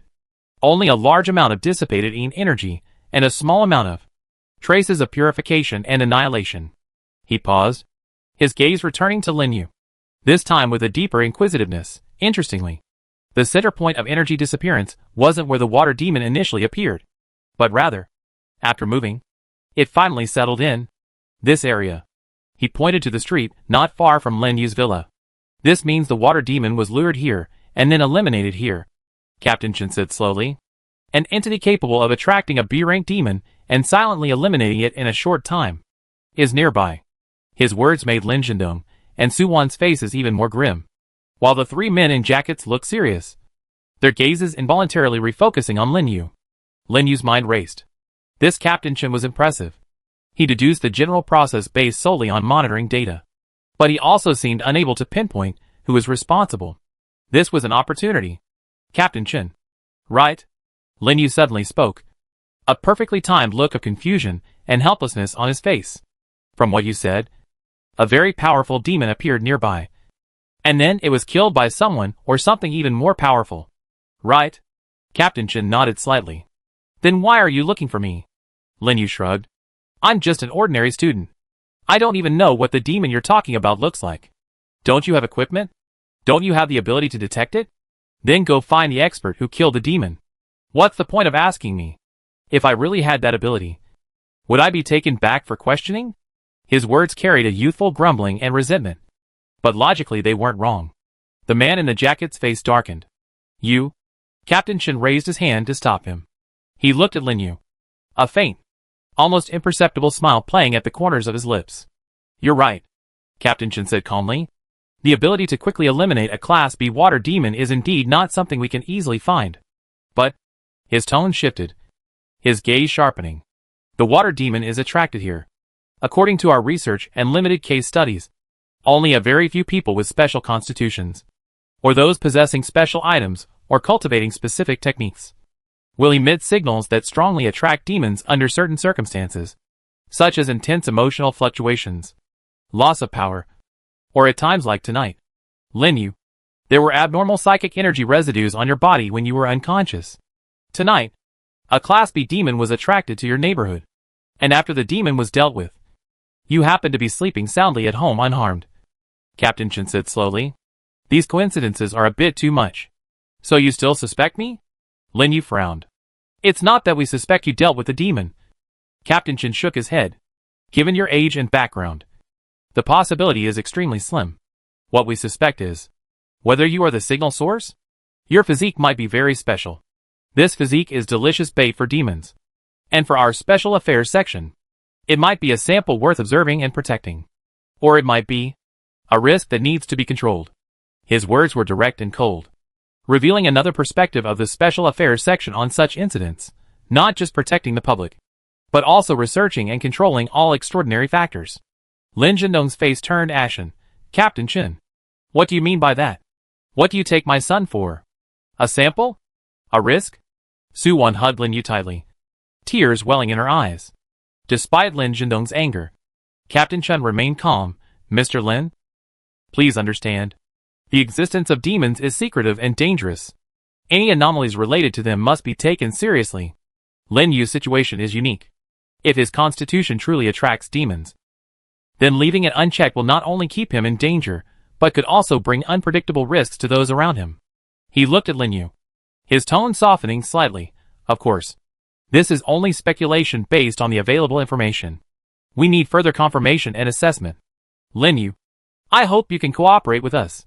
Not as a suspect, but as someone who may need help and may also possess some potential." "Cooperate? How?" Lin Yu asked, quickly weighing the options in his mind.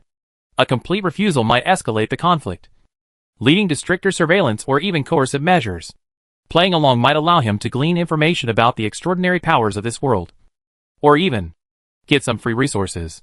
First, we need to conduct a more comprehensive and in-depth examination to determine if your constitution is truly special, and the degree and nature of its specialness," Captain Chen said. "This requires specialized equipment and environment. Second, if it's confirmed that your constitution does indeed easily attract demons, we need to develop corresponding protection and management plans. This might include some basic training to help you understand how to deal with potential dangers, and, when necessary, providing resources and support to help you control or strengthen your constitution, turning harm into benefit. Training? Resources? Support?" Lin Yu's heart stirred. This sounded quite good. Anyway, he only had 30 days.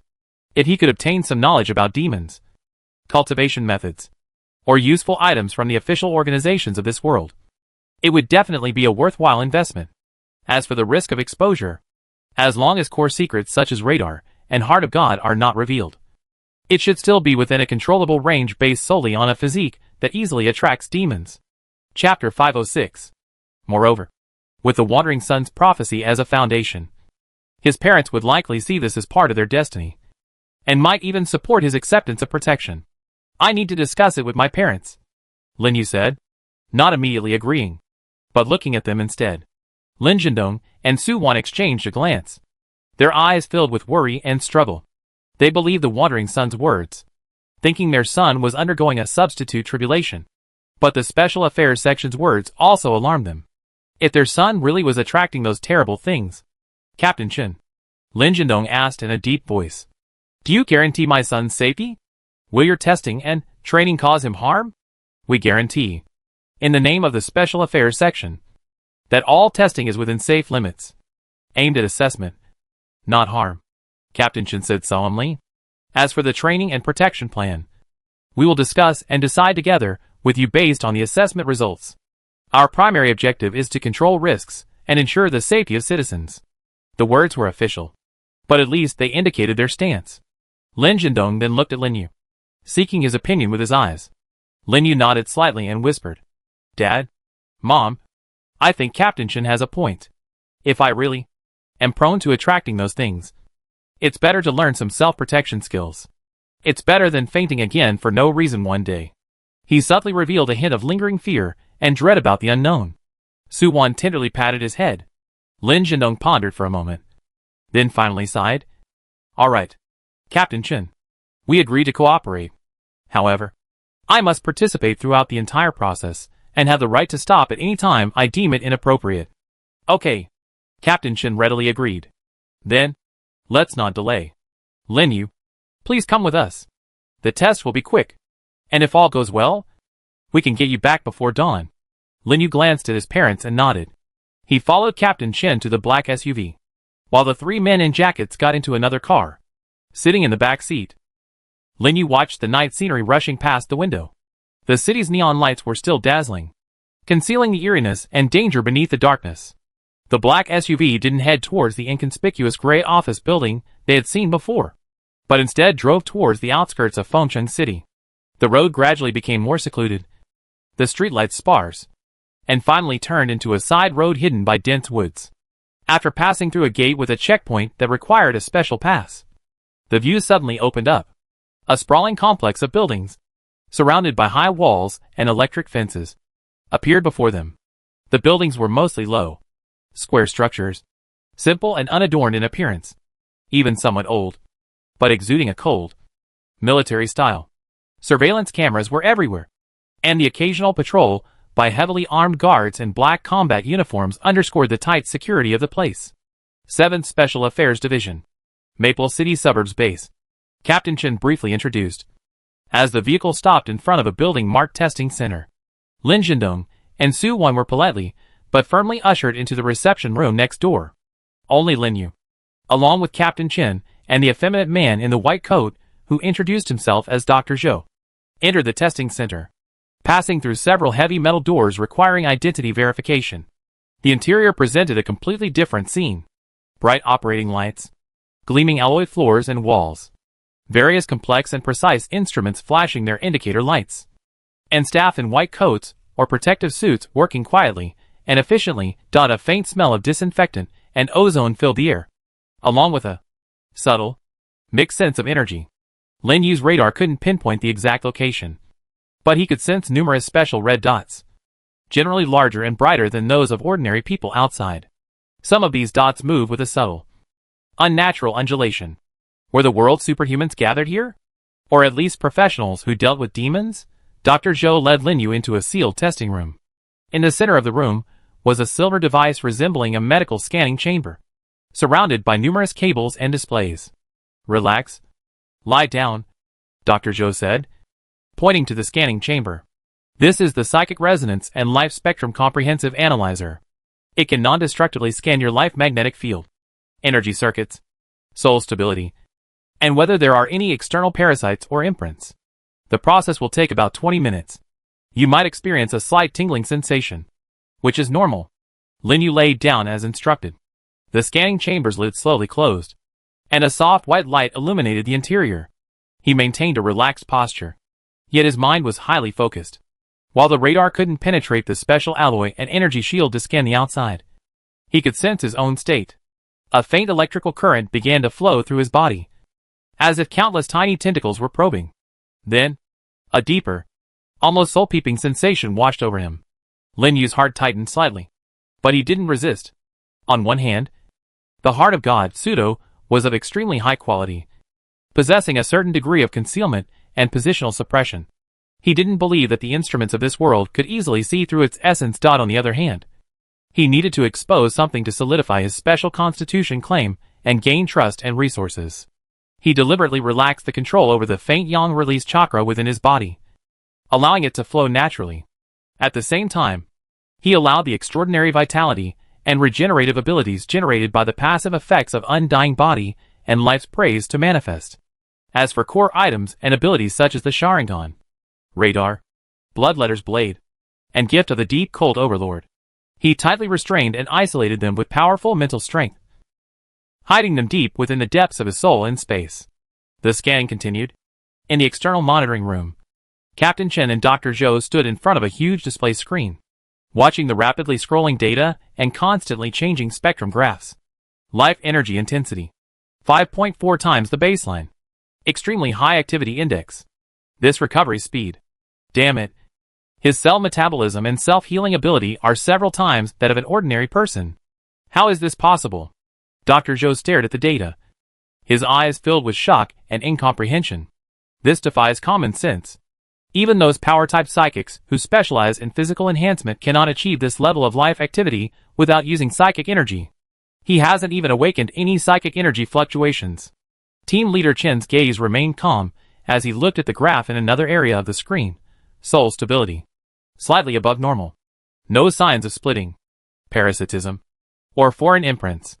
However, there are slight residual heterogeneous resonances at the edge of the spectrum. Their nature, leaning towards masculinity and vitality. Completely different from the cold and chaotic residue detected when he was unconscious. It's as if he has been immersed in some kind of high-level life energy. Chapter 507. And here too, Dr. Zhou switched the screen, pointing to an image of a constantly fluctuating energy field. He shows a weak, spontaneous attraction and transformation of the spirits floating in the environment, especially those leaning towards the yang attribute. But this transformation efficiency is pitifully low, almost negligible, more like an instinctive craving or resonance. The most crucial thing is this. Team Leader Chen pulled up a dynamic simulation image, showing a faint humanoid shadow, and around the shadow, a peculiar, periodic ripple diffusion effect was simulated, based on the energy fluctuation trajectory of the demons tonight, and the simulation superimposed on his current life magnetic field and energy characteristics. It can be determined that at a specific point in time, his life magnetic field will undergo a peculiar resonance, emitting a special pheromone or coordinate signal that is extremely attractive to demons. This resonance isn't continuous. It has a defined start and end time. About 5 minutes. Dr. Zhou pushed up his glasses and murmured, "A timed decoy physique? I never heard of such a thing. Not the kind that continuously emits a weak attraction, easily attracting lower-level demons, a yin physique or a medium physique. But a timed, high-intensity, wide-range attraction? It's simply the perfect demon trap," Captain Chen interjected, looking at Lin Yu in the scanning chamber with a complex expression. No wonder a master like Yun Yuzi said he had a calamity.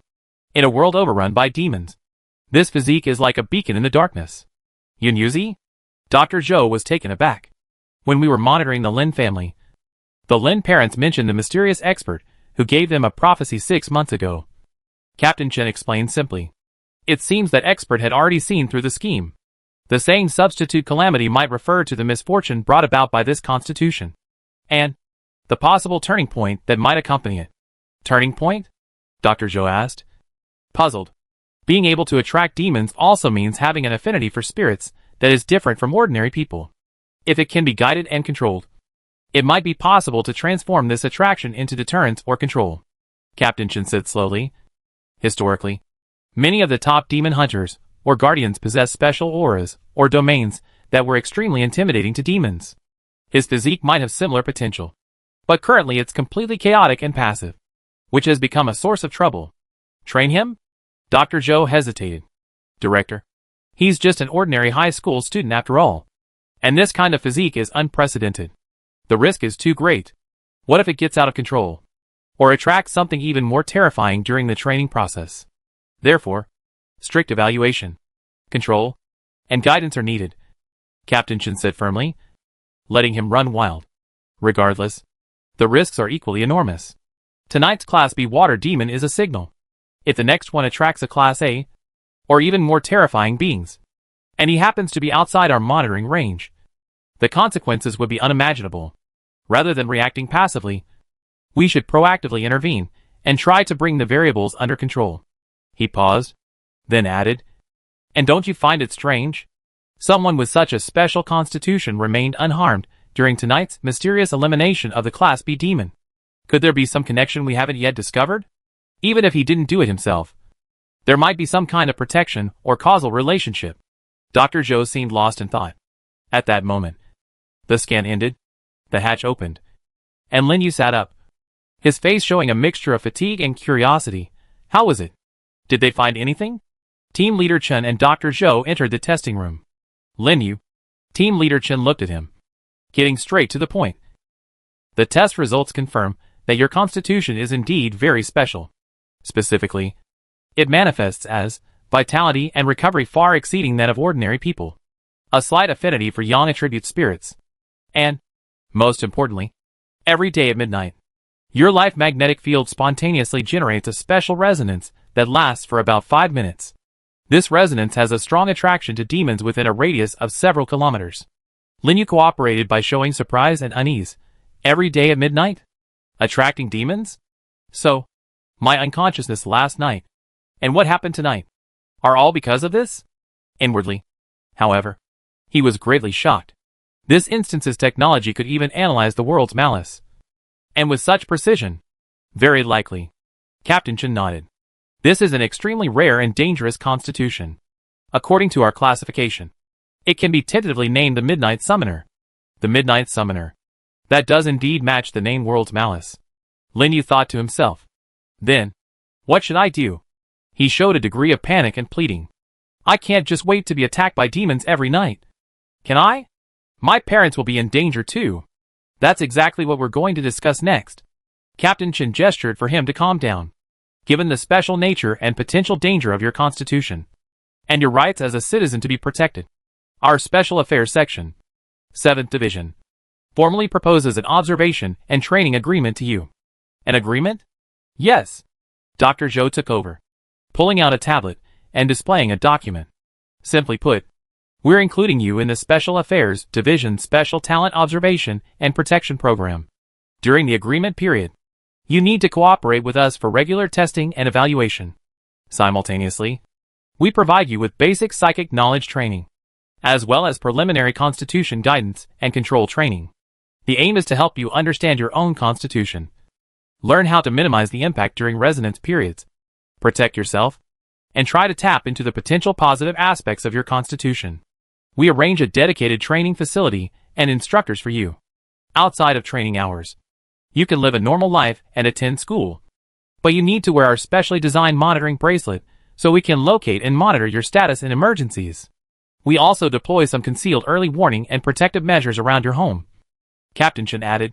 In exchange, you need to promise not to reveal the existence of the Special Affairs Division, the truth about the demons, or the specific details of the agreement to the outside world. When necessary and within your capabilities, you cooperate with us in some low-risk tests or auxiliary tasks. Lin Yu listened attentively. The monitoring wristbands and protective measures imply a certain level of surveillance, but it's within acceptable limits. Training and resources are exactly what he wants. Low-risk tests or missions will depend on the specific circumstances. How long will this agreement last? Lin Yu asked. The initial agreement period is 3 months.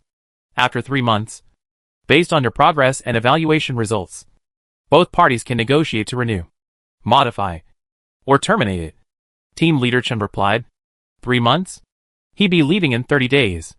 Chapter 508. I need to discuss this with my parents, Lin Yu said, bringing up his parents again. Of course. The agreement requires the joint signature of both guardians, Captain Chen said understandingly. You can read the terms carefully and raise any questions you have. We give you a day to consider. Lin Yu nodded. He did need to agree with his parents, especially regarding the part about the Wandering Sun prophecy. He needed to make them feel that accepting the Special Affairs Section's protection was part of their tribulation, not a betrayal of their son. Also, Captain Chen suddenly asked, regarding the disappearance of that big-grade water demon tonight, do you really have no clues? Not even a vague feeling? A dream? Or have you sensed any special person or thing nearby? His gaze sharpened again, but less pressing, more probing. Lin Yu understood. This was the key question. He had to give a reasonable explanation that also absolved him of direct involvement. He frowned, feigning a struggle to recall, then hesitated before saying, actually, after I fell asleep, I think I had a very short dream. It was dark and cold in the dream, and it felt like something was approaching. Then, I saw a light, a warm light, as if it were coming from under my pillow. Then, I was woken up by the doorbell. I don't know if it was a dream, or if I was just feeling groggy. He deliberately connected the protective jade talisman given to him by Yunyuzi, even though he hadn't seen the actual object, with the warm light. This explained the possible protection, attributed the credit to the mysterious master, aligned with his parents' prophecy, and provided the Special Affairs Department with a seemingly reasonable explanation. The master's backup plan had come in handy at a crucial moment. Team Leader Chun and Dr. Zhou exchanged a glance, a hint of understanding flashing in their eyes.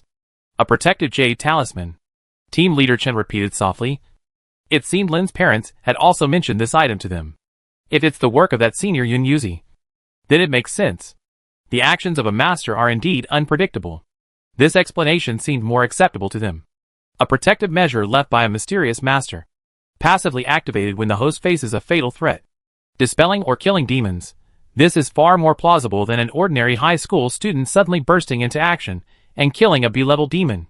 It seems that Senior Yunyuzi not only foresaw your calamity, but also left behind certain protective measures. Team Leader Chen's tone softened considerably. This further demonstrates your specialness and value. Alright. That's all for today. I have someone take you home. Think carefully about the agreement. Lin Yu was taken back to the reception room to reunite with her worried parents. The family was driven back to the villa. Back home, after closing the door, Lin Jindong and Su Wan immediately pulled Lin Yu aside to ask for details. Lin Yu told her parents about the test results and the Midnight Spirit summoning entity, omitting her own willingness to cooperate and emphasizing the danger of her constitution and the protection and training plan proposed by the Special Affairs section. That Captain Chen said my constitution is like a time bomb, attracting those evil spirits every night at midnight. The Special Affairs section can teach me some control methods and provide protection, Lin Yu said. I think this might be part of the calamity that Master Yunyuzi mentioned. Do I need to rely on official power to overcome it? Didn't the Master also say that I might become a completely different person during this period and need to experience some things? Learning some skills to deal with those things should also count as an experience. Right. He cleverly incorporated the Special Affairs section's involvement into the framework of the substitute robbery. Lin Jindong and Su Wan listened in silence for a long time. Their son's words made sense. If the Constitution was truly that dangerous, relying solely on them, and that jade talisman of questionable reliability wouldn't be enough to ensure peace of mind. The Special Affairs section was, after all, the official agency handling these kinds of incidents. Perhaps they could genuinely help their son. Have you read that agreement? Are there any traps? Lin Jindong asked cautiously. I read the gist. It mainly involves cooperating with testing and training. They provide protection and guidance, and I'm asked to keep it confidential. There's a monitoring bracelet and some protective measures. I think it's acceptable. It's only 3 months anyway. Let's give it a try. It's better than living in constant fear, Lin Yu said. Su Wan looked at her son, finally sighed, and patted his head. Xiu Yu, as long as you feel it's good for you. Your parents just hope you're safe and sound.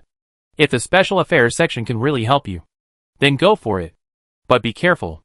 And if anything happens, be sure to tell us. Don't try to handle it all alone. Lin Jindong nodded as well. I have a lawyer review the details of the agreement tomorrow. If there are no problems, then sign it. The family meeting reached a consensus. Lin Yu returned to his room, closed the door, and the calm expression on his face faded, replaced by deep thought. The Special Affairs section, Midnight Soul Summoning, Training. The power system of this world seemed to be revealing a corner to him, and his 30-day survival countdown officially began. He glanced at the gradually brightening sky outside the window. The first night passed peacefully, but many more nights were yet to come. The following afternoon, Lin Jindong, representing the family, signed the Special Talent Observation and Training Agreement with the 7th branch of the Special Affairs section for ordinary families. An agreement is just a piece of paper, but for a family like the Lin family, it's a contract. The agreement was signed at the base in the suburbs. This time, Lin Yu was able to observe the place more carefully. The base was larger than he had sensed from his brief glimpse the previous night, with clearly defined functional areas. Besides the testing center, there were training areas, accommodation areas, research areas, equipment storage, and a heavily sealed-off, standalone building marked high-risk sample storage area. The mixed spiritual feeling in the air was even more pronounced. Under radar detection, the red dots here were generally brighter than those outside, and their movement trajectories occasionally showed small jumps or flashes that defied the laws of physics, clearly indicating that these were individuals with certain extraordinary abilities. Team Leader Chen personally served as Lin Yu's contact person and initial mentor. He showed Lin Yu a brief introduction to the area where he would be mainly active for the next period of time. A small standalone building located in a corner of the training area. This will be your private training room and temporary rest room from now on. Captain Chen opened the door. You can use the facilities here during training. And you can also rest here when you're tired. It's equipped with basic living supplies and first aid equipment. Here's your key and access card. The room wasn't large, but it was very clean, similar to a studio apartment, with a small bathroom and a training area separated by reinforced glass. The training area contained some basic physical training equipment, as well as several metal stakes with strange structures and engravings. Chapter 509. The training is mainly divided into several parts. Captain Chen explained. First, it's an introduction to basic psychic perception and manipulation. Your constitution has an affinity for spirits, especially those of the yang attribute. But affinity is not the same as control. You need to learn how to perceive the existence of spirits, distinguish their attributes, and perform the most basic guidance and application. This part will be taught theoretically by Dr. Zhou's team, with dedicated instructors providing practical guidance. Second, it's about constitution-specific guidance. Given your midnight summoning characteristic, we need to find a way to see if you can actively suppress and weaken this resonance. Or, during the resonance, transform the nature of the emitted signal. For example, from attraction to intimidation or disguise. This part will combine some mental meditation, energy convergence techniques, and possible drug or rune assistance. The plan will be developed jointly by me and several other senior consultants. Thirdly, it's basic knowledge of demons, survival and coping skills. You need to understand common demon types, their habits, weaknesses, danger levels, and how ordinary people or low-level ability users should protect themselves, seek help, or maneuver when facing different demons. This part includes theoretical courses, as well as simulated combat exercises. Lin Yu listened attentively. This was knowledge he desperately needed, especially the weaknesses of demons and coping skills, which directly related to his survival for the next 29 nights. What about the training intensity and duration? Lin Yu asked. Considering your student status, training will primarily be scheduled after school and on weekends. On weekdays, a shuttle will pick you up after school, and you train for 2 to 3 hours before being taken home in the evening. Weekend training may be full day or half day depending on the situation. A detailed schedule will be provided to you in advance each week, Captain Chen said. Of course, if you feel overwhelmed by academic pressure or are feeling unwell, you can request a rescheduling. Our primary goal is to help you manage risk, not to train you into a soldier. The arrangement is reasonable. Lin Yu nodded. Also, this is for you. Captain Chen took out a black device that looked like a fitness tracker, a monitoring bracelet. It has several functions. First, it monitors your vital signs and energy fluctuations in real time. If there are any severe anomalies, such as being attacked by demons or losing control of your power, it will automatically sound an alarm and send its location. Second, during the midnight summoning effect, it will attempt to release a weak interference field. Although the effect may be limited, theoretically it can slightly disrupt the demon's precise location of you, increasing your safety margin. Third, it serves as your identity credential within the base and a pass to certain areas. Lin Yu took the bracelet. It felt slightly cool to the touch. The material was neither gold nor plastic, and it was very light. He put it on his left wrist. The bracelet automatically adjusted to a suitable tightness, and the screen lit up, displaying the time, heart rate, and a line of small text, status, normal. Will I wear it all the time? I don't need to take it off when showering or sleeping? Lin Yu asked. Yes. It's waterproof and shockproof, with a built-in micropower source, lasting a month. Captain Chen nodded. Unless our technicians perform regular maintenance or the agreement expires, do not remove it. Unauthorized disassembly or damage to the bracelet will be considered a serious breach of contract. Lin Yu indicated he understood. This thing was for monitoring and insurance. He was already prepared. Today, I show you around and introduce you to some of the main instructors, Captain Chen said, leading him out of the small building. They first arrived at a classroom in the theoretical teaching area. Dr. Zhou was already inside, and standing beside him was a lean, piercing-eyed middle-aged man in training clothes. This is Instructor Liu, a former superhuman professional. After retiring, he became the branch's basic combat and physical training instructor. And he's also proficient in various melee weapons. From now on, he'd be responsible for your basic physical training, close combat skills, and some melee weapon adaptation training. Captain Chen introduced. Superhuman? Lin Yu's heart skipped a beat. A professional in this world. He carefully examined Instructor Liu. The man stood upright, his breathing steady, his knuckles large and calloused, clearly someone who had been through a lot of training. The radar showed that his red dot was significantly brighter than Dr. Zhou's, and slightly larger, with a faint sense of airflow disturbance around it. Lin Yu, right? Captain Chen told me about your situation. Instructor Liu's voice was loud and clear. His gaze swept over Lin Yu, and he nodded. You seem to have a good foundation. Just a bit thin. From now on, you'll be working with me to build up your strength. Your physique is special, so you need a body that can withstand heavy loads. Hello, Instructor Liu. Lin Yu greeted politely. This is Researcher Qin, specializing in psychic theory and application, and also your mentor in psychic perception. Dr. Zhou pointed to a bespectacled woman of about 27 or 28 years old standing nearby. Researcher Qin smiled gently at Lin Yu. Hello, Lin. From now on, we start with the most basic theory and take it slowly. Your physique is special. Learning to perceive psychic energy might be easier for you than for most people, but controlling it requires more patience and skill. Then, Captain Chen took him to meet several other advisors or instructors responsible for different areas. A psychology expert specializing in mental meditation, a researcher proficient in demon biology, and a technician responsible for equipment maintenance and rune basics. Lin Yu took notes diligently, his attitude humble and polite. He discovered that the people at the base, though from different fields, all shared a common trait. They were accustomed to the existence of demons and psychic energy, treating it as a serious science or semi-science in their research and work. The atmosphere of the entire base was more like a highly specialized and secretive research and tactical institution than a cultivation sect or magic academy.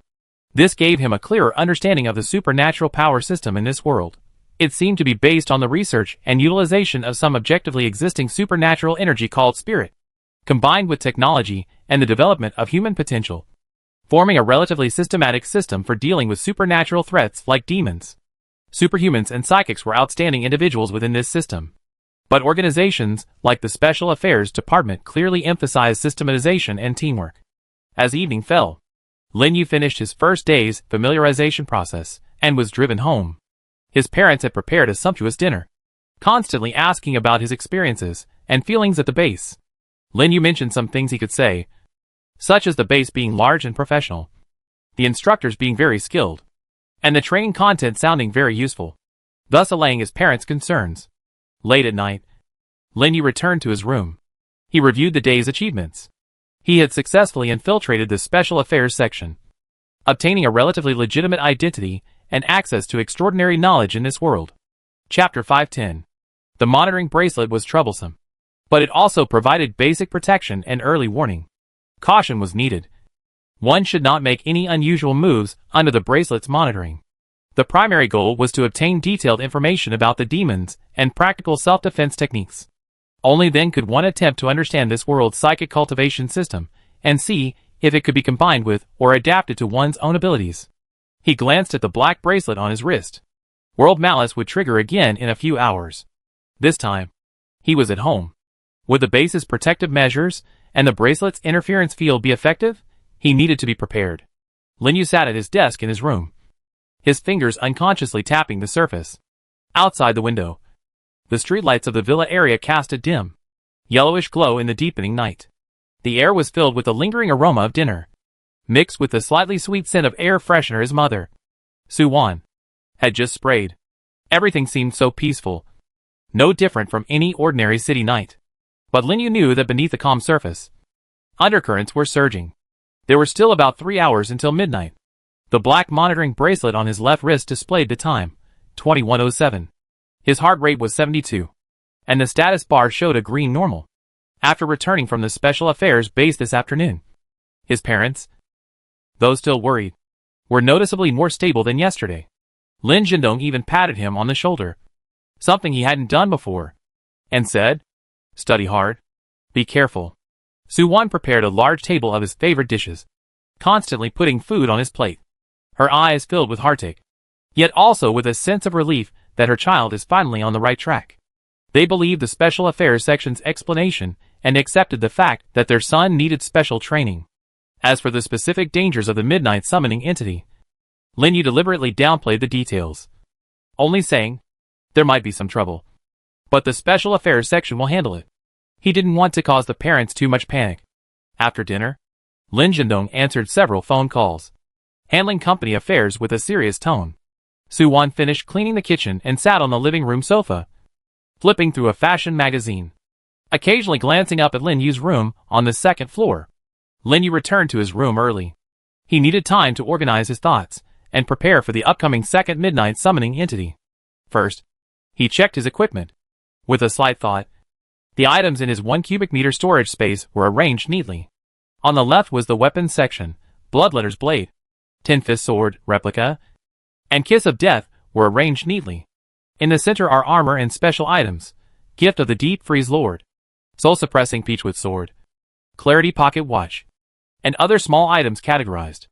On the right are consumables and miscellaneous items, 3 bottles of advanced healing potions, 5 ice energy crystals, several high-explosive grenades and smoke bombs, a portable telescope kit, a small amount of emergency food and water, and some scattered gold and materials. This instance doesn't carry much explosives. Explosives aren't a panacea. At least not against these incorporeal demons.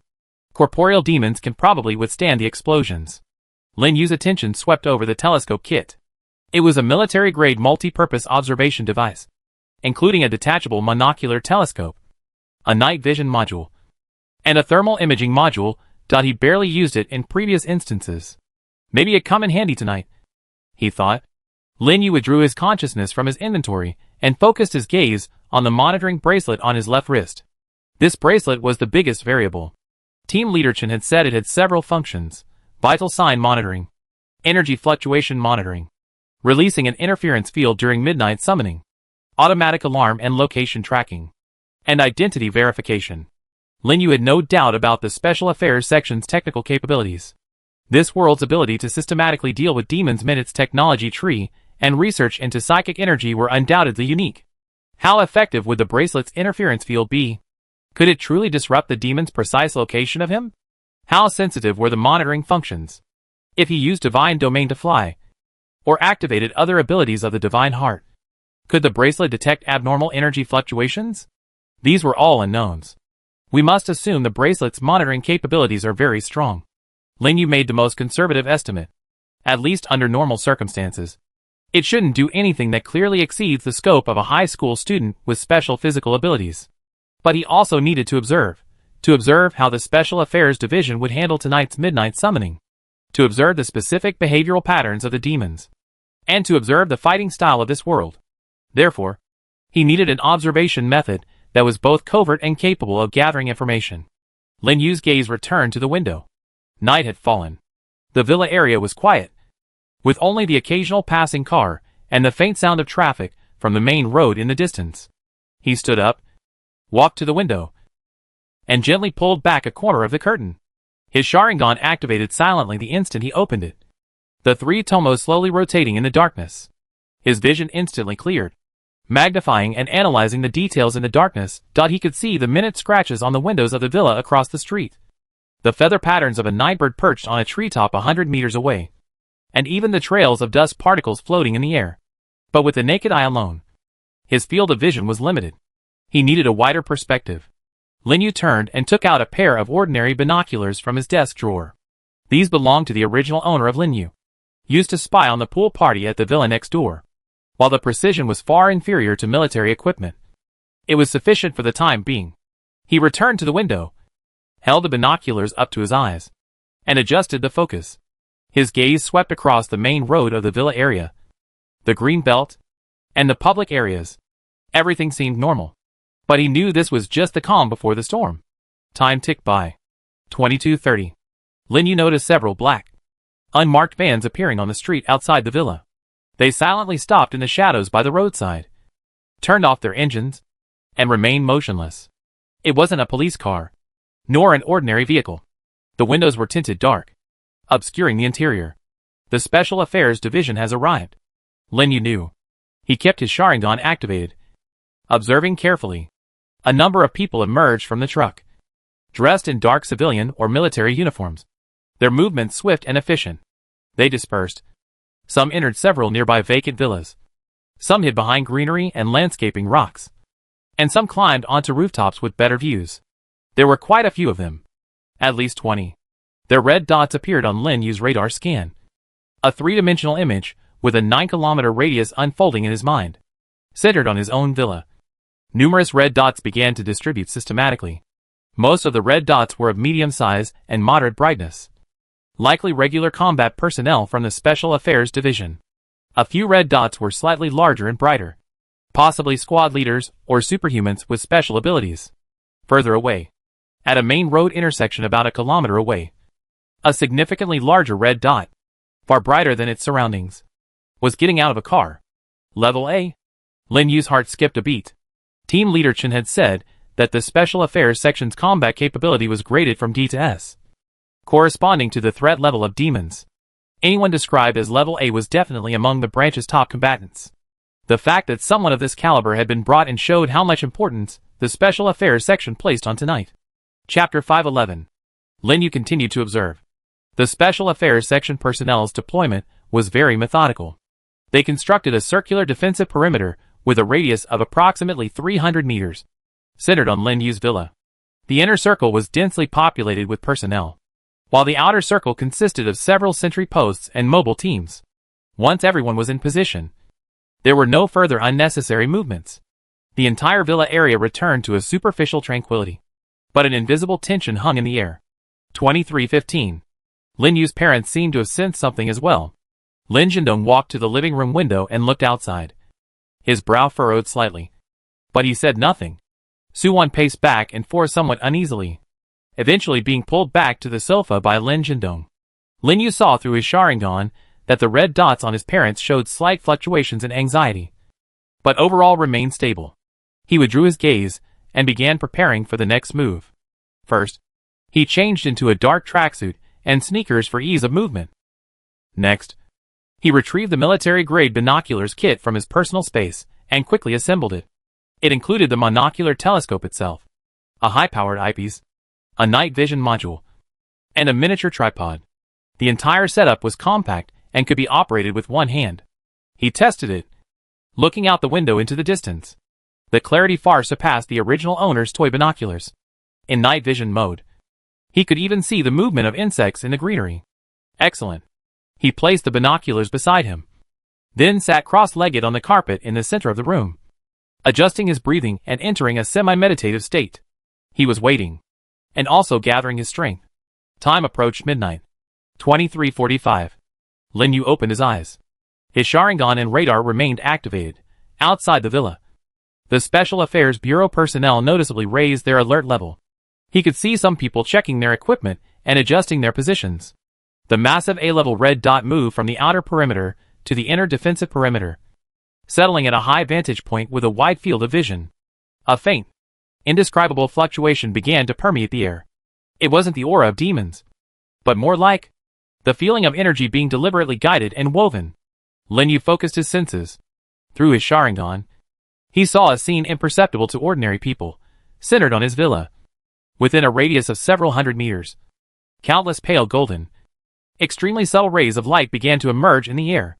These rays, like living threads, extended from the ground, from the walls, and from the void, intertwining and connecting, gradually forming a vast and complex three-dimensional network. The core nodes of this network were precisely where the Special Affairs Bureau personnel were located. They seemed to have some kind of device in their hands or beside them, emitting faint spiritual energy fluctuations, serving as energy nodes for the array. A rune array. Lin Yu recalled the term he heard in the basis theory class earlier that day.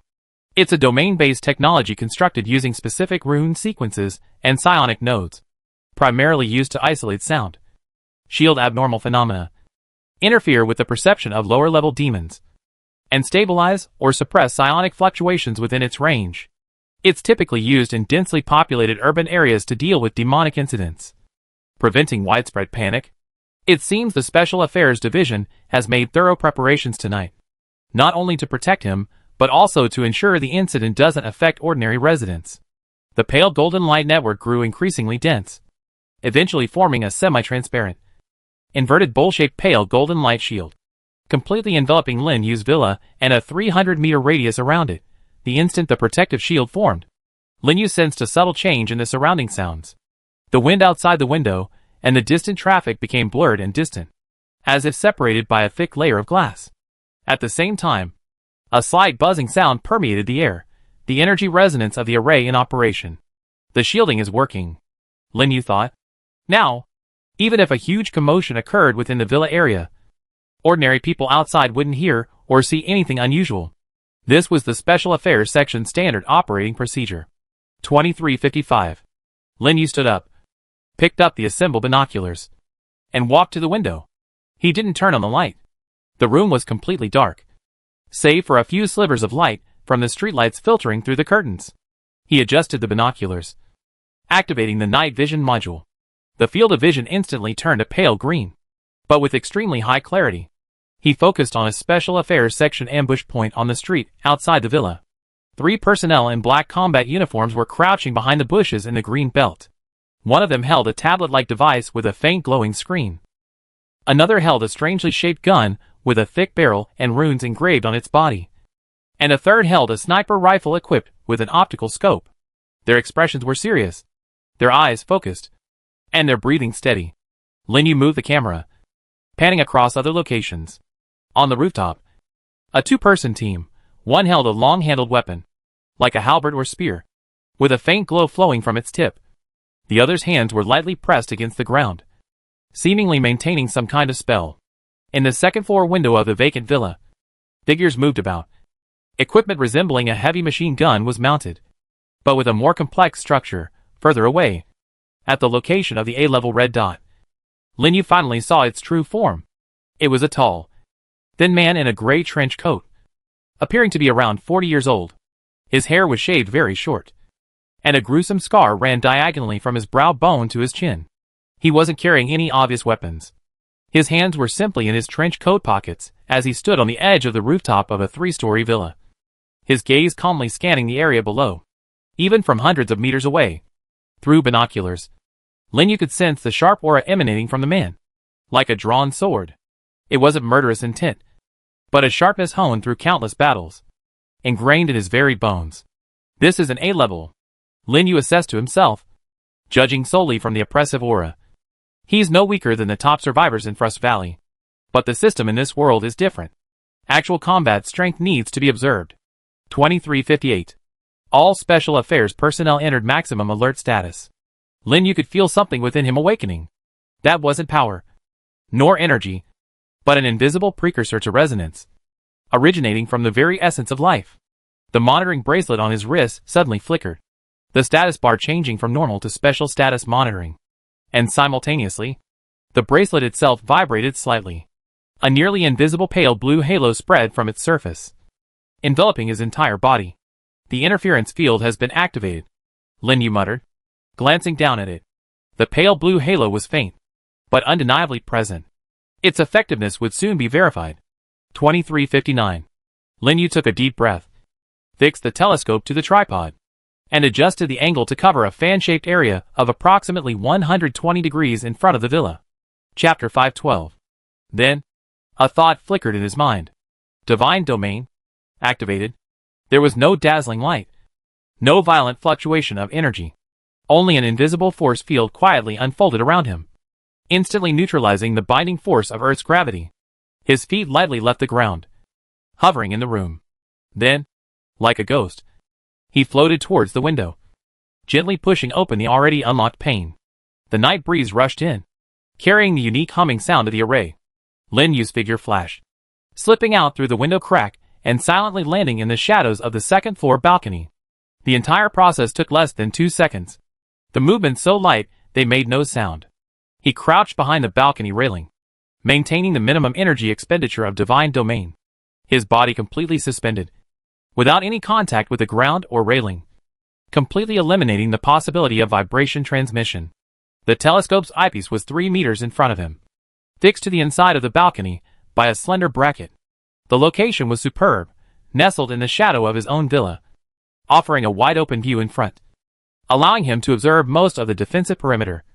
The villa walls behind him protected him from attacks from behind, and the balcony roof provided cover above, making him difficult to spot from the air. Most importantly, it was less than 5 meters from his room in a straight line, allowing him to retreat instantly should anything change. Everything was ready. Lin Yu looked up at the night sky. The city's light pollution had dimmed the stars, with only a few of the brightest stubbornly twinkling. In the distance, the outline of the city center clock tower was faintly visible in the darkness. Midnight. Almost the instant the time arrived. Lin Yu shuddered, that familiar, cold, viscous malice, like a dormant volcano suddenly erupting, surged outwards from him in all directions. This time, he was fully conscious and clearly felt the process. It was a feeling indescribable, as if his very life essence had been forcibly marked, amplified, and broadcast, becoming a delicious signal irresistible to all demons. World Malice, Midnight Summoning. Triggered. Duration, 5 minutes. The monitoring bracelet on his wrist vibrated violently, the pale blue interference halo increasing in brightness several times over, flashing wildly, attempting to resist this broadcast. But Lin Yu could sense that the interference effect was limited. The spread of the malice was hardly hindered, still rippling like water, instantly penetrating the pale golden rune array's light shield, reaching even farther. The next moment, the radar image on his retina changed drastically again, like a boulder thrown into a calm lake. On the radar scan, countless dark red and grayish-black dots suddenly appeared on the background that originally only contained red dots representing humans. They were densely packed, like ink dripping into clear water, rapidly spreading. Closer still, inside the villa area, in the shadows of a corner of Lin Yu's garden, a fist-sized dark red dot silently emerged, like a writhing mass of mud, its surface revealing several pale eyes, all turning towards the villa. Under the eaves of the vacant villa next door, 3 slightly larger dark red dots seeped from the gaps in the tiles, their shapes twisted and irregular, like elongated human shadows, but without features, only empty darkness. Further into the public greenbelt and woods, 7 or 8 dark red dots simultaneously appeared from tree trunks, soil, and air, varying in size, some the size of basketballs, others the size of wash basins, emanating a cold, greedy aura. And this was just within the villa area, within a 5-kilometer radius. The radar map looked like it had exploded.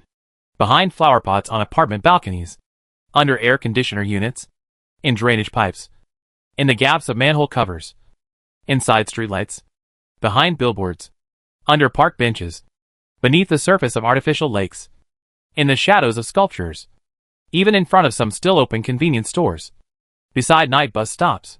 Countless dark red dots awakened from every corner of the city. They had been completely hidden, undetectable by radar, only when the midnight summoning was triggered, and Lin Yu emitted a special, malicious aura. Did they reveal themselves like sharks smelling blood? But what truly made Lin Yu's heart tighten were several unusually large dark red dots. 2 kilometers away, at a large garbage transfer station, a dark red dot the size of a small car lies silently lurking amidst mountains of trash, its malevolent aura like a viscous liquid, nauseating to behold. 3 kilometers away, in the shadow of a bridge pier across the river, a smaller but extremely bright dot, its dark red tinged with an eerie blue, resembles a colossal beast lurking beneath the surface. And then, 4 kilometers away, atop an abandoned hospital building slated for demolition in the old city, the largest of all, sits silently, seemingly watched by dozens of invisible eyes that appear to open simultaneously across the distance. The terror of being locked onto by a colossal creature returned, faintly emanating from the radar feedback. B+, even higher, Lin Yu thought grimly.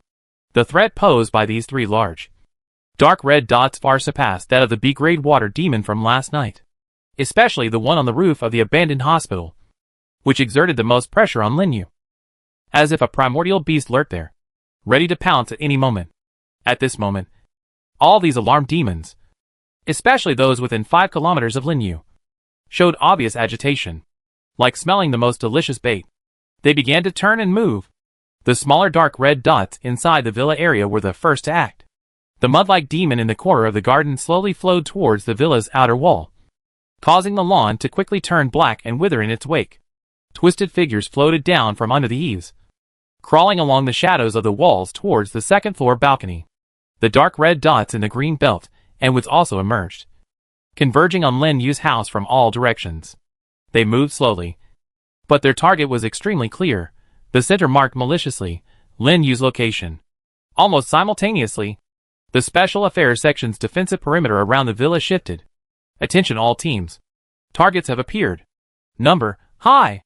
A calm command came through the communication channel. It was Team Leader Chen's voice. According to the prearranged plan, tiered interception. Inner ring teams prioritize eliminating individuals approaching the residence. Middle ring teams intercept medium-sized targets. Outer ring teams monitor the movements of large targets. Repeat. Prioritize ensuring the safety of the residents. Roger. Understood. The responses were brief and forceful. The next second, the battle erupted. No gunfire. No towering flames. The Special Affairs section's response differed from Lin Yu's expectations.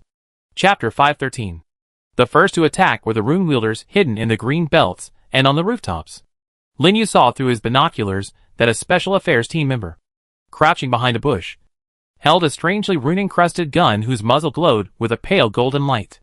He didn't aim at any specific demon, but instead raised the muzzle an inch, aligning it with the general direction of the demon's attack, and pulled the trigger. A soft sound, like a balloon deflating. The gun didn't fire a bullet, but rather a fist-sized ball of energy radiating a soft golden light. After traveling a distance, the energy ball exploded in midair, transforming into countless fine golden specks that rained down on the fan-shaped area ahead. The golden specks landed on the smaller, dark red dots that were approaching. Sizzle! Sizzle! Sizzle! Like boiling oil poured on snow. The demons touched by the golden light emitted extremely sharp screeches. Large amounts of black smoke billowed from the mud-like demons' bodies, their pale eyes instantly bursting open, their distorted figures trembling and twisting violently, as if being torn apart by an invisible force. The dark red dots emerging from the forest were as if they had crashed into a wall of fire. Their advance halted abruptly, some even beginning to dissipate backward. A purifying psionic energy blast? Lin Yu immediately identified the nature of the golden energy, finding it similar to the exorcising aura emanating from his soul-suppressing peachwood sword. Both energies, with a strong restraining effect on evil spirit-type demons. Moreover, this energy attack had a wide coverage area, although its single-point power might not be as great as a direct thrust from the peachwood sword. It was extremely efficient at dealing with numerous, low-strength small demons, almost simultaneously. Runic firearms in other locations also opened fire. Soft explosions echoed throughout the area covered by the array. Clusters of golden, silver, and pale blue energy were fired in different directions, exploding in the air and transforming into energy rain of various attributes, enveloping a large area. Some energy rain carried a scorching heat, causing minor burns upon landing on the demons. Some carried icy cold, freezing their movement, and some had a strong paralyzing or shock effect, rendering the demons paralyzed. The Special Affairs Division's attack was extremely methodical. They weren't firing randomly, but rather selecting different types of ammunition and coverage areas based on the type of demon, distance, and movement speed, forming a three-dimensional, cross-cutting fire network. The area within 50 meters of the villa was covered by a dense rain of purifying energy, making it almost impossible for any demons to break through. At the mid-range of 50 to 100 meters, mixed attribute attacks were used to hinder the advance of medium-sized demons. Beyond 100 meters, the attacks were relatively sparse, mainly serving as warnings and dispersals. The A-rank man in the trench coat, standing at the high vantage point, remained motionless throughout. He simply stood with his hands in his pockets, calmly observing the battle below, occasionally glancing at the distant, massive dark red dots, his eyes sharp as an eagle's. He's holding the line. Lin Yu understood his role, to deal with any potential, overwhelmingly powerful enemies. About a minute into the battle, most of the first wave of approaching small demons had been eliminated. The remaining few were suppressed by the energy rain, unable to advance. But the sheer number of demons was overwhelming. The area inside the villa complex was cleared. But further away, a continuous stream of dark red dots was surging in from all directions, especially from the direction of the garbage transfer station. That large, dark red dot, about the size of a small car, began to slowly move. Instead of charging directly at Lin Yu like the smaller demons, it stood atop the mountain of garbage. Through binoculars, Lin Yu could barely make out its outline. It was a grotesque behemoth forcibly fused together from countless pieces of waste, rotting matter, plastic, and metal fragments. Over 4 meters tall and about 3 meters wide, its overall shape was irregularly humanoid. But it had no head. A huge mouth, covered in spiraling teeth, split open from the center of its torso. Its arms were composed of twisted steel bars and car wreckage, while its legs were compacted, column-shaped piles of garbage. It emitted a thick, putrid stench and intense waves of resentment, leaving corrosive black slime trails in its wake. B+ level, or A subtracted level? Lin Yu couldn't determine accurately, but judging from its size and the oppressive aura, it was stronger than the water demon from last night. The garbage behemoth strode heavily toward the villa area. Each step caused the ground to tremble slightly, and the garbage piled on its body cascaded down. It moved slowly, but each stride covered nearly 10 meters, ignoring terrain obstacles and smashing through walls, green belts, and small buildings in its path. Large target spotted. Southeast direction. 400 meters away. Approaching, came the report from the reconnaissance personnel over the communication channel. Outer Ring Teams 3 and 4. Prepare to intercept. Team Leader Chen's voice remained calm.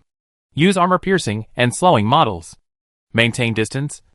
This thing may have corrosive or area of effect attacks. Group 3. Received. Group 4. Received. The two groups of Special Affairs personnel in the southeast quickly adjusted their formation. They withdrew from their concealed positions and redeployed about 50 meters to the flank of the garbage troll's path. Lin Yu noticed that the two groups were carrying different weapons. Besides standard runic firearms, some were carrying individual launchers resembling rocket launchers. But the launchers were shorter and thicker, and the runes engraved on their surfaces were more complex. The garbage troll was getting closer. 300 meters. 200 meters. 150 meters. Fire! A command was given. Swoosh. Boom. 3 short, thick bullets trailing pale silver flames were fired from the launchers, flying in a triangular formation towards the garbage troll. The garbage troll seemed to sense the threat. Its massive body suddenly paused, its 2 steel arms crossing in front of its mouthparts. The bullets hit. Instead of a violent explosion, 3 clusters of silver light burst open, transforming into countless fine silver threads that, as if alive, coiled around the garbage monster's arms and torso. Crunch, crunch. A teeth-grinding metallic squelching sound rang out. These silver threads contained a peculiar decomposition or weakening power. Wherever they were wrapped, the surface garbage and metal quickly lost their luster, became brittle, and even began to crumble and fall apart. The garbage monster roared angrily, spewing large jets of dark green, corrosive slime from its mouth towards the Special Affairs Department personnel. But the Special Affairs Department personnel were prepared and quickly retreated after firing. The corrosive slime landed on the ground, corroding the concrete into deep, smoking pits, but missed everyone. Then, the second wave of attacks arrived. This time, several ice blue bullets struck the garbage monster's leg joints. Crack, crack. Chapter 514. Frost spread rapidly, freezing the lower half of the garbage behemoth to the ground, greatly restricting its movement. The garbage behemoth struggled frantically, its body covered in garbage, the ice shattering, but it refroze even faster.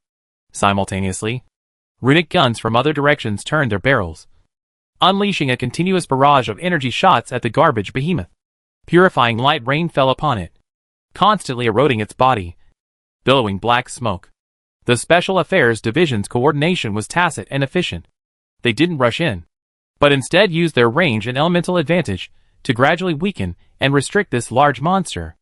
Although the garbage behemoth was incredibly strong, it was relatively slow.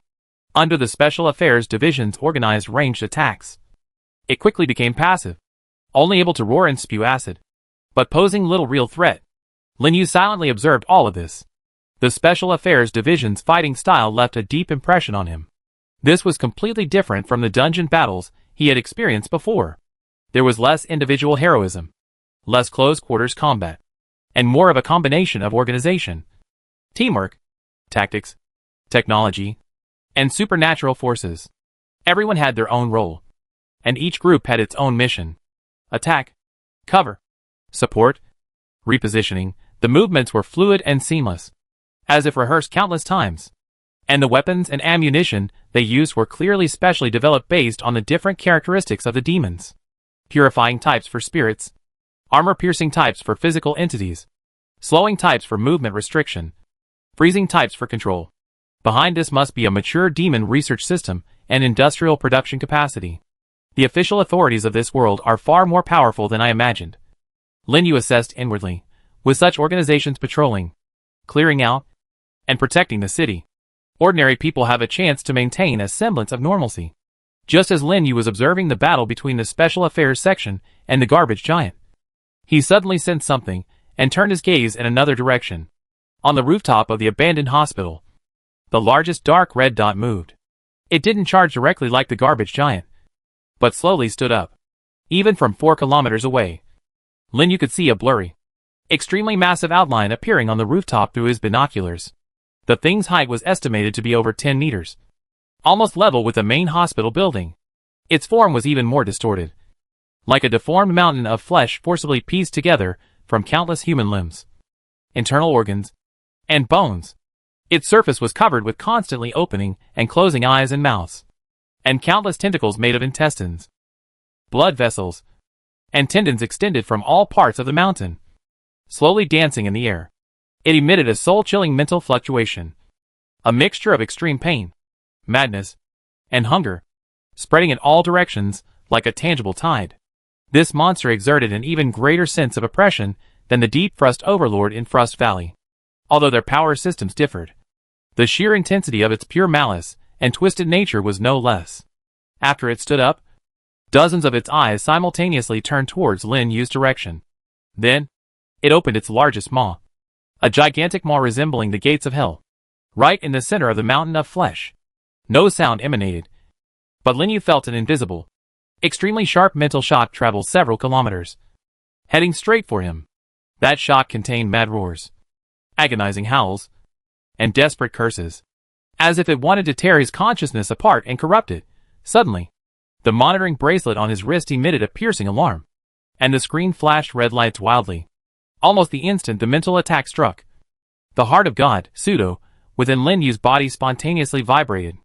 A chaotic, indescribable aura of high rank emanated from the depths of his heart, like the strongest dam, firmly blocking the mental attack. Lin Yu only felt a slight jolt in his mind, a little dizzy, but instantly regained his clarity. The monitoring bracelet on his wrist, after emitting a violent buzzing sound, flickered a few times, and then went black. It wasn't damaged.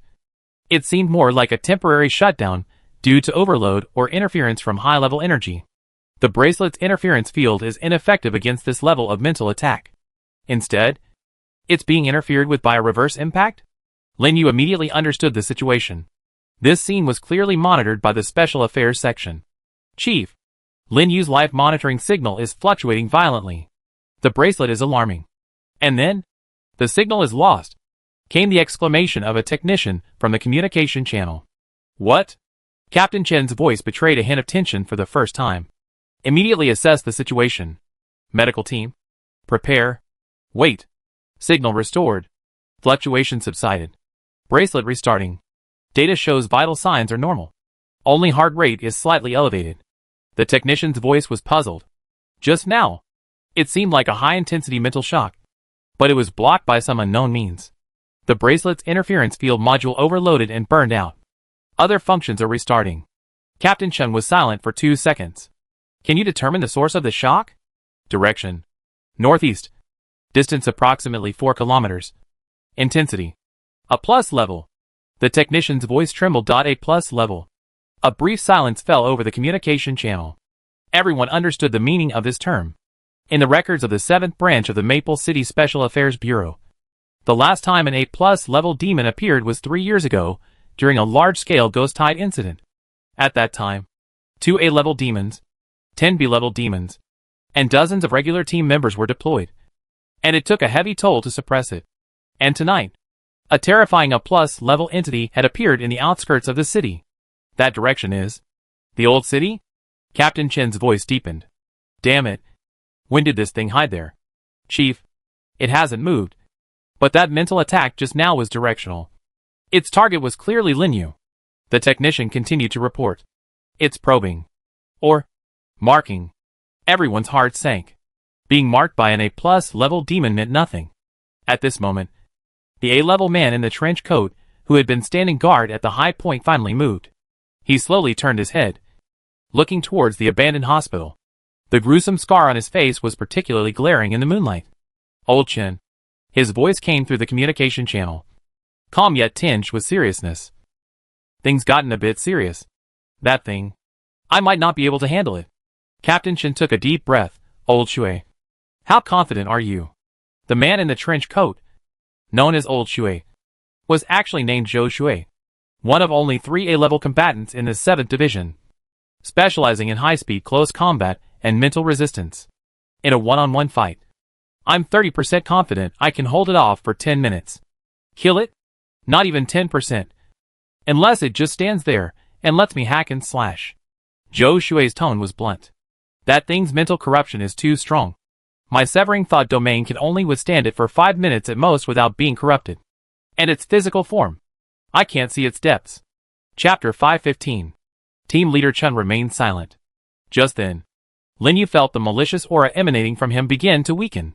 5 minutes were about to end. He glanced down at the monitoring bracelet on his wrist. The screen had lit up again, but the status bar displayed interference field module failed. Other functions normal. At the same time, on the radar image, the demons that had been attracted clearly began to slow their movements. Hesitating, especially the A+-level flesh mountain on the roof of the abandoned hospital. It seemed to have also sensed the delicious signal disappearing. Its waving tentacles slowed, and the mad light in its dozens of eyes dimmed slightly. But it still stared intently in Lin Yu's direction. The clock tower's chime seemed to faintly ring out again from a distant place. 12:05 a.m. That cold, viscous malice vanished abruptly, like a valve being closed. The lighthouse effect on Lin Yu extinguished. Almost at the same instant the malice vanished. The radar chart changed again. The demons that had been drawn in, moving or fighting, all froze.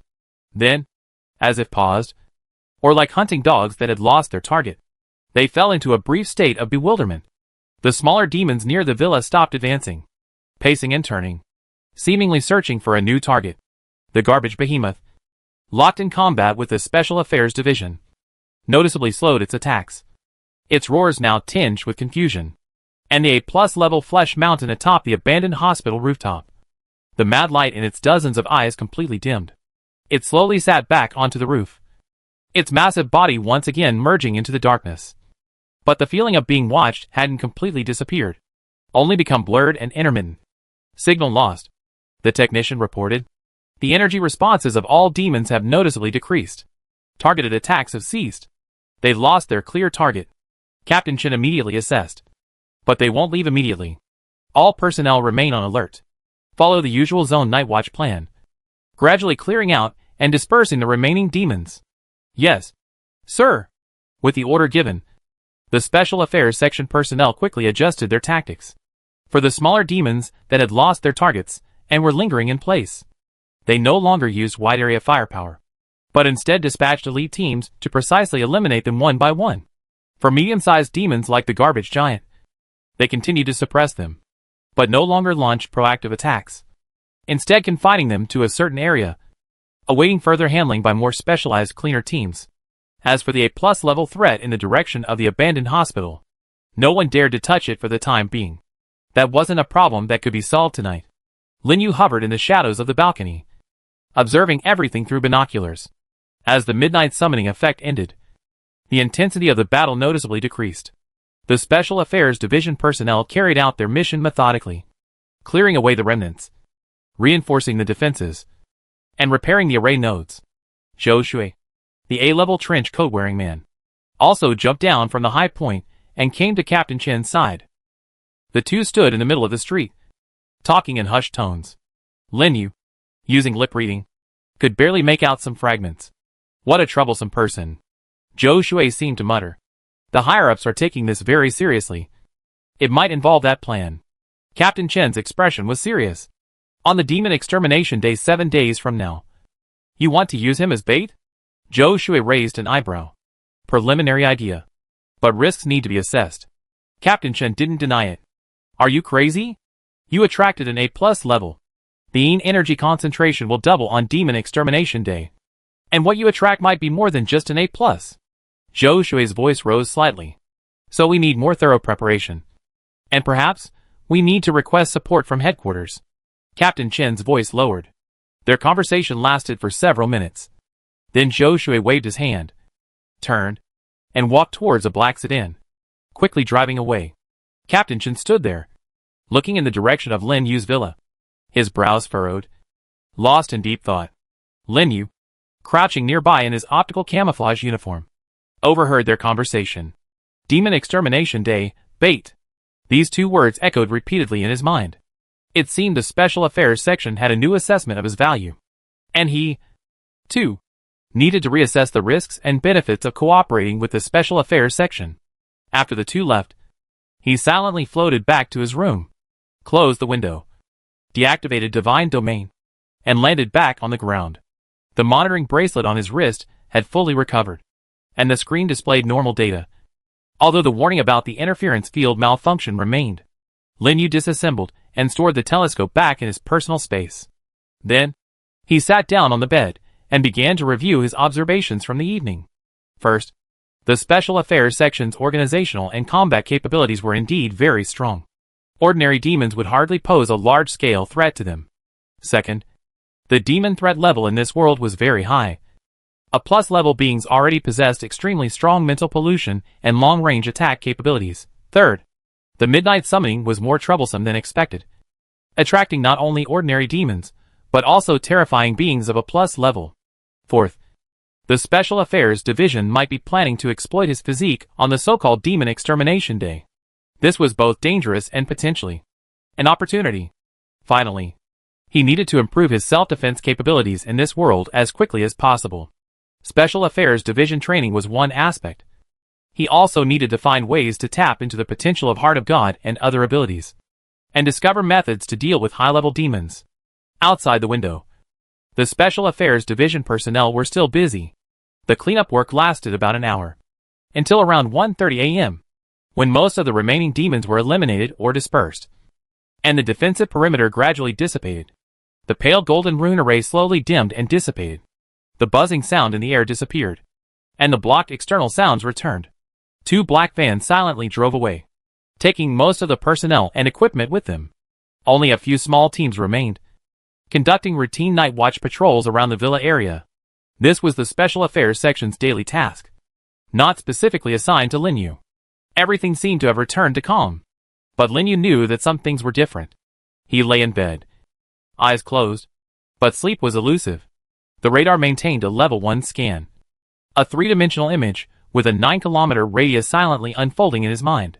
The red dots representing humanity were either still or moving. Most of the dark red dots representing demons had disappeared again, vanishing from the radar. Only a few, including the A+ level flesh mountain on the roof of the abandoned hospital, remained displayed as dark red dots, like a lighthouse in the darkness, reminding him of the true face of this world. Chapter 516. What concerned Lin Yu even more was the demon slaying day 7 days from now mentioned by Zhou Shui and Captain Chen. What was that? What exactly did the Special Affairs section want? How would he be used as bait? These questions all needed answers. But tonight, he wouldn't get them. Lin Yu took a deep breath, suppressing the distracting thoughts in his mind. Regardless, he still had 7 days. 7 days was enough time to make many preparations. He needed sleep. He needed to maintain peak condition to cope with tomorrow's training. And, whatever the future might bring, consciousness gradually sank into darkness. Outside the window, the night sky was as black as ink, the stars hidden. The city lights flickered silently in the distance. And in the darkness, something was quietly lurking, waiting for its next awakening. Morning light pierced through the clouds, casting bright spots of light on the floor of the room through the gaps in the curtains. Lin Yu opened his eyes. He looked at his left wrist. The black monitoring bracelet screen was lit, displaying the time, 647. Heart rate, 68. Status bar, green normal. But with an additional line of small print below. Interference field module damaged.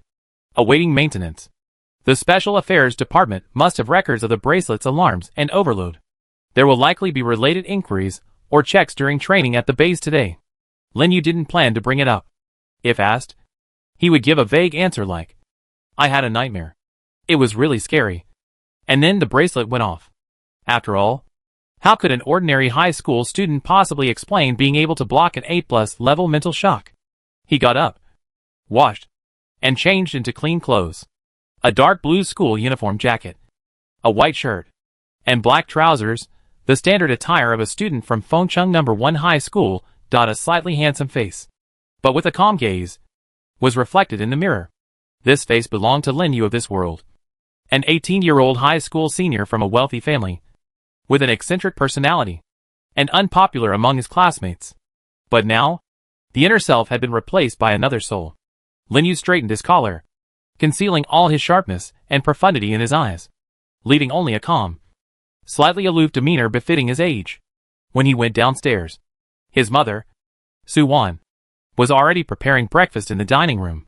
Fried eggs, bacon, toast, milk, all beautifully arranged. "Xiao Yu, you're up? Sit down and have breakfast." Su Wan glanced up at him, her eyes filled with concern, but even more so with relief. It seemed last night had passed safely. "Mom, good morning." Lin Yu sat down at the table. Lin Zhendong came downstairs, wearing a sharp suit and carrying a briefcase. He sat down opposite Lin Yu and took the coffee Su Wan offered. "How did you sleep last night?" Lin Zhendong asked casually, taking a sip of coffee. "It was all right, but I think I had a nightmare in the middle of the night, which woke me up. But I fell asleep again quickly," Lin Yu said, taking a bite of bread. Lin Zhendong nodded, not pressing further. He glanced at the bracelet on Lin Yu's wrist, that thing from the Special Affairs section. "Are you used to wearing it?" "Yeah. I don't feel anything," Lin Yu said, shaking her wrist. "It's just a little uncomfortable when I sleep. But I get used to it. Last night, nothing happened." "Right?" Su Wan sat down beside her, asking cautiously. "I don't think so. I didn't hear anything." Lin Yu shook her head. Maybe the Special Affairs section's protective measures worked. This was half true, half false.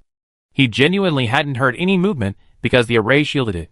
But he knew better than anyone what had happened. Lin Zhendong and Su Wan exchanged a glance, both seemingly relieved. "That's good." Lin Zhendong put down his coffee cup. "Go to school today and focus on your studies. After school, the driver will take you to the Special Affairs section for training. Remember, listen to your instructors and study diligently." "Okay, Dad." Breakfast ended in a subtle, tacit peace. The parents didn't press for details, and Lin Yu didn't bring it up either. Everyone maintained a tacit understanding that the matter is being handled properly by a professional organization. At 7:30, Lin Yu slung her backpack over her shoulder and left home. The driver was already waiting at the villa entrance in a discreet black sedan. Lin Yu got into the back seat, and the car smoothly drove out of the villa area, merging into the morning rush hour traffic. Outside the window, the city displayed a completely different face during the day compared to the night. The sun shone brightly, and the streets bustled with traffic and pedestrians. Office workers hurried along, briefcases in hand or coffee in hand. Students walked in small groups to school. Shops along the street opened their shutters, and the aroma of breakfast wafted from stalls. Everything was vibrant and bustling, seemingly a different dimension from the world of the previous night. A world rife with demons and danger. But Lin Yu knew this was merely an illusion.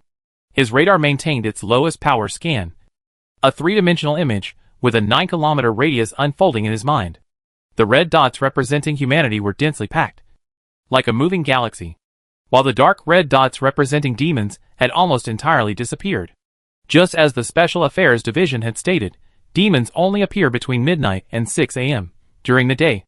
They either hide or exist in crevices inaccessible to ordinary people. But there are exceptions.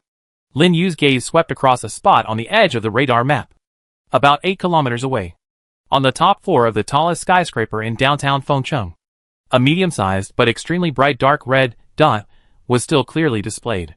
It didn't move, like a dark red gem embedded in the building's shadow, emitting a stable and subtle fluctuation. A demon that still exists during the day. Lin Yu memorized the coordinates.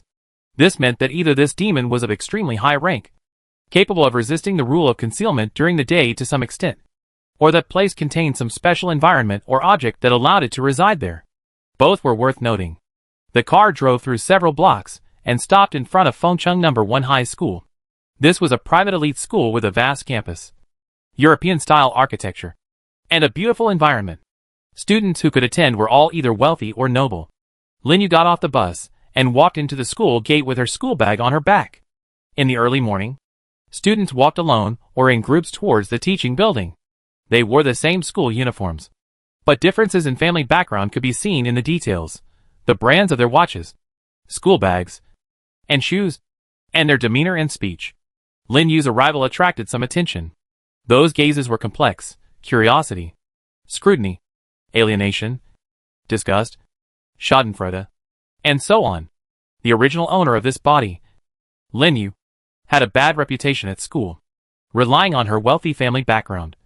She had a violent temper, bullied many classmates, and skipping classes, fighting, and arguing with teachers were commonplace. Chapter 517. Although he had toned it down a bit in the last 6 months due to his drastic personality change, the pin-up resentment hadn't dissipated. Lin Yu could feel those gazes, but he paid them no heed. He walked straight towards the senior high school building without looking to either side. His class was on the 4th floor. Senior 3, Class 7. When he entered the classroom, morning self-study hadn't started yet, and most of the students were already seated. Seeing him enter, the previously noisy classroom fell silent for a moment. Then whispers began. "Look! Lin Yu's here. I heard he took several days off. Did he get into trouble again? Who knows? Just stay away from him. He seems strange lately. He doesn't talk much." Lin Yu ignored them all and went straight to a seat. The classroom seating was arranged based on a combination of grades and family background.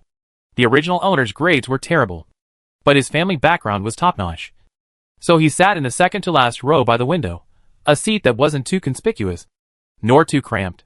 His desk mate was a thin boy named Chen Huan, who always had his head down, wearing black-rimmed glasses and engrossed in his book. He was quiet and reserved, with a very low profile in class. Rumor had it that he came from an ordinary family and had been admitted through a special admission program. When Lin Yu sat down, Chen Huan looked up at him, nodded as a greeting, and then lowered his head again to continue reading.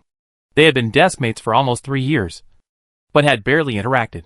The original owner of this body looked down on this bookworm deskmate, and Chen Huan was happy to have some peace and quiet. Lin Yu stuffed his bag into his desk drawer, took out an English book, and casually flipped through it. But his attention wasn't on the book. He was observing.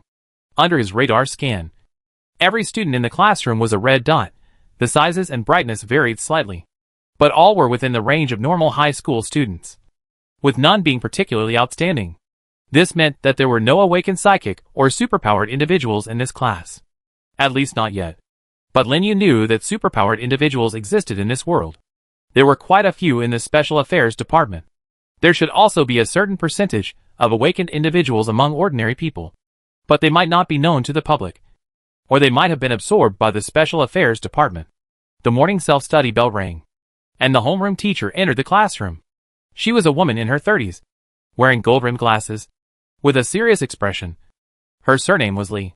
She looked around the classroom, her gaze lingering on Lin Yu for a moment, then said nothing and began supervising the morning reading. Sparse reading voices filled the classroom. Lin Yu opened his book, his lips slightly moving as if to read aloud. But his mind had already wandered far away. He was reviewing the details of last night's battle, considering the Special Affairs Department's tactics, analyzing the characteristics of the demons, and planning the focus of the upcoming training. Time passed by during morning reading and subsequent classes. Chinese, math, English, physics. Teachers explained key concepts on the platform, while students below either listened attentively, dozed off, or secretly played on their phones. Lin Yu behaved very normally. He occasionally looked up at the blackboard, occasionally looked down to take notes, and occasionally stared out the window in a daze, just like any ordinary high school student. But his brain was constantly working at high speed. He was memorizing the knowledge system of this world. Although much of the content was similar to the high school knowledge in his original world, there were some subtle differences, such as the narration of historical events, the emphasis of certain scientific theories, and even the habitual usage of language. These details were essential for him to perfectly portray the identity of Linyu. Meanwhile, he was also observing his classmates and teachers. Through subtle expressions, actions, and language habits, he analyzed their personalities, interpersonal relationships, and possible backgrounds. For example, the girl in the front row who always actively answered questions probably came from an average family, but she studied diligently and aspired to change her fate through the college entrance examination. For example, the boys in the back row who huddled together secretly playing games likely came from well-off families, had no plans for the future, and were simply there to pass the time. For example, their homeroom teacher, Ms. Lee, appeared stern, but occasionally, when she looked at certain students, a subtle hint of concern would flash in her eyes. She might be more responsible than she seemed. These observations, seemingly useless, were never a bad thing in this unfamiliar world, as understanding the people around him was always beneficial. The morning classes ended after the fourth period, math class. During lunch break, students left the classrooms one after another, heading to the cafeteria or restaurants outside the school. Linyu didn't plan to go to the cafeteria. The original owner rarely went, usually having her driver deliver food or going to upscale restaurants outside the school. He packed up his books, intending to find a quiet spot on the rooftop and grab some food from his personal storage space. Just then, his deskmate, Chen Huan, suddenly looked up, adjusted his glasses, and whispered, "Linyu." Linyu turned to look at him. Chen Huan's eyes hesitated, but he still asked, "You been on leave these past few days. Did something happen?" His tone was flat, making it impossible to tell if he was concerned or simply curious. Linyu looked at him for 2 seconds, then shook his head. "Nothing. I just wasn't feeling well, so I rested at home for a few days." "Oh." Chen Huan nodded, not pressing further, and lowered his head back to his book. But after a few seconds, he looked up again, his voice even lower. I heard things haven't been peaceful in the old town lately. There have been strange noises at night, and some people have seen shadowy things. The day you took leave, it seems the incident happened in the old town?" Lin Yu's heart skipped a beat. Chen Huan's words, seemingly casual, revealed two things. First, he knew Lin Yu had fainted in the old town. Second, he seemed to be implying that something unclean existed in the old town. Why would an ordinary high school student care about these things? Was it simply curiosity? Or did he know something? Lin Yu's face showed a moderate level of confusion and a hint of lingering fear. The old town? I don't really remember. I just felt that alley was particularly cold. And then I don't know anything else. Shadowy things? Don't scare me. I'm terrified of these ghosts and spirits. His performance was spot on, perfectly portraying a frightened high school student unwilling to recall the past. Chen Huan stared into his eyes for a few seconds, seemingly trying to find a flaw, but ultimately just nodded. It's probably just a rumor. But it's best to avoid those kinds of places at night. With that, he picked up his meal card, got up, and left the classroom. Lin Yu watched his retreating figure, lost in thought. Chen Huan's red dot was unremarkable on the radar chart, its size and brightness indistinguishable from that of an average high school student. But their conversation had made Lin Yu pay more attention to this taciturn deskmate. He slung his backpack over his shoulder and also left the classroom. Instead of going to the cafeteria, he went up the stairs to the rooftop of the teaching building. The rooftop was deserted, except for a few rows of mops drying in the sun and some abandoned desks and chairs. Chapter 518. The view was expansive, overlooking most of the campus. Lin Yu walked to the railing, watching the students coming and going below. Youthful faces, carefree laughter, heated arguments over a problem, cheers for a ball game. All of this seemed incongruous with Demons, Special Affairs Department, and Survival Mission. But he knew this was just a facade. When night fell, this world would reveal its hideous side, and he must find a balance between these two worlds. Survive, complete the mission, and find the eternal hourglass. He took out a compressed biscuit and a bottle of water from his personal space, quickly finishing his lunch. Then, he leaned against the railing and closed his eyes. He began to try to guide the faint yang release chakra within his body. He tried to concentrate his mind on the resonance points of all the cells in his body. A faint, pale green, warm energy was awakened from the depths of his cells, slowly flowing out.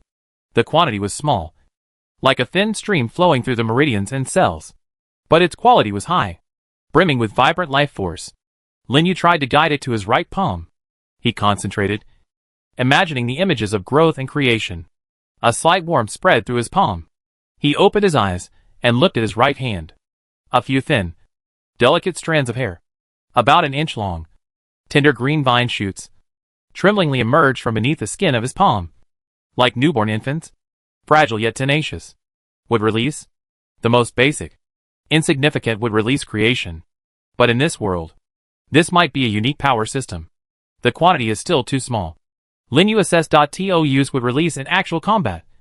One must either drastically increase chakra reserves or pursue a precision control approach, using minimal chakra to achieve maximum effectiveness. He leaned towards the latter.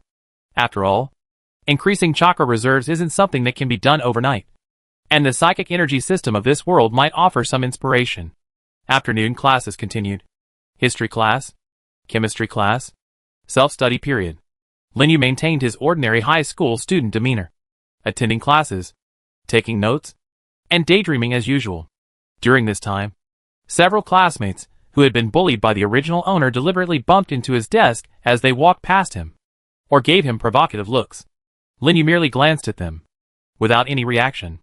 That calm gaze, however, made the classmates feel uneasy, and they awkwardly walked away. They didn't know that the Lin Yu before them was no longer the spoiled brat who only knew how to bully others. If a real fight broke out, they wouldn't even have a chance to react. What puzzled Lin Yu was why these people, who had been bullied before, would still rush to be bullied again. But Lin Yu didn't want trouble. His goal was to survive for 30 days and complete his mission, not to play a game of school bullying. The school bell rang at 4:30 p.m. Students packed their bags and left one after another. Lin Yu also slung his bag over his shoulder and walked out of the classroom. The driver was already waiting at the school gate. He didn't get in the car immediately, but said to the driver, "Uncle Wang, I'm not going home yet. I'm going to that place from yesterday." Driver Lao Wang was a long-time employee of the Lin family and knew some of the inside story. He nodded upon hearing this, didn't ask any further questions, and started the car. The black sedan drove away from the school, heading towards the Special Affairs Bureau's 7th Precinct base on the outskirts of the city. Lin Yu leaned back in the back seat, watching the city scenery rush past the window. Day was ending. Dusk was falling. Night was coming again, and his training would officially begin. He needed to quickly master the basics of this world's psychic energy, understand detailed information about demons, and improve his self-defense capabilities. At the same time, he also needed to prepare for the Demon Extermination Day 7 days later. The car drove onto a side road hidden by trees, passed the checkpoint, and entered the base. Team Leader Chen was already waiting for him at the entrance of the testing center. "Lin Yu, you're here." Captain Chen was dressed casually today, looking slightly more relaxed than last night. "Let me see the bracelet. The technical department needs to check for damage." Lin Yu took off the bracelet and handed it over, a hint of confusion on his face. "Captain Chen, this bracelet suddenly started ringing incessantly in the middle of the night last night, then went out, and then it worked again after a while. But some function seemed to be unusable. What happened?" Captain Chen took the bracelet, giving him a deep look. "Last night, something appeared near your house, and the bracelet's interference field overloaded and burned out to protect you. But don't worry. Your vital signs have remained stable, indicating that the protective measures worked." He paused, then added, "Also, we detected that around 12:03 a.m. last night, you experienced an extremely intense mental shock. But the shock was blocked by some unknown means, and you didn't suffer any substantial harm.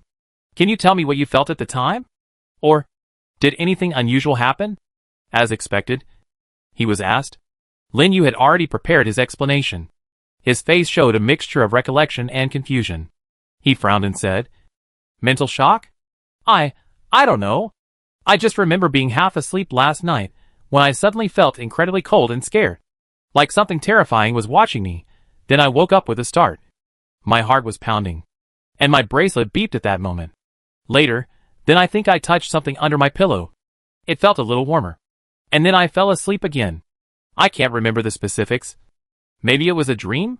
He attributed everything to a nightmare and the protective jade talisman under the pillow.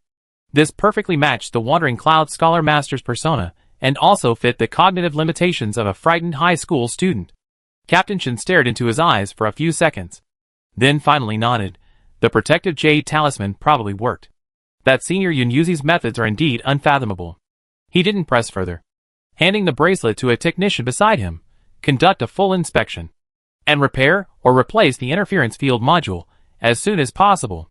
Yes, sir. The technician took the bracelet and left. Captain Shin turned to Linyu. All right.